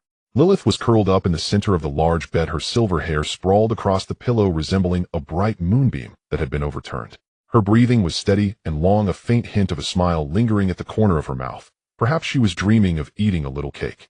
Tian sat cross-legged on the windowsill, his back straight, hands resting on his knees, his 5 hearts directed skyward. The moonlight illuminated his face, casting a cold white glow over his expressionless features. His breathing was very light, almost inaudible. His divine sense slowly flowed within his body, traversing through the meridians inch by inch, examining every acupoint and every pathway. The golden core slowly rotated within his dantian, its surface adorned with golden patterns like a carefully polished pearl. He had checked it many times before. The golden core was full and flawless, its surface faintly marked by a hairline crack. This was not a flaw, but a sign that the nascent soul was about to break free. Like an egg ready to hatch, the crack in the shell revealed the faint glow of new life within. He could feel a vague outline forming within the golden core, like a larva curled up in a cocoon, needing just one last breath of spiritual energy, one more thunder tribulation, and one confrontation with the inner demon to break free. He had touched that threshold many times, yet had never been able to break through. It was well known that breaking through to the nascent soul required a vast amount of spiritual energy, the tempering of the thunder tribulation and the questioning of the inner demon. Only thus could the body and soul be tempered and the golden core transform into an infant. However, the heavenly Tao of this world was flawed. During the breakthrough there were neither tribulations nor inner demons, and one had to create them themselves. The thunder tribulation was manageable. This world inherently possessed thunder elements which could be summoned during the breakthrough. The problem lay with the inner demon tribulation. Before encountering Lilith and understanding the abilities of the nightmares, Tian had been trying to use the inner demon pill caused by mushrooms to aid his breakthrough, but the effect was nearly non-existent for him now. Fortunately, the heavens do not forsake those who are earnest. When he learned about the abilities of the nightmares, he finally saw a glimmer of hope for his breakthrough. Thus, he divided most of his divine sense to evolve and cultivate the nightmare path within the inner scene, leaving only a portion of his divine sense to accompany his new disciple in hunting low-level monsters and expanding the human emperor banner, returning only once during the battle with the red dragon. The dragon was not wrong. With a large amount of energy devoted to the evolution, his words and actions had indeed become quite dull. Finally, at the moment when Lilith fed him a piece of lamb chop, the nightmare path reached a minor completion. The golden core trembled slightly in the dantian, as if urging him, or perhaps yearning. Tian opened his eyes and glanced down at his right hand. In the palm of his hand was a faint, almost invisible golden thread. This was the mark of a perfected golden core and a sign that the nascent soul was about to form. Almost there, he thought to himself.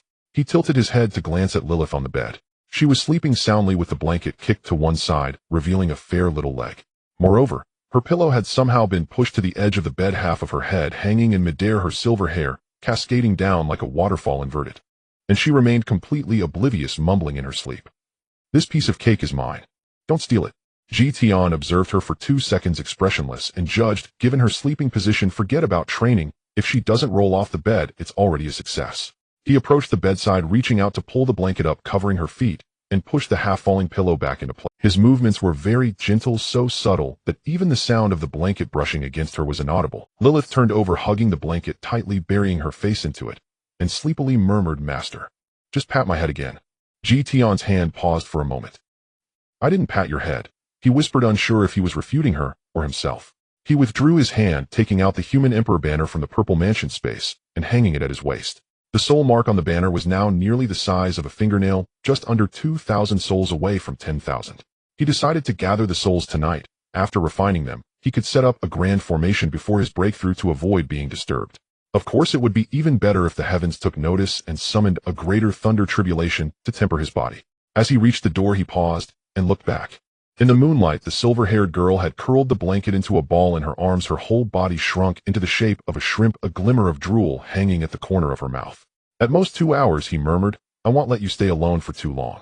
He pushed the door open and stepped outside. The door closed gently behind him with an almost inaudible click. The human emperor banner trembled slightly at his waist, as if responding to the eager golden core within him. Tonight, he aimed to gather 10,000 souls within the human emperor banner. The night wind was as sharp as a blade, and the moon was cold as frost. Tian stepped out of the inn, and with a single leap appeared atop the main peak of the western mountain range.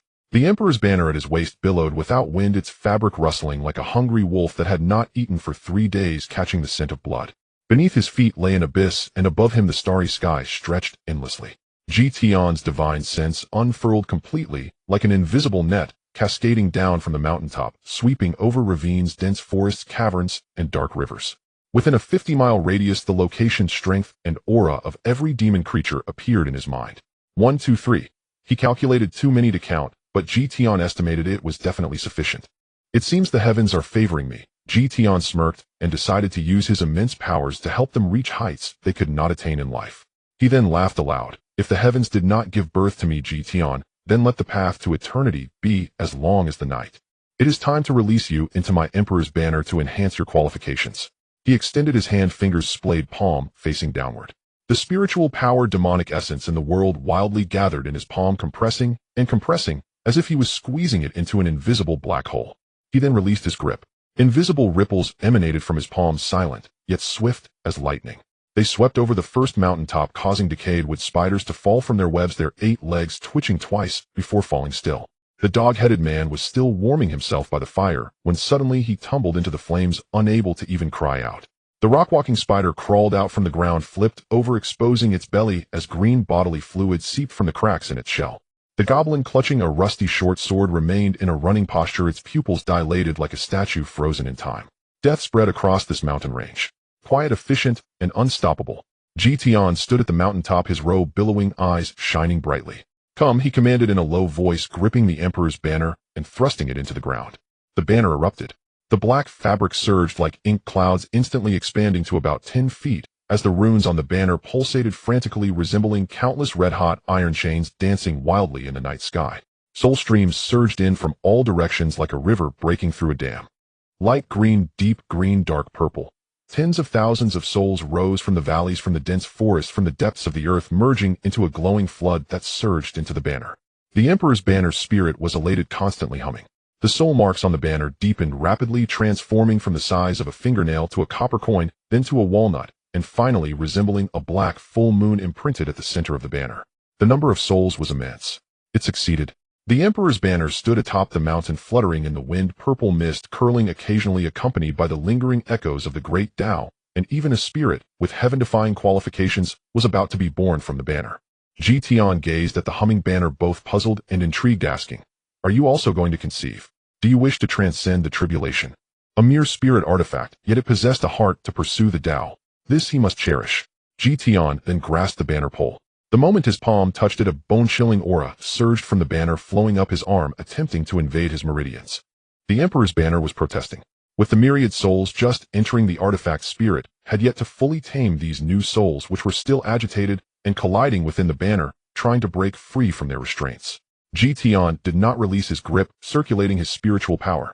The golden core trembled slightly, and a warm current surged from his dantian, flowing into his palm. That cold aura seemed to have been burned, retracting sharply. The purple mist on the banner faded slightly. Tian chuckled softly. "Look at you, so impatient. When the thunder tribulation arrives, I will use you as the vessel to draw down the heavenly lightning, and once I give birth to the nascent soul, the remaining heavenly tribulations will be left to you." As previously mentioned, the heavenly Tao in this world had deficiencies, and there were no natural tribulations for the nascent soul breakthrough. However, the elements of thunder do exist. He could create thunder himself, using formations to gather lightning, using the emperor's banner to attract it, and employing his physical body to transcend the tribulation. The purpose of the thunder tribulation is not only to test, but also to refine. A nascent soul without a thunder tribulation is akin to untempered porcelain. It may appear formed, but shatters with the slightest touch. He must attract sufficiently powerful lightning to break the golden core and allow the nascent soul to emerge. The emperor's banner is the lightning rod he has chosen. Myriad souls converge, heavy with energy. Yin energy attracts lightning. This is the most fundamental principle of the 5 elements in the cultivation world. Thunder belongs to Yang, being the strongest and fiercest. Souls belong to Yin, being the softest and murkiest. Yin and Yang attract each other, and naturally lightning will strike the area with the heaviest Yin energy. With 10,000 souls in the Emperor's banner, the weight of the Yin energy is sufficient to attract all lightning within dozens of miles. What he needed to do was find a safe place to set up a grand formation, place the Emperor's banner at the formation center, and then sit cross-legged beneath the banner. When the heavenly lightning fell, it would first strike the Emperor's banner, and then be conducted through the soul marks on the banner into his body. The myriad souls would shield him from the initial strike of heavenly lightning, and he would then endure the remaining lightning with his physical body. He would refine the artifact, temper his body, and transcend the tribulation. A single action yielding 3 benefits. With such refinement, the Emperor's banner might also advance to the next level. The humming of the Emperor's banner grew more intense, as if it could hardly wait to welcome the heavenly lightning. Haha, what ambition! Truly worthy of the artifact crafted by me, Tian. Rest assured, once I am fully prepared, the tribulation shall not spare you. Unfortunately, you have yet to be born, and cannot comprehend the mysteries of the inner demon tribulation. Tian sat cross-legged atop the mountain, placing the Emperor's banner beside him, forming hand seals to begin setting up the formation. Spiritual power surged from his fingertips, transforming into golden rays that traced intricate patterns. These patterns spread out from the Emperor's banner as the center, extending outward like the roots of a giant tree lying on its side, deeply embedding into the rock of the mountaintop. The patterns flickered to life, then extinguished, vanishing into the stone. This invisible giant net, covering 100 feet in diameter, could only be perceived by Tian's divine sense. Almost done, he retracted his hand without activating the patterns. Tonight was merely for setting up the formation. The real tribulation transcendence would occur at noon tomorrow. At noon, when the Yang energy is at its peak and the thunder elements are most active, attracting lightning, then would maximize the power of the heavenly lightning and enhance the effect of body tempering. Moreover, he tilted his head to glance at the Emperor's banner. The purple mist on the banner continued to rise, yet wisps of gray fog occasionally drifted out, remnants of unrefined resentment among the myriad souls. This resentment needed time to dissipate, otherwise too much turbid Yin energy would lead to unclean lightning. A night's time would be sufficient for him to refine it. Tian stood up, pulling the Emperor's banner from the rock and positioning it horizontally in front of himself. The black soul mark on the banner had completely solidified, its edges intertwined with fine golden patterns resembling a black sun sewn together with golden threads. In the center of the soul mark, an indistinct radiance flowed, representing the primordial power condensed from the refined myriad souls. Tomorrow at noon, I will break the golden core and give birth to the nascent soul, he whispered, storing the Emperor's banner into the purple mansion space. The patterns had already etched into the mountain rock and would not dissipate overnight. Tomorrow he merely needed to sit cross-legged and activate the formation, and the Emperor's banner would automatically attract the heavenly lightning. It can be said that myriad souls gather to attract the Yin thunder, and beneath the banner the tribulation ash may lament. 9 transformations of the golden core split the scarlet snow, and the 3 lives of the mysterious source yield the spiritual womb. Thunder shakes the heavens, dragons and snakes stir, frost falls on the rivers and lakes, and wild geese return. Who recognizes the guest of longevity and eternal vision sitting alone in the empty mountains, observing the spiritual platform? After studying what poem to recite tomorrow to display his talent, Tian finally felt at ease, raising the probability of breaking through to the nascent soul from 90% to 99%. He took one last look at the night sky. The stars remained. The sky was clear for miles, as if nothing had ever happened. He took a step forward, his figure disappearing into the night. At noon, on the summit of the western mountain range, the sky was clear, and the blazing sun hung overhead, even allowing glimpses of heat waves dancing on the ground. Tian sat cross-legged in the center of the formation, eyes closed. The human emperor banner was planted 3 feet beside him, its surface hanging low and immobile. Lilith was still asleep, likely exhausted from yesterday's day-long hammering. Tian did not disturb her. After refining the resentment within the human emperor banner, he placed his money pouch and a sect token made from a portion of his spiritual energy at her bedside.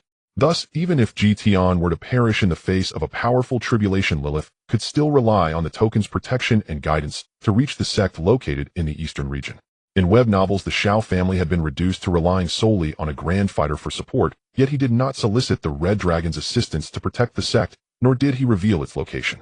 Finally, with half an hour left until noon, he extended his hands, forming a hand seal, preparing to summon wind and rain, brewing the tribulation. Spiritual energy surged from his dantian, coursing through his meridians into his palms, transforming into a fine golden beam, like a stretched spider silk shooting straight into the sky. The beam exploded in the high sky, morphing into countless specks of light, as fine as dust, dispersing in all directions. Those specks landed in the air and on the scattered wisps of rolling clouds as if seeds had fallen into the soil. Moments later, the rolling clouds began to grow. The white cloud masses expanded, rolling and spreading outward at a visible speed like dough rising. One cloud turned into two, two into three, and three into a multitude. Half an hour later, the entire sky was covered by lead gray clouds. The sunlight was completely blocked, and the mountaintop fell into a strange dusky yellow resembling twilight, despite the blazing sun hanging high above. Lightning began to flicker within the clouds, blue, purple, and white, like thunder serpents darting through the clouds, heralding the brewing tribulation filled with endless killing intent. Tian nodded in satisfaction, retrieving a dark purple pill from his purple palace. It was the tribulation. Though it was called a pill, it was actually the essence of magic crystals he had accumulated from hunting magical creatures, mixed with mushrooms that could induce illusions to create inner demons, then compressed, refined, and shaped with spiritual energy into a pill the size of a pigeon egg. Its appearance was average, but its potency was considerable. He opened his mouth and tossed the pill inside, chewing a couple of times. It tasted like burnt bones with a hint of bitterness. Next time add some sugar, or else the disciples might refuse to eat it. He frowned and swallowed. The rich medicinal power exploded in his stomach, transforming into a strong current that surged through his limbs. The golden core in his dantian felt as if it had been doused with hot water, a faint golden light shimmering on its surface, and the cracks had widened compared to yesterday. He closed his eyes, hands forming seals, activating the formation patterns atop the mountain. The formation patterns lit up from deep within the rocks, golden light spreading along the engravings like a fallen giant tree rising again, its branches stretching in all directions, weaving a light net covering 100-foot radius. The human emperor banner trembled violently at the center of the formation, its surface swelling, without wind, producing a deep rustling sound. The lightning within the clouds began to converge toward the same human emperor banner. As myriad souls converged, the heaviness of the Yin energy was sufficient to draw all the lightning from dozens of miles around. When the first bolt of heavenly thunder fell, Tian did not even hear the sound. It was too fast, too small. Light was faster than sound, and thunder was faster than man. The bolt, as thick as a forearm, shone with a brilliant purple hue, striking down directly onto the pole of the human emperor banner. The black soul imprint on the banner suddenly brightened, purple lightning coursing down the pole, flowing through the formation patterns into the ground, causing a web-like crack to explode on the mountaintop rocks. Tian remained unscathed. The myriad souls defended him against the first bolt of thunder. Their anguished screams and tremors within the banner weakened the thunder's might, and by the time it reached Tian, it had transformed into a tingling warmth. He took a deep breath, feeling the current coursing through his meridians, as if someone were gently pricking his acupoints with fine needles. He opened his eyes, looked up at the sky, and scoffed. Not enough, bring it on. The clouds seemed to understand his words, and the frequency of the flickering lightning suddenly increased. The second bolt of lightning was as thick as a bowl. The third bolt was as thick as a water bucket. The fourth, fifth, sixth bolts, each thicker and more ferocious than the last. The human emperor banner trembled wildly within the sea of thunder, its purple aura shattered, and the myriad souls within the imprint emitted sharp wails, yet it never collapsed. The edges of Tian's robe had already been scorched, his hair curled, and purple lightning patterns flickered across his skin.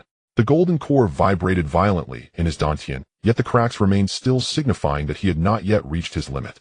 Tian sighed inwardly. These were merely mundane lightning, without the endorsement of the heavenly Daos, while unable to even harm his physical body. Yet the opportunity for a breakthrough was right before him, leaving no room for error. Tian's expression turned fierce as he casually tossed aside the human emperor banner, deciding to summon a thunderous forbidden spell rivaling nuclear weapons from his past life. Even if today he were to strike down this main peak amidst the might of the forbidden spell, Tian shall break through to the nascent soul. The axis of ether, the wedge of judgment. Thunder strikes from heaven, all punishments return to the abyss. Forbidden spell activate. At the moment the incantation fell, the heavens and earth changed color. 9 bolts of thunderclouds spun violently, forming a gigantic vortex, the center as deep as the eye of an abyss. Between the clouds lightning intertwined, slowly spreading like an electric net covering 100 miles. A fierce wind erupted and dust and stones flew. The mountain beneath his feet began to crack. Countless fragments of rock were ionized and floated surrounding him in a ring of meteoric debris. With each heartbeat, he resonated with the thunder, as if the heart of the entire universe was beating within his chest. Still not enough. The stars of the myriad heavens appeared in Tian's eyes, constantly revolving and growing faster. The inner demon tribulation activated. Just as the inner demon tribulation brewed within his divine sense, Tian's consciousness left behind was far from sufficient. A cold, malicious consciousness emerged from the human emperor banner like an invisible snake crawling along the currents of the lightning tribulation, silently approaching him along the formation patterns, attempting to seize this human whose formidable physical body was almost all that remained. Tian was taken aback for a moment, then burst into laughter. Are you protecting me? Good artifact spirit. Knowing how hard it is for me to transcend the tribulation, you actively help me bear the lightning's might. I do not regret raising you for so long. Tian nodded contentedly. With this artifact spirit, how can I worry about my golden core shattering or failing to achieve my nascent soul? He seized the human emperor banner, raising it high above his head, allowing it to temporarily take control of his physical body. Come, let me see your spirit. With that, he pulled in the last trace of divine sense, focusing entirely on combating the inner demon tribulation. In the moment consciousness fell into darkness, Tian heard a voice. His own voice, yet it carried a strange, twisted laughter. Tian. He opened his eyes. Before him lay a gray-white void with no sky, no ground, no up or down, no near or far. He floated in the void like a speck of dust forgotten in a corner of the universe. Opposite him stood a person, clad in white with black hair. His expression was emotionless. He looked exactly the same as Tian. Only those eyes were crimson like two flames burning on an icy surface, cold and frenzied. Who are you? Tian deliberately asked. The inner demon calamity was instigated by him, so Tian naturally knew that the figure before him was his own inner demon. You already know the answer. The other, Tian, stepped forward, his pace mirroring Tian's, unhurried. Though he complained, he still followed the process and replied, I am the culmination of your 12 years of reading web novels, years of hard work, 10 years of physical training, and 18 years of arduous cultivation in the Western fantasy world. All of your obsessions. He spread his hands, and a shadow of a book appeared in his palms with 8 large characters inscribed on the cover. Deciding the fate of eternity, mastery of life and death. You etched these 8 characters into your mind for over 30 years. You thought of them while eating, while walking, while working hard, while cultivating. You took deciding the fate of eternity as your ultimate life goal and mastery of life and death as your lifelong ideal, yet you have never asked yourself, why? Tian remained silent. The other him chuckled, a smile as faint as his, the madness in his eyes seemingly on the verge of erupting like magma. Because you are afraid. Because that answer is the starting point of all your obsessions. He waved his hand, and the book transformed into countless specks of light, dissipating. But I am not afraid. Because I am you and you are me. Every thought of yours, every trace of fear, every inch of obsession. I know them all. He opened his arms as if embracing the entire void. Come, let me show you the place where all obsessions first. The scene changed. The gray-white void seemed to be torn apart by an invisible hand, revealing another layer of the world beneath. A damp road, a gray evening. Tian looked down and saw his own hands. Small and white, he wore a blue school uniform, standing on the sidewalk with a backpack. The air was filled with the scent of wet earth after rain, and in the distance the sound of car horns echoed sharply one after another. His heart suddenly jolted, because he knew what would happen next. He instinctively wanted to close his eyes, but his body did not belong to him. He could only watch, listen, and feel, unable to move or escape. A black car approached from the opposite direction, moving slowly, but its trajectory was wrong. It veered off the lane, careening awkwardly toward the roadside. Tian opened his mouth to shout, but no sound came out. He wanted to rush forward, but his feet felt like they were nailed to the ground. Dad, Mom. This time the voice emerged. It was a child's voice, sharp, tearing, filled with a despair that did not belong to that age. That voice pierced through the entire street, through the rain-soaked air, shattering the windshield of the black car. But the car did not stop. It crashed into the 2 people at the roadside. Tian's parents. They had just emerged from the roadside market, his mother carrying a red plastic bag, his father walking on her outside, leaning in to say something. When the car came crashing, the father instinctively pushed the mother aside. She was thrust out, falling onto the sidewalk, the red plastic bag flying away, tomatoes spilling everywhere. The father was sent flying. His body arced through the air like a bird with broken wings, crashing heavily onto the asphalt 10 meters away. Red spread out from beneath him. It was blood. Tian stood on the sidewalk watching that pool of blood grow larger, listening to his mother's screams from behind, seeing passers-by rush over from all directions. He saw someone crouching down to check his father's pulse, someone pulling out a phone to call for help, someone helping his mother up from the ground. He saw his mother's face, familiar yet twisted into a shape he had never seen before. Her mouth moved, but no sound came out. Tears rolled down like loose beads, one after another, crashing to the ground. He saw his father's fingers twitch slightly, then fall still. He saw someone crouching down to check his father's pulse, someone pulling out a phone to call for help, someone helping his mother up from the ground. He saw his mother's face. Perhaps it was innocence, perhaps a sense of security, perhaps the belief that this world is a fairy tale. What filled him was a cold, searing, indescribable something. It surged from his heart to his throat to his eyelids and to his fingertips. He stood there watching his father's body being lifted onto a stretcher, watching his mother being supported into the ambulance, watching the road being cleaned as if nothing had ever happened. He did not cry. From that day forth, he began to read web novels. The protagonists in those books could soar through the heavens and conceal themselves, reverse life and death, shatter stars with a single palm, and bring the dead back to life. At that time, he did not know what deciding the fate of eternity or mastery of life and death meant, but he understood one thing. If he could be as strong as those protagonists, his father would not die. If he had some of the powers of those protagonists, his father could still be saved. In the gray-white void behind him, another voice of himself floated over light, as if he were speaking to himself. This is your starting point. It is not wanting to become stronger, but not wanting to lose again. Tian remained silent. He merely watched the little boy standing in the pool of blood, saw his clenched fists and the flicker of a flame in his eyes that had not yet ignited, but already held a spark. Let's go. He turned away, no longer looking at that scene. I've seen enough. The scene shifted again. This time he stood on an empty road. The morning sun warmed his face. The air was filled with the scent of unknown flowers blooming, and the greenery mingled with the distant sound of chirping insects. At the intersection, a woman was selling pancakes. Tian looked down and saw his hands. They were no longer those of a child, but rough, calloused hands with traces of cement dust embedded in the nail beds. He wore dusty work clothes, and on his feet were shoes with worn-out edges. This was his past life, the summer when he faced the heavenly tribulation barehanded. Tian looked up and saw a figure standing across the road. Gray t-shirt, black shorts, a slender frame, and a resolute face. It was himself. That Tian stood by the roadside holding a bottle of mineral water, talking to himself. Then he heard the roar of an engine. A heavy-duty truck came barreling around the corner. The front of the truck lifted high, its four wheels suspended half an inch off the ground, like an enraged steel beast cutting through the air with a piercing scream, heading straight for the 20-something Tian.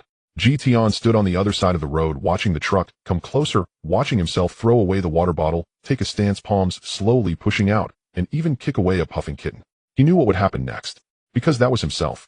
He watched the truck crash and saw himself throw a punch, the wrist bone crack, the body being sent flying, watching the blood explode on the windshield like a scarlet flower. He watched himself tumble through the air, saw the body crash heavily onto the ground, saw the blood spread out beneath him, just like that evening many years ago. Then he noticed a detail that even his past self had not paid attention to. After being struck, the 20-something Tian revealed a sad, yet not despairing smile. His lips seemed to be saying, I knew it. Tian stood on this side of the road, watching the pool of blood grow larger, watching the ambulance arrive and depart, watching the road being cleaned as if nothing had ever happened. His face held no expression. Behind him, another voice of himself resonated, filled with confusion. Aren't you afraid? Afraid of what? Afraid of death. Tian fell silent for a moment. Not afraid, for I know that is not death. Then what is it? That is a new beginning. A voice that seemed to sigh yet also laugh echoed from the void behind him. The scene shifted for the third time. This time he stood high above the heavens.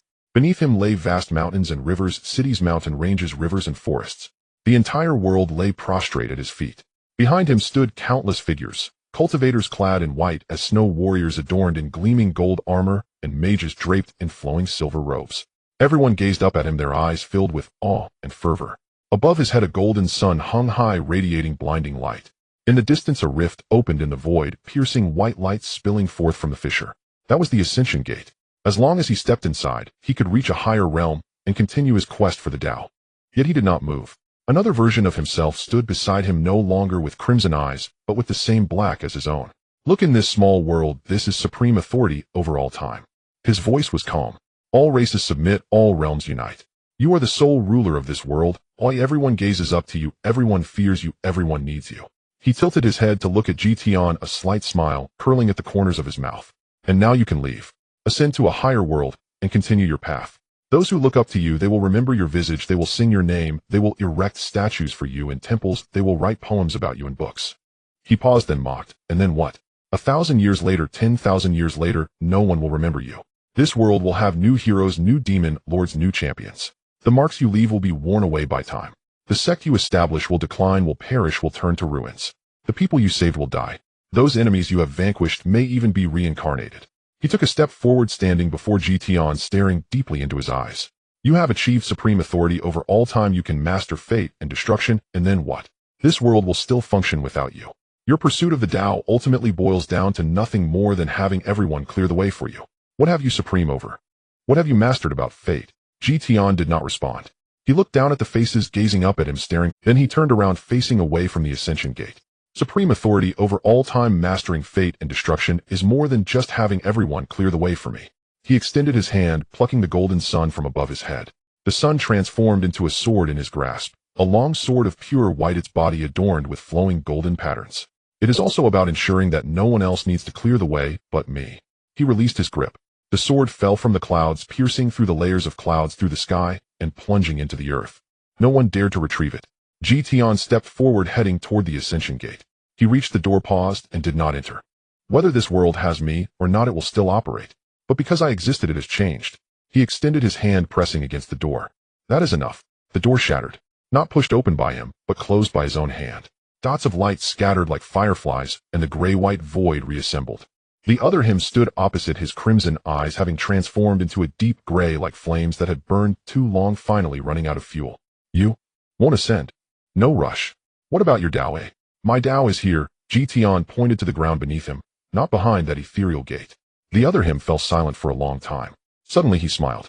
The smile held no madness, no mockery, only a sense of relief. His form gradually became illusory, ephemeral, and in the final moment he nodded and applauded, saying, "As expected of me."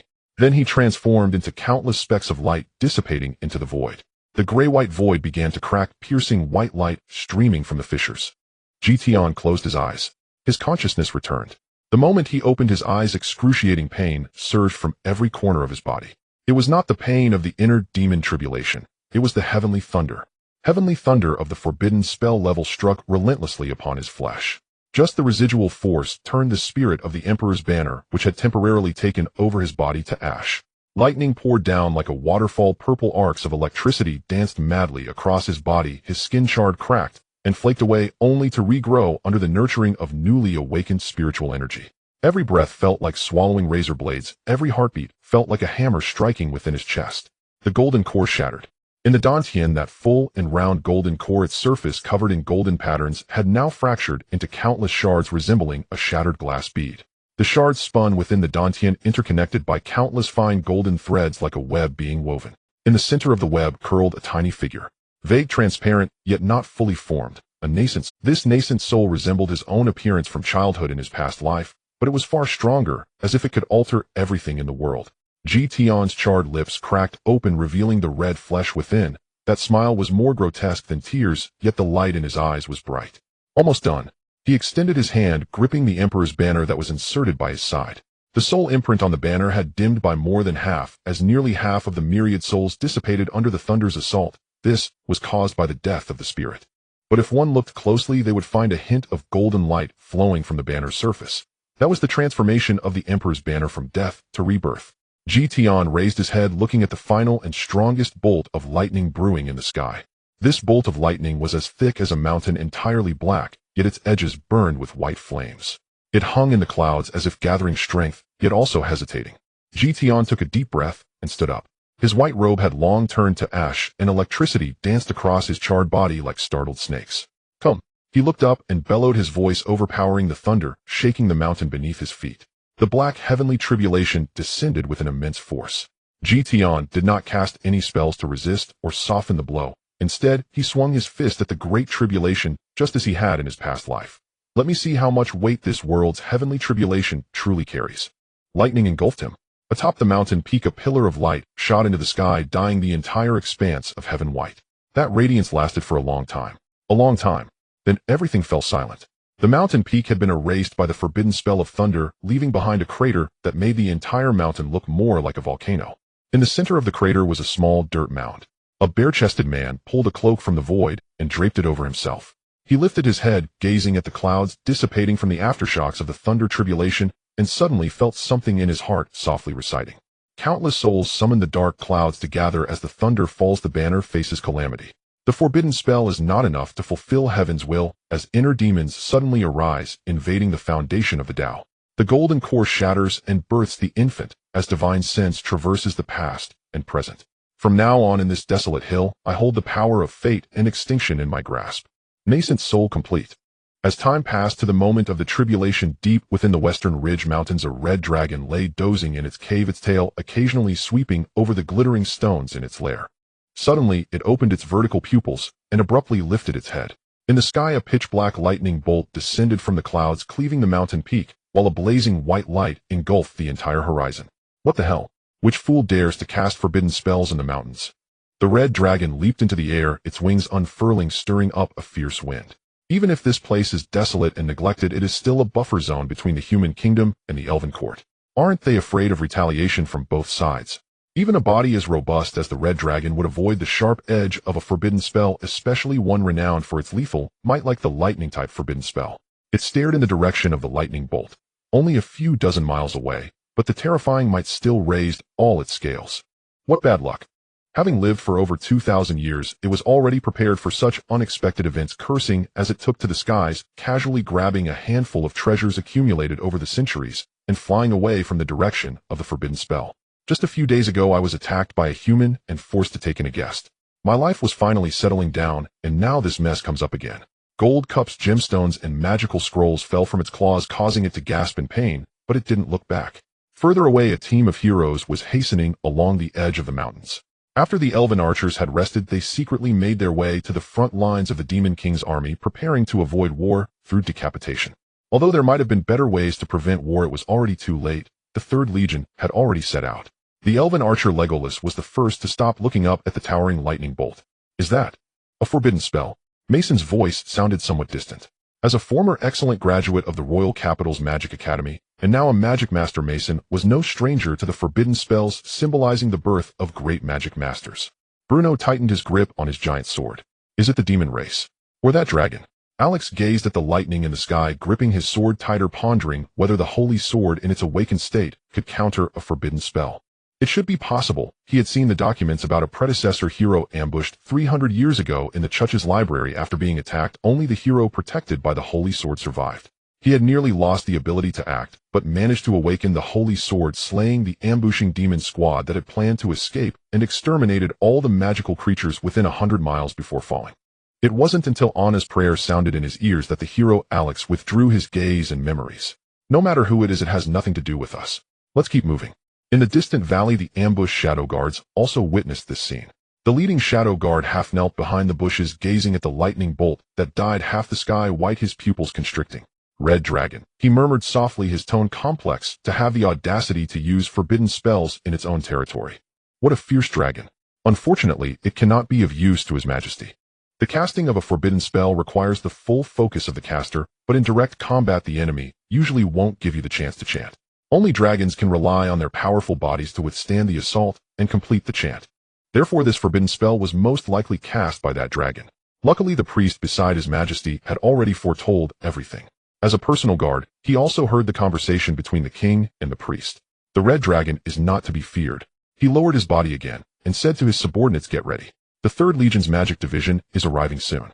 The mind of a nascent soul is truly remarkable. Tian exclaimed after finishing his poem. In the past, I could only compose poems a few days after a breakthrough, but today I can create one on the spot. Then Tian began to introspect and feel the changes within himself. The appearance of his nascent soul resembled his childhood visage from his past life, with delicate features, yet the expression between his brows was identical to his current self, calm, indifferent, and devoid of any emotion. The body of the nascent soul was translucent, like a carefully polished crystal, with golden light flowing within. He reached out his hand, and the nascent soul mirrored his action. He clenched his fist, and the nascent soul did the same. Their minds were interconnected. After the tribulation, there was no longer any barrier between him and the nascent soul. Indeed, it was right to actively draw the thunder tribulation and inner demon tribulation to temper himself. The thunder tribulation tempered the body, washing the marrow and renewing the blood, shedding the mortal shell. The heart tribulation tempered the heart, refining the spirit and transforming the void.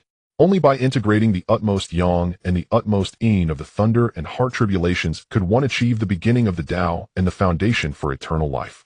Tian's thoughts turned again as he moved his nascent soul to the upper Tian, taking command of the Purple Palace and governing the 100 meridians throughout his body. Thus, even if his physical body was destroyed in the future, as long as the Purple Palace did not collapse and the nascent soul did not perish, he could reshape his physical body or be reborn through possession. What delighted him even more was that he had already gained some understanding of the thunder and heart tribulations. Once he became the Tao ancestor of this world, he would reshape the heavenly Tao, allowing future cultivators to all face thunder and each experience heart tribulations, which would not be a small merit. Thinking of this, Tian, filled with excitement, ripped off the singed remains of his mortal shell and began to. In this world, dragon offspring eat their eggshells after hatching, and in the cultivation world, there is also the saying of shedding the mortal shell as medicine. This charred shell is the remnant of the thunder tribulations tempering containing pure yang energy, and consuming it can solidify the foundation of the nascent soul, so it must not be wasted. It's just a pity about my beloved spirit of the imperial banner, Tian mumbled as he chewed, willing to sacrifice its entire cultivation just to help me withstand a trace of the thunder tribulation's residual power. If it doesn't die, it might one day become my life treasure. What a shame. After dealing with the mortal remains, he revealed a completely new flesh, his new skin as white as jade, tender as that of a baby. Tian tidied himself up, changed into a clean white robe, and took out a copper mirror from the purple palace space to check his reflection. His skin was a bit whiter than before the tribulation, resembling the smooth luster of jade washed by water. His features remained unchanged, but the aura in his brows and eyes was different. Once he was like a sword hidden in its sheath. Now the sword was still sheathed, but the sheath bore a hint of chilling intent. Not bad, still has the air of an immortal. He put away the copper mirror and stepped into the void. The afternoon sunlight slanted through the window, casting a bright golden square on the floor. Lilith sat at the edge of the bed, her silvery hair cascading over her shoulders, still uncombed. She held the sect token in her hand, turning it over repeatedly as the faint light from the token reflected in her purple eyes. Beside her lay a bag of gold coins, the opening gaping with a few coins rolling out onto the bedspread, glimmering in the sunlight. Since she woke up, she had been staring at these two items for nearly a quarter of an hour. Her master was not present. The money bag and token were placed at the head of the bed, presumably left for her on purpose. Various thoughts whirled through her mind. Where did master go? Why didn't he take her along? Did he think she was too weak and would drag him down? Or had something happened?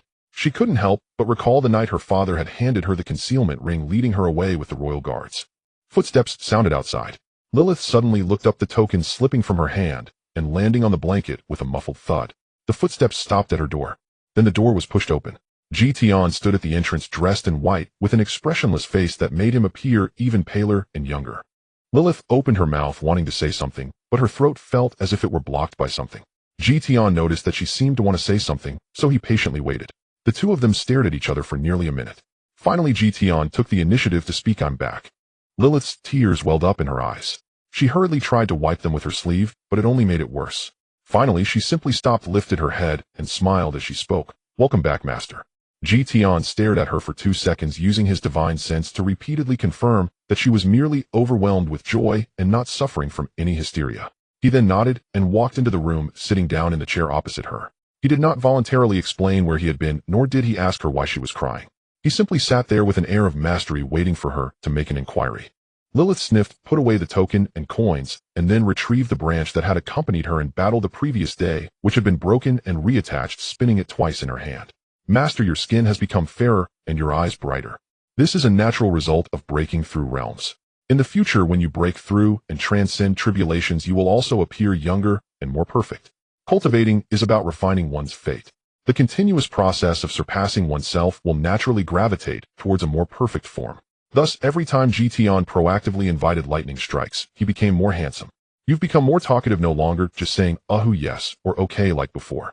In short, you have more humanity. Tian glanced at her, neither denying nor affirming her words. He looked down at his hands, as if examining a strange gift he had just received. Turning his palm over, he could faintly see golden light swirling beneath his new skin. This body felt lighter than before the tribulation, as if shedding a layer of shell. Perhaps, he murmured, his tone tinged with uncertainty.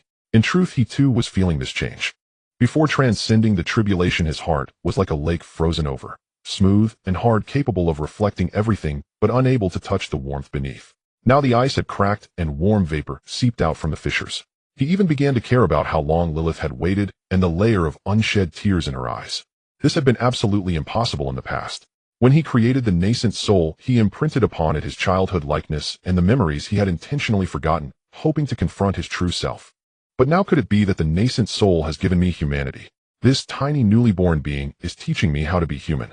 It was a reversal of fate. He introspected the translucent little figure in the purple palace, which looked expressionless, yet seemed somewhat displeased, as if saying, who are you calling a little thing? Upon closer thought, it did make sense.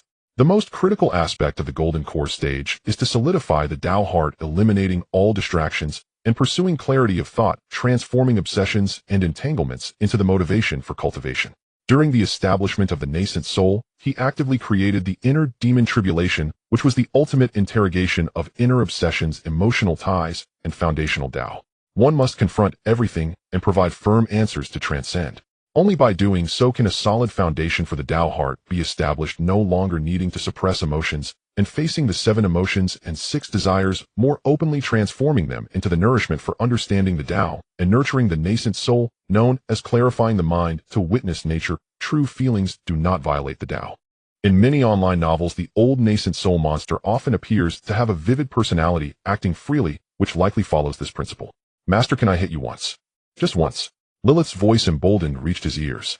Tian's mind returned, and he asked in confusion, daring to swing a sword at a stronger opponent when your own life is not in danger is a good thing. But why do you want to strike your master? Lilith did not answer, only gazing at him with tear-filled eyes.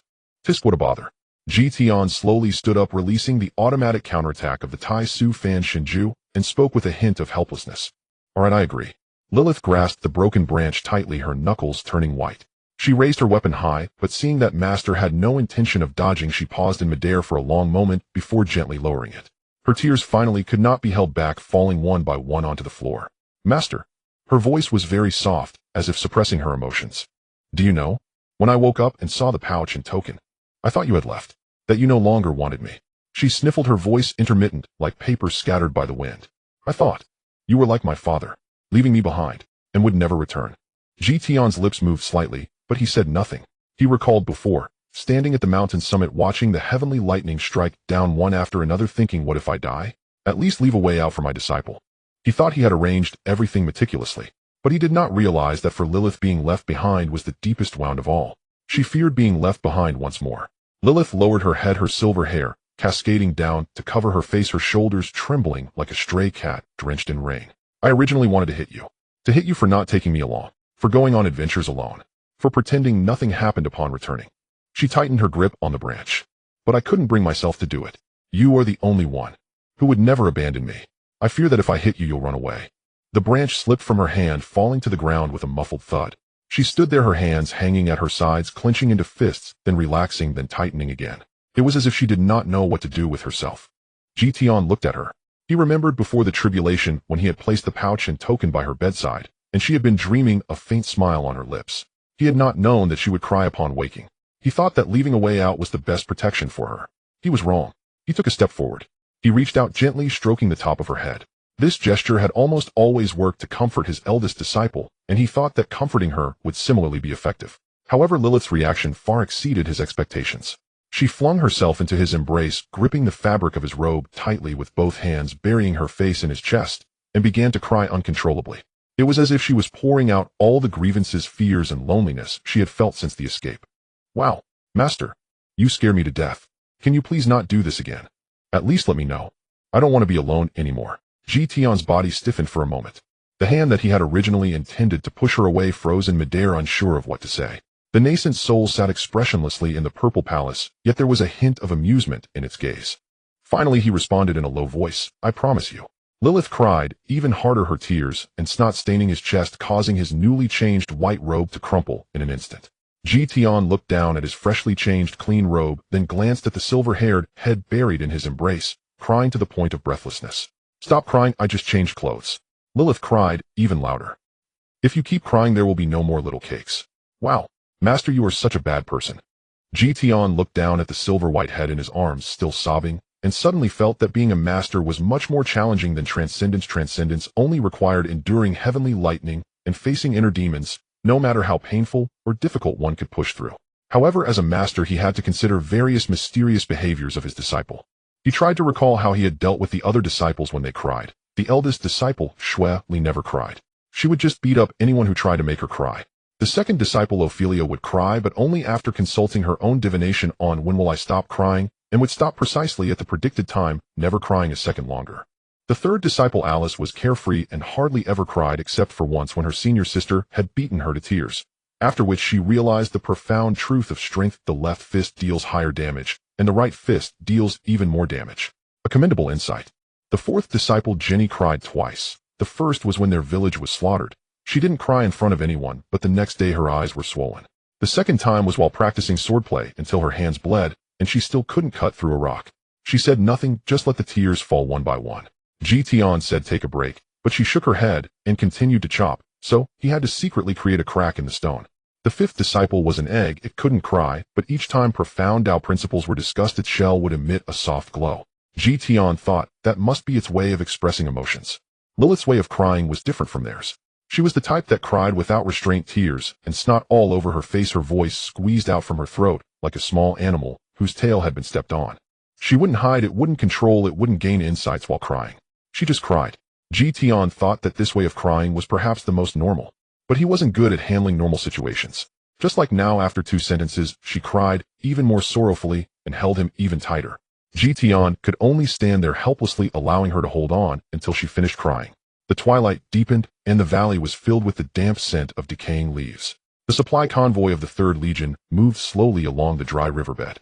The wagon laden with heavy supply crates sank into the soft mud, emitting squeaking groans. The army had already passed this place, and the sections of the road ahead had been scouted by the scouts. The Mage Corps marched in the middle of the formation, over 200 mages clad in dark blue robes, riding on horseback, some meditating, while others conversed quietly. They were all high-level mages, the most valuable asset of the 3rd Legion and the sharpest swords in this western expedition. On the chessboard of war, the Mage Corps was the queen that determined victory or defeat. They could rain down fire from miles away, slice through charging cavalry lines with wind blades, erect earthen walls to block the enemy's tide, heal fatal wounds with holy light, and unite to form large magical arrays. A fully formed Mage Corps was worth as much as thousands of elite soldiers. They were the tip of the spear in the western expedition, giving soldiers the courage to face the demonic forces hidden. As long as they were present, no matter how solid the defense, it could be breached, and no matter how ferocious the charge, it could be neutralized. In the past, the Mage Corps had always been protected in turn by the elite of the Legion, but today was different. The rotating guards seemed to be unusually slow. But it didn't matter, for these high-level mages, those guards who only knew how to charge, couldn't even break their own magical shields. At a critical moment, it was uncertain who would protect whom. Leading them was a middle-aged mage named Herbert with graying temples and fine lines around his eyes. He had taught at the Royal Capital's Magic Academy for over 20 years and was invited to the front lines by General Mike as a special consultant responsible for guiding and protecting the Mage Corps. Stop! Herbert raised his right hand, and the convoy came to a halt. He sniffed the air, his brows furrowed. Clearly there are no abnormal magical fluctuations around, but something feels off. Didn't the scouts say there was no problem? Before his words could finish, a black crossbow bolt flew out from the bushes on the riverbank, accurately piercing the throat of a mage beside him. The mage's eyes widened as he clutched his neck with both hands, blood gushing from between his fingers, and his body toppled from his horse, crashing heavily to the ground. Enemy attack! Herbert's shout had not yet faded when more crossbow bolts flew in from all directions. These were no ordinary bolts. Their tips were coated with dark purple poison, glowing ominously in the twilight. The mages hurriedly raised their magical shields, but the shields were as fragile as paper before the crossbow bolts. Those arrows were inscribed with unique anti-magic runes designed specifically to hunt mages, and ordinary mages below the rank of mage masters couldn't block them. One by one, mages fell from their horses, some pierced in the throat, others shot through the eye socket, and some hit in the chest, coughed up black blood, convulsed a few times, and then lay still. Shadow assassins poured out from the bushes like a swarm of ghosts rising from the ground. They wore tight-fitting gray leather armor masks covering the lower half of their faces, leaving only cold eyes visible, with short knives and daggers glinting in the twilight. Herbert finally conjured a shield large enough to protect all the mages, a golden barrier enveloping the entire Mage Corps.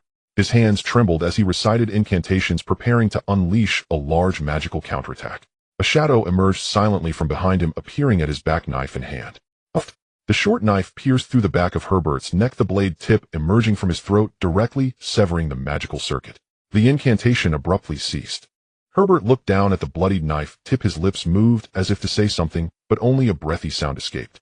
The shadow withdrew the knife, and Herbert's body slumped down softly, the shield dissipating like a bubble. The leading shadow assassin quietly ordered, "Leave no one alive." The slaughter began. Most of these mages were only proficient in casting spells from a distance, and once they were approached, while their magical shields were ineffective, they were no different from ordinary soldiers. The short knives danced in the twilight, taking a life with every strike.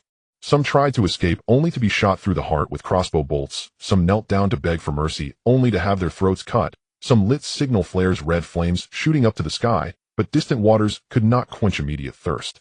A young mage, before collapsing, finally completed his incantation, and a wall of fire rose from the ground, engulfing several shadow assassins. But more shadow assassins circled around the sides of the firewall, their short knives plunging into his chest. In less than half a T's worth of time, all over 200 mages lay dead in a pool of blood.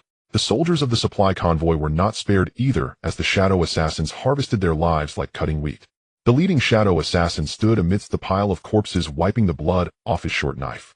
He looked at the sea of bodies, his crimson eyes showing no ripple of emotion, and casually delivered a few more stabs to the strongest mage among them. Burn the supplies and retreat. The shadow assassins tossed torches into the wagons, flames soaring into the sky, thick smoke billowing. The firelight illuminated half the sky in red.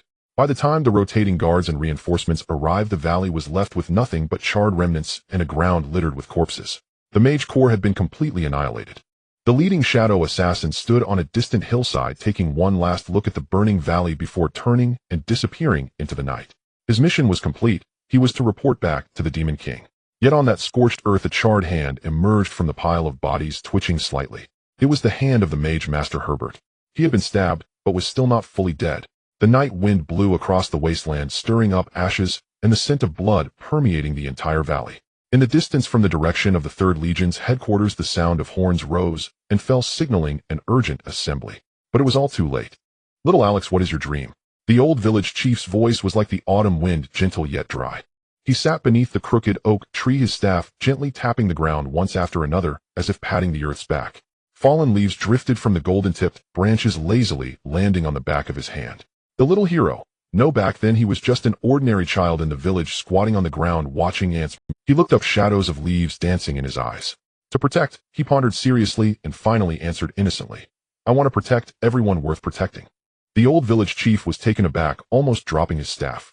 In this small place, where even the cat of the blacksmith became a well-known story throughout the village, children's answers, aside from the knowing smiles of parents with "I want to be a hero," were usually "I want to raise a talking pig," or "I want to eat candy that never runs out." Occasionally, a few ambitious ones would at most say, "I want to be an adventurer like David from the neighboring village." To protect everyone worth protecting. The old village chief squinted his eyes, carefully observing the child before him. He wore a patched linen shirt with scrapes on his knees from a recent fall, looking no different from the other children in the village. But those eyes, deep within those azure depths, there was something impossible to ignore, like the brightest star on a summer night. "So you want to defeat the Demon King?" The old village chief asked, tentatively, a hint of amusement in his tone. The child tilted his head, seemingly contemplating the question seriously. The setting sun stretched his shadow long, extending towards the small path at the village's edge, where the aroma of cooking wafted from afar, along with the sound of a mother calling her child home for dinner. The child finally spoke, still serious. "If the Demon King wants to harm everyone, I will defeat him." On the day Alex left the village, the entire village came to see him off. Old John the blacksmith shoved a sword he had used in his youth as an adventurer into Alex's hands. The sword was not particularly good, but in the village it was considered a treasure. The seamstress handed him a gray cloak, saying it would keep him warm on his journey at night. The baker's girl blushed as she presented him with a cloth bag containing freshly baked rye bread, still warm. Even the blacksmith's cat came to rub against his pant leg, as if saying, "Come back soon." The old village chief stood at the back of the crowd, still beneath that crooked oak tree, his staff gently tapping the ground. "Go see the world outside." Alex, carrying the village good sword and draped in the gray cloak, walked down the small path at the village's edge towards the distance. He walked far, and when he turned back, he could still see the old village chief standing in place, his figure growing smaller until it became inconspicuous beneath the oak tree. The outside world was indeed vast. He walked through rolling fields of wheat, where people were harvesting crops, sweat dripping into the soil, yet they smiled brighter than the sun. He climbed steep mountains where the streams were icy and biting, and wildflowers of unknown species bloomed in the crevices of the rocks, scattered like purple stars. He encountered a group of ruffians bullying an old man selling fruit in a small town. Without a second thought, Alex rushed forward. The sound of the village good sword being unsheathed was crisp and loud. The sword itself was not particularly sharp, but the momentum he wielded was enough to scare off the group. The old man was filled with gratitude and insisted on giving him a basket of apples. Unable to refuse, Alex ultimately took just one, biting into it and squinting his eyes at the sweetness. He saved a drowning child by a river. At that time, he was squatting by the river washing his face when he heard a plop and a child fell into the rushing waters. He threw the village good sword onto the shore, leaped into the water. It was very cold, cold enough to make his teeth chatter, but he firmly grasped the child's hand and swam to the opposite bank. The child's mother knelt on the ground, crying so hard she couldn't speak. Alex, drenched from head to toe, merely smiled and said, "It's okay," before wringing out the water from his cloak and continuing on his way. Days passed like this. He traveled through many places, helping many people. Each time he lent a hand, he remembered the old village chief's words recalling the dream he had spoken beneath that oak tree. The phrase, to protect everyone worth protecting, took root in his heart, like a seed sprouting and growing. Later he met the wizard Mason and the dwarf warrior Bruno, continually growing stronger as he traveled. Finally, during a battle with monsters, his sword could not withstand the burden and broke. Bruno, can this sword be repaired? Alex looked at his old companion who had fought alongside him for many years with great concern. The dwarf clan was skilled in forging, surely they could restore the sword. No. Before the dwarf could respond, Mason the wizard beside him spoke. First, Alex, look at how broken your sword is. Instead of wasting time, you might as well buy a new one. But, no buts. When we pass through the holy city later, I'll buy you a few of the latest and best ones. If you don't work hard, you'll have to go back to the royal capital to inherit the merchant guild. Mason commanded. Of course, we can also go to the holy mountain first to see if you can pull out the holy sword. Me? I'm just an ordinary person. Oh, stop with the nonsense. Hurry up. Thus Alex was pushed by Mason to the top of the holy mountain. Saying he was pushed is no exaggeration. Mason had one hand gripping his collar and the other holding his staff, looking like he was escorting a prisoner. Alex's boots left 2 shallow marks on the gravel path as he muttered, I think my sword could still be useful if repaired. Repaired my foot, Mason replied, without looking back. Even if you're strong, an ordinary person wielding that broken iron wouldn't even be able to kill a chicken. The wind at the top of the holy mountain was strong, making the gray cloak flutter. There were more people in line than he. In front of him stood a stocky adventurer, his arms thicker than Alex's thighs. He steadied himself, gripped the hilt of the holy sword with both hands, and let out a low growl, veins bulging on his forehead, as if he were trying to lift the entire mountain. The holy sword remained motionless. The cleric, expressionless, called out, next. The burly adventurer, panting, stepped aside, his face as red as the flames in the blacksmith's forge. His companion patted his shoulder, quietly comforting him. It's okay, last time a dragon knight couldn't pull it out either. Next was a little girl with pigtails lifted by her parents to the sword's hilt. She curiously touched the holy sword and asked in a baby voice, Mommy, is this sword stuck too deep? The holy sword still remained unmoved. Alex stood in the middle of the line board, drawing circles with the tips of his boots. He glanced back at Mason and whispered, I think it would be more practical for us to buy a new sword. Mason rolled his eyes. Since we're here, let's give it a try. Next, it was Alex's turn. He walked up to the holy sword and finally got a good look at this legendary weapon. It looked brand new, the blade embedded in the stone platform, only the hilt and guard visible, inscribed with incomprehensible ancient runes that faintly glimmered. Just place your hand on it, the cleric instructed routinely, his gaze already drifting to the next person in line. Alex followed the instructions. He merely held the hilt and gently lifted it. The holy sword emitted a clear, bright hum, as if an old friend long asleep had finally been awakened. The blade slid out of the stone platform effortlessly, creating a whirlwind that blew Alex's hair and cloak back. Golden light flowed down the blade, illuminating the entire mountaintop. Even the clouds in the sky were dyed warm colors. Everyone was stunned. Alex was also stunned. Hey, what are you dazed about? The voice of the great wizard Mason came from behind. Their group had just carried out a beheading operation against the frontline commander of the Demon King's army, as planned, riding the demon mounts outside the camp at full speed unimpeded. Originally there were enough mounts, but Mason said she suddenly twisted her ankle and needed to ride the same horse. Alex only inquired with concern if Anna needed to cast a healing spell first, but was met with a united opposition from the other members of the team. How strange. The hero shook his head and said, I was thinking if we defeat the Demon King and end the war, can we return the holy sword? I still want the sword I brought from the village. And then I want adventure everywhere like before I pulled out the holy sword. I see you want to go around helping. Pretty much. All right, on horseback. Mason, who was holding on to his waist, leaned his head closer again. For some reason, Mason, who usually called him brother, felt a bit different today. Count me in. Of course you count. We are the best partners. Wait, I'm riding a horse. Why are you suddenly pinching me? Tian glanced down at his white robe, now crumpled into a rag, and abandoned any thought of rescuing it. Fine. Later he would test whether the nascent soul power he had just gained could rewind the garment to its former state. Finished crying. Can you let go now? Wait a little longer. Tian did not hurry her. His gaze fell to the horizon outside the window as dusk gathered, and his spiritual sense faintly perceived that something momentous was about to unfold here.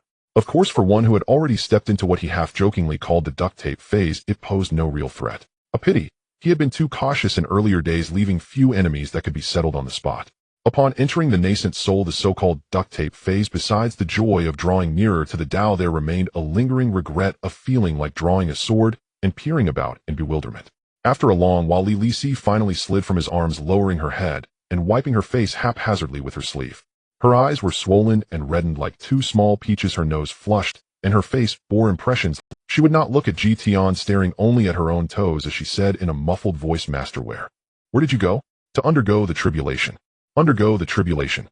Lily C lifted her head, purple eyes still wet with tears, her expression changing from grievance to puzzlement. What is that? Tian thought for a moment and decided to explain in terms she could comprehend, more precisely to translate the cultivation system of his world into the magical theory of this one. He began the way of cultivation, refines essence into chi into spirit, and spirit back into the void. Your world's magic and our cultivation are essentially different routes along the same road. Only you practice the outer path, while we cultivate the inner path. Outer path, inner path. Lily C was bewildered. Full, he said, didn't I say before? The outer path borrows the power of heaven and earth. The inner path cultivates the furnace within one's own body. Tian stretched out his right hand. A golden mote of spiritual energy appeared in his palm and slowly spun. Your mages draw magical essence into a mana circuit to transmute and release. It is borrowing. I, however, channel spiritual energy into the Dantian, using my body as the cauldron and my spiritual sense as the tinder, refining that energy into myself. That is refining. Lily C blinked, half understanding. So you went to undergo that tribulation because of? A heavenly tribulation, Tian replied solemnly. When the world is fractured, the right path grows difficult. He went on, yet the heavenly Tao has its own balance. When you reach the threshold to break mortal shackles, heaven will send trials, lightning, to temper the body, inner demons to refine the spirit. Survive them, and you transcend the mundane, fail, and both form and spirit are annihilated. However, he added, the heavenly Tao in this realm is incomplete and will not send tribulations of its own. So I summoned lightning to strike and called forth inner demons to temper myself, imitating the standard procedure for a nascent soul breakthrough under a whole Tao. Lily C's mouth opened and closed again and again. She thought that her master's method of cultivation was probably unique in this world. Then, what realm are you at now? She asked. How much stronger are you than before? Tian waved and drew to him the broken sapling that had fallen to the ground, twirling it once in his hand. There are countless ways of the Tao. I currently follow a semi-traditional mortal cultivation stream. For me, the ranks from low to high are Qi, refinement, foundation, establishment, Zifu, golden core, nascent soul. As for higher realms, he had not yet reached them. When I do, will tell you. He trailed off. In truth, he had intended to imitate Han Tianzuan and walk the mortal cultivation path properly, but storage rings were too costly in this world, and he felt awkward borrowing money. So on impulse, he first cultivated a Zifu to serve as storage, grandly naming the stage the Zifu realm. How to explain it? Foolishness. In this world, I alone am the immortal. All rights of interpretation belong to me, Tian.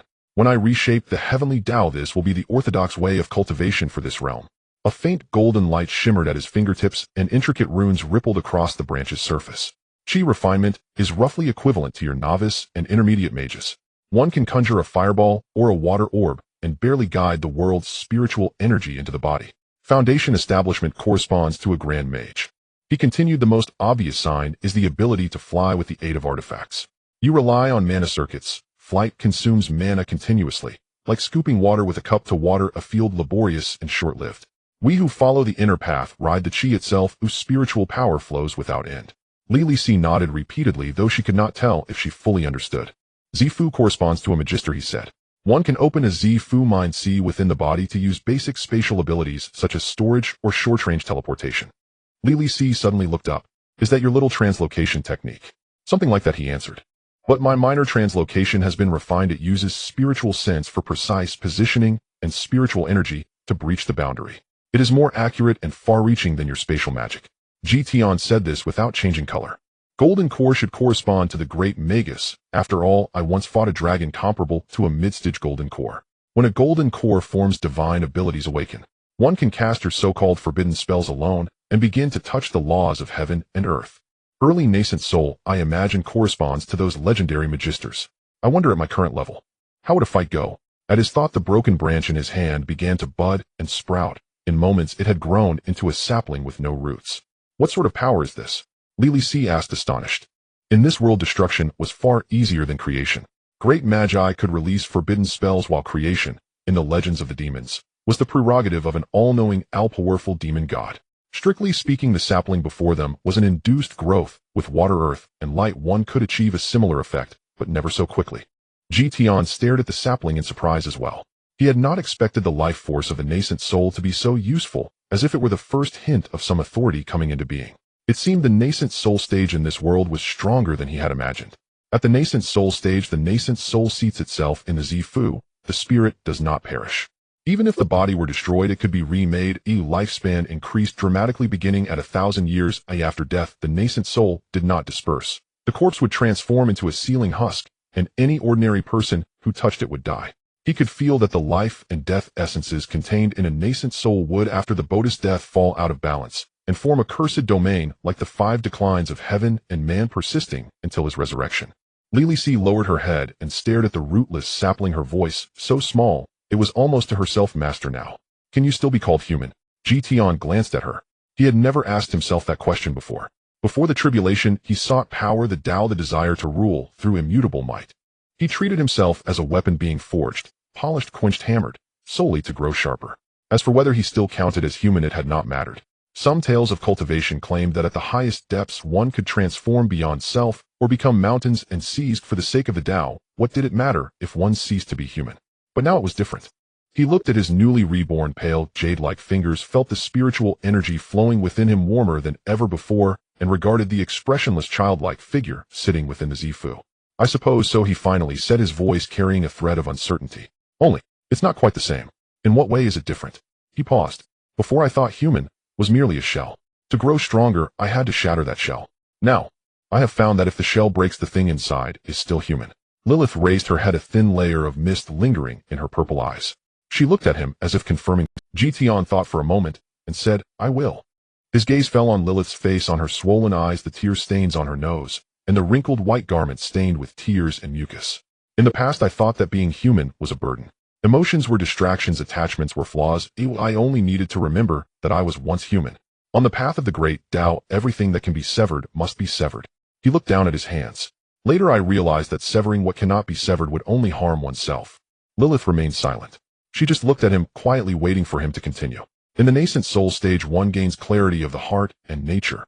Tian's voice was soft, as if he were talking to himself. It is not about severing emotions, but understanding where they come from and where they go, then carrying them forward together. He raised his head, gazing at the darkening sky outside the window. So, I will be human. Always be human.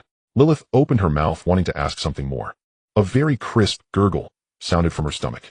Lilith's face turned bright red from the base of her neck to the tips of her ears. That was, she stammered, that was my stomach applauding for Master's successful tribulation. Tian looked down at her, the corners of his mouth twitching, but he finally praised her. It was quite loud. Lilith wished to bury her face in the blanket, shyly replying, Master, please don't say it out loud. Tian stood up casually, placing the rootless sapling into a cup of water on the table, and turned to walk towards the door. Let's go eat. Your stomach has already expressed its opinion quite clearly. Master, could you phrase it differently? You are hungry. That is even worse. It sounds as if I can't do anything except eat. Tian stood at the door, glancing at her, his tone still flat, but there was a slight hint of a smile in his eyes. Then what can you do? Lilith thought for a long time and found that indeed, apart from eating, she seemed to not be able to do anything else. She was even more discouraged. Oh, wait for me. In the Demon King City at the Abyssal Palace. The ghostly flames danced on either side of the throne, stretching the shadows of the carvings in the hall, as if countless restless souls were imprisoned within the walls. Malbaz sat on the throne, propping his chin with one hand, his crimson eyes half-closed, seemingly dozing. The gray-robed priest stood before him, hands clasped in front, the black bone ring on his thumb glinting coldly in the ghostly light. Although his white eyes were hollow, they remained fixed on the direction of the hall's door, as if he were seeing through the wall to some path beyond. There is still no news from the Shadow Guard. The priest spoke, his voice hoarse like dry bones. I know, Malbaz replied without opening his eyes. The priest slightly bowed, taking out a few black bone pieces from his sleeve and scattering them on the ground. The bone pieces hit the ground, producing crisp, clinking sounds that echoed in the empty hall. They spun and danced, finally coming to rest in a bizarre arrangement, some facing up, some facing down, and some leaning against others, as if deliberately placed by an invisible hand. The priest crouched down, a glimmer of ghostly light flashing in his murky white eyes. The mission of the Shadow Guard has succeeded. His voice was monotone. The mage core of the 3rd Legion no longer exists, and the only one alive will also die completely tonight. Malbaz opened his eyes, the corners of his mouth curling slightly, that smile as fleeting as a flicker of ghostly light. None survived? Malbaz's voice held a hint of amusement. What about those sent out? The priest's finger rested on one of the leaning bone pieces, his pupils slightly constricting. 12 people. 3 are already dead. 9 remain, but they won't last much longer. His lifeline has already been severed by more than half, with only a thread still connected. Malbaz showed no signs of regret or anger, merely stating flatly, if they can return, let them. If not, it matters not. They have completed their mission, and the demon clan will take good care of their families. The priest gathered the bone pieces and clasped his hands again. Your Majesty, should we continue the divination? Continue. Malbaz straightened from the throne. Can the vanguard army capture Cord City? The priest's brows furrowed slightly, almost imperceptibly. He closed his eyes, the bone ring on his thumb beginning to glow, dark purple patterns spreading from the ring face to the back of his hand, like writhing veins. The ghostly flames in the hall began to flicker, disturbed by some invisible force. The priest's lips moved as he recited ancient prophetic incantations, his voice deep and hurried, as if arguing with an unseen presence. The light of the bone ring grew brighter, illuminating his entire hand, until it became transparent. The light went out. The priest suddenly opened his eyes, his face paler than before, beads of sweat forming on his... Your Majesty. His voice was somewhat hoarse. I cannot see clearly. Cannot see clearly. Malbaz's brows furrowed. The future of Cord City is blocked by a light. For the first time, confusion appeared in the priest's voice. That light illuminated the entire prophetic image, blindingly bright, and I cannot penetrate it to see what lies behind the light. Light? What light? The holy sword. The priest closed his eyes as if recalling the image. It is highly likely that the hero has awakened the holy sword. That kind of radiance only emanates when the holy sword is fully awakened. It shrouded everything, preventing me from seeing the outcome of the siege. Malbaz fell silent for a moment before finally letting out a genuine smile. Are you saying that the hero will awaken the holy sword near Cord City? The prophecy indicates so. On the scorched earth of the river valley, the night wind continued to blow, carrying ashes and the stench of blood in all directions. By the time reinforcements arrived, the flames had already reached the withered grass along the riverbank, casting an orange glow that painted half the sky. Leading the charge was a cavalry captain from the 3rd Legion, who reined in his horse and gazed at the sea of corpses, his face turning ashen. Search. See if there are any survivors. The soldiers dismounted and began to rummage through the piles of bodies. Some covered their mouths and noses, while others turned their heads away, unable to bear the sight of their comrades with throats slit by short blades. The deep blue robes of the mage squad took on an eerie dark purple hue in the firelight, stained with dirt and blood. Captain. A soldier's voice trembled from deep within the heap of corpses. The cavalry captain hurried over. A charred hand emerged from the pile of bodies, its fingers twitching slightly, as if grasping for something. A silver ring adorned the ring finger of that hand. It was the mark of the mage Lord Herbert. The captain knelt down, pushing aside the bodies on top to reveal Herbert's face. There was a knife wound on his throat, the blood having congealed into a black scab, and several stab wounds from short blades marred his chest, though it still rose and fell weakly. He's still alive. Quickly, get a stretcher. The captain personally lifted Herbert from the pile of corpses, feeling the frail body of the elderly mage like a bundle of dry twigs. Notify the medic, informed the general. Hastily, the tent flaps were thrown open, and 2 medics rushed in, carrying a stretcher, followed closely by the panting cavalry captain. General Mike stood before the sand table, still holding his charcoal pencil. He turned around, his gaze falling upon the charred, bloodied figure on the stretcher. Herbert. Mike's voice was thick with emotion. Herbert was laid on the military cot, and the medics hurriedly cut open his blood-soaked robe, revealing the gruesome wounds on his chest. The deepest wound was just below the left chest, nearly exposing the ribs. They repeatedly attempted to heal the wounds with holy light spells, but the toxins from the demonic suppressants lingered at the edges, preventing the healing magic from taking effect. General. Herbert's voice squeezed out from his throat, his eyes half open, pupils dilated, as if he could still recognize Mike. Mike approached the bed, squatting down to bring his face into Herbert's line of sight. I am Mike. He held Herbert's hand. You are safe now. Herbert's lips moved as if trying to say something. Mike leaned closer, catching the intermittent gasps. The guards are the Demon King's guards. They hunt mages. The crossbows have demon-suppressing runes. We cannot hold them off. I know. Mike's voice was low. It was my oversight. You did your best. 200 people. Only I couldn't protect them. A tear slid down Herbert's cheek, carving 2 white lines on his charred face. It's not your fault. Mike clenched his fists, knuckles turning white. It was my fault. I led you down that path. I didn't send enough escorts. It was my... Herbert shook his head, the motion so slight, it was nearly imperceptible. General. They will return. You all must be careful.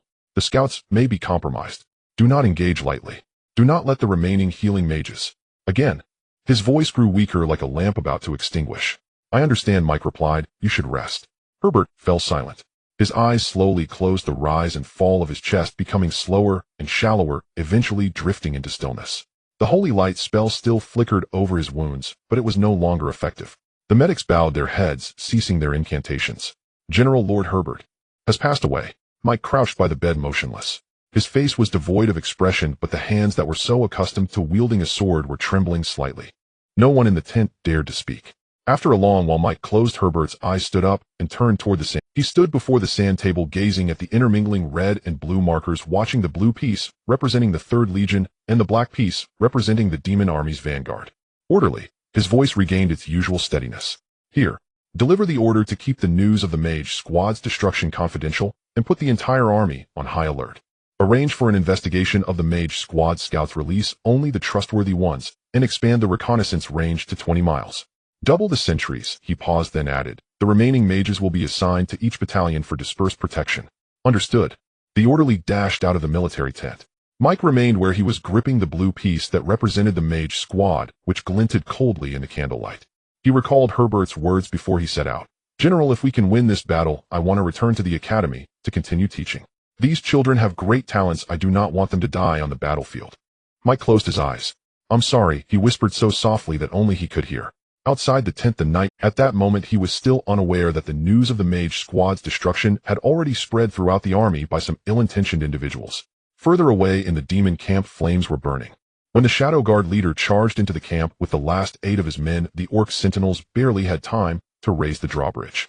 The hooves of the horses crushed the mud, carving a path between the tents. Where is the general? Where is the commander of the vanguard? The leader dismounted and seized a demon soldier by the collar. The soldier stammered in fear to the general. Speak. The general is dead. The brave squad infiltrated the camp. They beheaded the general and all his aides. Now the camp is in complete chaos. No one is in command. The Shadow Guard leader released his grip and the soldier collapsed to the ground. He stood there, his crimson eyes scanning the surroundings. Indeed, the camp was in disarray, orderlies scurrying about, like headless flies, soldiers huddled together, their faces etched with anxiety and fear. A bunch of useless fools, he muttered under his breath, turning towards the central command tent. The tent flap was lifted, revealing it to be empty.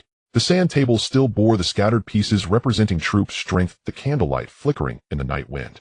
The Shadow Guard leader stood before the sand table, silent for a moment. Behind him, a Shadow Guard quietly asked, "My lord, the general is dead. Should we retreat?" Retreat? What nonsense! The Shadow Guard leader turned sharply, his gaze as cold as a poisoned blade. Our mission is complete. The mage squad has been annihilated. Now is the best time to utterly crush the enemy forces. As long as the vanguard army presses on, even a dog at headquarters could win. He stepped out of the large tent, standing at a height, gazing at the heads moving in the firelight. Moreover, the esteemed priest beside the Demon King has also foretold that our chances of victory are as high as 90%. Relay the order, assemble the entire army. The orderlies paused for a moment. The opposing leader was from the Demon King's direct department, his authority not lesser than that of frontline generals, certainly qualified to command the vanguard army. More importantly, the priest had actually made a prophecy. In the demon realm, the priest's status was transcendent, representing the revered demon god, serving as his eyes and ears, his left hand, and his spokesperson in the demon world. Among them, the high priest's position was even higher than that of the Demon King. It could certainly be considered the foundation of the demon race. He felt a surge of excitement beginning to run, spreading the orders to every corner of the camp. The sound of the horn rang out deep and prolonged, echoing across the wasteland. In less than half a tea's worth of time, the main force of the vanguard army gathered outside the camp. A dark mass spread from the hills into the river valley, the spears standing like a forest, banners flapping in the night wind. The Shadow Guard leader stood high, flanked by 8 blood-soaked subordinates. His leather armor was still stained with the blood of the mage squad, and the demon-suppressing runes on his short blade glimmered dark purple in the firelight. Warriors of the vanguard army, your general is dead, killed by the brave ones. A stir rippled through the ranks. But your mission remains unchanged. The mage squad of the 3rd Legion has been exterminated. Their spear tips are broken, their shields shattered. Now they are left with a group of brutes who can only wield swords.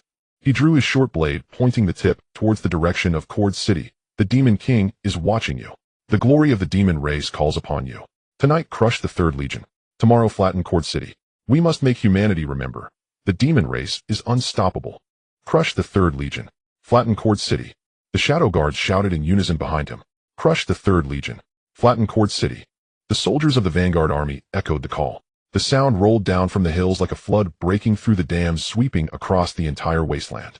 The Shadow Guard leader sheathed his short blade, turning to face the direction of Cord City. As long as they crushed the 3rd Legion, capturing Cord City, the foremost stronghold of the western borders, would be effortless.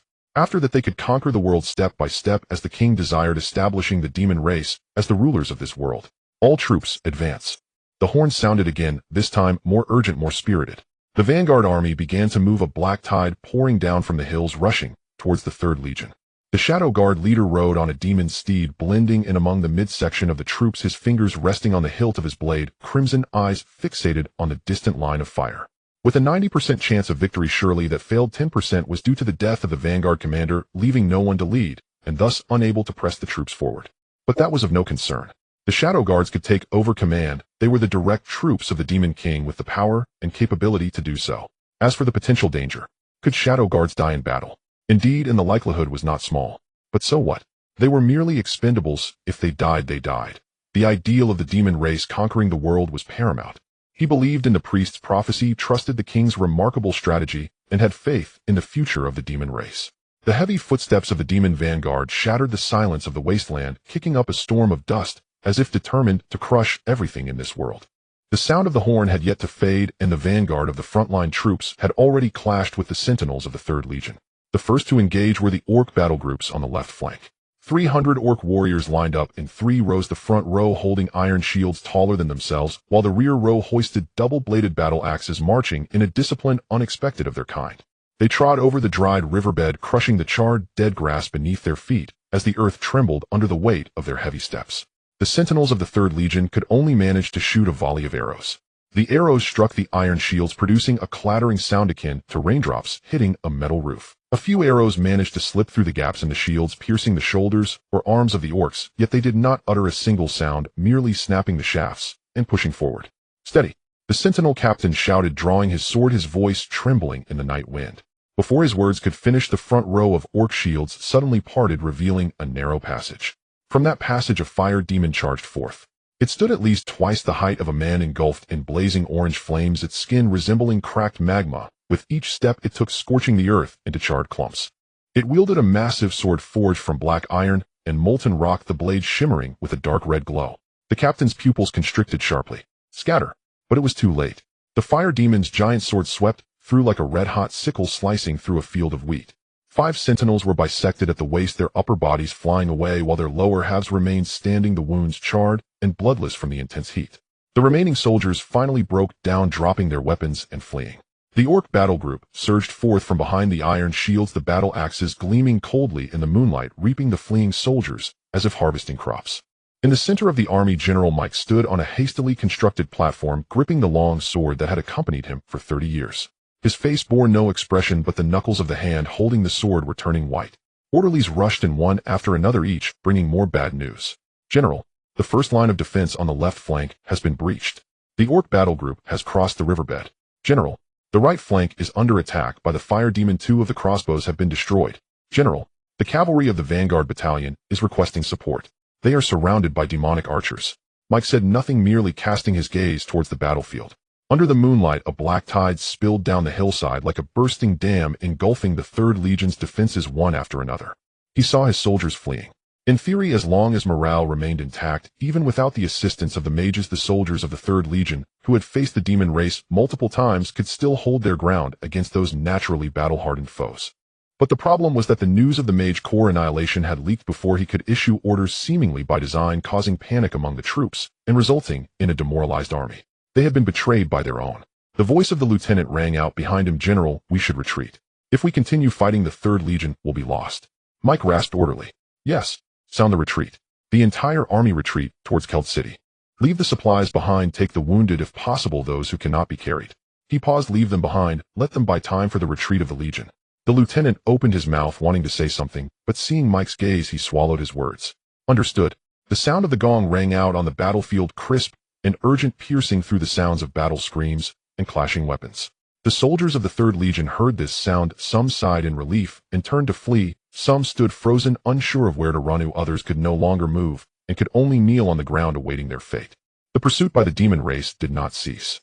The orc battle group stepped over the corpses of fleeing soldiers, the fire demon carving burning pathways through the crowd, while the archers flanked, shooting down the officers attempting to regroup. The 3rd Legion transformed from defeat to flight, and from flight to slaughter. On the walls of Keld City, the high priest stood atop the highest arrow tower, gazing at the distant burning wasteland.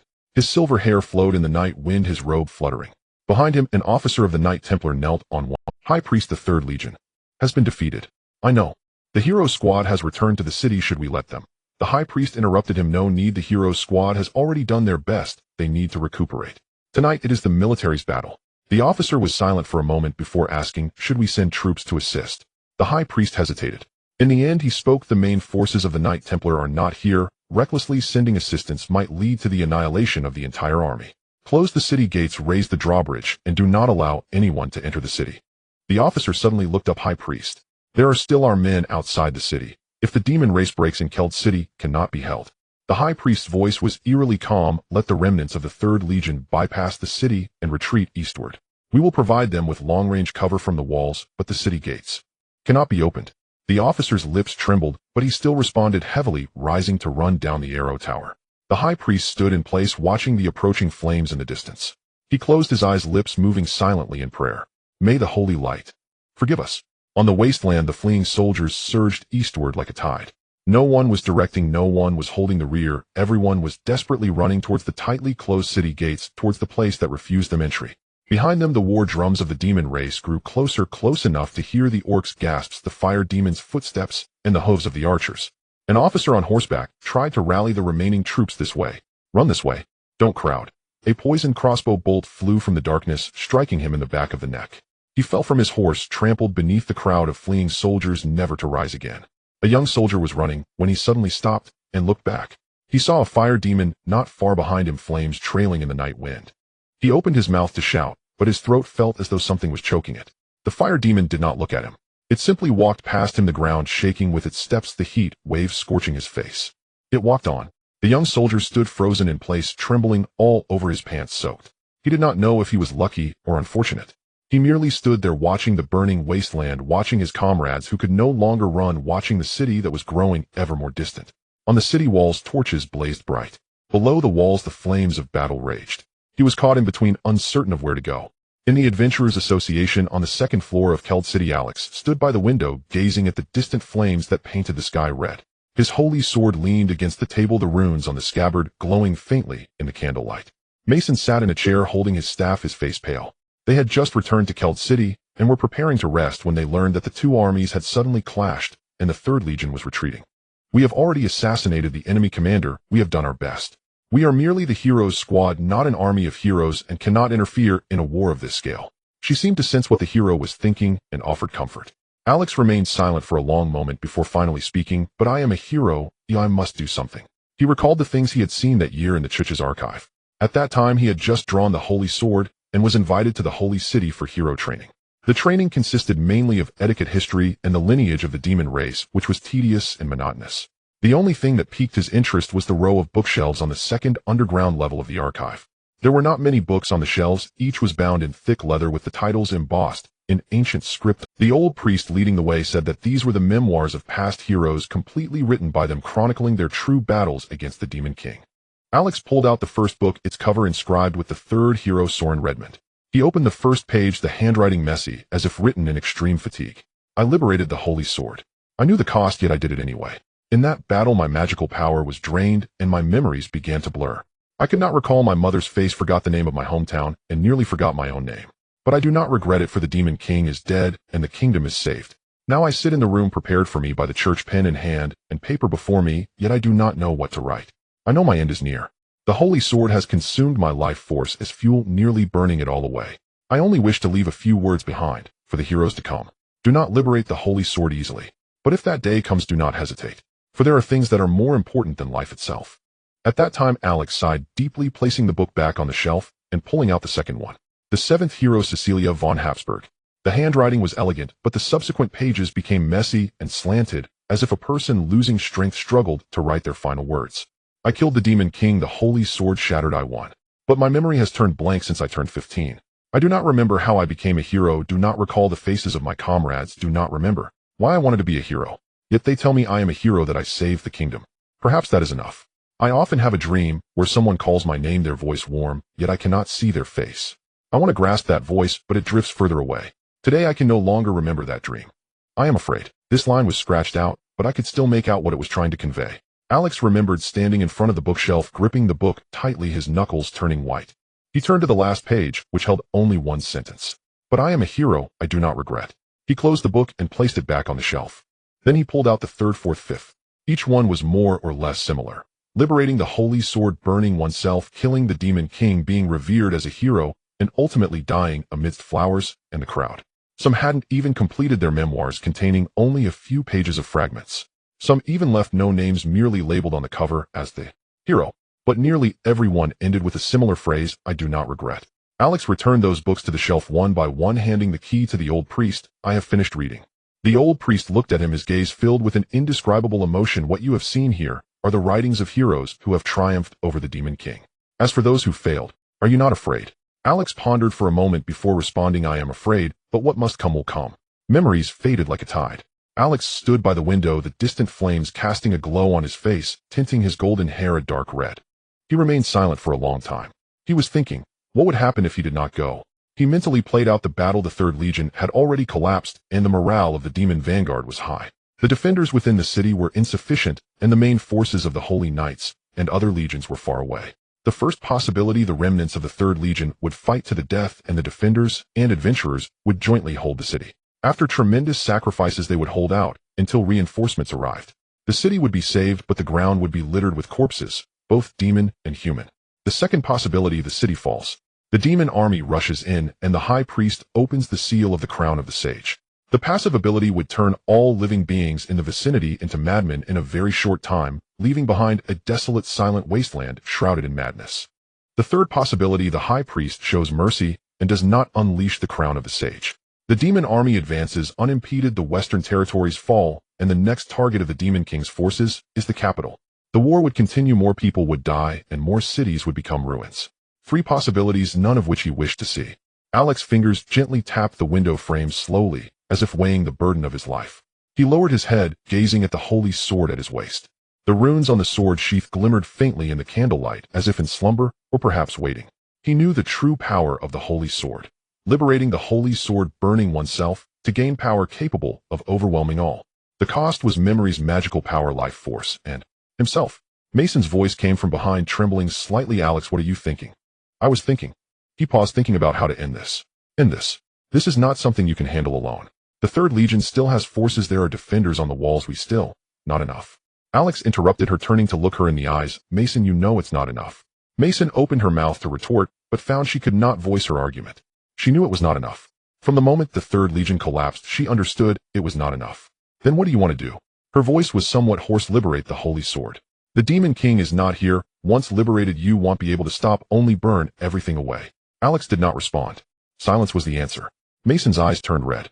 She suddenly stood up, rushing in front of Alex, reaching for the holy sword at his waist. "Then I'll throw that damn sword away. Far away. Let's see how you liberate it." Alex sidestepped to avoid her, gripping her wrist with a steady but gentle force. "Mason, let go of me." She struggled, trying to pry his fingers away with her other hand, but could not. "You can't go. If you go, you won't come back. Do you know that?" "I know." "Then why?" "I know." His voice was soft yet firm. "But I am a hero, and I should protect all those worth protecting." Mason's struggle slowed. Her tears finally fell one by one, landing on Alex's hand. You idiot." Her voice was broken like paper scattered by the wind. "You always do this. Never considering yourself." Alex released her wrist, raising a hand to gently stroke her head. The gesture was light, as if afraid to shatter something. Then he made a blade with his fingers and gently cut at Mason. Mason's body softened. He caught her, lifting her up, and walked to Anna. The elven archer and the dwarf had exhausted too much energy in the previous ambush and were already asleep. Alex did not plan to wake them, letting them not stop him. Anna was already standing, holding the scripture, her silver hair trembling slightly in the candlelight. There was no surprise on her face, only a faint, indescribable sadness. She had probably known this day would come. "Anna." Alex gently laid Mason in her arms. "Take care of her for me. When she wakes, tell her for me. I'm sorry I can't accompany you on your adventures anymore." Anna took Mason without a word, simply nodding.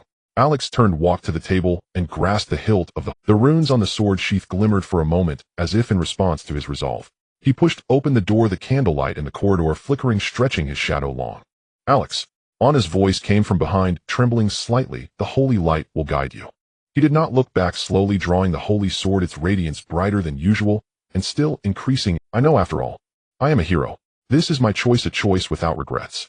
Holy sword, liberate. At the summit of the sacred mountain, the tri-faced deity statue, which had stood for millennia, remained silent under the moonlight. The three faces gazed down upon the mortal realm, as if time was merely a fleeting ripple upon the river's surface in their eyes.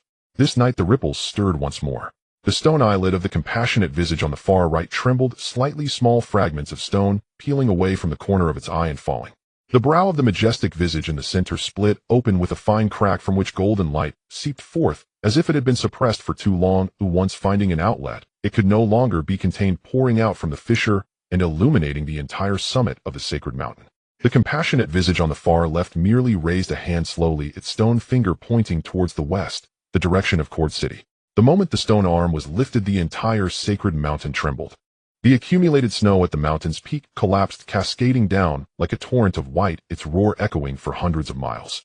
The bells of the church in the holy city rang out in unison, one after another, heavy and urgent, as if tolling for an impending event. The old priest awoke with a start, stumbling out of his room. He looked up to see the strange phenomenon atop the sacred mountain. The candlestick in his hand slipped to the ground, extinguishing the flame. He knelt on the cold stone path, hands clasped together, his lips trembling as he recited a prayer that had not been spoken for many years. He has opened his eyes, he points to the west. The holy sword has been unleashed. Meanwhile, in the abyssal hall of the demon king's castle, Malbaz suddenly stood up from his throne. He felt it. That brilliance transcending countless waters and mountains, piercing deep into the soul. That was the fate between the hero and the demon king. Once the holy sword liberation was unleashed, they would know each other's location, even if separated by thousands of miles. Malbaz pressed his hand against his chest, his complexion fluctuating in the dim light. A hint of trepidation appeared for the first time in his crimson eyes. To this day, he finally understood why those former demon kings, despite their immense strength and the blessings of the demon gods, still feared heroes. Fortunately, this time the hero had fallen in court. He has unleashed the holy sword. A voice from the shadow of the gray-robed priest trembled slightly. Your Majesty, the vanguard army. Send him away. Malbaz interrupted him, his voice returning to its usual calm. A vanguard army in exchange for a hero. Not a loss. He sat back down, his fingers tapping rhythmically on the armrest of the throne once again and again. The priest lowered his head. Your Majesty is wise. Malbaz leaned back against the throne, closed his eyes, and a faint smile formed at the corners of his mouth. That brilliance spanning thousands of miles still lingered, but he no longer trembled. For he knew the hero would not come to find him. The hero would stay in Cord City protecting those ants, and before burning out would be held back by one after another must protect person. This was the hero's destiny. Always passive, always restrained, always falling before the final step. On the battlefield of the western wasteland, a miracle was unfolding. The moment Alex drew his sword, a golden explosion erupted above Cord City, as if it were the first ray of light at the dawn of creation. The light spread outward from the center of the city, bursting forth like a star in the human realm. Wherever it passed, dark clouds were torn apart, night winds ignited, and a scorching, chilling aura permeated the air. At the same time, countless blessings surged into his soul.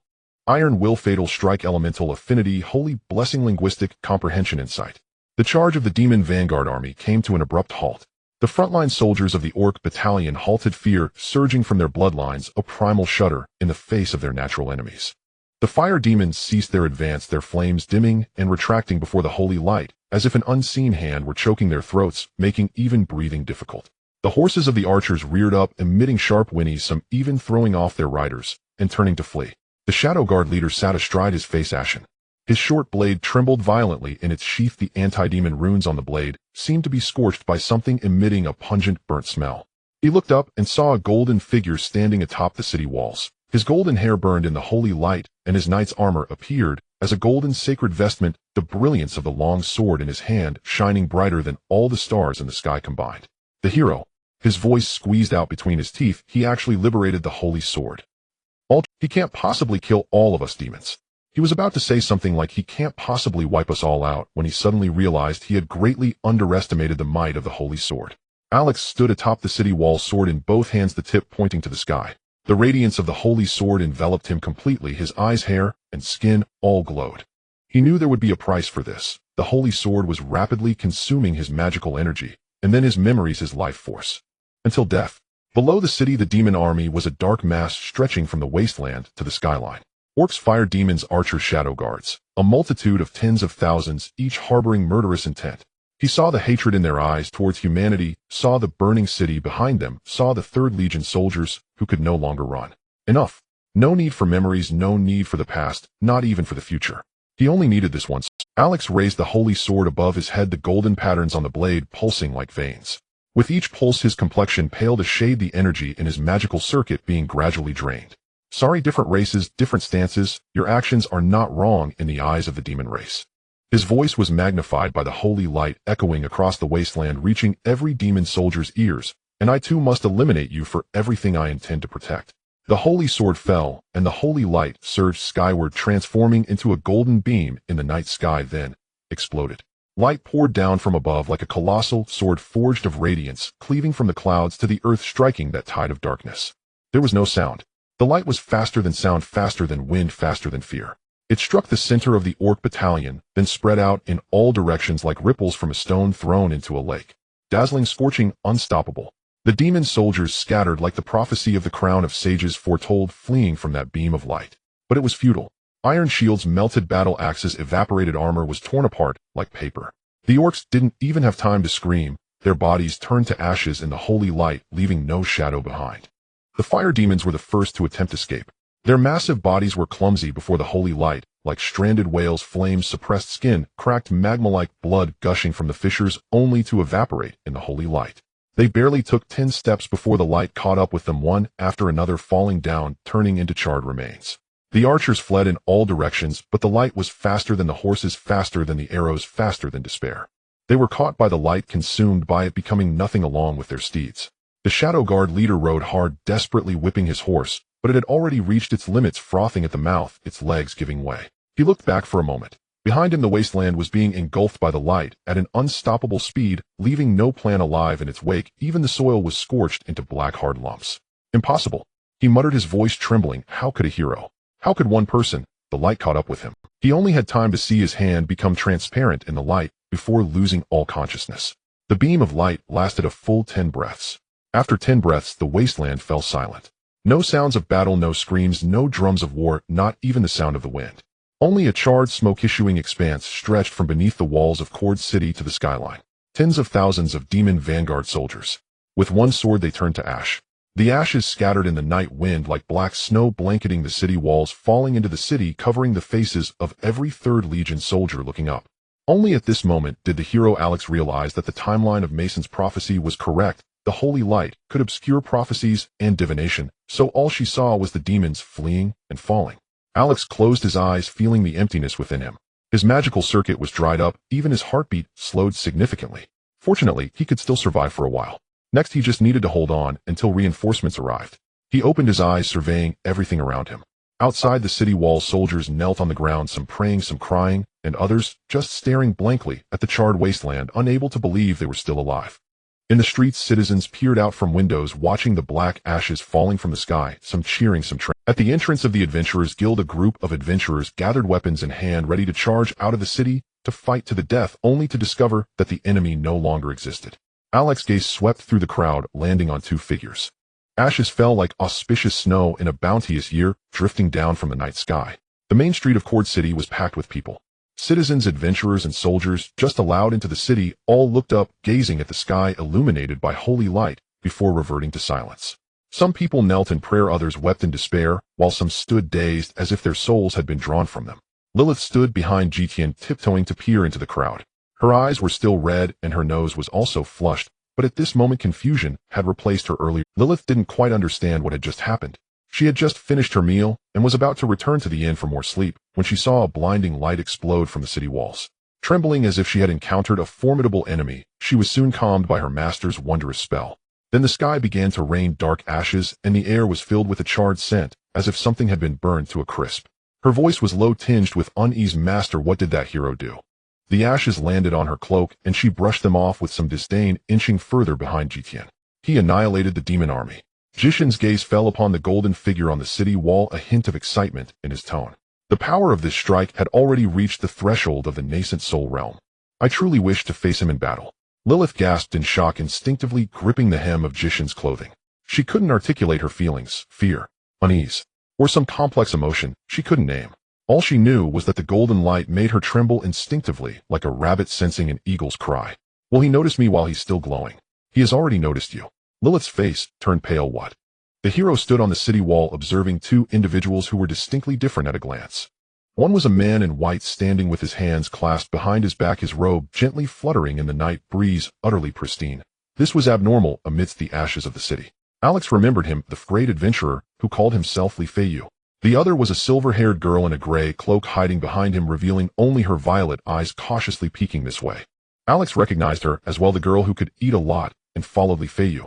After liberating the holy sword, he had gained various blessings, among which the inside of heart could almost see through the depths of the souls of all intelligent beings. On that girl there was a faint, almost invisible dark purple aura, a mark of the demon lord's bloodline. Its purity far exceeded any demon Alex had encountered before. A descendant of the demon lord. Alex did not place his hand on the sword's hilt, but instead attacked directly. His inside of heart simultaneously revealed another fact to him. This girl's soul was pure, devoid of killing intent or resentment, even carrying a kind of innocent, timid warmth. Just a weak and innocent demon, not much different from a human child. But why would a descendant of the demon lord appear in Court City? He shifted his gaze to the man in white, his expression suddenly tightening. It was unclear. Alex's inside of heart felt as if a hand had reached into a thick fog, grasping nothing. The man's soul, righteousness, strength. Everything was obstructed by an invisible barrier. This was something he had never encountered since liberating the holy sword and receiving divine blessings. The hero recalled the few encounters he had with them. The first time he met Li Feiyu was at the Adventurers Guild, and the silver-haired girl was not with him. Then, the second time, was at a restaurant where the girl was already following him. According to the elven archer Legolas, he seemed to be afraid of something at that time. Then the demon lord's vanguard army, even without a commander, had to battle the Third Legion and achieve victory. Everything connected. For reasons unknown, the kingdom's upper echelons, or the church, sent experts to abduct the demon lord's descendant. The demon lord, having lost loved ones in a fit of rage, ordered a war against the kingdom at all costs. The demon vanguard army united against a common enemy, defeating the Third Legion without a commander. As for why they didn't notify the Third Legion in advance, that surely stemmed from their internal faction struggles. However, these were merely speculations that needed verification. Alex slashed through the void with his sword, appearing before Tian, and asked loudly, "Which major power do you belong to?" Lilith was so frightened that she retreated, repeatedly hiding behind Tian, too scared to show her face. Alex didn't mind. It was perfectly normal for demons to fear a hero wielding the holy sword.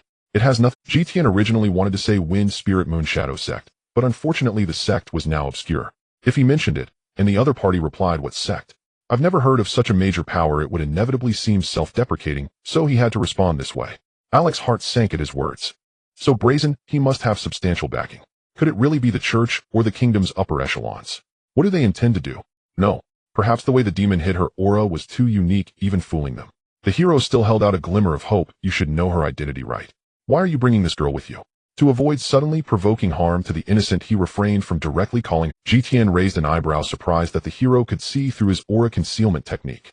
"Of course I know. Li Feiyu, do not need to explain myself to you. Do you have any idea what you've caused? Do you know how many lives will be lost because of your actions?" A trace of coldness crept into the hero's voice as he tightened his grip on the holy sword. Despite realizing that the other party might have misunderstood something, how could Tian give up this hard-won opportunity for battle? He boldly declared, "What nonsense are you talking about? Come and fight." With that, he no longer concealed his aura, revealing his early-stage nascent soul cultivation. It was just the right opportunity to test the other party's combat level, making it easier for him to teach according to their abilities in the future. As for the other party's disposition, he felt there was no need to further assess. Tian noticed that the other party was somewhat silent. "What? Are you afraid of me?" It shouldn't be. Oh, after that sword strike, he clearly felt that the other party had not used their full strength. Haha. The hero Alex was genuinely amused by the anger. The other party had committed such a grave mistake, and not only showed no remorse, but dared to challenge a hero wielding the holy sword. "Good. I will grant your wish." The hero swung his sword again, tearing through the void. "Let's battle in the wasteland. Regardless of who wins or loses, the victor must protect Court City until reinforcements arrive. That is precisely my intention." After briefly reassuring his young apprentice, Tian stepped into the void and materialized upon the desolate wasteland, ready to engage the hero in battle. Beneath him, charred earth smoldered with faint blue smoke, while the air hung thick with an aura both sacred and uncanny. Moonlight seeped through a rift in the clouds, spilling onto the land furrowed by the holy sword. Deep gashes crisscrossing the earth like wounds torn open in the flesh of the world. Tian and Alex stood 100 zhang apart, locked in silent confrontation. His white robes flapped fiercely in the night wind as he stood with hands clasped behind his back, face calm and unruffled, as though strolling through the quiet hills behind his own residence, not preparing for a duel of life and death. His aura was deeply concealed. To the untrained eye, he appeared no different from an ordinary mortal. Yet deep within his eyes yawned an unfathomable abyss, where galaxies spiraled and Dao essence ebbed and flowed. Alex gripped the holy sword with both hands. Its radiance bleached his golden hair into blinding platinum. Golden sigils pulsed along the blade like living veins, each pulse draining color from his face. His magical circuits were being violently siphoned by the sword, mana, memory, vitality, all burning away. Yet he paid no heed. His gaze held only the white-robed figure across from him. You need not have come to this. Simply declare your identity, and ensure the young lady's safety. No need to Tian cut him off. A battle already seized could not be so easily abandoned. Not when he had just broken through to the nascent soul realm and required a fierce cathartic clash to solidify his Tao foundation. You have already judged me guilty. Anything I say would only sound like hollow excuses. Better we fight first, then speak after. Very well. Without another word, Alex raised the holy sword high above his head. Golden light erupted from its edge like a star igniting upon mortal soil. Since you insist, then come. Before the final syllable faded, his figure vanished from sight. Teleportation. No. This was speed pushed to its absolute limit. Bathed in holy light, his body became a streak of gold lightning rending the air as it shot straight toward Tian. 100 zhong, crossed in a single breath. The holy sword descended with apocalyptic force, cleaving downward. Its blade had yet to strike, but its chi had already arrived. A golden crescent of light lanced forth from the blade, carving through space itself. Where it passed, the ground split open, a blackened trench several chi deep, while soil flash melted into obsidian glass gleaming with an eerie cold luminescence. Tian merely lifted his right hand, pressing index and middle fingers together, and gently pinched the blade's radiant edge. At the point of contact, that golden slash, powerful enough to shatter fortress walls, extinguished like a candle snuffed between fingertips, vanishing without sound or trace. Alex's pupils contracted sharply, but his assault did not falter. The holy sword followed instantly, its surface flowing with luminous golden runes thrust forward with unwavering resolve, aimed straight at Tian's throat. Tian shifted his stance ever so slightly, just enough for the blade to graze past his collar. Simultaneously, his left hand shot out, fingers curled like talons, seizing Alex's wrist, the one gripping the sword. Alex reacted with astonishing swiftness. The sword swept sideways, changing thrust into a sweeping slash, a golden arc aimed at Tian's waist and abdomen. Tian tapped his heel against the ground, his body drifted backward like a weightless leaf, narrowly evading the blow. The first exchange ended, mere probing, nothing more. Alex now stood where Tian had been moments before, the holy sword held crosswise before him, breath slightly ragged. His eyes remained locked on Tian, heart churning with turbulent disbelief. He had activated the holy sword's liberation, imbuing each strike with blessings such as inevitable hit and magic severance. In theory, even a demon sovereign could not block such blows barehanded. Yet this man had done exactly that. Not only blocked, but done so with effortless grace. Who are you? Alex's voice came hoarse. What purpose drives you to abduct the demon sovereign's bloodline? Tian offered no reply. He simply glanced down at his fingertips. A hair-thin crimson line marked where the sword light had scorched him. The wound healed swiftly under the nourishment of spiritual energy, vanishing in an instant. A fine blade. It actually drew blood from me, he murmured, a flicker of genuine admiration crossing his eyes. Again, Alex drew a deep breath and held nothing back. Golden radiance blazed from the holy sword, surging outward, sigils crawling up his arms, shoulders, and chest until he was fully enshrouded in incandescent holy light. His eyes turned pure gold, within their pupils spun countless rotating sigils. This was the hero's liberation, second form, complete fusion of sword and self, unleashing the sanctified domain and granting overwhelming homeground advantage. The sanctified domain, the true source of every hero's courage to march upon the demon sovereign's citadel. For a limited time, it severed the sovereign's connection to the fortress, nullifying abilities such as spatial transposition, soul theft, or proxy death. The entire wasteland trembled.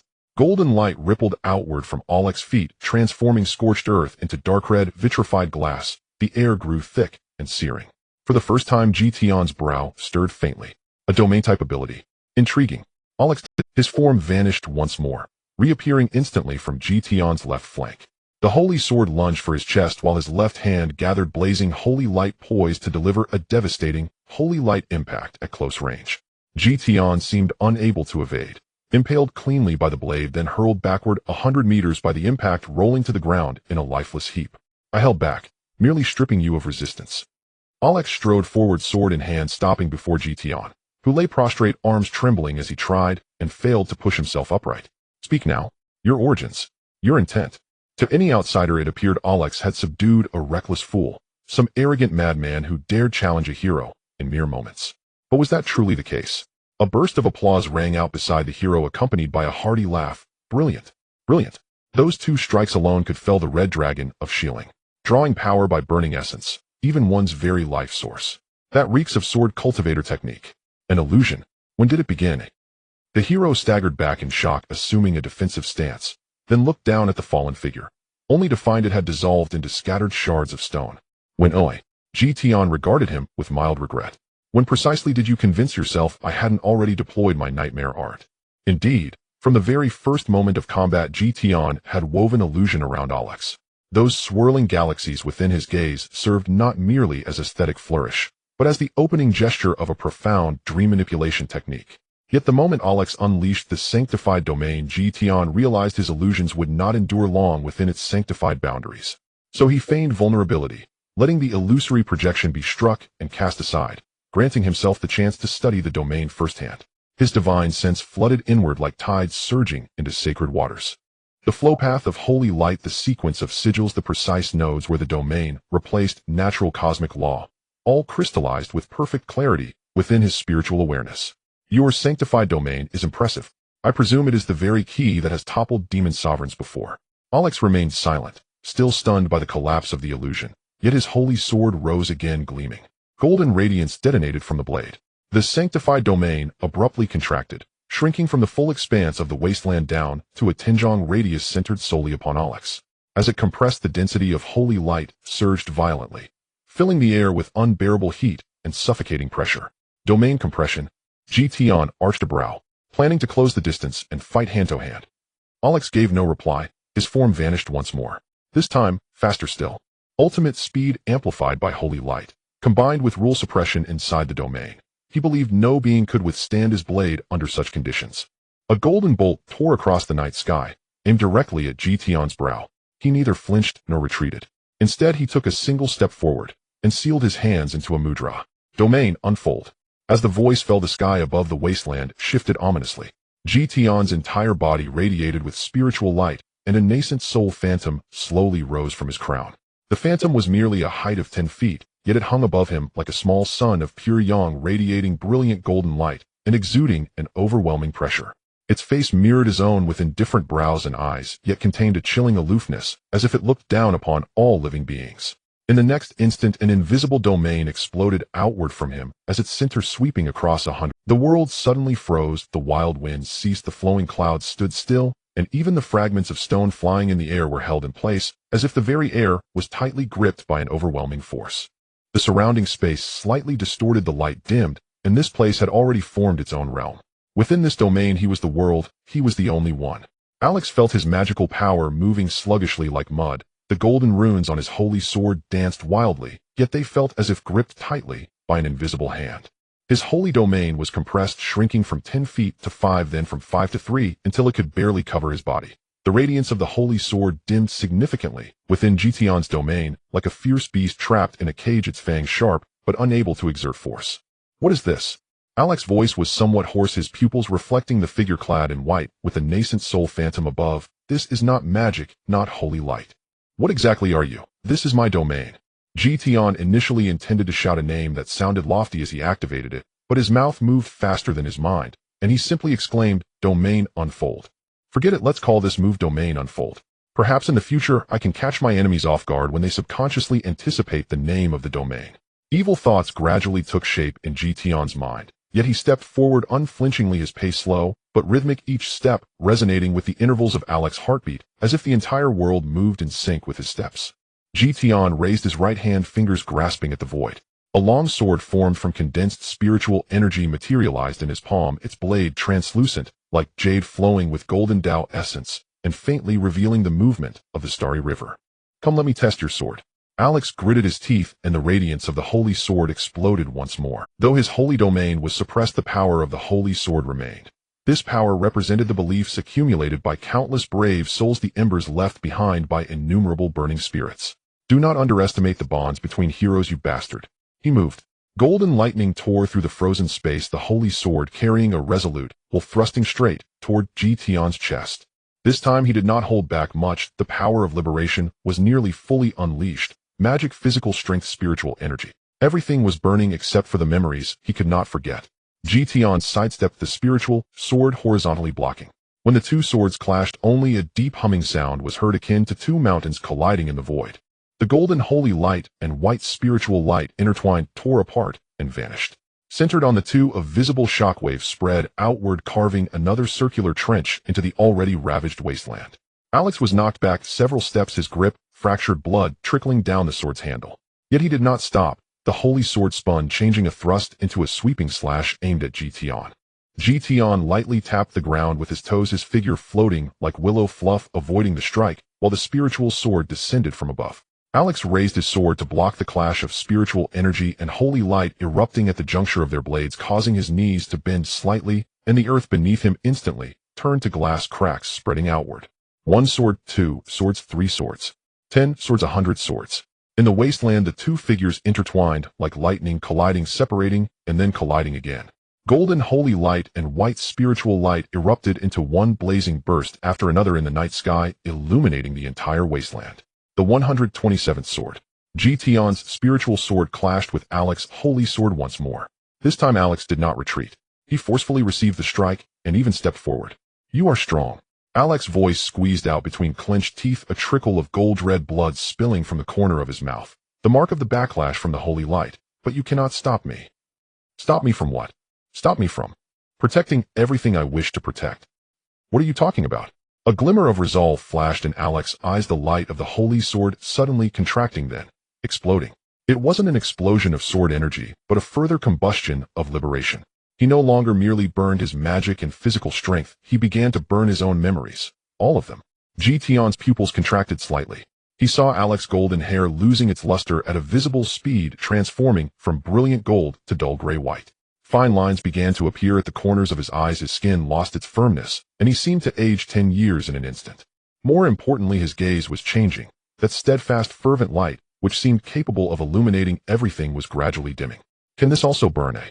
Tian deflected the holy sword with a strike, retreating several steps, frowning. He sensed that if the opponent continued to burn, he might even incinerate his own existence. Alex did not answer. His sword was raised again, but this time there was a hint of hesitation in his movement.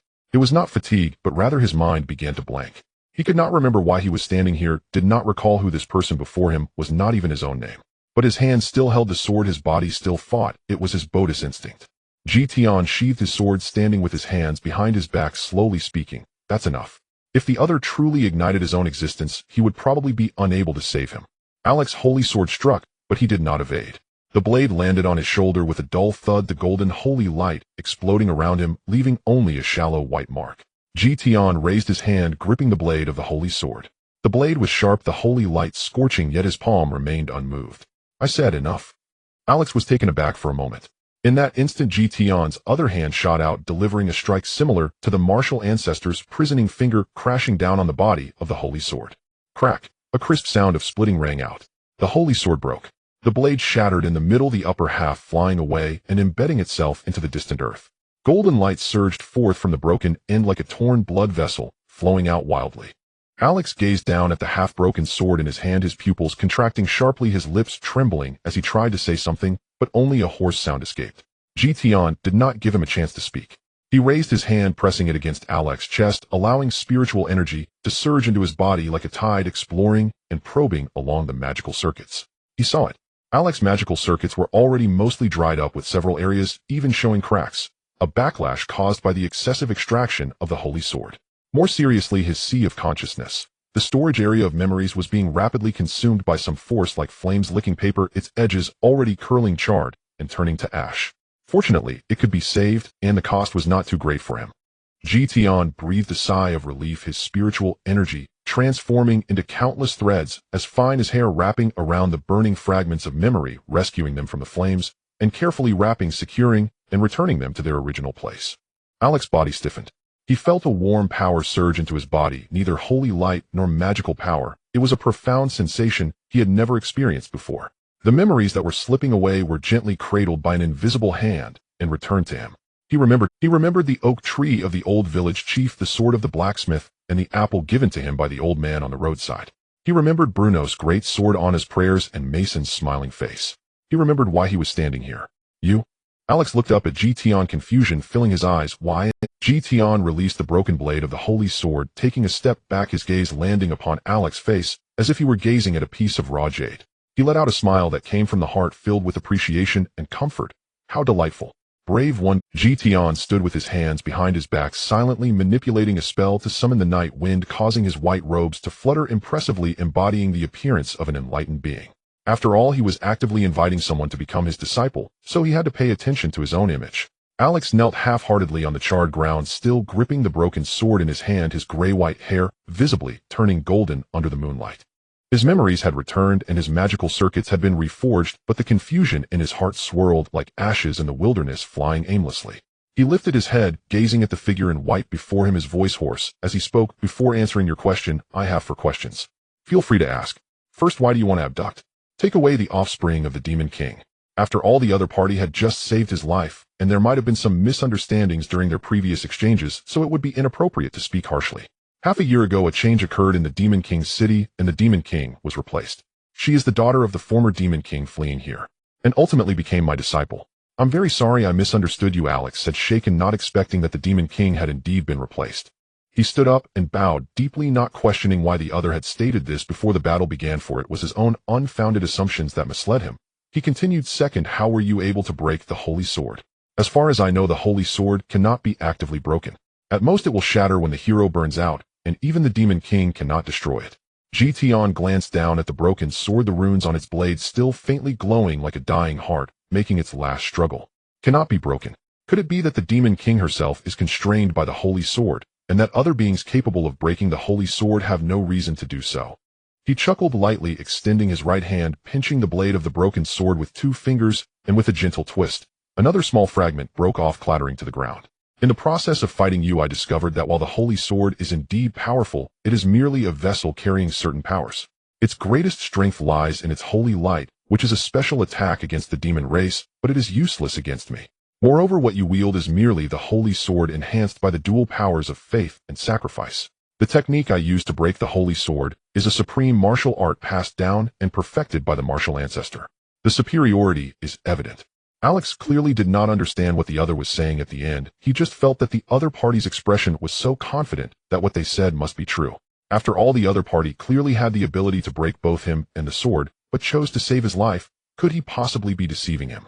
After digesting the previous content, Alex asked again, third, I clearly burned my memories. Oh, why did I not perish, but instead survive? I apologize. Oh, I know you saved me, but I want to understand the principle. If the cost is not great, perhaps future heroes will not. Tian glanced at him, his gaze carrying a hint of what good thing are you thinking about? Because I directly severed your contract with the holy sword and paid the penalty. He worried the other might not understand, so he added, the holy sword burns your memories and vitality like a fire burning your house. What I did was simple. Extinguish the fire and then restore the burned wood. He raised his right hand, a warm golden light appearing in his palm. The vitality of the nascent soul stage can repair several memories and restore a few magical circuits without much effort. Of course, if you continue to burn until even existence begins to fade, then even a deity would find it impossible to save you.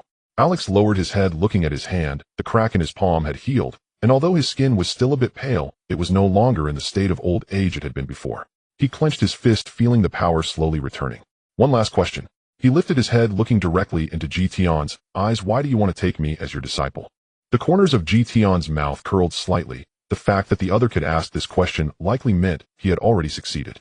Your sword intent is pure, and your affinity with the sword far exceeds that of ordinary people. You can be considered a born sword body. Moreover, your heart is pure, making you excellent material for cultivation. If you were born in the world of cultivation, once you grow up you would certainly be a leader among the righteous path. He paused for a moment, and added, moreover, even I think it would be a pity if you died. Alex was stunned. The broken sword in his hand slipped from his grasp and embedded itself in the soil. He didn't quite understand the earlier words, but vaguely realized the other was praising his talent. He did understand the latter part. So you acknowledge my will? Is it that simple? It is that simple. Tian turned and walked toward the direction of Court City. After taking a few steps, he stopped and glanced back at him. Now what is your answer? Will you be my disciple, or continue to be a hero? He glanced at the broken sword. Your sword is broken, but I believe the church has new ones, right? Tian even felt that the so-called holy sword was like something that grew on a tree, easily plucked and used. Of course, this was just a guess that remained to be verified. When he had time in the future, he would go to the holy mountain to take a look. Alex stood on the wasteland looking down at the broken sword. The runes on its blade were extinguishing one by one like a star reaching the end of its life. He remembered Mason's smiling face on his prayers. Bruno's giant soared the oak tree in the village, and the dream of guarding all that is worth protecting. He crouched down, pulling the broken sword from the soil. The blade had lost its brilliance, reduced to a cold metal piece. He sheathed the broken sword back at his waist, and looked up at the figure in white who had saved him. I will follow you, but I have two conditions. Wait until reinforcements arrive, and during this time let me say goodbye to everyone first. Goodbye. Tian had not expected the other to be so determined in his heart of the Tao, planning to sever worldly ties. It is known that his wind spirit moon shadow sect emphasizes freedom. As long as it does not interfere with cultivation, one could bring family and even open a zoo in the sect without anyone caring. Truly a born sword body. He nodded and praised, of course that is acceptable. He then stepped forward, his figure disappearing into the void. Alex stood on the wasteland, the night wind howling, ashes falling like snow. He reached out to touch the broken sword at his waist, a bitter smile forming on his lips. That guy Mason will probably cry, right? At the same moment, the holy sword was broken. In the Demon King's city, in the Abyss Palace, Malbaz leaned against the throne, his crimson eyes half closed, his fingertips lightly tapping on the armrest. He was waiting for that brilliance spanning thousands of miles to extinguish. The hero liberated the holy sword, burning himself. Oh, at most it would turn to dust in 2 days. This has been the case throughout history. He only needed to sit here waiting for that light to slowly fade, then order a full-scale attack. Cord City was within easy reach, the western border wide open. The heartland of the human kingdom would no longer have defenses to guard. He had already begun to plan his next move. Suddenly his fingers stopped. A strange feeling surged from his chest, as if something that had been taut for a long time had suddenly snapped. Like a piano string snapping, like a chain breaking, like a resonance that had lasted for a millennium, suddenly coming to a halt at this moment. Malbaz opened his eyes wide. Impossible. Absolutely impossible. He stood up from the throne, moving so quickly that even the ghost fire beside him was violently shaken by the wind. His hand pressed against his chest, feeling the disappearance of that fateful connection. The hero's disappearance should not have been like this. According to the records of past demon kings who had defeated heroes, the disappearance was slow and gradual, like the last flicker of a candle before being extinguished by the wind. And this was a sudden break, like something was forcibly severed. Could it be that the hero was killed by some existence in an instant? Could it be that my demon race's high priest intervened? The demon clan's high priest holds a position in terms of legal authority that is on par with the demon king, serving as the true pillar of the clan. The current one has lived for over 3,000 years with unfathomable strength. He never concerned himself with the wars between the demon clan and other races, only appearing when the clan faced life and death situations. His last appearance was over 300 years ago after the destruction of the old Demon King city, where he signed the non-first use of forbidden spells treaty with the representatives of the human race and elves. If anyone has the reason and ability to eliminate the hero so decisively, it would be him. Could it be that the high priest couldn't bear to see the vanguard army completely annihilated and took action himself? Just as he was pondering this, the palace door was gently pushed open. The gray-robed priest stepped inside, his footsteps silent like a withered leaf drifting into the hall. His white eyes glimmered with a cold light in the shadow of his hood, and the ebony bone ring on his thumb faintly glowed in the candlelight. "Your Majesty." The priest bowed and said, "You may need me." Malbaz turned around, staring at the priest with a hint of expectation. The power of the holy sword has suddenly severed. He directly asked his suspicion, "Has your master the high priest emerged from seclusion?" The priest slightly raised his head, an almost imperceptible ripple passing through his white eyes.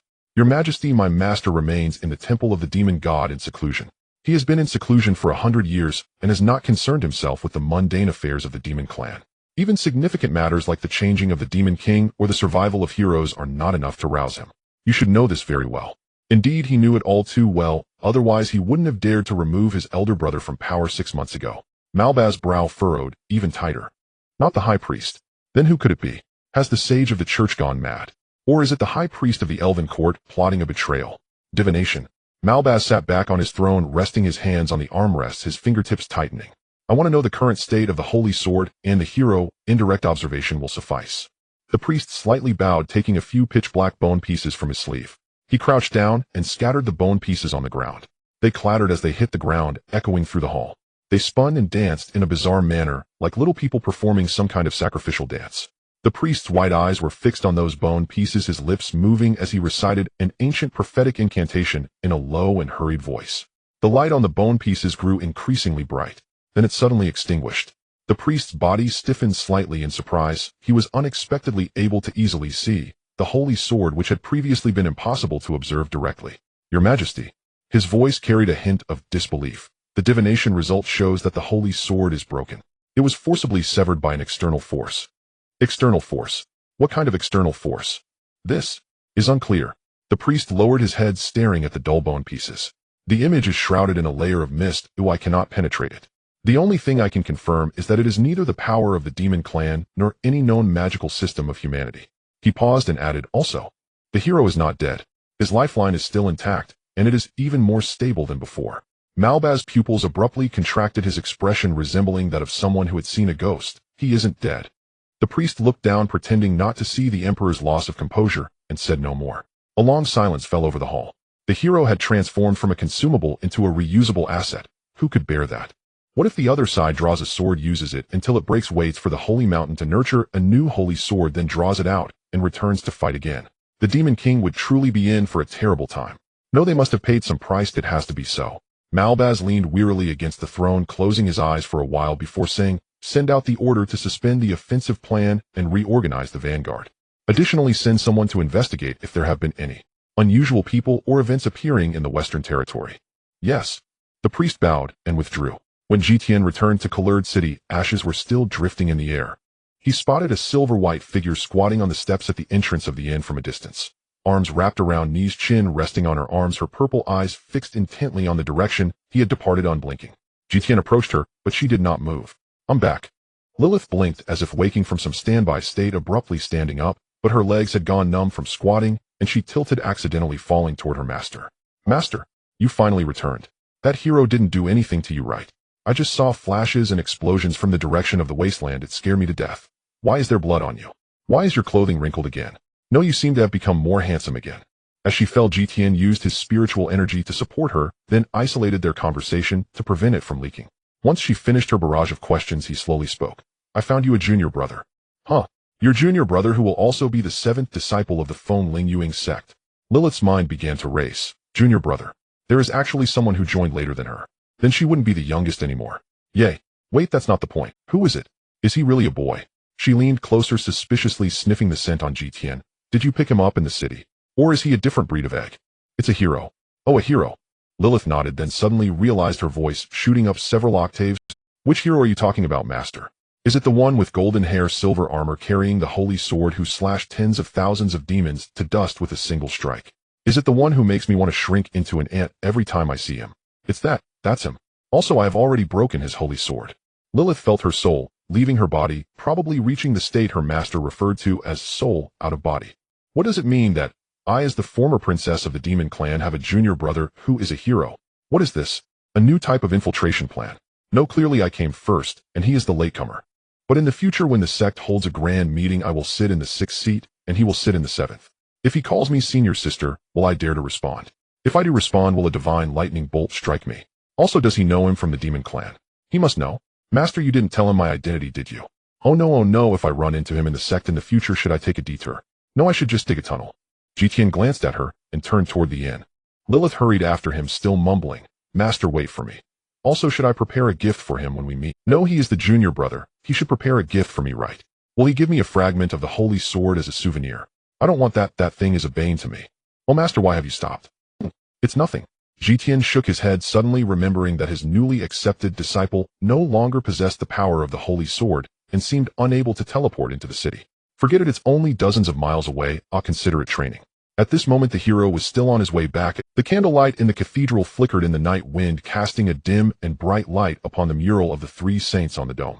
The grand high priest stood before the sacred image, his silver-white hair glistening in the candlelight, his ceremonial robes still stained with the ashes of the remnants of the demon army's vanguard.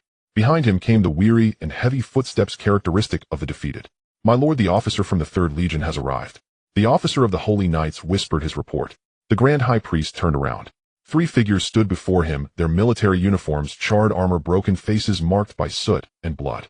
At the forefront stood a captain, his left arm bandaged, and suspended across his chest the bandage soaked with blood, dark red droplets dripping from his fingertips, his eyes bloodshot, lips cracked and peeling as he stood there. At the forefront stood a captain, his left arm bandaged, and suspended across his chest the bandage soaked with blood, dark red droplets dripping. The grand high priest's voice was not loud, but it echoed in the spacious chapel, carrying an undeniable aura. Even if it were a multitude of thousands like a herd of pigs, it should not have crumbled in a single night like this. The captain trembled slightly with anger and humiliation, but still spoke. My lord, we did not lose on the battlefield. His voice was hoarse as if scraped from deep within his throat. The news of the assassination of the Mage Corps spread throughout the army before the war began. From generals to soldiers, no one was unaware. The soldiers began to murmur, the officers grew anxious, even the generals fell silent. The Grand High Priest's brow furrowed slightly. Shouldn't this be impossible? Wasn't the Mage Corps always protected by the guards? Moreover, even if they were all assassinated, shouldn't the news have been suppressed by General Mike? How could it have spread throughout the army in such a short time? And then, then the demon's horn sounded. The captain closed his eyes as if recalling a nightmare. The vanguard troops charged out from the darkness. Beasts, fire demons, and cavalry overwhelming us. We barely had time to calibrate our crossbows before the front line was torn apart. The Grand High Priest's tone held a barely perceptible disappointment. You did not organize a resistance. We did. The captain opened his eyes reddened. But it was useless. The soldiers could not hear the commands of the officers, the sound of horns, screams, and the clash of weapons. It was too loud. Some surged forward, others ran back, some knelt in prayer, and some merely stood there waiting for death. He paused, lowering his voice further. I heard soldiers behind me shouting. The Mage Corps is gone, how do we fight? This is a death wish. I don't want... And then, it scattered. In the end, General Mike led the guards in a final charge against the Demon Lord's army, buying us the last moments, and now our fates are uncertain. The cathedral fell silent for a long time. The Grand High Priest turned around, gazing at the sacred image. The eyes of the merciful were half closed, the lips of compassion slightly parted, the brow of authority furrowed, as if the anomaly of the holy mountain statue had also affected this place. He closed his eyes and softly said, So you were not defeated in battle, but frightened into defeat. Yes. The captain's head bowed. My lord, we have disappointed you. The Grand High Priest did not turn back. He simply raised his right hand and drew a symbol of holy light across his chest. The holy light never forsakes the repentant. His voice was soft, revealing little emotion. You have done your best, go and rest now. The captain opened his mouth to say something, but ultimately said nothing, only responding heavily before turning and leading the two lieutenants out of the chapel. Their footsteps gradually faded away. The Grand High Priest stood in front of the sacred image, silent for a long time. Finally, he turned and looked at the officer of the Holy Knights who had been standing by his side. Send the order down. The city gates should not be fully opened for now. Except for the severely injured soldiers, the remnants of the 3rd Legion are camped outside the city and must not enter. Those who have already entered will be counted as such. My lord, do you suspect there are traitors among them? The Holy Knight wanted to ask something, but the Grand High Priest's icy gaze made him swallow his words. Be cautious with your words, the Grand High Priest said earnestly. Having been by my side for so long, you should understand that the nobles in the capital will do anything for power. But this is their affair, we should not intervene. Let them investigate when the reinforcements arrive. Yes. The officer left quickly. The cathedral returned to silence. The Grand High Priest stood alone before the sacred image, looking up at the 3 stone faces, merciful, majestic, and compassionate. The night wind poured in through the gaps in the dome, causing the candlelight to flicker precariously. His lips moved slightly, and in the end he let out a long sigh. It's a pity that yet another hero must fall. May he enter the kingdom of my lord. At this moment the fallen hero was panting heavily as he had just run back to Cold City.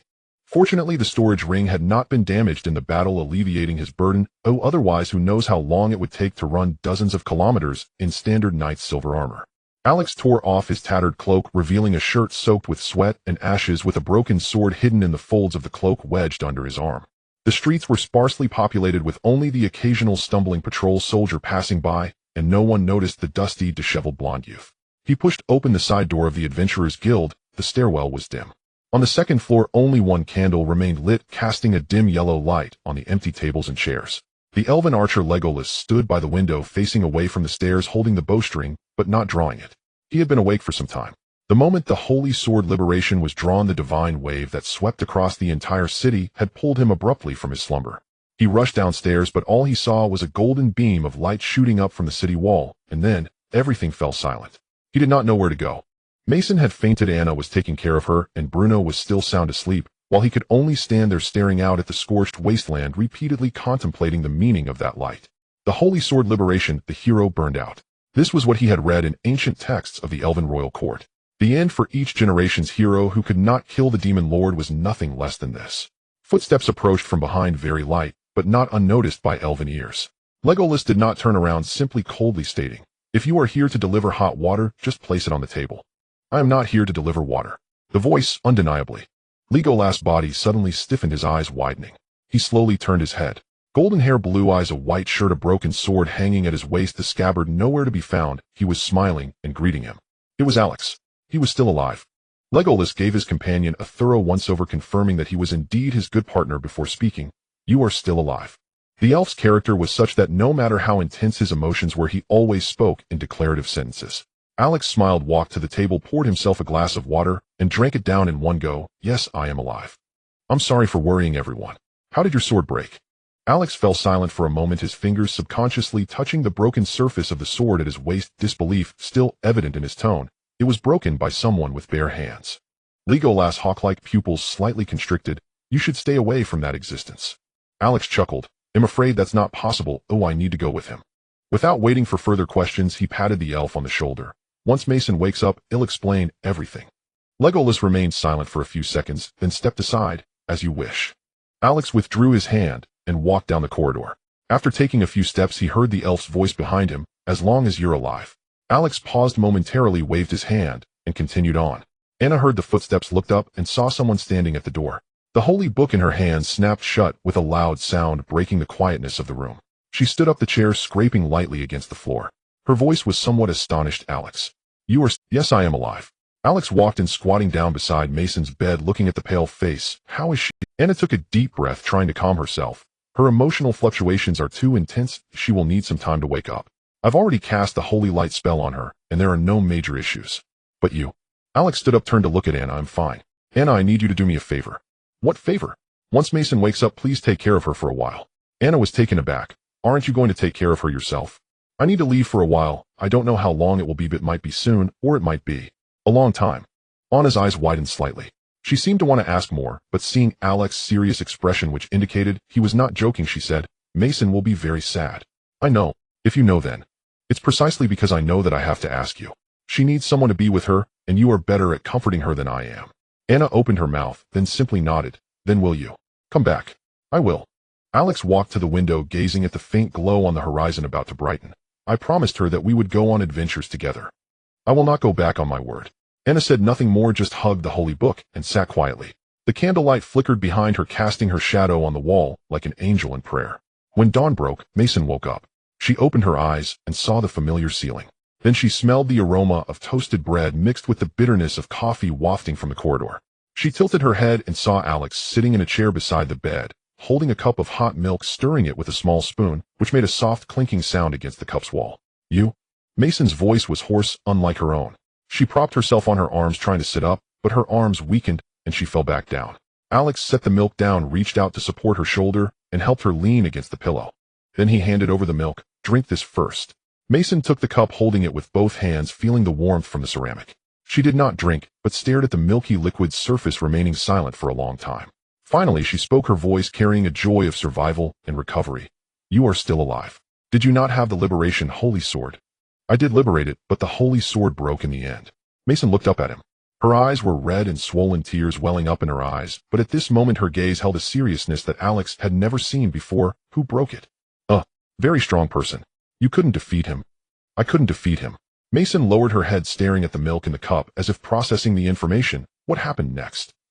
Did he let you go? Or did you run away? Neither. He saved me and took me as a disciple. Mason shot her head up, nearly spilling the milk. A disciple. You. A hero. Becoming someone's disciple. Alex smiled wryly and nodded. It sounds absurd, but it is indeed true. Mason stared at him for 3 seconds, confirming he was not joking, took a deep breath, and slowly exhaled. What kind of person is that? Someone from the church? Or from the kingdom? Neither. Alex paused. He does not belong to any known faction. Mason's brow furrowed, seemingly pondering what not belonging to any known faction truly meant. But her mind felt muddled, and she could hardly think. She gave up on thinking, picked up the milk, and took a sip. The warm liquid slid down her throat, warming her stomach. When will you leave? I will wait for the reinforcements to arrive and finish explaining everything to the church. And then I will leave. You won't come back. Trust me, I will come back. Mason's fingers tightened around the cup's rim, her knuckles turning white. She did not look up, but squeezed out a sentence through clenched teeth. Then you better remember what you said. Alex reached out and gently ruffled her hair. I will remember. Mason turned her head, avoiding his hand, glaring at him, but her eyes were already brimming with tears. Don't mess with my hair, it's all a mess now. It was messy to begin with. You. Alex chuckled, stood up, and walked to the window, drawing the curtains open. Behind him, Mason's voice came slightly nasally. Alex. Yes. Who is that master of yours? Is he powerful? I'm sorry, but I cannot reveal his identity without his permission. He is quite powerful. More powerful than me. Yes. Under normal circumstances, Alex would have jokingly replied, don't humiliate yourself. But clearly this was not the time for jokes. Mason lowered her head, staring at the little milk left in the cup, remaining silent for a long time. Long enough for Alex to think she was sulking until she muttered like in a dream, can you still use a sword? Alex was somewhat surprised by her question. Of course, although the holy sword is broken, I can still use other swords. As long as I have a sword in hand, I am still me. That's good. Mason nodded and lowered her head again. The daylight outside grew brighter, making the candlelight in the room appear dim. In the distance, the sound of the horn, signaling the change of guard on the city walls, echoed long and low. Alex stood up, pushed his chair back to the table. You rest a little longer, I will go find Bruno. Wait a moment. Mason called out to him. Alex turned around and saw her lifting the blanket and getting out of bed, her bare feet touching the cold stone floor. Her hair was as messy as a bird's nest with red marks on her face from the pillow. Her eyes were red and her lips looked. Mason, you haven't. She stepped forward, grabbing Alex's collar and pulling him down. Before Alex could react, his lips were covered by a warm sensation. The kiss was short, brief, like a shooting star across the night sky. Mason released her grip, stepping back, her chest rising and falling violently, her face burning red from the base of her neck to the tips of her ears. Her lips were still trembling slightly, but her eyes were fixed on Alex, as if to say, if you dare to say anything weird, I will incinerate you. Alex stood frozen in place, his mind blank. He opened his mouth to say something, but realized he didn't know what to. Shut up, Mason interrupted, her voice slightly trembling. You are not allowed to say I'm sorry, or you deserve better, or any nonsense like I will come back. Alex swallowed the words that were on the tip of his tongue. Mason took a deep breath as if to bolster her courage. Listen carefully. If you go to become someone else's disciple, I won't stop you. But you better remember you owe me an adventure. If you dare not come back, I will go beat up your master and drag you back. After saying that, she turned and walked back to the bed, pulling the blanket over her head. A muffled voice came from under the blanket. All right, you can go now. I need to sleep. Alex stood in place, watching the red bundle on the bed that had wrapped itself like a cocoon, taking a long time to process what had just happened. So that's how it is. A smile slowly crept on his lips as he touched his own lips, still lingering with the sweetness and warmth of milk. Mason, what is it? A muffled voice came from under the blanket, filled with embarrassment and anger. When I come back, I will definitely take you on an adventure. Just the two of us. There was a brief moment of silence from under the blanket, then a louder grunt followed. Hurry up and leave. Alex smiled, turned, and pushed the door open. In the hall, Bruno had already awakened. The dwarf warrior sat in a chair, a massive sword resting on his knee, diligently wiping the blade with a coarse cloth. His movements were slow and deliberate, as if he were grooming an old friend. Hearing footsteps, he lifted his head and saw Alex. His hand paused for a moment in its task. I slept too deeply last night, and didn't sense the changes outside the city, nor did I feel your sacred sword of liberation.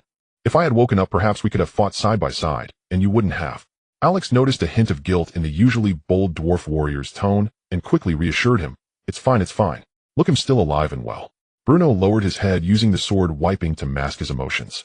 They say you annihilated the demon army with a single strike of your sword. That's correct. Then what about your sword? Alex stepped closer, drawing the broken sword from his waist and placing it on the table. The blade was jagged at the break, the runes along its body completely extinguished, leaving only a cold piece of metal. Bruno stared at the broken sword for a long time, his rough fingers gently brushing over the break as if caressing a wound.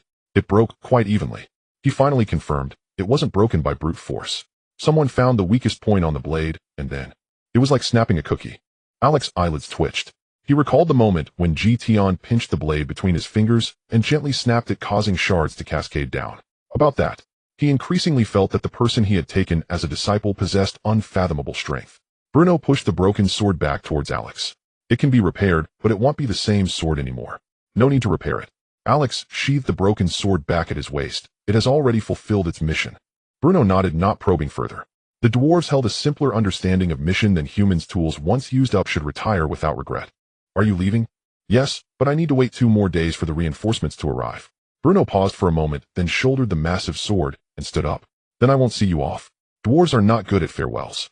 Alex smiled. I know. He had asked Anna to inform the church of his survival while taking care of Mason last night, but the church's response was slower than expected. Just as Alex stepped out of the Adventurers Guild, he saw a group of temple knights galloping toward him from the end of the main street, their silver armor glinting dazzlingly in the morning light. Leading them was a knight commander in his 30s, a vicious scar running diagonally from his brow to his jaw. He dismounted with agility, the chainmail making a light clinking sound as it rubbed together. Brave one. The knight commander greeted, his right fist pressed to his chest in a standard military salute. The High Shepherd requests your presence. Alex nodded. I understand. He followed the knight commander through the main street up the stone path leading to the cathedral. The number of people on the street gradually increased. Citizens, upon seeing the procession of temple knights, quickly stepped aside, many recognizing the brave one and excitedly greeting him. Ashes from last night still floated in the air, landing on their hair, shoulders, and eyelashes, yet no one bothered to wipe them away. The cathedral doors stood open, morning light streaming through the stained glass windows, painting the floor in a kaleidoscope of colors. The High Shepherd stood before the holy statue, his silver hair glimmering softly in the morning light. He turned to look at Alex as he entered, his gaze lingering on the broken sword for a moment before shifting away. You all may leave, he instructed the knights behind him. The knight commander bowed and led the others out of the chapel. The heavy doors closed slowly behind them, echoing with a dull thud. Only 2 people remained in the cathedral. The High Shepherd approached a long bench and sat down, patting the space beside him. Sit. Alex did not take a seat. He stood before the holy statue, looking up at the 3 stone faces, compassionate, solemn, and merciful. The sacred sword is broken. He drew the broken sword from his waist and placed it on the bench. I know. The High Shepherd seemed aware of more church secrets. If it hadn't broken, you wouldn't be alive. It was broken by a person with bare hands. The High Shepherd lightly tapped his fingers on the armrest, the only sign of emotional fluctuation he displayed. Who was it? A person who does not belong to any known faction. Alex paused. He saved me and took me as his disciple. The High Shepherd was silent for a moment. He lifted his head, looking at the holy statue, his lips moving slightly, as if in prayer or contemplation. Do you believe in him? He finally asked. I do. Why? Because he could have killed me, but he didn't. He could have made me burn out, yet he saved me. Alex turned to face the man who could represent the church in a certain sense. Moreover, he once said it would be a pity to die. I feel he is not deceiving me. The High Shepherd closed his eyes. Do you plan to go with him? Yes, but I want to wait until the reinforcements arrive and take care of everything before I leave. How long will that take? About 2 days. The High Shepherd nodded, taking out a silver badge from his sleeve and handing it to Alex. This is the church's token. If you ever need help, take it to any church and someone will assist you. Alex took the badge, holding it in his palm, the coolness of the metal seeping into his skin. Thank you. No need to thank me, you deserve this. The High Shepherd stood up, walked to the holy statue, raised his hand, and drew a symbol of holy light over his chest. The holy light never forcibly retains anyone. If you wish to leave, then go. But remember, wherever you go, the holy light is with you. Alex lowered his head and tucked the badge into his robes. I will remember. He turned and walked toward the door. After taking a few steps, the High Shepherd's voice reached him from behind, tinged with a hint of unnoticeable age. Brave one, your sword is broken, but you are still a brave one. As long as you have the belief to protect in your heart, you are. A new sacred sword will take about a year to be born in times of peace. When that time comes, you are welcome to return to the sacred mountain to draw your sword again. Alex did not stop pushing the door open. Morning light poured in, engulfing his figure, leaving only a phrase echoing in the cathedral. I understand. Tian was sitting cross-legged on the windowsill of the inn, cultivating his white robes billowing without wind. Lilith woke up exceptionally early today. She curled up on the edge of the bed, her skirt lightly falling, her bare pale feet dangling in the air, swaying gently, the tips of her toes occasionally brushing against each other. Master, when will he come? He won't come today. Lilith looked up in surprise. Really? Why? He said he would wait until the reinforcements arrive, which is 2 days away. Lilith's eyes brightened instantly. Then can we leave first? Not wait for him. Do you really want to avoid him? Lilith opened her mouth, then closed it again, finally burying her face in her arms, her voice muffled. I just am not ready yet. You suddenly tell me that my junior brother is a brave one, and I don't even know how to talk to him. Should I say, hi junior brother, I'm your senior sister, a demon, please take care of me? You could say it that way. He would cleave me in two with a single strike. No, his sword is already broken. That's even scarier. What if he uses his fists? Tian did not respond to this trivial question, closing his eyes to continue reviewing his shortcomings in battle yesterday. For the next 2 days we won't leave the city. You should think carefully about how to get along with your fellow sect members. Lilith wished she could stomp on the face of this cold, heartless person across from her, but alas, she had the mind of a thief, but not the courage, so she could only mumble, Master, you really have no idea how it feels to just sit and talk. 2 days is neither too short nor too long. During this time, Alex took care of everything that needed to be addressed. He visited the temporary camp of the 3rd Legion to see the soldiers who had been withdrawn from the battlefield. General Mike was still alive. He had been dug out from the pile of corpses by his guards. His left arm was gone, several ribs were broken, but at least his life was preserved. He stood by Mike's sickbed, the two of them locking eyes in silence for a long time. Finally, Mike trembled and reached out his right hand, which Alex took. Thank you for saving everyone, cough, cough, cough. Alex shook his head, saying, Without the time you bought, the situation for the 3rd Legion could have been much worse. Just rest well. Mike closed his eyes and said nothing more. Alex released his hand and turned to exit the military tent. He went up to the city wall and watched the soldiers and laborers repairing the fortifications. Some recognized him, paused their work, and saluted him. He returned their salutes without speaking. He visited the Adventurers Guild to cancel the room for the hero squad and sorted his luggage. Bruno's giant sword was polished to a shine on his holy scripture was wrapped in cloth. Legolas' bow and arrows were in a special leather case, and Mason had been avoiding him since that incident in the morning. He stored his belongings in his storage ring, a few change of clothes, a bag of gold coins, and a gray cloak given to him by the village elder. It's a pity that his previous sword, the village good sword, was confiscated by Mason after he broke it. In the evening, he stood on the city wall looking at the ravines carved by the holy sword across the wasteland. There were not many ashes left. The wind had blown them into the endless distance. Footsteps approached from behind. He knew who it was without turning around. Mason, how did you know it was me? The sound of your footsteps is different from others. I remember it well. Her footsteps always had a half-beat lead, just like her character, brisk and unhesitating. Mason walked up beside him, resting her hands on the battlements, her fiery red hair looking like a dying flame in the twilight. She said nothing, merely gazing at the distant wasteland, her eyes filled with a hint of melancholy. The two fell into silence for a long time before Mason finally spoke. Leaving tomorrow. Yes, the reinforcements will arrive by noon tomorrow, and we will leave after the handover. Is that person coming to pick you up? He said he would wait for me at the city gate. Mason lowered her head, staring at her fingers for a moment. Only her right index finger had a rather expensive-looking storage ring. Can you really still use a sword? Of course, that was the beginning of everything. That's good. Mason nodded, taking out a sword with an ancient style from her storage ring. Here, this is for you. What is this? The sword looked increasingly familiar to Alex. My village good sword. I thought you had thrown it away. No way. Mason playfully handed the sword over, turning her face away. Actually, dragging you to the sacred mountain to pull the sword was also to buy time. I arranged for someone to take your broken sword to the holy city to ask a dwarven swordmaster for help in reforging it, planning to surprise you. But who knew? Mason looked at Alex, who appeared as happy as a child with a new toy, and continued. Of course, this is a second forging. Anna applied to the church for the fragments of your broken sword to be returned and incorporated them. Bruno found the best blacksmith and cord through his dwarven friend. Legolas used elven secrets to ensure the wooden hilt would never decay. In short, this sword carries not only your dream of protecting others, but also the bond of our hero squad. Mason took a deep breath, straightened up from the battlement, and brushed off the dust from her skirt. All right, I won't waste more time talking to you. I want to see you off tomorrow. You can leave on your own. Okay. Alex held the reforged sword gently, running his fingers over its blade.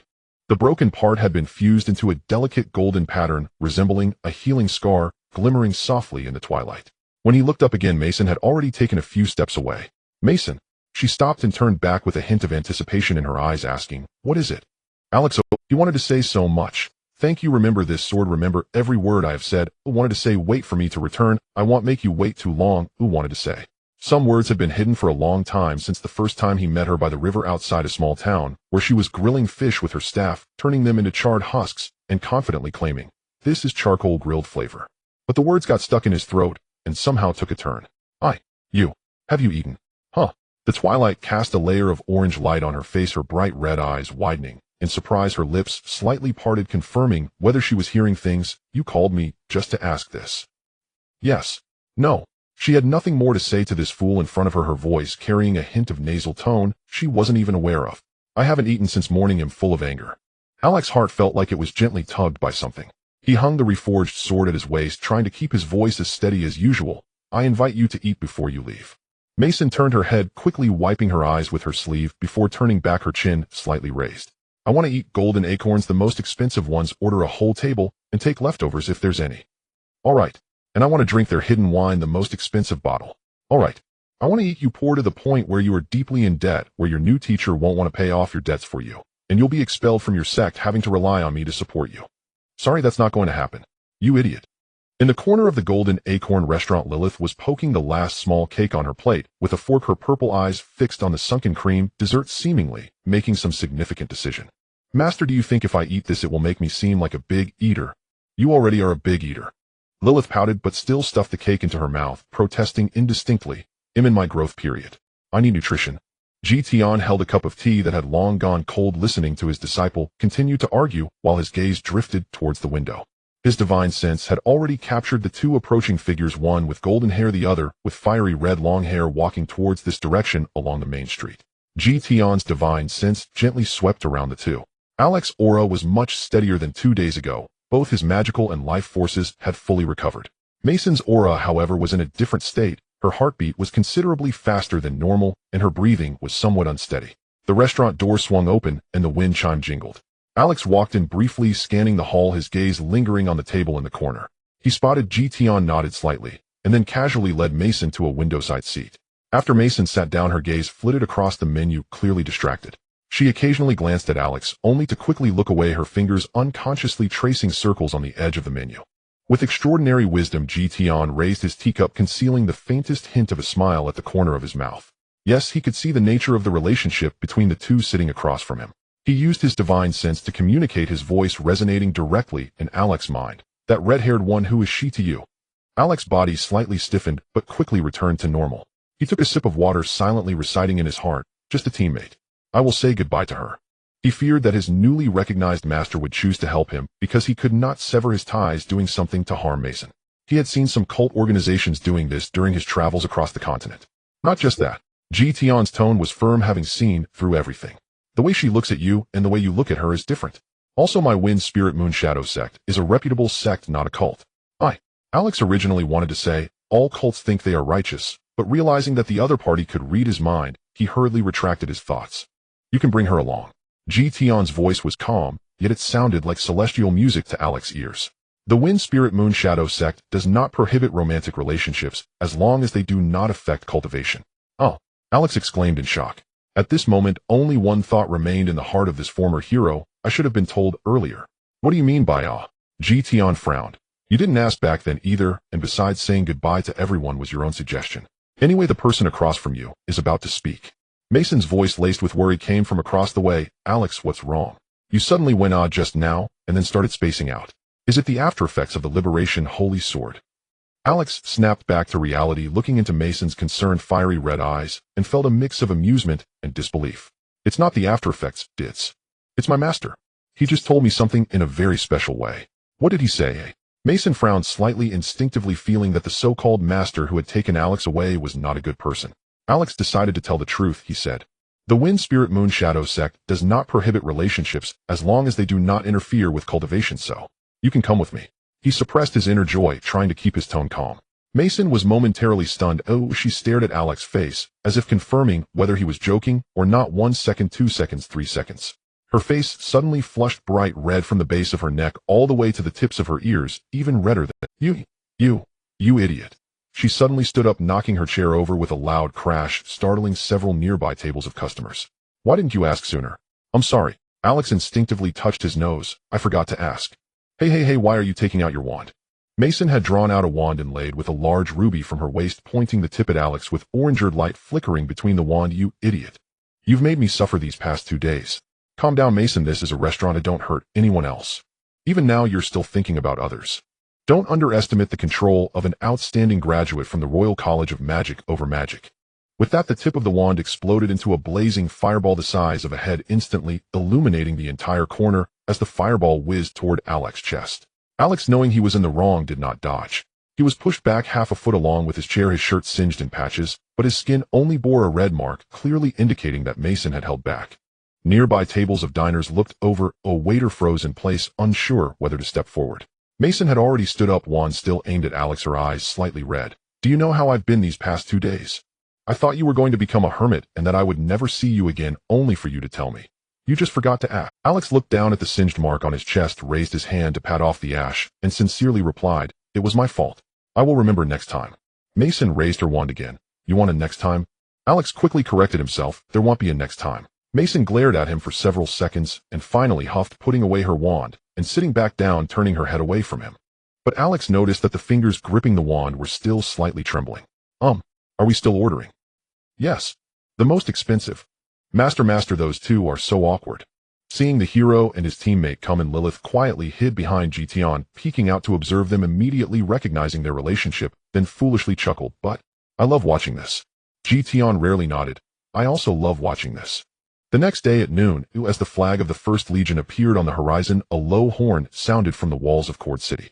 The black eagle flag rustled in the morning breeze, with the imperial double-head eagle embroidered on it, proudly facing the sky, its claws gripping lightning and a sharp sword. Below the flag was a line of soldiers dressed in deep blue uniforms, their armor shining brightly, spears standing like a forest, their steps in perfect unison, clearly seasoned veterans. Unlike the worn and disheveled remnants of the Third Legion, the First Legion was the elite of the Empire, the sword in the king's hand, having never tasted defeat in 70 years. The city gates slowly opened, and the drawbridge fell with a heavy thud. Marshal Rhine Kleist rode a tall black warhorse, his silver-white hair peeking out from under his helmet, his features chiseled like stone with wrinkles at the corners of his eyes, as if etched by sand and wind. He wore a deep blue marshal's uniform adorned with numerous medals on his chest, each representing a victory in battle. Behind him followed dozens of officers, 3 archmages, and the main force of the First Legion. The Grand Bishop stood at the city gate, his silver-white robe gently billowing in the morning breeze. Behind him were dozens of knights from the Holy Knight Order clad in silver armor and white robes, standing solemnly like pines. The Grand Bishop slightly nodded. Marshal Kleist. Grand Bishop. Rhine dismounted smoothly, his movements crisp and agile, completely unlike a man in his 70s. His boots clacked on the stone road, producing a clear sound. What is the situation? The Grand Bishop's voice was calm, as if he were stating something unrelated to himself. The Third Legion has retreated, suffering heavy losses. The entire mage regiment has been wiped out, and General Mike is severely injured. The vanguard of the Demon King's army has been cleaved by the hero wielding the Liberation Holy Sword. And the hero is still alive. Rhine had already learned this from scouts, and he did not inquire about the details. Instead, his gaze crossed the crowd, landing on a young figure at the edge of the city wall. Golden hair, white shirt with an ancient-style long sword hanging at his waist, the scabbard lacking any decoration, only a golden line extending from the mouth to the tail of the scabbard. Hero. Rhine walked over and stood before him. Alex turned around, looking at this old general of the Empire, slightly bowing. Marshal. Facing this marshal who had fought for the human kingdom for most of his life, Alex held great respect. The two locked eyes for a few seconds, neither speaking. This was the tacit understanding between smart individuals. No need for pleasantries or formalities, just confirming each other's identity and stance. Rhine finally spoke, his tone carrying a hint of sorrow for the Third Legion's misfortunes and anger at their lack of valor. I need an explanation, one that won't embarrass the kingdom. The capital is waiting for news. The nobles are waiting for news. The entire kingdom is waiting for news. I cannot tell them the Third Legion is all useless, and in the end we need the hero to bail us out, or the entire Western Territory will be doomed. Alex glanced at the soldiers on the city wall who were still repairing the defenses, then looked at the citizens peeking out. They are not useless, they are worth saving. What do you want me to say? The truth, but not the whole truth. Rhine's gaze fell on the reforged sword at Alex's waist. The Third Legion needs dignity. The soldiers need to know that their sacrifices are meaningful. The hero squad needs to be remembered. As for why the holy sword broke, or how it broke. He paused. No explanation is needed. Alex nodded, understanding Rhine's meaning. The truth was too complex, too bizarre for ordinary people to comprehend. The public needs a simple, clear story that can reassure them. Then let's say this. The hero squad and the Third Legion worked together to fend off the fierce vanguard of the Demon King's army at the cost of the holy sword breaking and the hero squad disbanding, completely annihilating the enemy forces. Rhine stared at him for 2 seconds, the corners of his mouth twitching slightly, as if he was quite satisfied with this young hero. The holy sword broke, the hero squad disbanded. He repeated this phrase. Are you sure you want to say it like this? Disbanded means you no longer exist as a hero. I know. Your reputation, status, honor. Do you not care about any of these? Alex glanced down at the sword at his waist, then looked up at the distance at the wasteland plowed by the holy sword. What I care about has never been these. Rhine was silent for a long time, seemingly having a much better impression of this hero. Fine, I will report this to the capital. Would you be willing to be my successor? 1,000 thanks to the great benefactor Yuchi Silica for the reward. An extra chapter tonight. Thank you all for your support. Alex gazed at the aged marshal, a wave of complex emotions surging within him. He certainly understood what this invitation implied. The First Legion was the sharpest sword of the Empire, the only legion qualified to possess a Grand Archmage, and the marshal's successor was destined to be the pillar of the Empire, standing above countless others. Yet he shook his head, a trace of an apologetic smile gracing his lips. Marshal, your invitation is an honor for me, but I must decline. Reinhardt was not surprised by this, and simply nodded. I suppose you have more important matters to attend to, but unfortunately the new generation of nobles in the royal capital is hard to describe, and for now there is no one capable of taking up the marshal's baton. In any case, you are always welcome here. Alex bowed to the marshal in gratitude, and then left for the Adventurers Association in Cold City. Mason had spent the whole day on the second floor of the association last night, claiming he needed to prepare more supplies, and was still waiting there for him. After the dissolution of the brave squad, Anna was summoned back to the Holy City to report, and according to tradition, she was expected to be promoted to a senior deacon or regional bishop of the church responsible for overseeing a certain diocese. Legolas did not participate in any farewell ceremony. This morning he simply shouldered his longbow and walked alone toward the eastern woods as the summons from the Elven court had arrived, and he needed to provide a detailed report regarding the new movements of the demon clan. Before leaving, he left several elven rune wooden plaques on the table of the Adventurers Association, which bore only one phrase, safe travels. A dwarf's life is inseparable from the forge and the anvil. Bruno hoisted his massive sword and went to the blacksmith shop in Cold City that was reforging Alex's holy sword. The first time he saw the blacksmith at work, he found the rhythm of the hammer striking the anvil steadier than that of the dwarf race's forging masters, and at that moment he knew he had encountered a true master. He had just become an apprentice there, planning to complete his training before considering further adventures. Alex walked into the stairwell of the second floor of the Adventurers Association, ascending step by step, the wooden stairs creaking under his weight. Mason sat at the table by the window, 3 open leather boxes spread out in front of him, the guild's golden seal still intact on the boxes. Next to the boxes were dozens of gift boxes of varying sizes, ribbons, velvet, and cork shavings scattered everywhere, and the air was filled with the scent of new leather and polished wood. She was bending over, stuffing items into a storage ring, her fiery red hair cascading down her shoulders, nearly dragging across the table. "You're back." She did not look up, continuing to stuff items inside. Alex stood at the top of the stairs, watching the pile of gifts nearly overwhelm the table, his eyelids twitching. "What are these?" "Gifts for my master." Mason straightened, slipped a few storage rings onto her ring finger, twirled them, then took them off one by one, switching them to her index finger. "One for your master, one for your fellow disciples, and one for yourself. Don't worry about it, I'll cover the costs." Alex approached, bending down to see the scattered list on the table, the parchment filled with dense writing. High-grade storage rings, 20 pieces. High-grade staves, 20 pieces. Swords crafted by master blacksmiths, 30 pieces. Secret potions from the Elven clan, 50 bottles. Rune armor forged by the dwarves, a maximum of 10 sets. There were also a few boxes that looked quite expensive, tied with golden ribbons. Alex fell silent for a moment. This must cost a fortune, right? "How much is this going to cost?" "You don't need to worry about that. Ooh, I just have money," Mason said confidently. "I told you if I don't work hard, I'll have to return to the royal capital to inherit the guild. Now that I'm going with you, I have to spend this money right." Alex opened his mouth, wanting to say, "But this is too extravagant," but he held back, knowing Mason's temperament. "Aren't you afraid my master won't accept it?" Mason paused for a moment, raised her head, a hint of anxiety flashing in her fiery eyes, but it was quickly suppressed. "He has to accept it. Nothing I, Mason, have given away has ever been returned." Alex looked at her and chuckled. "What are you laughing at?" "It's nothing." He reached out, picked up a box of sweets from the table, and looked at the label on the packaging. "Golden Acorn Special. You even prepared sweets. What if someone prefers something tasty? For a first meeting, there should be a gift. Besides, storing it in a high-grade storage ring won't spoil." Alex put the sweets back, turned around, and looked at Mason. "What about you? What about me? What did you prepare for yourself?"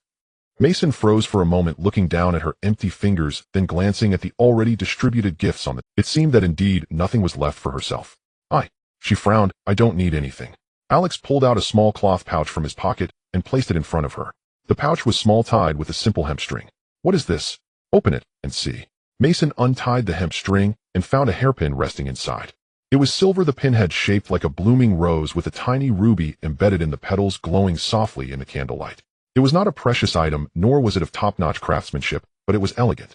"When did you buy this?" Her voice tightened slightly. "This morning at the old silversmith shop on the corner. When I saw it, I thought it suited you perfectly." Mason stared at the rose for a moment, her fingers gently brushing over the petals, the tip of her finger grazing the ruby, before she grasped the hairpin tightly in her palm. "It's hideous." "Then I'll return it." "You dare." She quickly stuffed the hairpin into her sleeve, turning her face away, her ears burning bright red. "Once a gift is given, it should not be taken back." Alex chuckled, not calling her out on it. "About your master. Can he really take me?" Mason's voice lowered, carrying a hint of uncertainty. "He can, but he won't think I'm a burden." "Of course not, he's seen you. When at the Golden Acorn during our meal that day." Mason's face flushed even more. She cleared her throat, stood up, and began closing the leather boxes on the table one by one. "So what are we waiting for? Hurry up and pack, we can't keep the elder waiting." The two gathered all the gifts into their storage rings and walked down the stairs side by side. With the first legion of the kingdom stationed in Cold, most adventurers had gone to watch the commotion, leaving the hall of the Adventurers Association rather empty. The receptionist behind the counter was tidying up her things, and upon seeing them come down, she smiled and nodded. At the west gate of Cold City, Tian stood with his hands behind his back, his robes gently fluttering in the evening breeze. After the battle a few days ago, he had placed a spell on his robe so that it would flutter without wind, maintaining the demeanor of a master at all times. Behind him, a silver-haired girl wrapped in a gray cloak was peeking out, her purple eyes scanning the city. Upon recognizing the newcomer, Lilith poked her head out from behind Tian and whispered, "Master, that red-haired one has come too." I've seen her. She has many small boxes they wouldn't contain." Tian's divine sense swept over and replied, "They're just rings." Lilith's eyes widened in shock, as if she had imagined something terrible she wouldn't be confessing to everyone in the... She had long heard that humans used rings to confirm relationships. It didn't matter for others, but what if she threw a few rings and took her master away?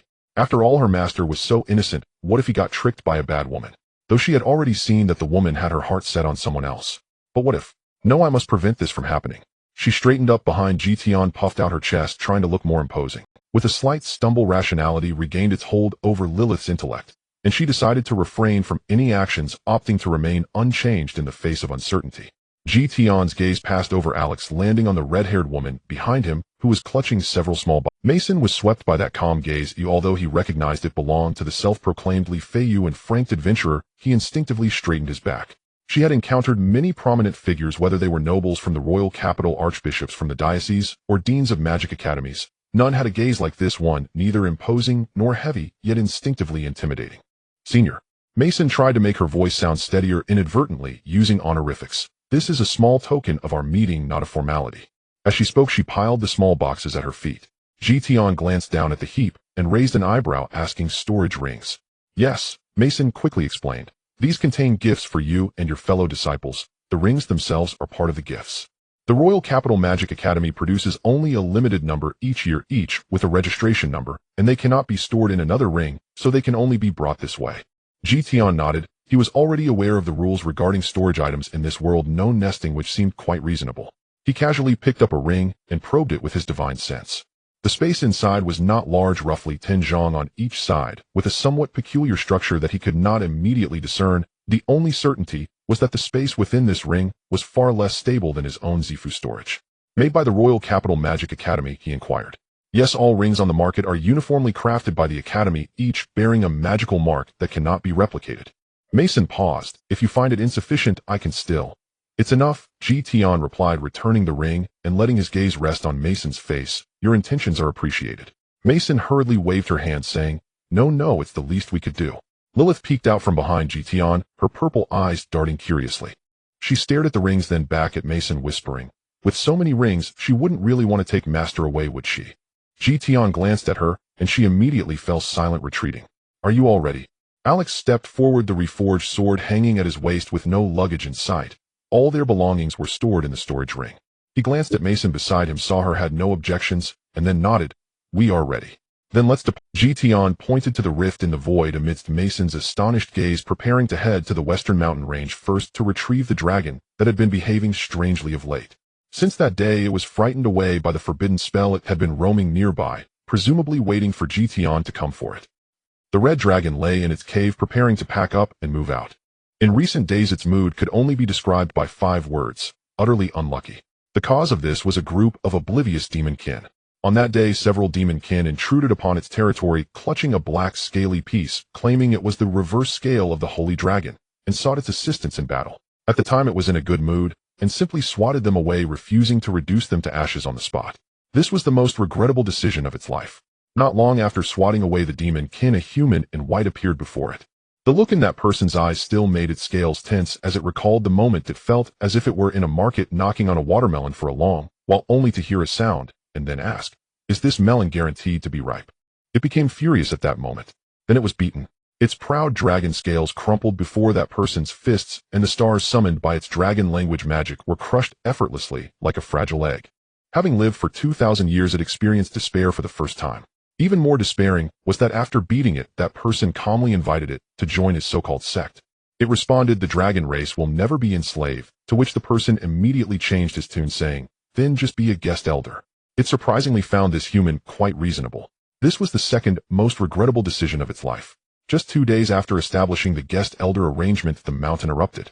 A forbidden spell-level lightning bolt descended from the heavens, directly leveling a mountain several dozen. The force of that strike could be felt even from such a distance, making its scales stand on end.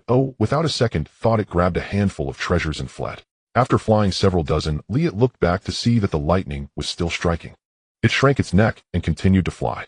This was the most correct decision of its life, but it would never admit it. Just when it had flown a short distance away, it sensed a force far more terrifying than the forbidden spell, the holy sword, liberation. After all, holy swords were common, but warlike demon lords were not. During the reign of those demon lords who refused to wage war against other races, holy swords were often used to slay evil dragons. The radiance exploded from the direction of the human fortress, making even the old dragon who had lived for 2,000 years feel a pang of anxiety. It lay in the temporary cave it had found, clutching its treasures tighter beneath its claws, pondering what on earth is happening in this world lately. Could it settle down for a few days? It was impossible. It had to move out. It had already decided that it could no longer stay in the western mountain range. It was far too dangerous. Those demon kin holding the dark holy dragon scales knew its location, and that white-clad human also knew where it was. Now, even a hero had arrived, and the light of the holy sword was blinding. It had to relocate to a place where no one recognized it. As for the agreement with that human, a joke. The dragon race only recognized contracts inscribed on dragon scales, not verbal agreements. That human hadn't even made it press its claw print on a piece of parchment. What kind of contract was that? Having lived for so many years, what kind of scenes had it not witnessed? It was about to leave, and the other party would not specifically seek it out. Youngsters are still too young. The red dragon was mentally criticizing Tian's various faults while pawing treasures into its embrace. Golden cups, gems, magical scrolls, and several pieces of silk it had swiped from human caravans. It didn't even know why it was stealing silk, as it had no use for it, but it simply found it beautiful. This one I must take, and this one as well. Even though this one is damaged, it can still be mended and used. While muttering to itself, it suddenly felt a slight disturbance in the air above. The red dragon's slit pupils suddenly constricted, and it inwardly cursed, "This is bad." It was far too familiar with this disturbance. It was that white-clad human's spatial leap. With no incantation, no magic circle, and no warning, coming and going freely, as if strolling through its own backyard. It raised its head. A rift opened in the void, and a figure in white stepped through, robes billowing with a calm expression. Behind him followed 3 others, a golden-haired youth with an ancient-looking sword that inexplicably instilled fear in it, a red-haired woman holding several small boxes who was looking around curiously, and a silver-haired girl wrapped in a gray cloak who was greeting it while balancing a small cake on her tiptoes. The red dragon's mouth opened and closed repeatedly. It glanced down at the treasures in its embrace, golden cups, gems, silk, and several ancient silver coins pried from the ground, scattered all around, not yet having had the chance to store them in the dragon race's designated storage item. It raised its gaze again to Tian. Tian was also looking at it. That wicked human's eyes swept over the pile of treasures, then over its frozen expression, revealing a grin that seemed quite lewd in its view. "Oh, packing up to join my sect, are you? What does bringing resources into the sect mean?" The old dragon didn't quite understand, but it knew that what the other side said was certainly not a good thing. The red dragon's scales stood on end. It took a deep breath, filling its lungs with the damp, sulphurous, and old leather scent of the cave, then held it in. It was afraid that opening its mouth would unleash a torrent of dragon fire. It couldn't breathe fire. Doing so would mean being at a disadvantage. Moreover, the other party might not even give it the chance to breathe fire. It used its tail to sweep a few ancient silver coins scattered on the ground into its embrace, and said in a muffled voice, "I'm just moving. This place is too noisy to stay in." "Where are you moving to?" "To a quiet place, without demons, without forbidden spells, without heroes, without." It glanced at the sword at Alex's waist, swallowed the words "holy sword," and changed its tone to "a place without troubles." What a coincidence. Tian turned around, facing the void with his hands clasped behind his back. "Our sect is quite peaceful. In the eastern region, near the territory of Count Pompey, there are no demon nests, no forbidden spells, no heroes, and the former heroes don't count. If you go, you can enjoy a peaceful retirement." The red dragon stared at his back for a while, finding no flaws, then looked down at the treasures in its embrace. "What if I don't go?" Tian smiled sincerely and said, "You will definitely go with us. If I, the old dragon, don't go, I will be split into pieces, right?" The red dragon finally responded with a realization, "Just a guest elder, not a disciple. I will not pay respects or call you master. That's fine. I want my own mountain peak, my own territory. If any other disciples dare to disturb me, don't blame me for being rude. Okay. My treasures are off limits. Not even a single silver coin will be touched."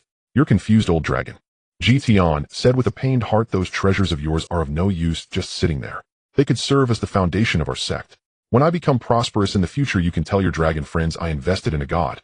"It sounds impressive." The red dragon, upon hearing this, looked incredulous, and the golden cup in its claws fell to the ground with a clatter, rolling twice before stopping at Lilith's feet. It had lived for so many years and had never seen such a shameless person. "What are treasures?" "They are the lifeblood of the dragon clan. and yet a mere meaningless sentence is attempting to take away the wealth it accumulated over 2,000 years and said with such righteousness. One must have a conscience. A conscience. But the red dragon dared not say it out loud. After all, with the other party's strength, there were many ways to make it hand over its treasures. It was better to offer them voluntarily. The red dragon's voice diminished, carrying a sense of resigned helplessness, like an incapable husband. My treasures. I will only keep one silver coin, the first one I ever obtained, the rest I will hand over to you. Tian was somewhat surprised upon hearing this. He didn't expect the other party to be so compliant. Indeed, it was a loyal dragon. In fact, with the disciples present, if the other party disagreed, he wouldn't have insisted. The red dragon lowered its head, using its tail to gather the scattered treasures into a pile, then took out a reverse. It was a natural storage space that dragons grew after adulthood, larger, safer, and more private than human rings. The drawback was that opening or closing it required a large amount of magical power, making it impossible to retrieve treasures in an emergency. The reverse scale fell from its chest, floating in the air, emanating a dark red halo. The treasures transformed into streams of light, being absorbed into the reverse scale. In the end, a solitary ancient silver coin remained on the ground, engraved with the image of a king whose likeness it had long forgotten. The red dragon extended its claw, carefully pushed the silver coin aside, and did not collect it. All right. Its voice carried a hint of weakness as it handed the reverse scale to Tian. Tian beckoned for the palm-sized reverse scale and instinctively probed with his divine sense. The space within the scale was naturally formed, and at a glance one could see similarities with his own purple mansion, which could only be used by those with high realms. This made Tian even more curious about the space rings made by the Academy that anyone could use. He wanted to know who could create such a convenient item, though the price was extremely high. Old dragon, you rest for a while, or we'll wait for you at the cave entrance. Once you're rested, we'll ride you back to the sect. Tian stuffed the reverse scale into his embrace, then called his disciples to leave the dragon's lair. The red dragon could no longer endure and opened its mouth to scold. Tian turned back to look at him. What's wrong? I have no objections, but aren't you able to teleport? Why do you need to ride on me? Oh, that. When the sect's great formation was set up, my cultivation wasn't sufficient, and one of the restrictions was space teleportation is prohibited within 100 miles, which even I fell victim to. Tian said, a bit embarrassed, but now that my realm has improved, I can make some modifications when we return. After saying this, he left with a casual air, not looking back. While Tian was bargaining with the red dragon, Alex stood quietly to the side, his gaze lingering on the massive dragon for a moment. Having seen the holy sword broken by bare hands, he now felt that this old dragon desperately guarding its treasures seemed somewhat ordinary and pitiable. Mason hid behind Alex, his fingers tightly gripping the hem of his sleeve, his eyes fixated on the red dragon's enormous body, while his heart was counting how many bottles of fire resistance potions he still had in his storage ring. Once their master left, they followed. Lilith also jogged to catch up, and as she passed the red dragon, she took out the small cake she had promised to give it before leaving, carefully placing it beside the red dragon's claws. Here, ancient dragon, this is for you. It's sweet, and eating it will lift your spirits. The red dragon looked down at the half-cream-covered small cake, finally feeling the true feelings of humanity within. It gently picked up the cake with the tip of its claw, including the paper base, and put it in its mouth. It was too small to taste anything, but even this small gesture indicated that this demon disciple was much more human-like than her master. The red dragon crawled out of the cave, dejected, like a giant lizard that had its entire pocket money confiscated. It lay on the ridge, wings half-spread, tail drooping. Tian leaped onto the dragon's back first, sitting cross-legged in the spacious neck cavity, immediately beginning to study the storage ring with his divine sense. Alex helped Mason climb up, and then he himself flipped over to sit in the middle section of the dragon's back. Lilith was the last to climb up, curling up behind Tian, gripping the hem of his clothes tightly. Hold on tight. The red dragon spoke in a low voice, its wings flaring with sudden force. The howling wind rushed past, and stones rolled down. The massive dragon body soared into the sky, passing through the clouds with the entire western wasteland unfolding beneath. Charred battlefields, winding rivers, densely forested mountains, and the distant gray-white city walls of cold. The trenches carved by the holy sword resembled scars on the earth, appearing particularly alarming from the air. Lilith initially kept her eyes tightly shut, but later couldn't help but open a slit. Seeing the mountains and rivers shrinking beneath her, she gasped in surprise and instinctively clung to Tian like an octopus. Mason also held tightly to Alex's waist, his fiery red hair blowing back in the wind, while Alex steadied himself with his hand on the sword at his waist, calmly gazing into the distance. The story of the Western region has come to a temporary close. What lies ahead is a new beginning. As a seasoned veteran who had lived for over 2,000 years, the red dragon flew steadily. Its wings occasionally flapped, and its tail swayed gently in the mountain breeze, sometimes brushing against a thin cloud, leaving behind a delicate trail. Senior Dragon, Lilith peeked out from behind Tian, her voice carried by the wind. You fly so steadily, much more so than Master's spatial jumps. The tip of the red dragon's tail flicked slightly, yet it offered no reply. Tian lowered his head, studying the storage ring in his hand, his divine sense repeatedly, probing in and out, occasionally furrowing his brow. This small ring surprisingly inscribed multiple spells at once, including spatial anchoring, stability, reinforcement, elemental isolation, soul binding, disguise, slowing the flow of time within its space, and self-destruction upon disassembly. This indicated that his mastery of power far surpassed that of ordinary individuals. Had it been someone else attempting to dismantle the ring, they would have exploded countless times by now. These spells were intricately interconnected, making the dismantling process exceedingly difficult. The person capable of designing such a system must be a top expert in at least the fields of spatial anchoring and time flow. Tian resolved in his heart that he would definitely visit that academy whenever he had the time. Mason cleared his throat and addressed Tian in front of the dragon's back. Senior, how long do we need to fly? Tian tilted his head to glance at the back of the red dragon's head. Watch it. If it gets tired, we'll stop. If not, we'll keep flying. We can arrive in as little as 2 days. The dragon snorted, releasing 2 jets of hot air from its nostrils in displeasure. Mason hesitated for a moment, finally unable to hold back. Senior, how should we address you in the future? We can't keep calling you senior, can we? Upon hearing this, Tian lifted his head from the study of the storage. He suddenly realized that the newcomer still did not know his true name and had been referring to him as senior and master. Li Feiyu was merely a pseudonym. It was time to reveal his true name to them. Actually, he stood up, hands clasped behind his back, his robe billowing in the wind as he responded in a deep and profound voice, my true name is Tian. There was a moment of silence behind him. Then Lilith let out a sharp exclamation, Tian. Mason also suddenly popped his head out from behind Alex, his fiery red eyes wide with shock, his voice trembling. Which Tian? The G of the 4 seasons and the Tian of the sky. Tian had not anticipated such a reaction, thinking that no matter how handsome or suave he appeared at this moment, their reaction was excessive. His name was hardly a forbidden spell, was it? He still responded in a deep voice, indeed, I am Tian. Lilith and Mason exchanged glances, their expressions shifting from shock to subtlety, and then to a kind of indescribable excitement. Lilith swallowed hard, cautiously leaning closer. Is it the one? The one who said, revive my elven beloved? What nonsense is this? Tian's eyelids twitched, suddenly sensing that something unpleasant was about to happen. Mason vigorously nodded beside him. Yes. That standalone female lead novel where the elven saintess died for humanity, and the protagonist Tian held her corpse weeping bitterly, then shouted, revive my elven beloved. I cried through that part 3 times. And that one? Lilith got excited. In The Elven Princess and the Billion Stars, Tian told the Elven King at the 10,000 Races conference, I want to marry your daughter. If you disagree, I'll buy the entire elven race. That was my favorite book before I fled. Yes, I've read that one too. I found it most touching when Tian held the Elven Princess at the summit of the snowy mountain, saying, I am willing to exchange 3,000 years of cultivation for a single glance from you. The 2 women engaged in enthusiastic banter, completely forgetting that they were atop a dragon at an altitude of 10,000 meters. Tian's eyelids twitched more violently, and the veins at his temples throbbed. He took a deep breath and interrupted them with a blank expression. I have never said those words, nor have I written those books. Lilith tilted her head in confusion. Then how come you have the same name? It's just a coincidence. While there are not many people named Tian on the continent, they do exist. Mason interjected, but isn't that too coincidental? The author's pen name is the Elven Lady who wishes not to reveal her name, and the story's background is also in the Eastern Realm or the Elven Kingdom. I will investigate thoroughly. Tian said this, but in his heart he already understood who was behind it. He had long known that his second disciple had written a story based on the ancient tales he had passed down, after all his third disciple had also come to him solely inspired by the cultivation concepts found in those books.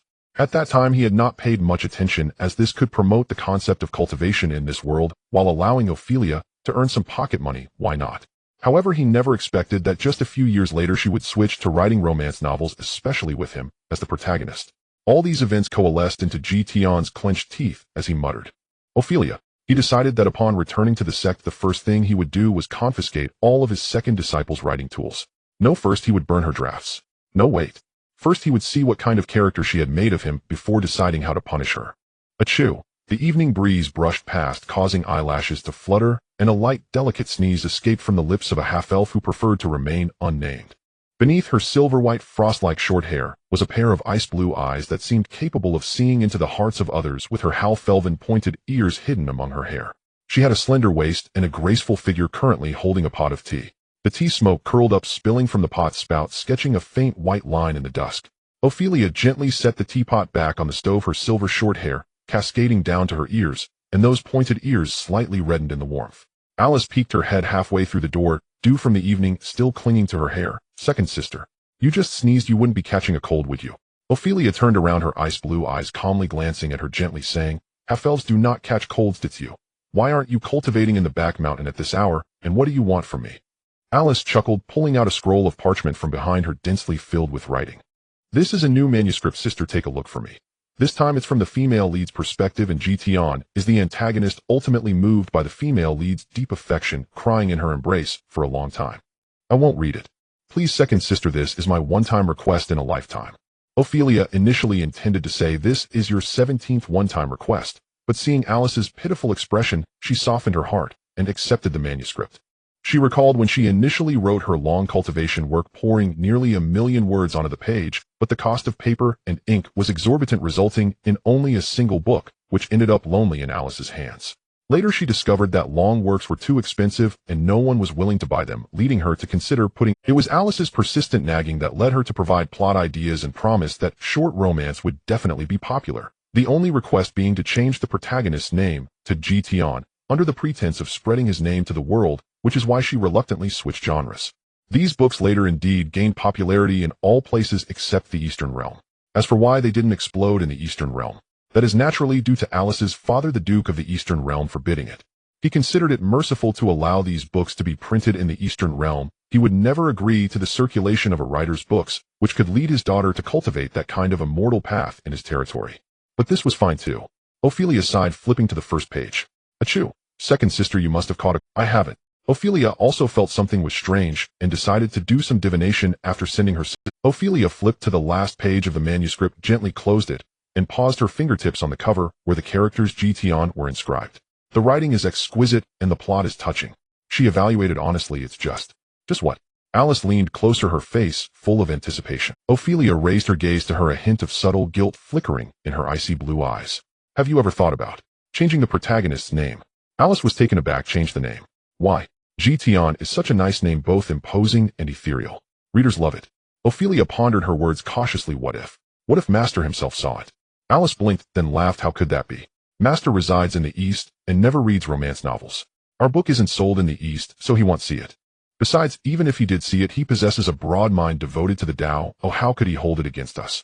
At most he might just recite some scriptures, which I'm quite familiar with." Ophelia was momentarily speechless. She lowered her head, handing the manuscript back to Alice, her voice softer. "Then, can we change the name, please? Let it be, for my peace of mind." Alice took the manuscript, tilted her head, and thought for a moment. "Do you have any good suggestions, senior sister?" Ophelia poured a cup of tea for herself and her third junior sister. The tea was warm, just right for drinking. She held the cup, her gaze falling on Alice's face, tentatively asking, "How about just randomly writing a name for the male lead, purely fictional? Would that work?" Alice shook her head like a bobblehead. "No way, no way. Senior sister, you know how competitive the romance novels are on the market right now. Other than the character name we've painstakingly crafted, is there any male lead that is purely fictional? They either use famous historical heroes, foreign princes, or genius wizards. Readers love that. There needs to be a name, a history, preferably a legendary figure they often hear about, so they can. And since we've written so many books in this series, the protagonist has always been Tian. It took us a long time to build up a reputation, and readers have come to recognize it. If you suddenly change to an unknown name, the sales will definitely drop. Most importantly, every time I see those fans writing letters saying Tian is so handsome or Tian is so deep in feeling, I feel particularly satisfied knowing my efforts have not been in vain." Ophelia tucked a strand of fallen hair behind her ear, her eyelashes drooping as she traced circles on the rim of her cup with her fingers. "Then, how about changing it to another famous name from the continent?" "Who? Senior sister, tell me." Ophelia lifted her teacup, taking a small sip, and pondered. "How about a contemporary hero? Alex. Blonde hair, blue eyes, upright character, renowned, and he is yet to be involved in any romantic rumors, giving ample room for writing." Alice burst into laughter. "A hero? Senior sister, the hero is currently fighting in the West. Who knows if he will come back alive? Besides, readers love the type of Tian who seems strong, yet always innocent. A hero is too upright, it can't convey that I know nothing, but you just like me vibe." Ophelia's ears flushed slightly. She lowered her gaze, staring at the floating leaves in her cup. "Then, how about the kingdom's great Prince Victor? He is astute and capable, proficient in poetry and songs, and a frequent subject of storytellers." "The great prince?" Alice shook her head vigorously. I've seen him. That man is too fake, completely steeped in intrigue. Would you have him cry holding an elven princess? Readers would think he is scheming against the elf's wealth. Moreover, the rules in the noble circles are numerous. If the royal inspectors catch on saying we are alluding to the royal family, we won't even be able to publish the book. No. Ophelia set down her teacup, her fingertips slowly gliding along the rim, the flames flickering in her eyes. Then, how about the already renowned dragon tamer? It is said that he roams the seas, even the fiercest dragons bow to him. His strength is immeasurable, and apart from failing to draw his sword on the holy mountain 8 years ago, he has never appeared in public carrying an aura of mystery. Alice thought for a moment, but shook her head. A dragon tamer. That person comes and goes without a trace. Oh, we don't even know his name. There are only legends, not a real person, and readers would find it very unreal. And what if he looks very ugly? Readers wouldn't be able to relate. Our novel needs a sense of reality. Our readers need to know what the protagonist looks like, what clothes they wear, and what they say. Only Master, we have seen him with our own eyes, know his appearance, demeanor, and speaking tone, making it genuine to write. Ophelia's brow twitched slightly. So, it must be Tian. Alice nodded firmly. It has to be him. Senior sister, you shouldn't be conflicted. Anyway, Master won't see it. Even if he does, he won't really be angry. She suddenly leaned closer. Besides, if Master really punishes us, just say it was you who insisted on writing it. I'm only responsible for providing the material. Ophelia was startled by her sudden proximity, leaning back slightly as her teacup wobbled, spilling a few drops onto the tablecloth, which spread out, biting her lip. You. Just kidding. We are sisters of the same sect, as close as family. I would never betray you. Moreover, Alice took a sip of tea to moisten her throat, lowering her voice to a devilish whisper. I know, senior sister, in your heart you actually very much want to be like the female lead in the book, and I am not. I didn't. Don't say such things. Ophelia directly denied and interrupted, then suddenly felt her reaction was a bit excessive. She took a breath, putting down her teacup. I just feel Master's reputation should not be misused by us like this. Alice squinted and smiled, drinking the remaining tea in one gulp. Senior sister, you are overthinking. Master wouldn't care about this. He doesn't read. Besides, if you don't say it, and I don't say it, who would know it's him?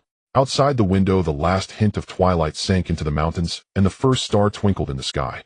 Ah, chew. She sneezed again. This time, even Alice fell silent for a moment. Senior sister, are you really not catching a cold? Half-elves don't catch colds. Ophelia emphasized again, standing up to gather the tea, set her voice carrying a hint of urgency that she couldn't quite explain. It's late. You should go back and rest. He'll help you look over the manuscript tomorrow. Alice bounced out of the door with the manuscript, leaving her bright voice in the corridor. Good night, senior sister. Tomorrow I'll bring you honey tea. Ophelia did not respond. She simply walked to the window, gazing at the deepening night, her icy blue eyes reflecting the blurred outlines of distant mountains. She took out several turtle shells from her sleeve, her usual divination tools, the shells from the spiritual turtle from the eastern seas, which had more accurate divination results than magical predictions. The turtle shells landed on the table with a crisp sound. She lowered her head to look, her pupils slightly constricting. The divination showed a nobleman comes from the west, a sign of accusation. I knew it. She murmured to herself, putting away the turtle shells and walking towards the bookshelf. On the shelf, neatly arranged, were a dozen novels she had written, all with Tian printed on the covers. She pulled out the oldest and thickest one, opened the front page where she had written a sentence years ago dedicated to the best him in the world, though he never knew. Ophelia smiled bitterly, placing the book back in its place. At least, I should back up the drafts first. Tian sat cross-legged in the broad neck of the red dragon, having meticulously disassembled the storage ring in his hand to the third layer. His divine sense transformed into countless tendrils as fine as hair, carefully peeling away a magical pattern of soul binding. Suddenly he felt something and looked toward the east. That force was extremely light and faint, like a strand of spider silk blown away by the wind, brushing against his divine sense in a barely perceptible manner. Someone was divining him. Now that he was at the nascent soul stage, his sensitivity to the interaction between his divine sense and the laws of heaven and earth was much sharper than before. Although he could not yet reach the level of whatever is spoken will be known as portrayed in web novels, he could still reverse locate the person when being divined or predicted, and those with weak divination abilities couldn't even divine him at all. His divine sense followed that strand of spider silk upstream, passing through mountains and rivers, only to be blocked by a formation among the mountains in the Eastern Territory. Eastern Territory. The direction of the wind spirit moon shadow sect. All other information was blocked by the great formation he had set up. Even without Alice knowing divination techniques, Tian could still guess who was behind it. His second disciple, Ophelia, with silver hair and blue eyes, had a poker face. She was divining herself. The usually obedient disciple, after writing a romance novel with him as the protagonist, was actually sneakily divining his whereabouts. A crime compounded. He couldn't help but recall the scene of their first meeting. It was a late autumn, and the large forest on the border of the elven royal court was covered with golden needles rustling as the wind blew. He had gone out on a journey, having just taken in his eldest disciple Shirley, and was planning to find a suitable spiritual vein nearby to establish the foundation of a sect. Of course, Shirley understood it as her master taking her out to fight. Along the way, they had defeated 3 groups of goblins, 2 bear-like gremlins, and a mountain boar that foolishly blocked their path. He stopped under a giant ancient oak tree, preparing to recalibrate his direction with his divine sense, when he suddenly heard a faint rhythmic sound coming from behind some nearby bushes. Crack, crack, crack, like some small animal gnawing on something hard. The rhythm was even carrying an indescribable calmness. Shirley thought it was some strange magical creature and rolled up her sleeves ready to hit first and ask questions later, but Tian stopped her. He told her to stay put and not move while he circled around the bushes and saw a girl. She was squatting beside a fallen tree trunk, her silver short hair falling by her ears, and her pointed ears glimmered slightly in the mottled shadows of the tree. She wore a well-crafted, yet already worn-out deep blue robe, the collar embroidered with the unique silver patterns of elven nobility. She was tearing a piece of bark from the trunk and putting it into her mouth slowly and carefully, chewing as if savoring a delicately prepared dish. Tian watched her for a few seconds. "Is it good?"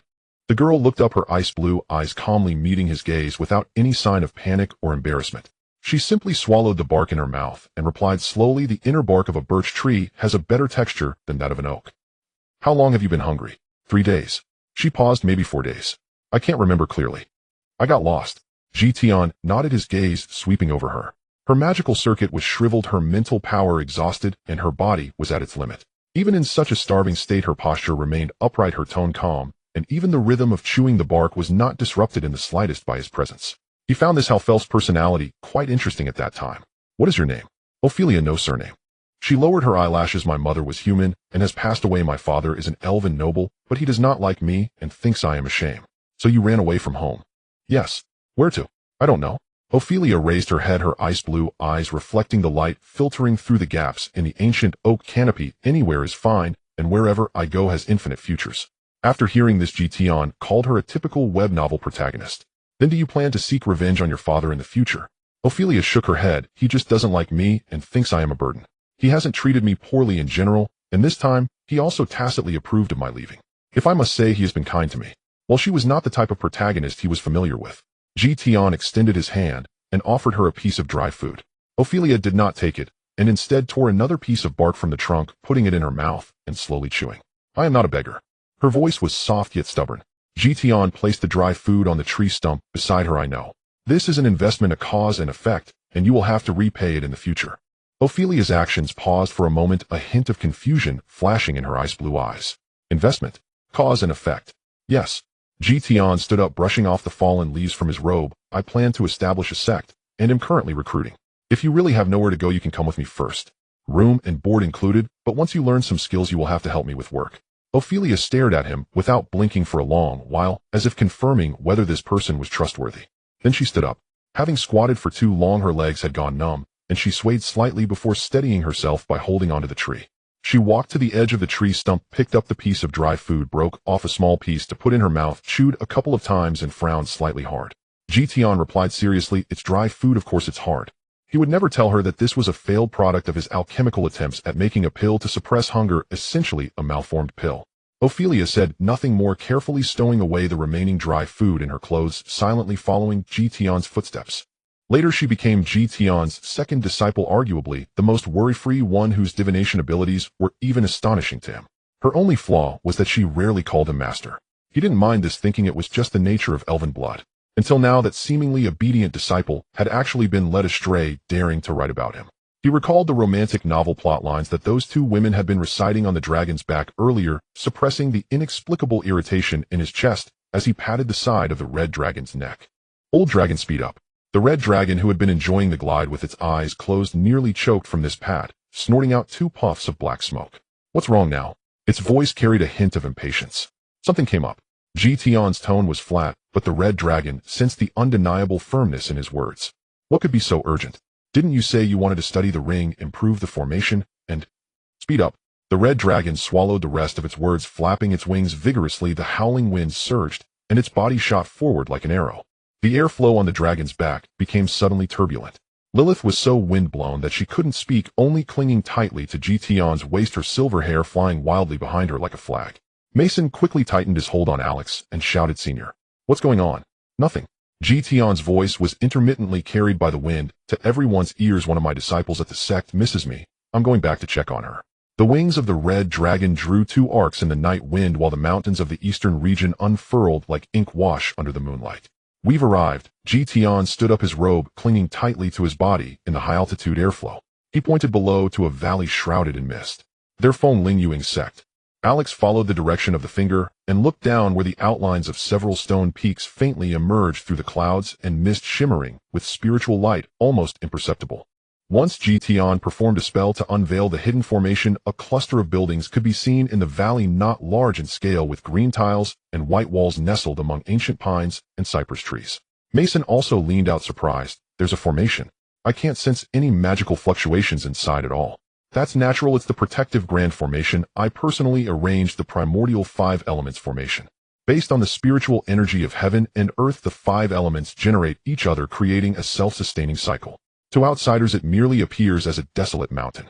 The red dragon dove down towards the valley, following Tian's guidance.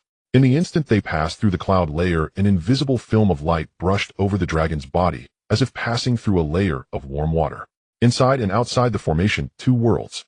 The concentration of spiritual energy, magical essence, was several times denser than outside, and one could feel a cool breath entering their lungs with each breath.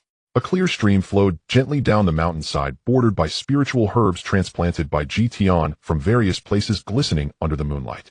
The layout of the buildings was well structured, with a 3-story main hall at the center bearing the 4 characters Feng Lingyuing in sharp strokes written by Tian himself. On either side of the main hall were the disciples' residences, arranged sequentially along the slope of the mountain, each with its own independent courtyard. Behind the main hall stood a tall tower, its peak embedded with a massive magic crystal emanating a soft glow in the night, serving as the core hub of the formation. The red dragon landed on the bluestone square in front of the main hall, causing the ground to tremble slightly as its 4 claws touched down. Tian jumped down first while Alex supported Mason to the ground. Lilith slid down last, her legs giving way almost to her knees, but Tian reached out to steady her. "This is the sect." Lilith gazed up at the main hall, exclaiming in awe. "Yes." Tian turned around, his gaze crossing the square to settle on the steps of the main hall. Ophelia stood on the steps in front of the main hall, her silvery short hair fluttering slightly in the night breeze, clad in a deep blue robe, with a matching cloak draped over it, a silver leaf brooch pinned at her collar. Her hands were clasped in front of her, her posture dignified like a white birch tree growing on the steps. Her ice blue eyes calmly observed the giant dragon that had just landed in the square and the figure in white that leaped down from its back. Tian ascended the steps and stood before her. The master and disciple exchanged glances. After a moment of silence, Ophelia slightly bowed her head and softly spoke. "Master, you have returned." "Yes." Tian looked at her. "Did you know I would come back?" Ophelia's eyelashes fluttered. "I saw it in my divination. The oracle said noble person comes from the west, a sign of inquiry." "Then do you know your transgression?" "I know." Ophelia did not argue or evade, nor did she ask, "Which matter does master refer to?" She simply took out a thick stack of parchment from her sleeve. Those were the manuscripts of all her novels, neatly arranged in order of publication, with Tian written in elegant script on the cover. "These are what I have written." She presented the manuscripts with both hands to Tian, bowing her head. "Romance novels featuring you as the protagonist, a total of 17 volumes. Those circulating in the market all came from here." Tian took the stack of manuscripts, casually flipping through them. The pages were thick, the handwriting neat, and some even had careful illustrations. He saw one page that read, Tian stood atop the snow-capped mountain, his garments fluttering. He glanced back at her and softly said, "Worth it." Then I flipped a few more pages and saw, "I will wait for you." But her tears could not be stopped. Tian snapped the manuscript shut with a clap, taking a deep breath and slowly releasing it. "Is there more?" Ophelia remained silent for a few seconds, then took out another book from her sleeve. This one was older, the cover worn, the pages yellowed. It was her first long-form cultivation novel, and the only one that wasn't a romance. Tian did not take it. "That's not what I asked. Do I want to know, was writing this entirely your own idea?" Ophelia raised her head, her ice blue eyes locking onto his, responding earnestly, "It was all my own. No one taught me, no one urged me. From beginning to end, it was all my own desire to write. If master wishes to punish only me." Tian looked at her for a while, filled with suspicion. This second disciple, who even needed to consult divination about whether to step with the left foot or the right foot, could have such determination. His gaze drifted over Ophelia's shoulder, landing on a half-visible head peeking out from behind the side door of the main hall. Alice was hiding behind the doorframe, her hands gripping the edge of the door, revealing half her forehead and a pair of darting eyes. It seemed she realized she had been discovered and abruptly shrank back, hearing a muffled thud, likely hit. A barely perceptible twitch appeared at the corner of Tian's mouth. Realizing she could no longer hide, Alice's head peeked out again, her face wearing an expression of "I'm caught red-handed," like a night owl caught in the light. The next second she forced out a smile that was more painful than crying. "Master, welcome back. I'll go make..." Having said that, she turned to run. "Stop." Alice's feet were nailed to the ground, her shoulders visibly trembling. Tian did not look at her, merely redirected his gaze back to Ophelia's face. "In those books, did she provide you with any plot ideas?" Ophelia fell silent for a moment, then shook her head. "No, they were all my own thoughts." Yet that moment of silence was enough. Tian's divine sense was exceptionally keen. He caught the sudden quickening of Alice's heartbeat behind him upon hearing the question, as well as the fleeting minute panic that flashed across Ophelia's brow. He understood everything. Presumably Alice had persistently coaxed the second junior sister into publishing romance stories under her own pen name. Given Ophelia's cold exterior but hot interior nature, along with the formidable sophistry skills of the third junior sister, she naturally wouldn't refuse. As for why Alice tirelessly wrote short and medium-length romances featuring Tian as the protagonist, a person intent on mischief is tireless, not to mention Alice, who alone caused 90% of the sex troubles. As for divining for herself, that must be normal concern from a disciple for her master's safety. That wasn't surprising, not at all. He glanced at the figure behind the door that looked like it wished to hide itself in the wall seam. "Alice. Here, under the old locust tree in the backyard, are the dozens of manuscripts you lost during your seclusion last year. Copy them all before tomorrow." Alice's face fell instantly, but she did not dare to argue, just mumbled softly, "Dozens. How long will that take to copy?" "Too few." "Then add Tao Te Ching 100 times. Not too much. Just right. Master is wise." Alice finished speaking and dashed into the main hall. Tian stored the stack of manuscripts into the purple mansion space, intending to savor them in his leisure time, to judge whether his reputation still held the possibility of redemption. His gaze returned from the direction where Alice had disappeared, landing on Ophelia's face. "Where are the others?" Ophelia understood he was asking about the other disciples, and replied softly, "Shirley took Jenny down the mountain yesterday, saying she wanted to find a companion for her bear." "Find a companion for the bear? Ophelia's tone remained calm, yet Tian distinctly caught a hint of helplessness in her eyes. She heard from somewhere that there is a somewhat rare silverback bear in the northern mountains, and she thought her big black was of the age to start a family, so she dragged Jenny along. Jenny had intended to practice her sword for a bit longer, but Shirley picked her up and carried her away. Tian imagined the scene of his eldest disciple carrying the fourth disciple across mountains in search of a bear, and his lips twitched. "Let her be, she won't suffer for it anyway." Ophelia nodded slightly and added, "The fifth disciple is still in the Spirit Spring Cave on the back mountain. It glimmers occasionally, but hasn't hatched yet." Tian turned and walked towards the back of the main hall. The red dragon was coiled on the bluestone square, looking around. Seeing Tian about to leave, it grumbled, "Where are you going again?" "To see your kin. You should come along and see if you can communicate with my fifth disciple."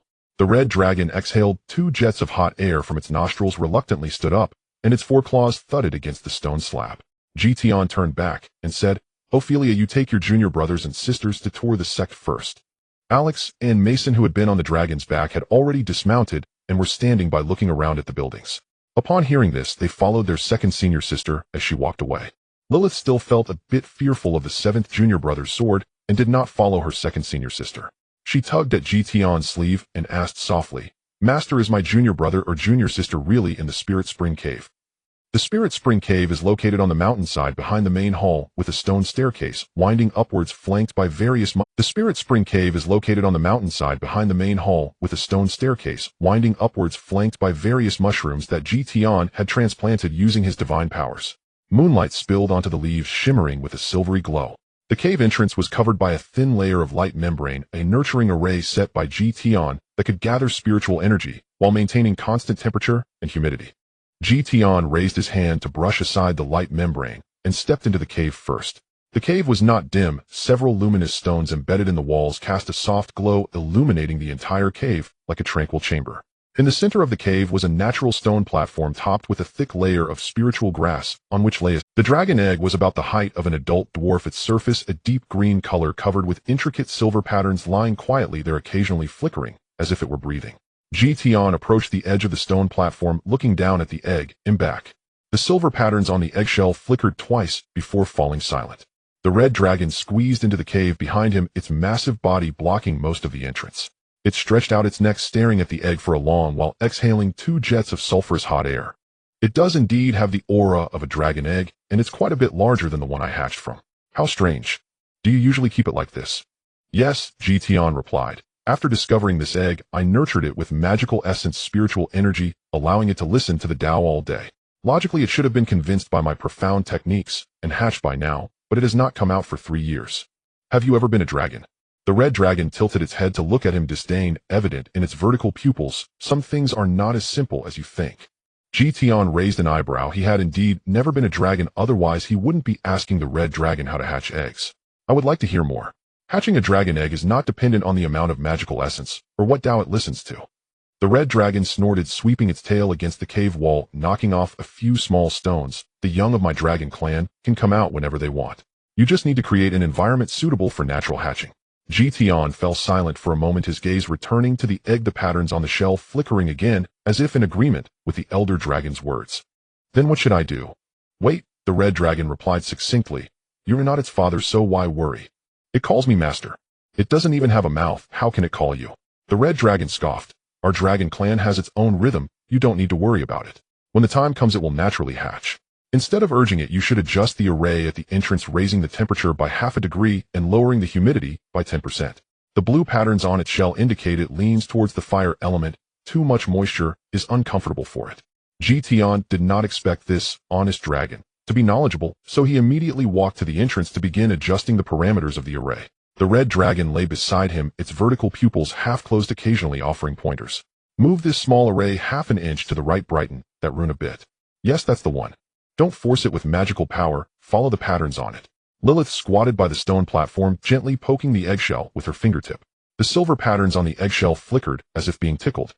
She propped her chin up, staring at the egg, and softly said, Junior brother, junior sister, if you can hear me, please flicker once. The patterns on the eggshell flashed once.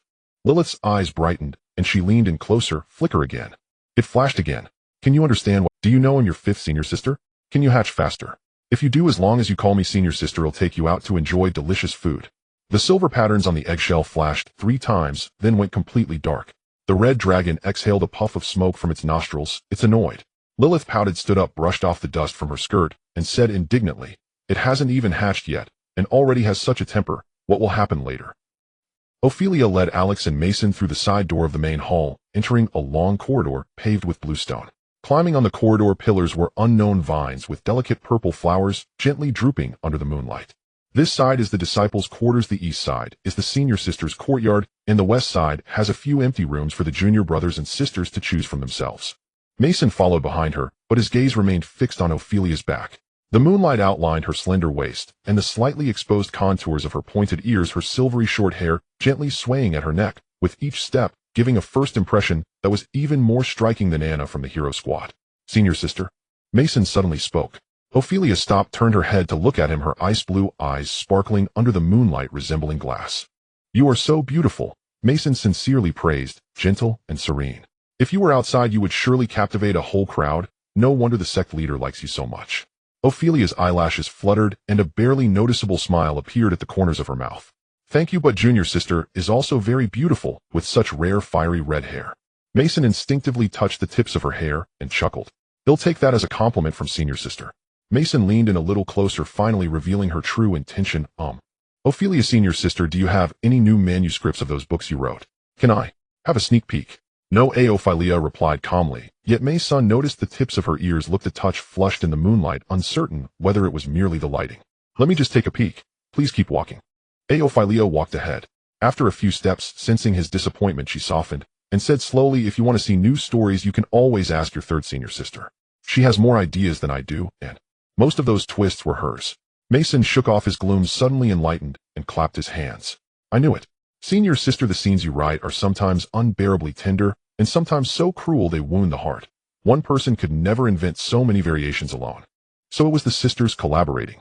Ophelia only inclined her head slightly, neither confirming nor denying, and continued onward. The 3rd junior sister is lively by nature. You and she should get along. As the sect leader said, it is like high mountains and flowing waters meeting a kindred spirit. High mountains and flowing waters. I did not expect the sect leader to be so powerful and so literary. How evocative. The group passed through the bamboo grove, walked several dozen paces, and the view suddenly opened up. A neat bluestone plaza spread across the mountainside.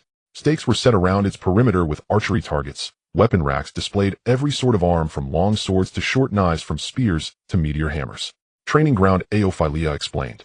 Disciples spar here daily. The sect leader occasionally comes down to instruct. Yalakizi approached the rack, casually lifted a long sword, and tested its weight. The blade was of ordinary iron, yet its edge was neatly finished and its balance true, a work of careful craftsmanship. Who forged these weapons? He asked. These are merely common blades bought from the blacksmith in the town below, nothing remarkable. The training apparatus truly forged by the sect leader are with the great senior sister, and among the disciples only she can wield them. Yalakisis' interest was piqued. What kind of apparatus can only the great senior sister handle? If possible, I'd like to challenge it. It is called Gangwan. Do not underestimate it, because its name sounds plain. Once fearing Alice's reckless daring, the sect leader demonstrated it. A demonic wolf that had ravaged a village was pressed flat by even the smallest, slowly moving Gangwan until it was nothing that could be scooped away. Well, he gave up. Seeing his lingering disappointment, Aophilia added, you need not worry about lacking a suitable weapon. The sect leader will seek proper materials for you and guide you in refining your Binming Faki. Yalakizi blinked. Binming Faki. A treasure bound to your life, a personal artifact that grows as your strength grows. Yalakizi looked thoughtfully at the iron sword in his hand. Aophilia turned and walked on. Above the training ground is the Lingyao garden. Zheni tends the herbs there each day. It is one of her few pastimes.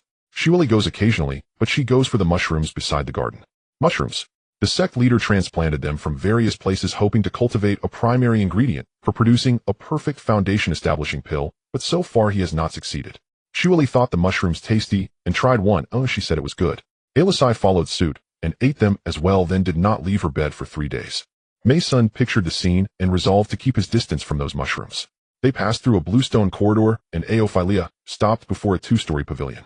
The pavilion was built of bluish-gray stone. A plaque hung above the lintel bearing the characters Kangjing, the brushwork restrained yet strong. Mei-sun stood on tiptoe and peered through the window crack. Rows of bookshelves could be seen within, their spines neatly aligned. Shall we go in and take a look? Aophilia shook her head and stood upright at the foot of the steps, her cloak stirring in the night breeze. Kangjing is tended by the sect leader personally, who do not enter without permission. I merely brought you to see its doorway. Her ice blue eyes were as still as a moonlit lake. This rule is mainly to keep the third junior sister out. If you truly wish to enter, petition the sect leader later. The books inside are exceedingly arcane. Yalakisis' curiosity flared anew. What books?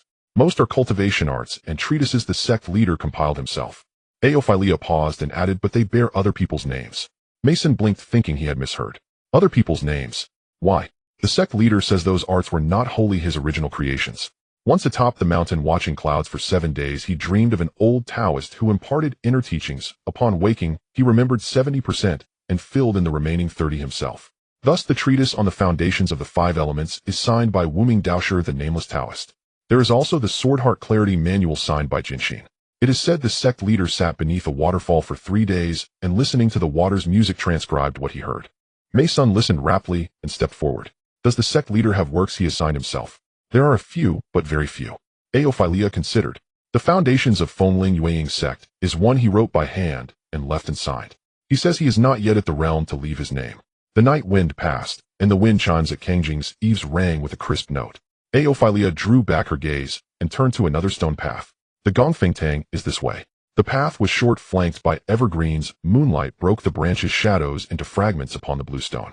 At the path's end stood an octagonal pavilion with no tables or chairs, only a stone altar. Above the altar a wall had been polished like a mirror and densely carved with names. Yalakizi stepped closer and by moonlight made out a few Yi Tianyi Huang Tiandi, Yendi Wu Zhu Han Tianzu and Mr. G.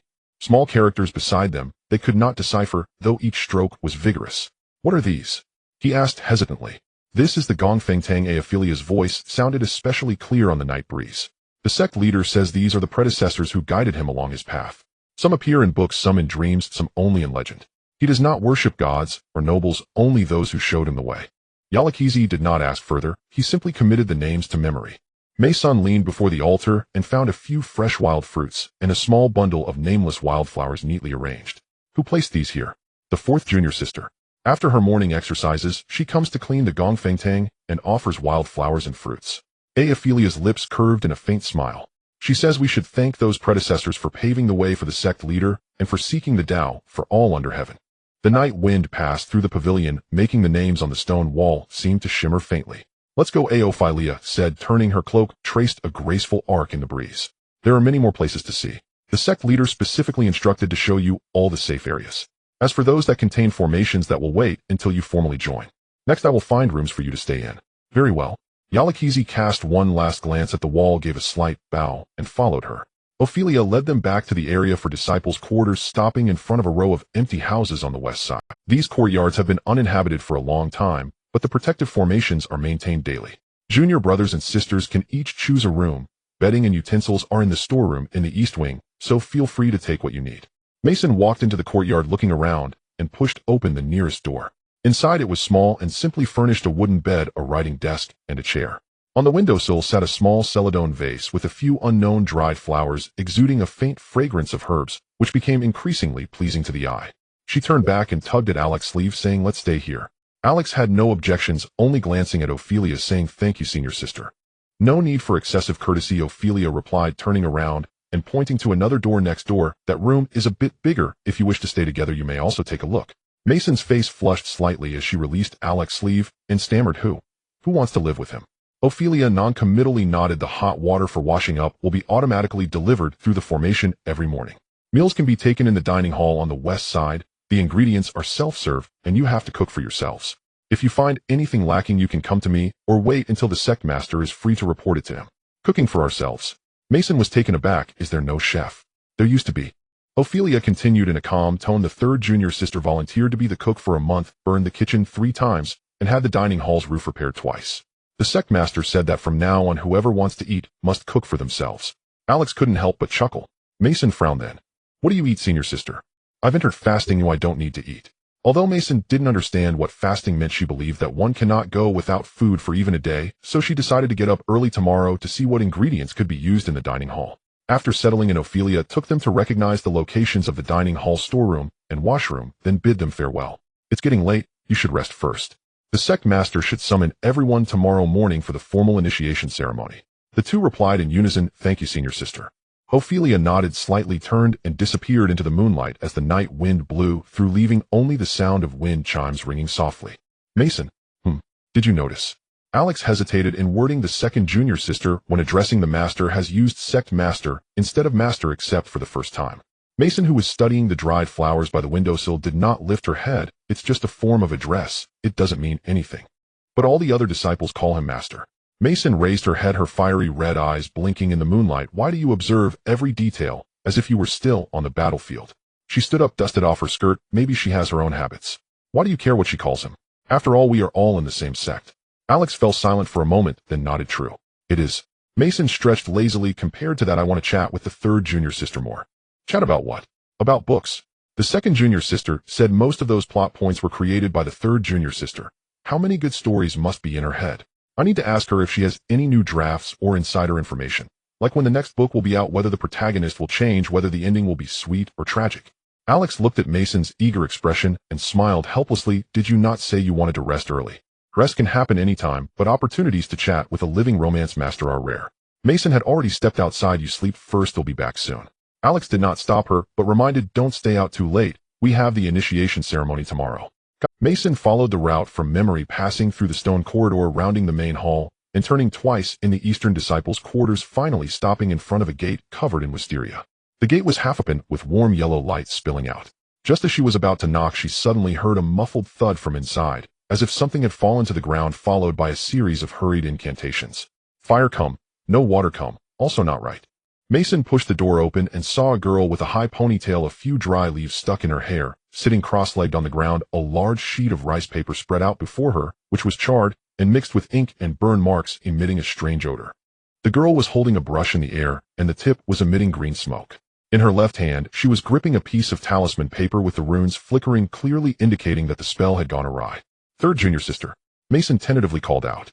Alice looked up, her face smudged with soot from her cheekbones to her chin, resembling a flower cat. Seeing that the visitor was not the master, she immediately smiled brightly. "You're just in time.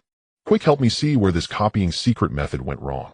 Master punished me to copy dozens of manuscripts, and I thought using fire magic to burn the words would be faster, but the paper burned away and the words were left behind. I tried using water magic and the ink got all smudged. Tell me, is there a type of magic that can make the brush move on its own, producing neatly written characters? Then why not just copy it by hand yourself? It's impossible to copy by hand. I can never do it myself. I can only use magic to assist in copying. Sigh, if only I could engrave it on a stone wall or iron plate. I'm very experienced in that. Mason approached, glanced at the charred paper, then at Alice's face resembling a flower cat, and suppressed a laugh. Senior Sister, magic emphasizes the arrangement of elements. If you directly inscribe the fire runes on the brush, of course the paper will catch fire. You first need to use wind magic to cool it down, then use water magic to adjust the ink, and finally use earth magic to control the pressure of the brush tip. As she spoke, she pulled out an old notebook from her storage ring, flipping to a certain page filled with complex arrangements of magical elements. Alice listened stunned and finally slammed her thigh. Listening to you is better than reading 10 years of books. Wait for me, I'll go get new paper. She got up, grabbed a stack of blank rice paper from the corner, and arranged the meticulously crafted inkstone and ink stick made by the master on the table. Mason watched her busy figure and remembered the purpose of her visit, quickly speaking up. Third junior sister, actually, I came to ask you something. What is it? Go ahead, Alice replied without turning her head. About the romantic plot points you provided to the second junior sister. Are there any follow-ups? Specifically, is there a new book being written? When will the next one come out? Is the protagonist still Tian? Can you give me a little spoiler? I promise not to leak it. Alice paused, turned around, her eyes narrowing as she scrutinized Mason.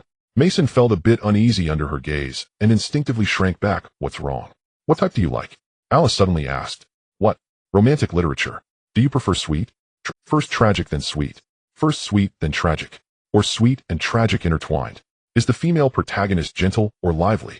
Is the male protagonist cold on the outside but warm on the inside, dark and scheming, or loyal and devoted? Alice said a long string of questions in one breath, her eyes growing brighter with each word. Mason thought seriously. I like the kind where both secretly like each other but can't express it, separated by mountains and rivers, and finally come together. A little tragedy is fine, but the ending must be good. Alice's eyes lit up even brighter as she suddenly sprang up from the ground, grabbing Mason's hands excitedly, throwing her brush aside, her voice trembling. You are my best friend. Mason was startled by her sudden enthusiasm.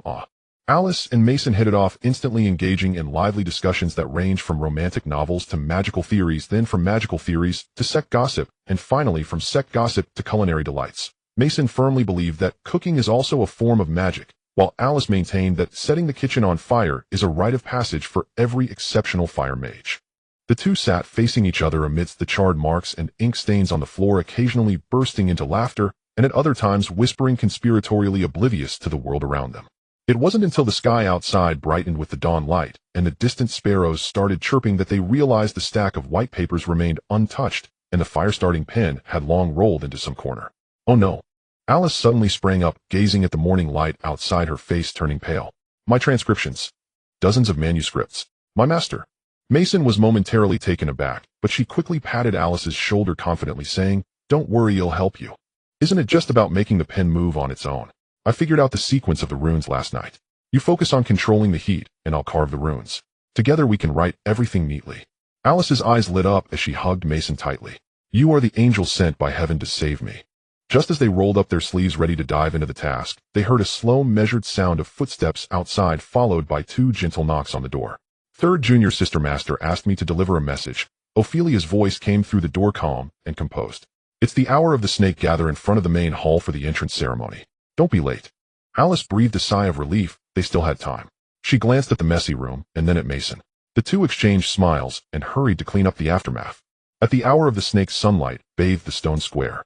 On the steps in front of the main hall stood Tian, hands behind his back, dressed in snow-white robes that billowed without wind. Behind him stood Ophelia, her silvery short hair shimmering softly in the morning light, hands clasped in front of her, exuding a dignified demeanor. Lilith was huddled behind a pillar at the side of the steps with just half her head, and a pair of purple eyes visible, gazing longingly at the two in the center of the square. Last night, she had wanted to stay by her master's side, sleeping next to him, but unexpectedly, she was routed by the suddenly arrived second senior sister Ophelia, and had to sleep in the room prepared by her. A red dragon coiled under an ancient pine tree at the edge of the square, its massive form bending the crown of the tree to one side, its slit-like pupils half closed, and its tail lazily sweeping the ground. It had initially not intended to come, but Tian said, according to sect rules, even guest elders must attend, so it yawned and made its way over, treating it as a sunbathing opportunity. Alex stood in the center of the square, a reforged sword hanging at his waist, his golden hair particularly striking under the sunlight. He stood tall and straight, his gaze steady, a hint of an elusive smile gracing his lips like a blade just drawn from its sheath. Mason stood beside him, her fiery red hair fluttering gently in the morning breeze, her deep blue robe newly changed. Having chatted too late the previous night, faint dark circles were visible under her eyes. Today the Wind Spirit Moon Shadow sect welcomes 2 new disciples, Alex and Mason. From this day forth you shall be the 7th and 8th disciples of our sect. Huh, am I a disciple too? Mason asked, pointing at her nose in confusion and surprise. You have decent talent, and having performed the apprenticeship right you will be considered a named disciple with Alice, who is equally proficient in fire, taking you under her wing to impart teachings. He paused, scanning the crowd with his gaze imitating the speech style of school leaders from his past life. The path of cultivation is long and arduous. I will not inquire about your past, your future is in your own hands. As long as you do not stray from your true heart, do not harm your fellow disciples, and do not fall into evil paths, the sect shall be your backing. Alex nodded slightly, replying, I will heed Master's teachings. Mason followed suit, bending slightly, her voice an octave higher than Alex. Thank you, Master. Tian took out a roll of yellowed paper, the cover inscribed with the ancient text, Sword Heart Clarity Technique. Alex, your sword heart is pure, and you possess a natural sword body. The Sword Heart Clarity Technique aligns perfectly with your path. You first comprehend its meaning, then cultivate its form. He added, once you have thoroughly memorized it, I will impart the specific techniques to you. Alex received the scroll with both hands, lightly touching the cover with his fingertips, and felt a cool sensation seep into his fingertips from the scroll, causing his heart to shudder. Tian nodded, and was about to utter a few more words, perhaps something like you must diligently cultivate and not become complacent, when his divine sense suddenly sensed something, and he turned to the southwest direction. Before long, a heavy sound of footsteps came from afar, causing the stone floor to tremble slightly. The sound did not resemble that of a single person, but rather that of some enormous creature swiftly approaching. The red dragon's slit pupils snapped open, its tail ceased its sweeping motion, and it lifted its head from under the ancient pine tree. It detected a strange, beastly scent, one filled with feral intensity, along with an unpleasant familiar scent that it disliked. It instinctively sensed a threat. While not as formidable as that white-robed freak, it was certainly not to be trifled with. Everyone in the square turned to look in the direction of the sound, the stone path leading down the mountain. A silverback giant bear appeared at the end of the path. The bear was massive, standing as tall as 2 people, covered in long silver-gray fur that gleamed like metal in the sunlight. On the bear's back sat 2 people. One was a tall girl with shimmering light golden curls that glowed in the sunlight, her orange-golden pupils sparkling like the setting sun. With one leg draped over the bear's back and the other swinging freely, she chewed on a piece of dogtail grass she had plucked from somewhere, her demeanor exuberant and full of energy. Next to her was a slightly smaller figure, also riding on the bear's back, carrying a sword and clutching the hem of the taller girl's clothing with both hands, a look of helplessness on his face. Master, I'm back. Shirley waved at Tian from afar, the dogtail grass in her mouth bobbing up and down. Look what I found. A silverbacked bear. Big Black is resting by the river down the mountain, so let it get accustomed to the scent first. I rode this big one back to show everyone. She patted the giant bear beneath her, and it responded with a low roar that echoed across the area. Jenny peeked out from behind Shirley, adding in a low voice, the senior sister knocked it down with one punch when she saw it, and dragged it back. It seems quite intelligent, it allowed us to ride it in no time. Big Black is still down the mountain. It seems it doesn't really like this one.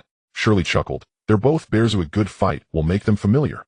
She glanced around at the unfamiliar faces, then spotted the red dragon lying at the edge of the square, her movements instantly freezing. Tilting her head, she scrutinized the massive creature before her, its dark red body rock-like scales and wings that when folded could block out half the sky. The red dragon was also observing her, its slit pupils carrying a hint of condescension as it assessed the threat this woman posed to it. Shirley jumped down from the bear's back, walked up to the red dragon, and gazed up at it for quite a while. Just as the red dragon was about to say something to assert its status as a guest elder, wow, Shirley turned back to Tian, her face filled with awe. Master, what a huge gecko. Where did you catch it? The color is quite striking. How to anger various races with a single sentence. A few universally acknowledged lines on the continent are, as your supreme king of the dwarves still not taller than me. In front of the elves say, why are this human's ears pointed?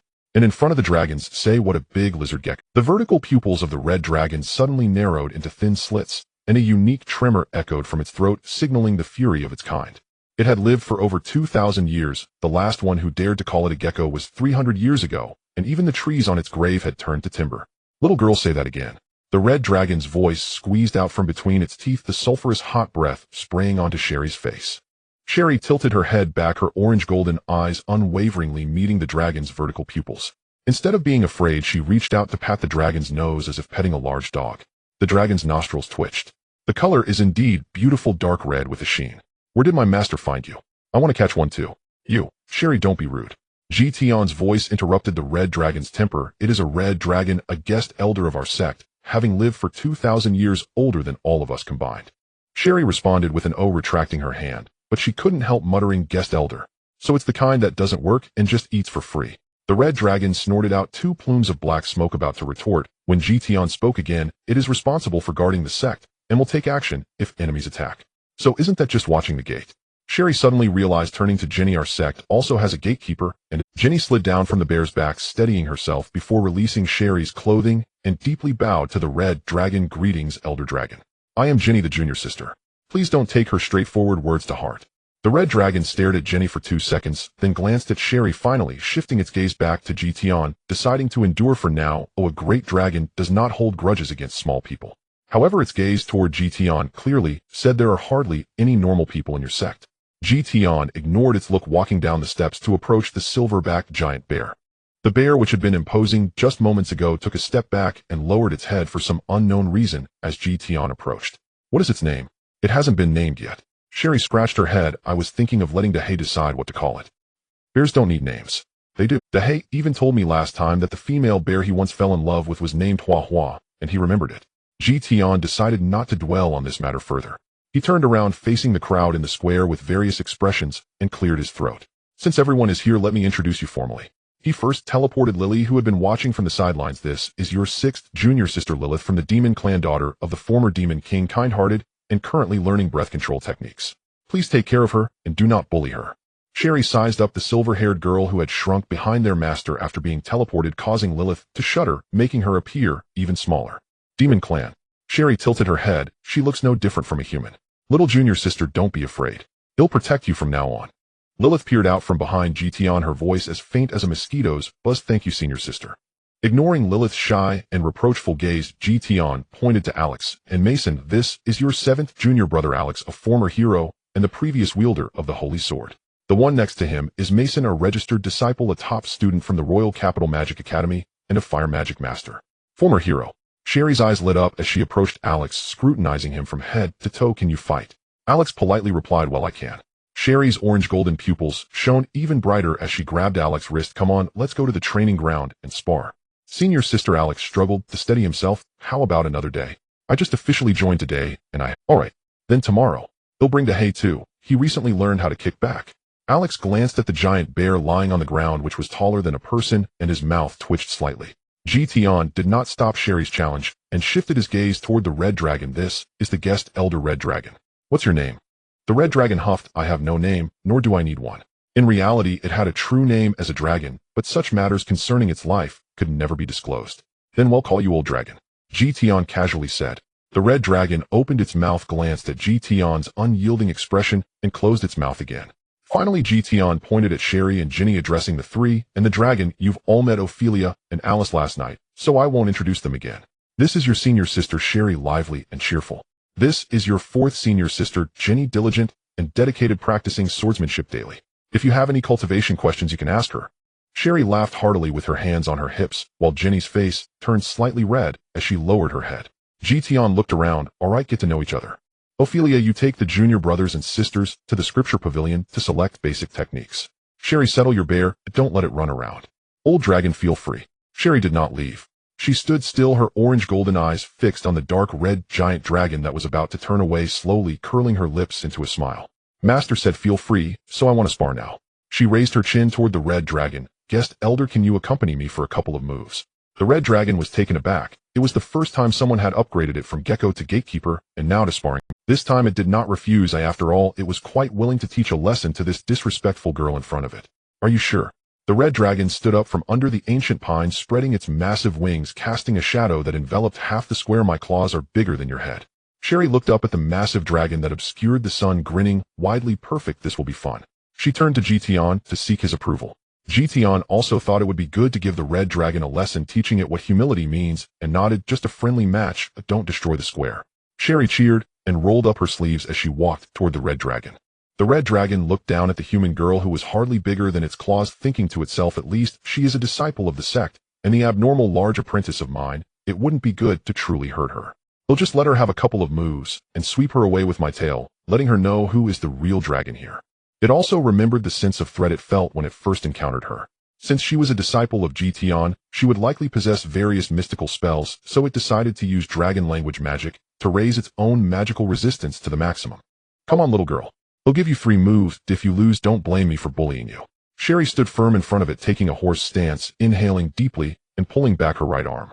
The red dragon feigned indifference, looking at the slowly tightening fist, sneering in its heart, no matter how strong you are, can you really turn the world upside down? To be fair, when it fought Tian, the latter's punches and kicks only left it with a few scratches. A tiny human. Then it suddenly heard an extremely faint and sharp screech as the air was torn apart, and realized it had been careless. It should have dodged. That punch struck its jaw. The red dragon felt an overwhelming force explode from its chin, flipping its entire perspective upside down. Sky and earth instantly swapped places, followed by a resounding crash on the back of its head as it hit the ground. Its body rolled twice in the air, breaking 3 ancient pines, and finally crashed into the mountainside. Debris fell in a cascade, filling the air with dust. Sherry retracted her fist, blew on her knuckles, and turned to Tian, revealing a radiant smile. Master, I only used 50% of my strength. Tian glanced at the dragon-shaped dent in the mountainside, then looked at the red dragon struggling to rise from the pile of rubble, its eyes filled with disbelief. Its fine but skin is thick. The nostrils of the red dragon exhaled 2 jets of fiery air, wishing to incinerate the smiling human before it. However, upon catching a glimpse of Tian's utterly calm expression, it realized that the little girl surely had her own countermeasures. 50%.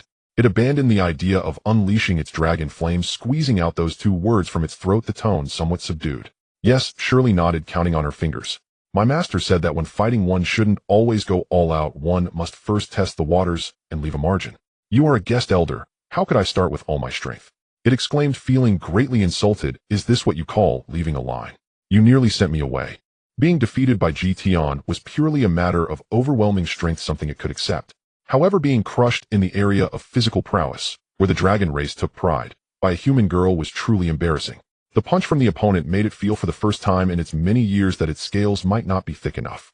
Shirley still stood in place, maintaining her punching posture, her orange-gold eyes sparkling as they focused intently on it. This was also her first encounter with someone apart from her master, who could withstand 50% of her strength and still talk back.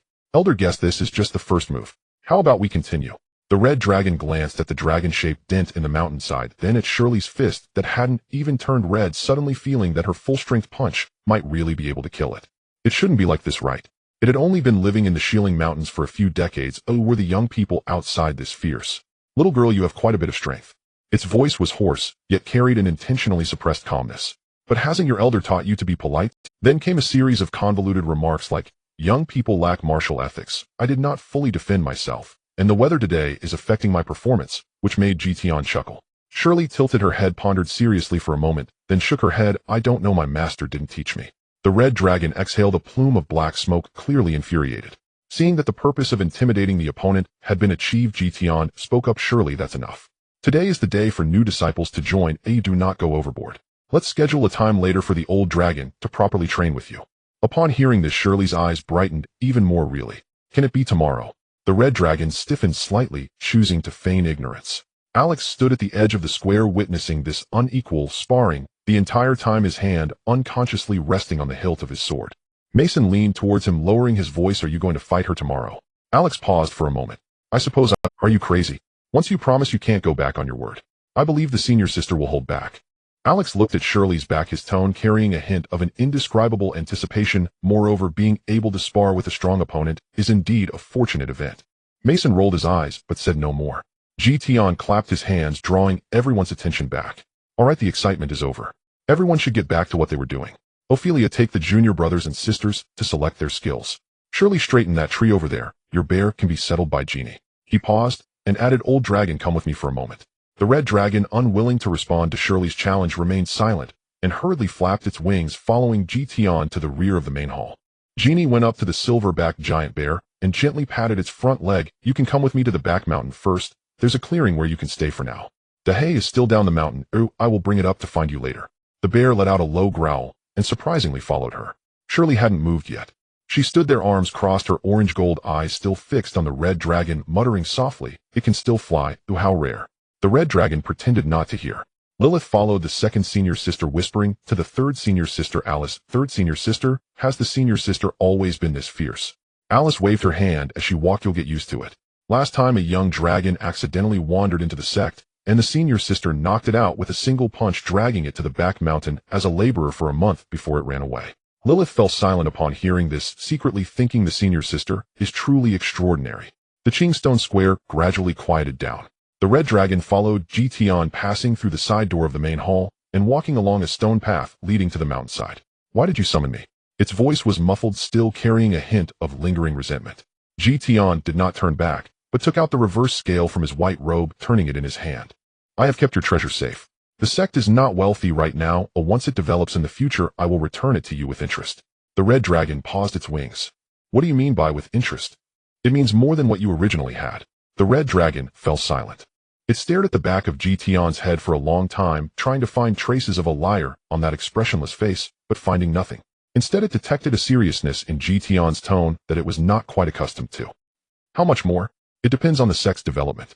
At least double in 100 years. The red dragon snorted, neither agreeing nor disagreeing, but slowly descended, walking alongside Tian. Passing through the stone path and winding around a bamboo grove, a stone house appeared before them. The door of the stone house was slightly ajar, with a warm light seeping out from within. "This is your residence." Tian pushed the door open. The stone house was large, clean, and tidy. In one corner stood a massive stone platform covered with soft hay, suitable for the dragon race to curl up on. The window faced the cliff of the back mountain, offering a broad view of the distant rolling mountains. The red dragon peered in, looking around as it sniffed the air. There was the refreshing scent of pine resin, the aroma of sun-dried hay, and a faint trace of what Tian referred to as spiritual energy. "It's passable," it said, but its tail began to sway slightly on its own. Tian placed the emptied reverse scale on the stone platform and turned to walk towards the door. "By the way," the red dragon looked up, "that child surely may have been a bit rough, but she is a good child at heart." Tian glanced at it. "You've lived for 2,000 years. You wouldn't hold a grudge against a child, would you?" The red dragon opened its mouth, wanting to say that it too had been a formidable presence in its youth, but now it was being consoled in a tone that seemed to soothe the child. "I won't." It felt relieved. After all, it was a guest elder of the sect, and it had to possess that much tolerance. Tian nodded with a slight smile at this, and walked out of the stone house. Tian walked towards the core of the sect's great formation, intending to improve it. As he walked, his nascent soul divine sense silently spread like ripples, instantly enveloping the entire sect. The red dragon lay in its new nest, its tail tip curling around the reverse scale as it examined it repeatedly. Within the spirit spring cave, the silver patterns of the dragon egg flickered uncertainly. In the open space of the back mountain, Jenny squatted beside the silver-backed bear, feeding its spirit fruits, while Sherry strode over with 3 broken pine trees on her back, humming a little tune. In the scripture pavilion, Ophelia quietly explained the essentials of basic cultivation methods to Lilith and her companions, while Mason quickly took notes with paper and pen. Alice, who had sneaked in with ill intentions, was caught by the second senior sister and thrown out.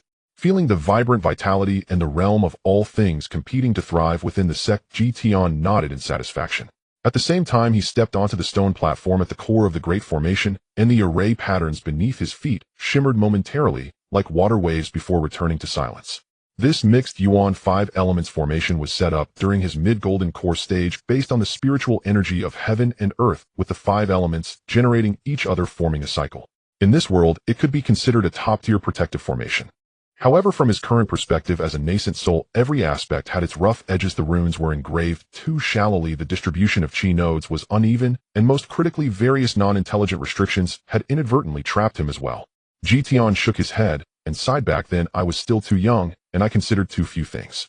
It was just like writing code for the first time. As long as it ran, who cared about coupling?" He sat cross-legged, allowing his divine sense to surge into the depths of the array patterns like a tide. The divine sense of the nascent soul, honed through the tribulation, was significantly stronger than before. What previously required him to sort through the rune circuits one by one could now be seen clearly with just a thought. He saw the trajectory of spiritual energy flowing through the array patterns, the tiny blockages at the nodes where the 5 elements generated each other, and the few dead knots he had forcibly twisted out with demonic power back then. In this place, the conversion efficiency of fire to earth has dropped by half. No wonder the temperature and humidity of the medicinal herb garden in the back mountain are always off, causing the mushrooms to die constantly. He muttered to himself, drawing a line in the air with his finger. A blade of spiritual power precisely cut into the array pattern, severing the twisted circuit and reconnecting it. The array pattern lit up momentarily, producing a ding sound unique to the Wind Spirit Moonshadow sect. He then looked at another area where the restriction runes for spatial jumping were located.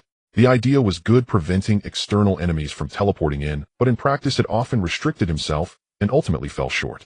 The formation shouldn't be such an inconvenient thing, let me modify it. Tian extended his finger, gently brushed over the runes, and then re-engraved them. The new restriction logic became intelligent. The breaths of sect disciples and guest elders were entered into a white list for free entry and exit, while outsiders were completely sealed off. He also added a layer of rebound effect to the restrictions. If an ignorant individual attempted to teleport in, they would be directly bounced back 100 miles away in a random position. If they end up on the wasteland, consider it their good fortune. If they end up at the volcano, consider it their bad luck. Tian nodded in satisfaction. Optimizing the formation took nearly half an hour. By the time he straightened up, the operational efficiency of the entire mixed Yuan 5 elements formation had increased by at least 30%, with the throughput of spiritual energy doubling. Even the red dragon poked its head out of the nest, sniffing the air in confusion and muttering, "Why does it feel like the magical essence suddenly thickened?" but received no response. Tian, still feeling unsatisfied after all this, took out the storage ring that Mason had given him, which he had studied repeatedly. The ring flipped in his palm, gleaming with a gentle luster under the moonlight. His divine sense penetrated into it, heading straight for the magical pattern that slowed down the flow of time. Spatial anchoring, stabilization, elemental isolation. These are all routine operations. After a period of study, he could also do it, but only this time. Flow is the essence of the entire ring. The ability to influence the flow of time indicates that the creator has touched the threshold of the law of time. Although it only slows down the flow of time within a specific space, it is still considered top tier in this world. He closed his eyes, and his divine sense acted like a precise, surgical knife, disassembling the runes of the time magic formation grain by grain, preparing to use this as a guide for time-related spells. In his past life, he had a particular fondness for time spells. Those extraordinary abilities that could reverse life and death, retrace time, were all the ultimate embodiment of the law of time, weren't they? He had written poems about tribulations and contemplated the meaning of the birth and demise of the hand, but this was the first time he truly touched the texture of time. To him, time was essentially a form of order. Everything in existence has its order of being. From the past to the present, from the present to the future, that is order. Changing time is to change this order. He took out the wrinkled white garment from the purple mansion space, covered in Lilith's tears. It's not a gift from Elena, and it would be a shame to throw it away. Let's start with the simplest thing. Not reversing time, not accelerating time. Just retrace the state of a piece. He spread the white garment on the stone platform, making hand seals with his right hand, while holding the storage ring in his left, activating the fluctuations of the time magic formation within the ring. A faint, nearly transparent ripple emerged from the ring, slowly covering the white garment. The creases of the white garment began to smooth out, and the stains soaked with tears and ash gradually faded from the fabric, as if an invisible hand was wiping it clean. Tian's divine sense closely observed this process, not daring to relax in the slightest. He realized that the difficulty of time retracement, aside from the immense consumption of spiritual power, lay in localization. He needed to find the most suitable state from its historical projection. Otherwise time could reverse all the way to a tangled mess of cotton threads, or even back to a state of non-existence. The creases on the white garment vanished at a visible speed, and the stains extracted from the fibers transformed into fine dust that scattered away. The fabric restored to the appearance it had when Elena first gifted it to him, pure white, crisp, and with a hint of fragrance. Tian picked up the white garment and unfolded it. Not bad, my first attempt was successful. By this logic, I could also try whether I can retrace a person's state to achieve the level of returning the No, that's wrong. Lifeless objects and living beings are two different matters. Clothing has no memory, but forcibly retracing a person's state with the slightest misstep could erase their memories and experiences. It must not be attempted unless absolutely necessary. He folded the white garment neatly and stored it in the purple mansion space. However, if it's just about retracing a piece of clothing, that could be incredibly useful, though it does consume some spiritual power. His thoughts clarified. He stood up, casting one last glance at the core of the great formation. The array patterns slowly flowed under the moonlight with spiritual energy breathing in and out. In the distance, the disciples' residences had scattered lights, and the sounds of laughter occasionally drifted over. The formation has been modified, and I've also grasped the basics of time spells. Tian stood with his hands behind his back, gazing at the brightening horizon in the east. Next, it's time to prepare training plans for the new disciples. He stepped down from the stone platform and walked towards the main hall. After a few steps, he paused. Right, Sherry is supposed to spar with Alex tomorrow. I need to give him some defensive buffs in advance. No, it's better to just watch the scene at that moment. On the following morning, the Qingshu Square was shrouded in a thin mist, and the sunlight had yet to break through the mountain. Tian sat cross-legged at the highest step of the main hall, a pot of tea placed before him, the steam curling upwards. He didn't particularly need to drink tea, but today he felt he should embody the appearance of a master observing the disciples, as depicted in cultivation web novels. Shirley stood in the center of the square, her light golden hair slightly swaying in the morning breeze. Today she had specially changed into a light combat outfit with the cuffs tightly secured and a black belt tied around her waist, wearing a pair of specially designed combat shoes, making her look even more dashing and heroic. Big Black lay behind her, the large brown bear idly pawing at a stone, occasionally glancing at its owner before lowering its head again. The silverback giant bear had been taken to the back mountain by Jenny, who said, "Let them get familiar with the scents first, so they don't just start fighting when they meet." The red dragon lay under an ancient pine tree, its vertical pupils half closed, the tip of its tail gently sweeping the ground. It had initially come to see Shirley make a fool of herself, thinking that although the girl had great strength, combat wasn't solely dependent on strength. However, recalling the punch from yesterday, it felt that Alex might not last 3 moves. "Elder Dragon, you've come too." Lilith peeked out from behind a pillar, holding several freshly baked buns made by Mason, taking small bites. Just passing by, the red dragon snorted, shifting its gaze elsewhere. Mason stood at the edge of the square, cradling a staff in her arms, a large bag of various healing potions at her feet. She had rummaged through her storage ring overnight, fearing that Alex might be seriously injured by the senior sister. Ophelia stood on the steps, her silver hair shimmering faintly in the morning light, holding a turtle shell in her hand, chanting incantations to divine whether today's sparring would bring any surprises. The divination showed there would be surprises, but no danger. She put away the turtle shell, letting out a slight sigh of relief. Jenny had also rushed over from the back mountain, carrying her ever-present iron sword, quietly standing in a corner, watching the senior sister in the center of the square. Alice yawned as she walked out from the side door, her hair still messy. After being thrown out of the scripture pavilion by her second senior sister the previous day, she had felt a bit bored, and inspired by her conversation with her close friend Mason, had begun creating a new work, staying up all night. Has it started? It hasn't started yet. She rubbed her eyes and took out her new work from her storage ring, handing it to Mason. "Here, this is my new work titled The Hero Returns After 10 Years, Only to Find. I dared not write about my master, so I could only change the protagonist's name to that of the heroes throughout the ages." Mason was overjoyed to hear this, quickly taking the manuscript. She opened the first page, astonished. "A hero. No one understands heroes better than I do. I will help my senior sister strategize." Alex walked out from the corridor. He wore a white practice uniform, a black belt tied around his waist identical to Shirley's. This had been delivered to him by the 4th senior sister the night before, stating it was the sect's uniform. The reforged sword hung at his waist, the golden patterns on the scabbard faintly glowing in the morning light. His steps were steady, his gaze calm, and a subtle smile graced his lips. "Senior sister." He walked up to Shirley and inclined his body slightly. "You've come." Shirley beamed, clapping her hands. "I thought you wouldn't dare to show up." "What I promised I will naturally fulfill." Alex straightened up, placing his right hand on the sword hilt. "Senior sister, please." "Hey, don't rush." Shirley waved her hand. "You draw your sword first, and I will fight unarmed. Let's exchange a few moves to warm up. Let's not get serious right away." Alex did not refuse, and slowly drew the reforged sword. The sound of the sword being unsheathed was clear and prolonged, echoing in the silent square. "Good blade," Shirley sincerely praised. "Thank you." Alex held the sword with both hands, the tip pointing towards the ground, his gaze as tranquil as water. With the first move, Alex struck first. The long sword slashed diagonally, slicing through the air with a sharp whistle. Shirley sidestepped the blade, grazing her clothing as it passed. She did not counter, but merely moved her feet, circling around Alex. Alex swept back with his sword, aiming to strike at her, while Shirley lightly tapped her toes, her figure rising gracefully, like willow catkins, narrowly avoiding the sword's edge.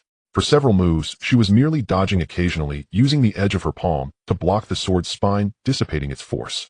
"Senior sister, please make a move." Alex stepped back, slightly furrowing his brow. Shirley blinked. "I'm afraid I'll knock you away with a punch, and master will scold me." "No way." Alex tightened his grip on the sword hilt. "I trust senior sister." "All right then." Shirley moved her wrist, her orange golden eyes narrowing. "Be careful now." She stepped down onto the ground, the stone slabs emitting a faint cracking sound. Shirley's aura was no longer concealed, and invisible pressure surged forth, causing Alex's breath to momentarily hitch. This was pure, originating from both physical and mental oppression. Alex had seen strong opponents before. When releasing the holy sword, he had burned his memories to gain a brief surge of power which had once brought him to his peak. But the feeling the senior sister gave him was different. Her strength was innate, requiring no sacrifice or aid. She was simply herself. This was the true essence of walking with the wind. This was the thunder of fists and feet. Alex did not retreat, but advanced, thrusting the long sword, the tip directed at Shirley's shoulder. He intended to force her to make a move. Shirley did not disappoint him. Her right hand reached out, fingers spread wide, directly grasping the blade. Alex flipped his wrist, the blade diverted, avoiding her palm, while aiming for her wrist. Shirley's left hand emerged from below, striking the sword's spine. Clang! The reforged long sword emitted a dull hum, and Alex felt a massive force surge through the sword, causing his hands to tingle, nearly causing him to lose grip. He retreated several steps, his feet leaving shallow marks on the stone slabs. What tremendous strength! He mused inwardly. Now it's my turn. Shirley grinned, her figure charging forward. Her speed was astonishing for someone known for strength, and Alex barely had time to block the sword horizontally before a fist slammed against the blade. Clang! Another loud sound erupted, and as Alex was pushed back, he smoothly switched the sword from his left hand to his right, pushing against the ground to stabilize his stance. Not bad. Shirley's eyes brightened, and she chased after him, throwing another punch. Alex parried with his sword, retreating 3 to 4 steps, his palm stinging from the impact. However, fortunately, he had already grasped the combat style of his opponent, who relied on overwhelming force to crush all techniques. Before absolute strength, any technique was futile. Alex adjusted his breathing, his swordplay abruptly changing from wide, powerful slashes to a flurry of rapid thrusts, each strike as swift as lightning, targeting Shirley's shoulders, elbows, wrists, and knees. Shirley's fists and palms flew, either blocking or dodging, although she managed to defend against everything. Her attacking rhythm was suppressed. She took half a step back to create distance, both hands gripping the air, her orange-golden eyes reflecting Alex's figure. Not bad, but now I'm going to get serious. With that, Shirley leaped into the air, extending one leg, turning sideways as she prepared to kick. Taste my flying kick. Upon hearing that she was getting serious, Alex did not dodge or avoid, ready to take it head-on with all his strength. He believed that the senior sister had a measure of control, and even if he couldn't win, he wouldn't be severely injured. But at that moment, he caught a hint of panic in her eyes. Could it be that she was not holding back? Shirley had originally thought he would dodge, planning to kick the ground and use the shockwave to send him flying, but it turned out he was a foolhardy one who intended to take it. Just when the situation was critical, Tian raised his hand. Time suddenly came to a halt, and both Shirley's flying kick and Alex's blocking stance were delayed. Tian released his hand, the slightly numb hand resting behind him as he took a step back. Shirley's ankle slipped from his palm, flipping gracefully in the air before landing steadily, the sole of her shoe making a soft sound against the bluestone. The sword in Alex's hand still trembled slightly, like a snake pinched by its 7 inches. He took the opportunity to sheath his sword and stepped back 2 paces, the tip of the blade angled toward the ground, his breathing slightly hurried. Shirley stuck out her tongue, shrinking her neck and showing a rare expression of guilt. Master, I didn't mean to kick him. I just lost control of my strength. I thought he would dodge. I'm really sorry. Are you all right? Alex sheathed his sword, the palms of his hands still tingling, but he shook his head. It's nothing, thank you, senior sister, for showing mercy. This sparring session was won by senior sister. He had thought his strength was already considerable. Although he could not send a giant dragon flying with a single punch, he believed he could hold his own with the skills he had honed over time. Now it seemed that even among strength there were differences. The red dragon under the ancient pines snorted, intending to watch the fun, but was snuffed out by Tian with a single hand. Feeling quite bored, it muttered, "Tisk, is that it? I thought I would see rivers of blood." Mason had already rushed over, grabbing Alex and examining him up and down, mumbling, "Is there anywhere that hurts? Are you dizzy? I brought healing potions, some for drinking and some for applying." Mason. Alex pressed her hand down. "I'm fine." "If you're fine, why are your hands shaking?" "I was scared by you."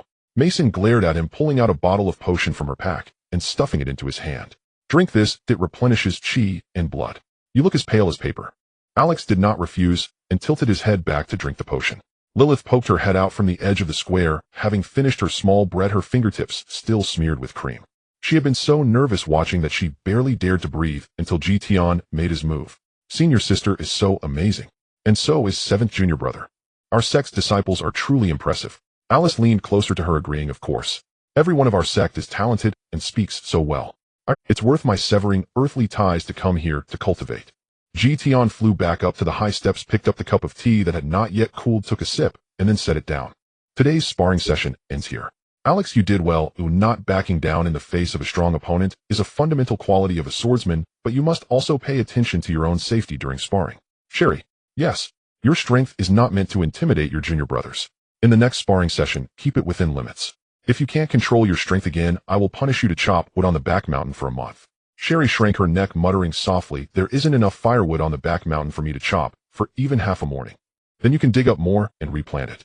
"I understand my mistake." Tian did not pursue the matter further, scanning the others. "You may all disperse. Lilith, stay behind. I have something to discuss with you." The red dragon rose, stretched its wings, and leisurely walked back to its lair. Sherry rode her bear toward her training ground, while Mason, curious about what steel role was, pulled Alex along with her. Ophelia bowed and dragged Alice, who was still pondering new scenarios based on the recent battle, away. Jenny nodded at Lilith and turned to head toward the back mountain. Only the master and disciple were left in the square. Tian sat down again, gesturing for her to sit as well, but seeing Lilith's movements were off, he quickly spoke up. "You should sit on the steps, not on my lap." Lilith pouted and obediently sat beside him, knees together, hands resting on her thighs, waiting for her master to speak. Tian picked up the tea, took a small sip, and slowly said, "Now that you have learned the breath control technique, what divine ability do you want to learn next?" Compared to Alex and Mason, who already had a foundation and needed only a bit of practice to master various skills, Lilith had no foundation and could not easily grasp concepts. Over the past few days, he had identified several divine abilities that suited her talents. Lilith's eyes lit up, then she quickly reined them and cautiously asking, "What can Master teach?" Tian set down the teacup and said, "I can teach you the Nightmare Clan's innate illusion technique. How does that sound?" Lilith blinked. "Innate illusion technique. Is it easy to learn?" "It's not difficult. With your talent, you only need to visualize the illusion with your divine sense for 3 hours each day for 14 days to enter the door." Lilith shrank her neck. 3 hours every day? And I have to visualize. And that's just to get started. I'm afraid I can't sit still. Tian glanced at her and said, "Then I can teach you the soul capture technique, which allows you to control someone's mind with your gaze and can render an enemy foolish with a single thought." Soul capture technique. Is it easy to learn? Easier than the illusion technique. You only need to practice looking into a mirror for an hour each day, and you can enter the door in 100 days. Lilith touched her eyes and said weakly, "An hour. Staring at myself in the mirror. Master, I'm afraid I'll end up dizzying myself first." Tian raised his brow slightly, patiently continuing, "Then I can teach you the dream entry technique, which allows you to enter others' dreams, peek into their memories, and weave illusions." Lilith asked softly, Is it easy to learn?" "Easy. You just need to meditate every night using your divine sense to weave dream threads, fall asleep at midnight, and wake up at dawn, without fail each night." Lilith lowered her head, twisting the hem of her clothing, "Without fail, every night."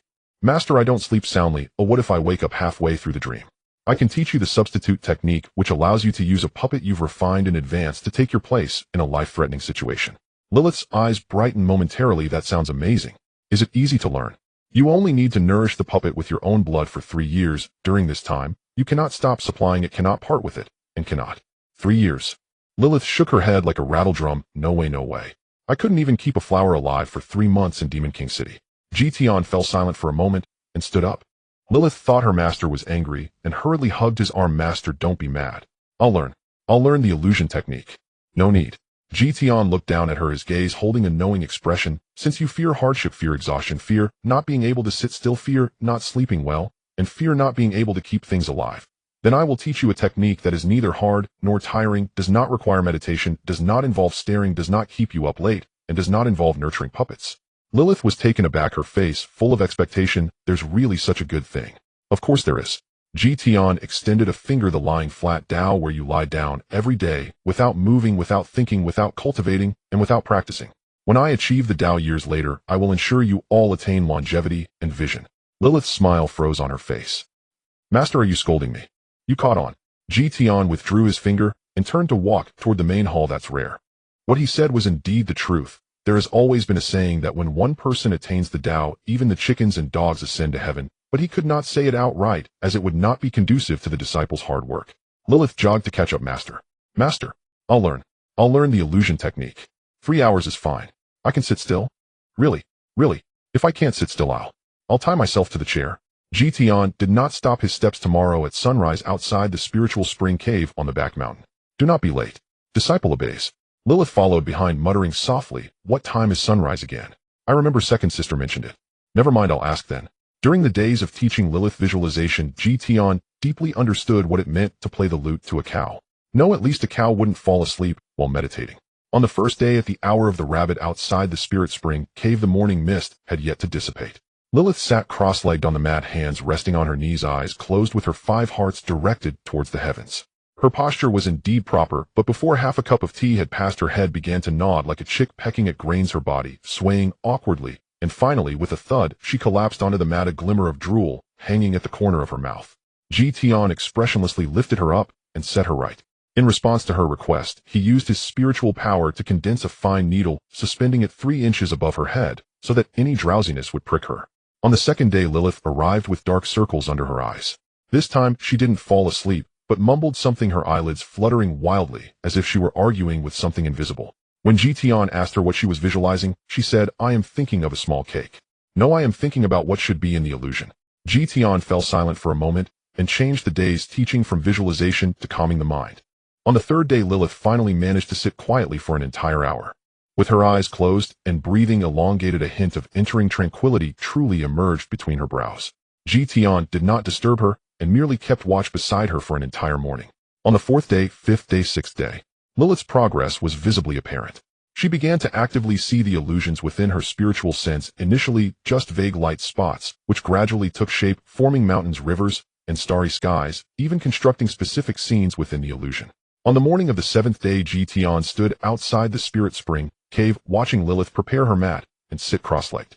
Her breathing had become elongated, and much of the restlessness in her brows had faded. She truly bore a semblance of a cultivator.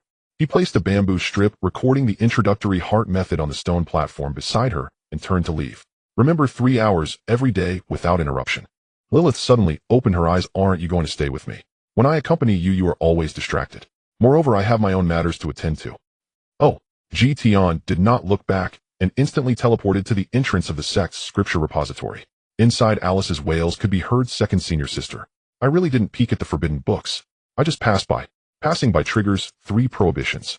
Ophelia's voice contained an undeniable certainty. "I punish you to copy the calm heart mantra 30 times to be submitted before dinner today." 30 times.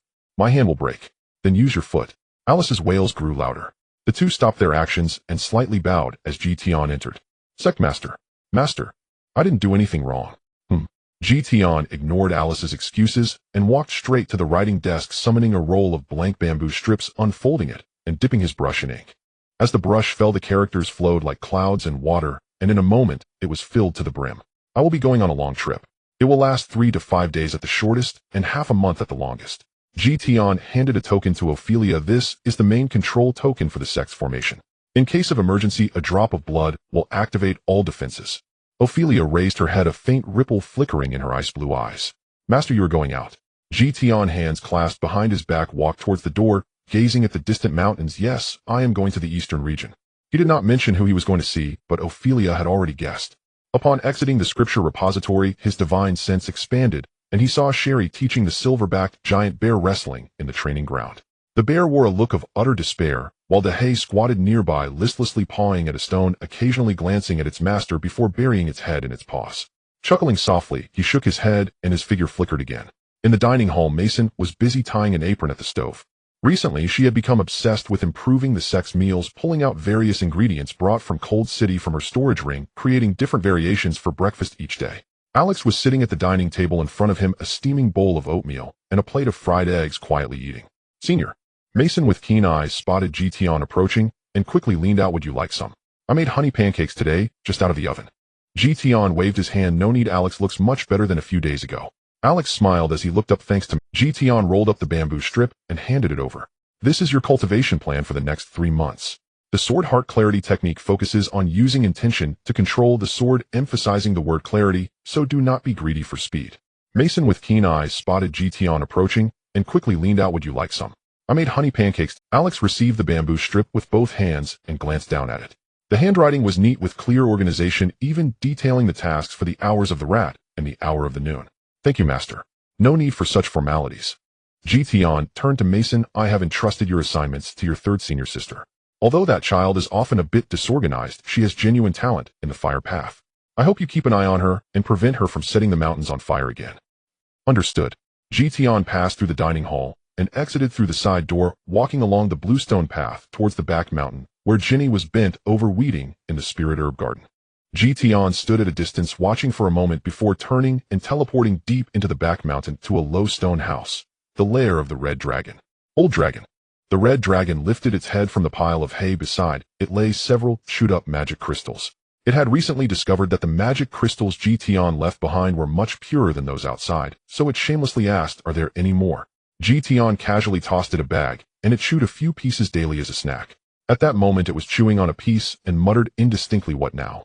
If there are any sparring sessions among the sect's disciples, keep an eye on them, and don't let them fight for real." "Humph," the red dragon huffed. "Are you leaving? Why are you leaving this mess for me?" You are a guest elder, isn't that what you're supposed to do?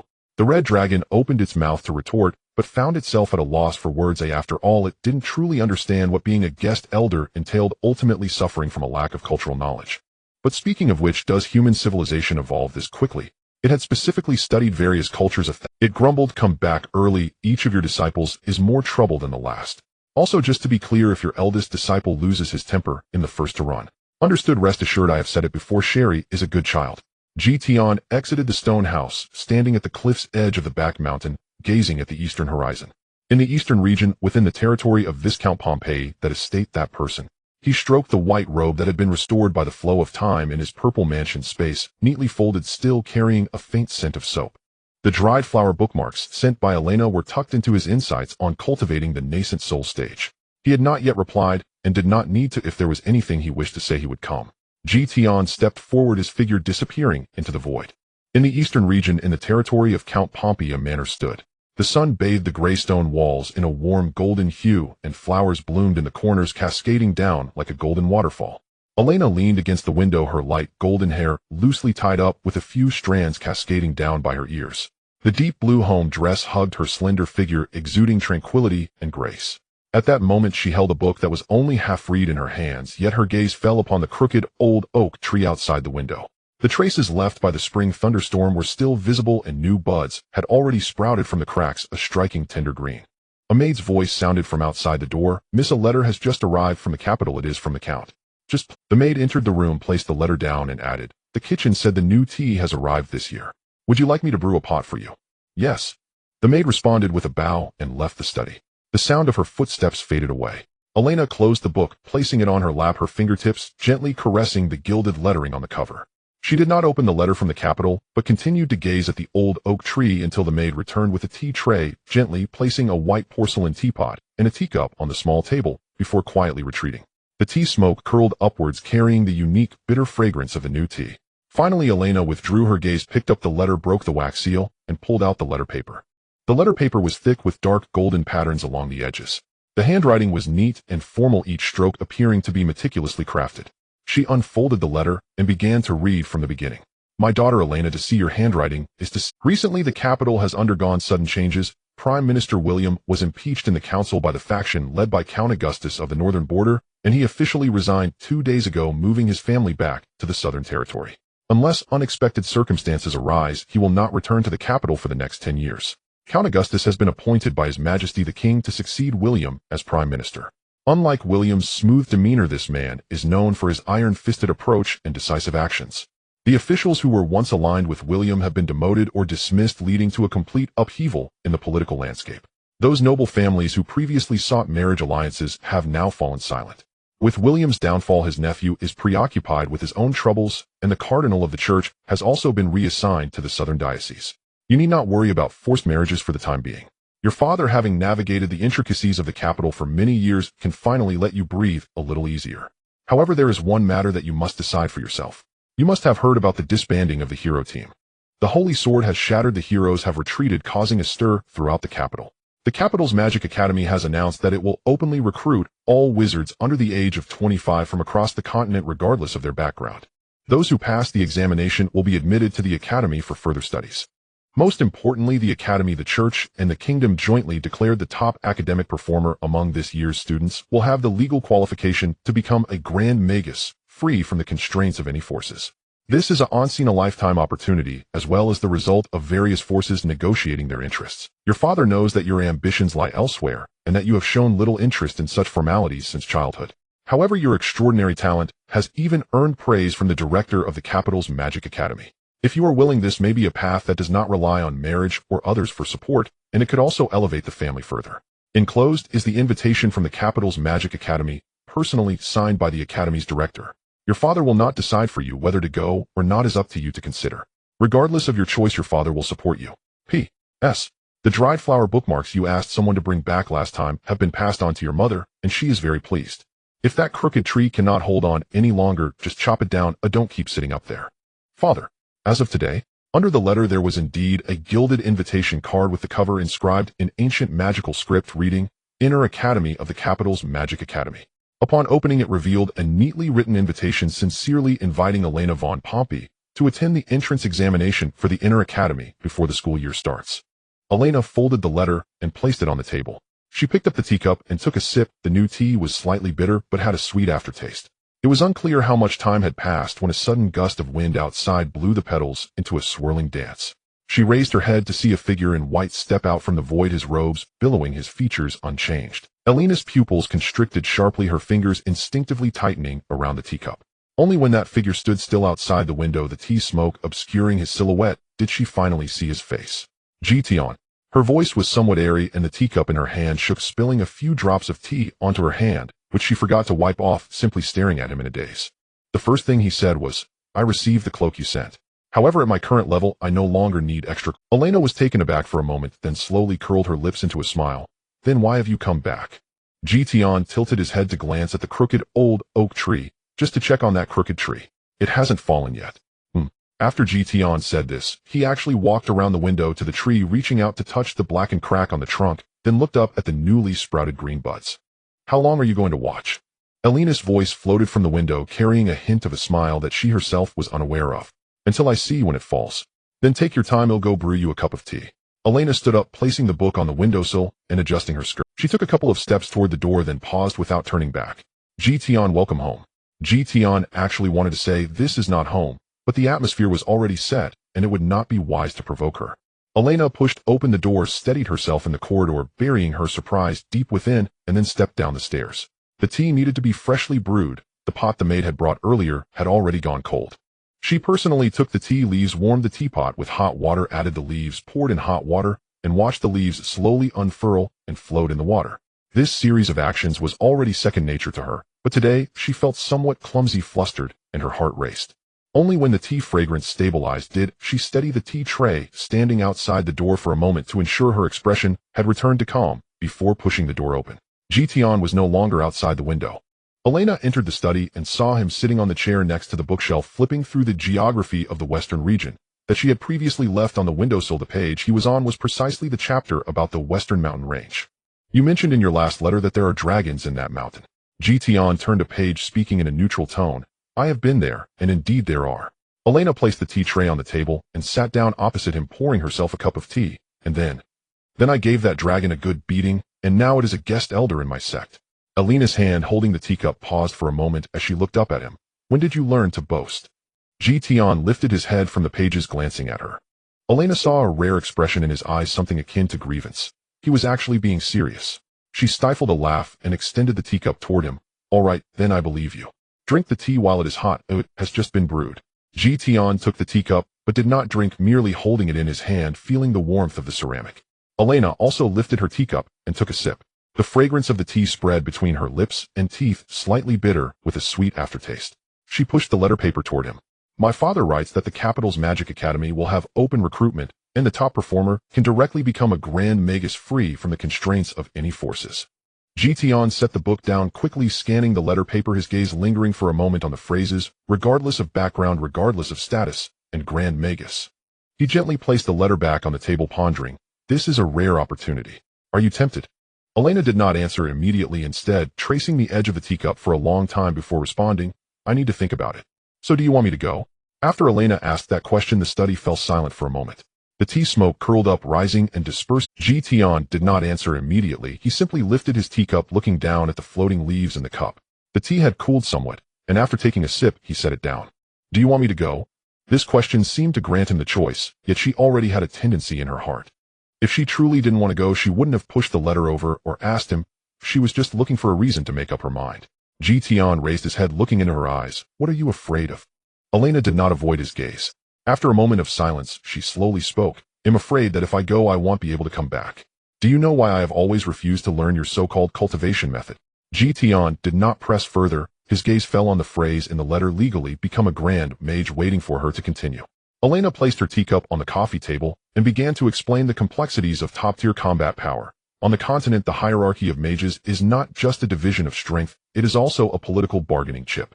From junior mage to intermediate and advanced, as long as one has enough talent and is willing to put in the effort, an ordinary person can reach that level. However, from advanced mage onward, each step becomes exceedingly difficult. She paused, noticing the other person nodding in understanding before continuing. "The Grand Mage is a watershed, Many people remain stuck here for their entire lives, yet even so the kingdom's attitude towards Grand Mages is one of control. Every noble or commoner who gets promoted to Grand Mage must report their advancement to the Mage Association. The association verifies the legality of their promotion path and ensures they have not used any forbidden techniques that could harm others before they can officially register. Those who advance without reporting face consequences from losing their mage qualification to imprisonment or even exile. Tian frowned. Why? And what exactly is the realm of Grand Mage? Is it the peak of advanced mage? How come I have neither heard of nor seen one before? In fact, he had discovered during his travels around the Eastern Territory, and more recently in the Western Territory, that he had met very few human mages, and he had only sensed the aura of a Grand Mage when the First Legion entered the city. He had initially thought it was due to those individuals lacking sufficient talent or making mistakes in their cultivation methods, but now it seemed otherwise. Could it be? Elena lifted her gaze to him, confirming Tian's suspicion, because above Grand Mage is the Mage Lord. And further beyond that, one can become a Grand Mage capable of unleashing forbidden spells. Forbidden spells possess the power to annihilate a city. The kingdom, the church, and various powerful factions will not allow such power to appear in the hands of an unknown individual uncontrollably. She paused, her voice lowering slightly. Thus the control over mages is even stricter. Any mage who advances to Mage Lord regardless of their background must pass the Church's Holy Light examination, the qualification assessment of the kingdom's magic academy, and the political review of their lord.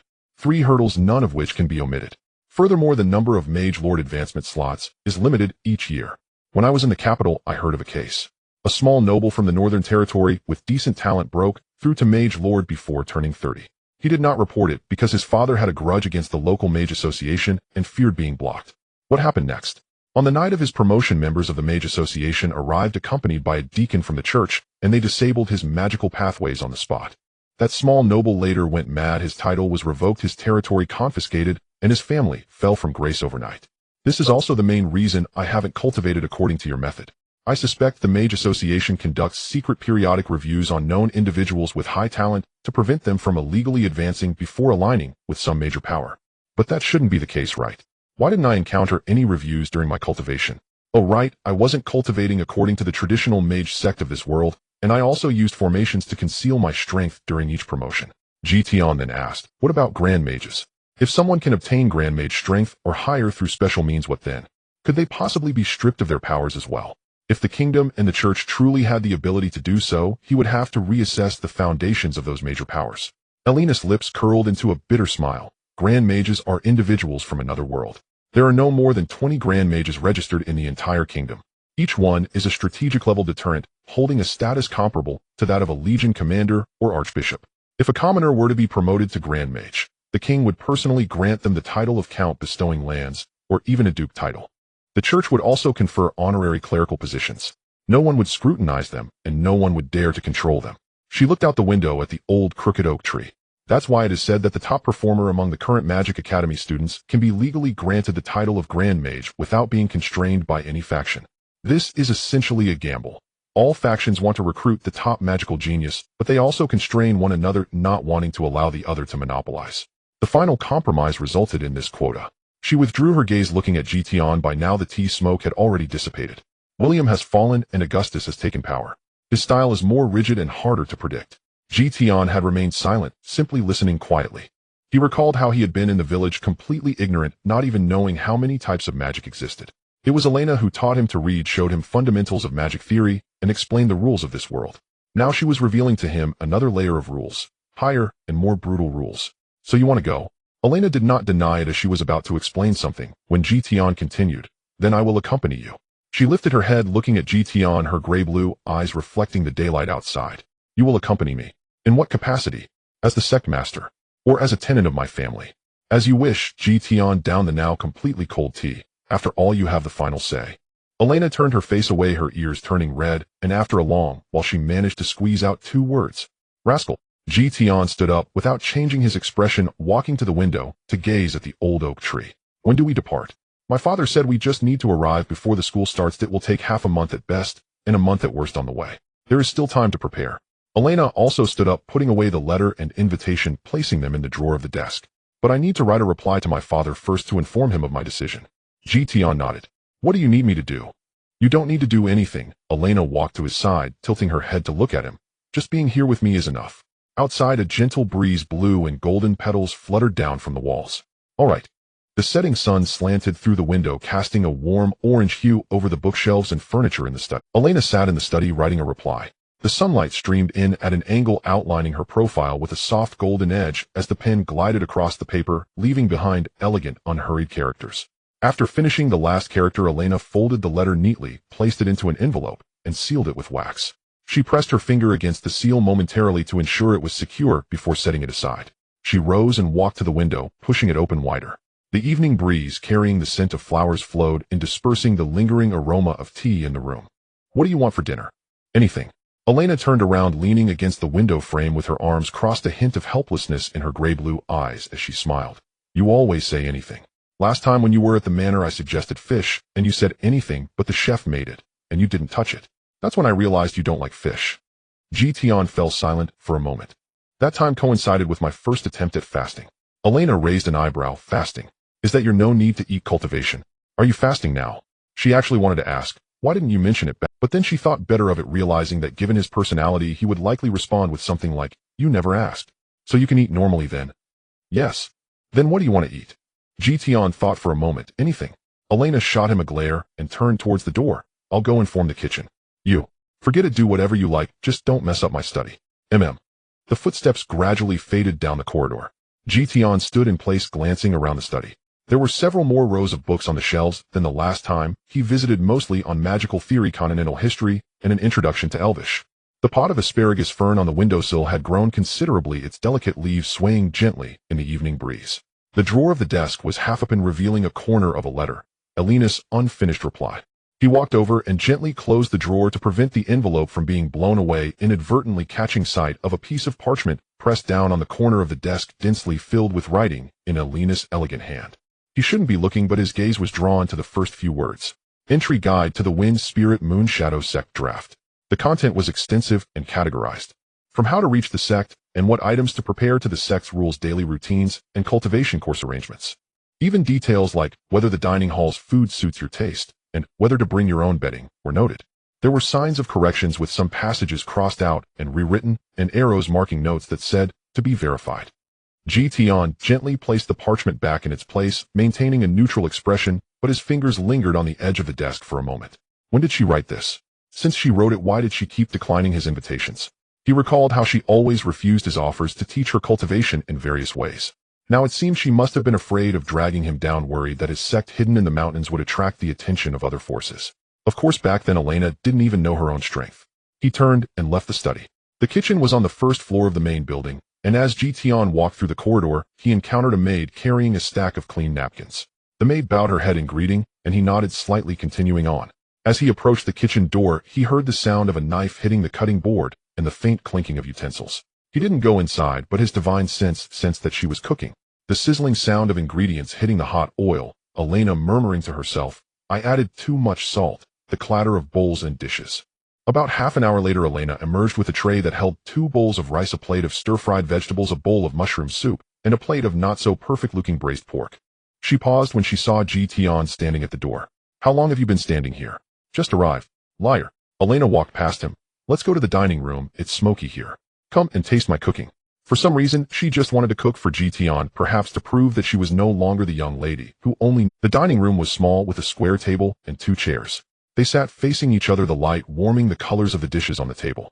Elena picked up a piece of braised pork and placed it in Tian's bowl. Try this, I made it according to the recipe in the book, but it might not taste right. Tian picked up the meat and chewed it a couple of times. How is it? Salty. Indeed, he was just as sharp as always. Elena sighed. Can't you say something nice? It's delicious. She lifted her bowl, hiding the smile she couldn't suppress at the corner of her mouth.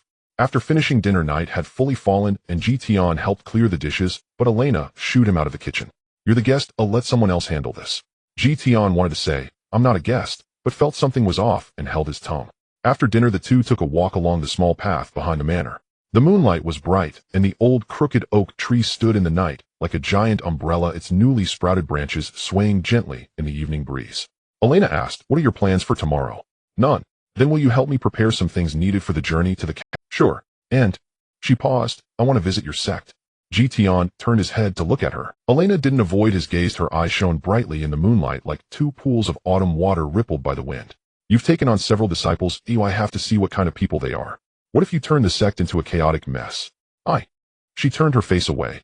I was the first to teach you to read. I have a responsibility to supervise you. Tian looked at her for a few seconds and replied with a simple mem. They stood under the old oak tree for a while, both silent. The night breeze wafted over from the fields carrying the scent of earth and grass. Elena, do you want to see the village where I grew up? Elena was taken aback. That village? Yes. Tian gazed at the dark fields in the distance. Though there's not much to see, if you want to go, I can take you there. Elena didn't answer immediately. She lowered her head, gently rubbing the edge of her skirt with her fingers. After a long while she finally spoke, her voice soft as if afraid to disturb the insects chirping in the night breeze. All right, you lead the way. No, wait until tomorrow, I need to prepare. Tian nodded and turned to walk back. Behind him, Elena followed, her steps slightly slower than his, maintaining a comfortable distance.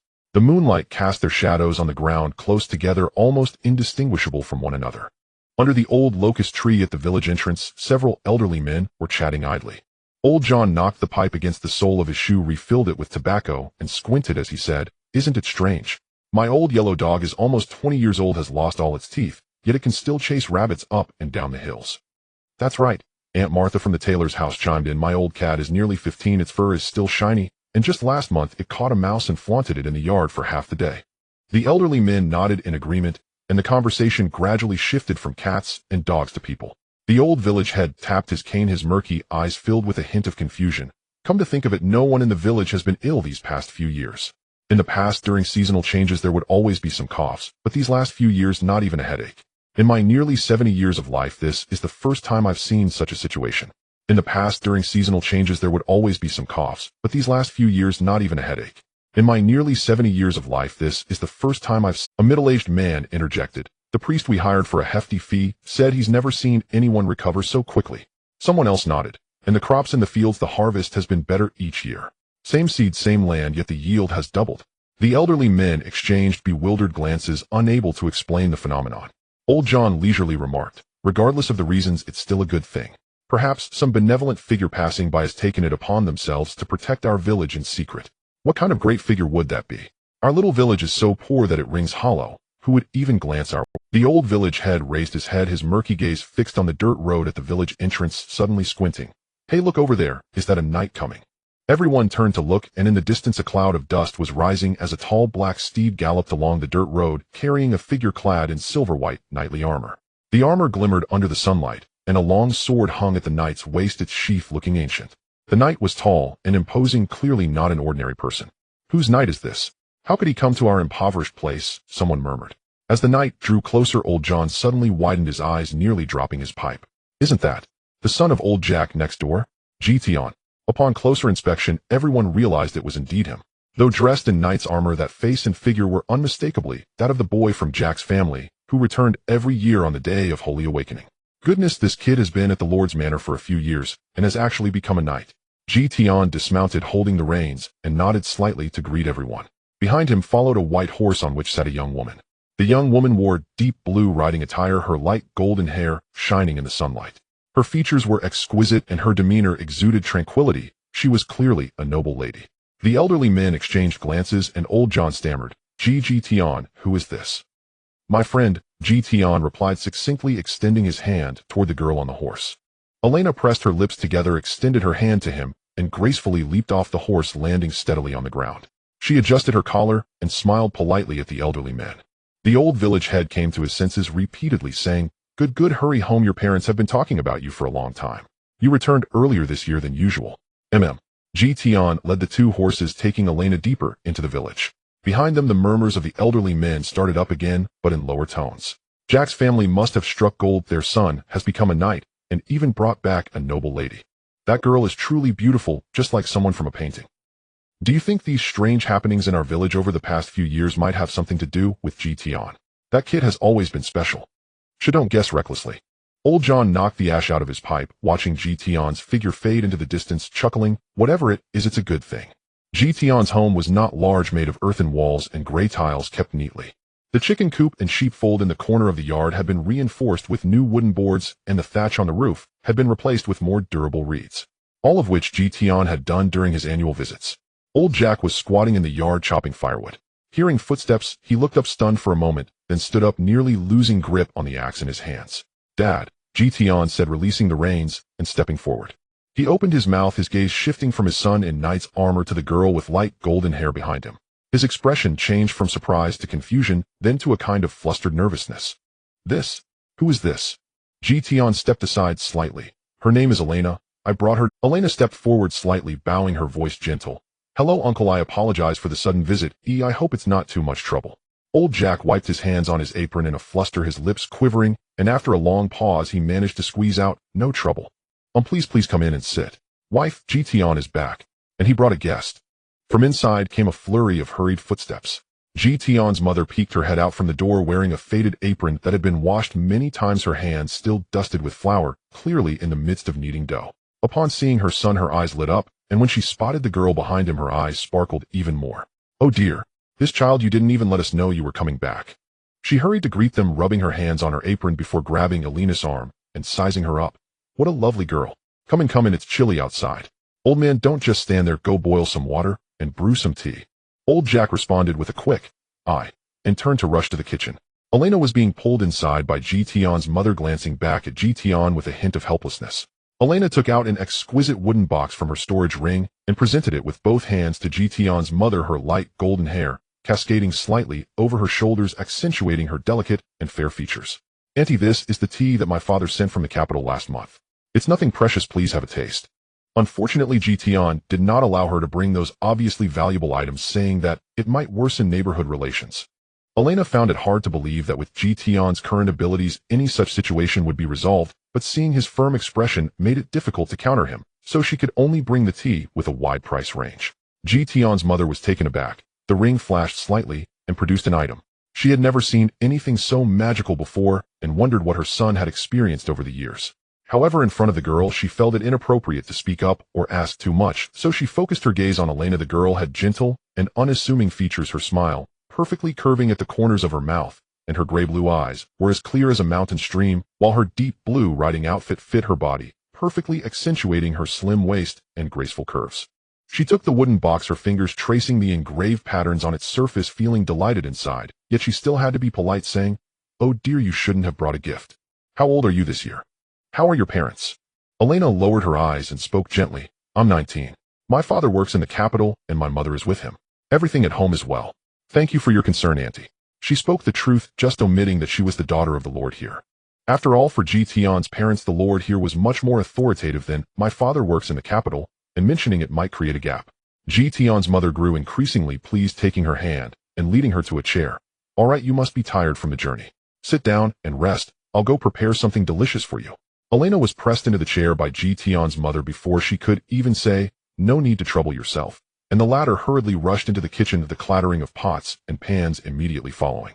Old Jack entered with a teapot, poured a cup of tea for Elena, and then sat on a small stool across from her, his rough hands resting on his knees, unsure of what to say. Elena held the teacup with both hands, took a gentle sip, and smiled. "Uncle, please just sit here and relax, no need to be busy." Oh, Old Jack responded twice, but his body did not move. He secretly observed Elena, finding her increasingly respectable, and glanced at his son. Tian was still squatting by the door playing with the dog. Old Jack finally mustered up a sentence. "Tian, how are you at the Lord's house? Is everything all right?" "Pretty well," Tian replied succinctly. Old Jack nodded and fell silent. He actually wanted to ask many things. What do you do at the Lord's house? Who is this girl to you? When did you become a knight? Didn't you say it would take 2 more years last time? But when the questions reached his lips, he felt he couldn't ask them. Elena sensed the old man's awkwardness and took the initiative to speak. "Uncle, Tian is highly valued at the Lord's house. The Viscount holds him in high regard.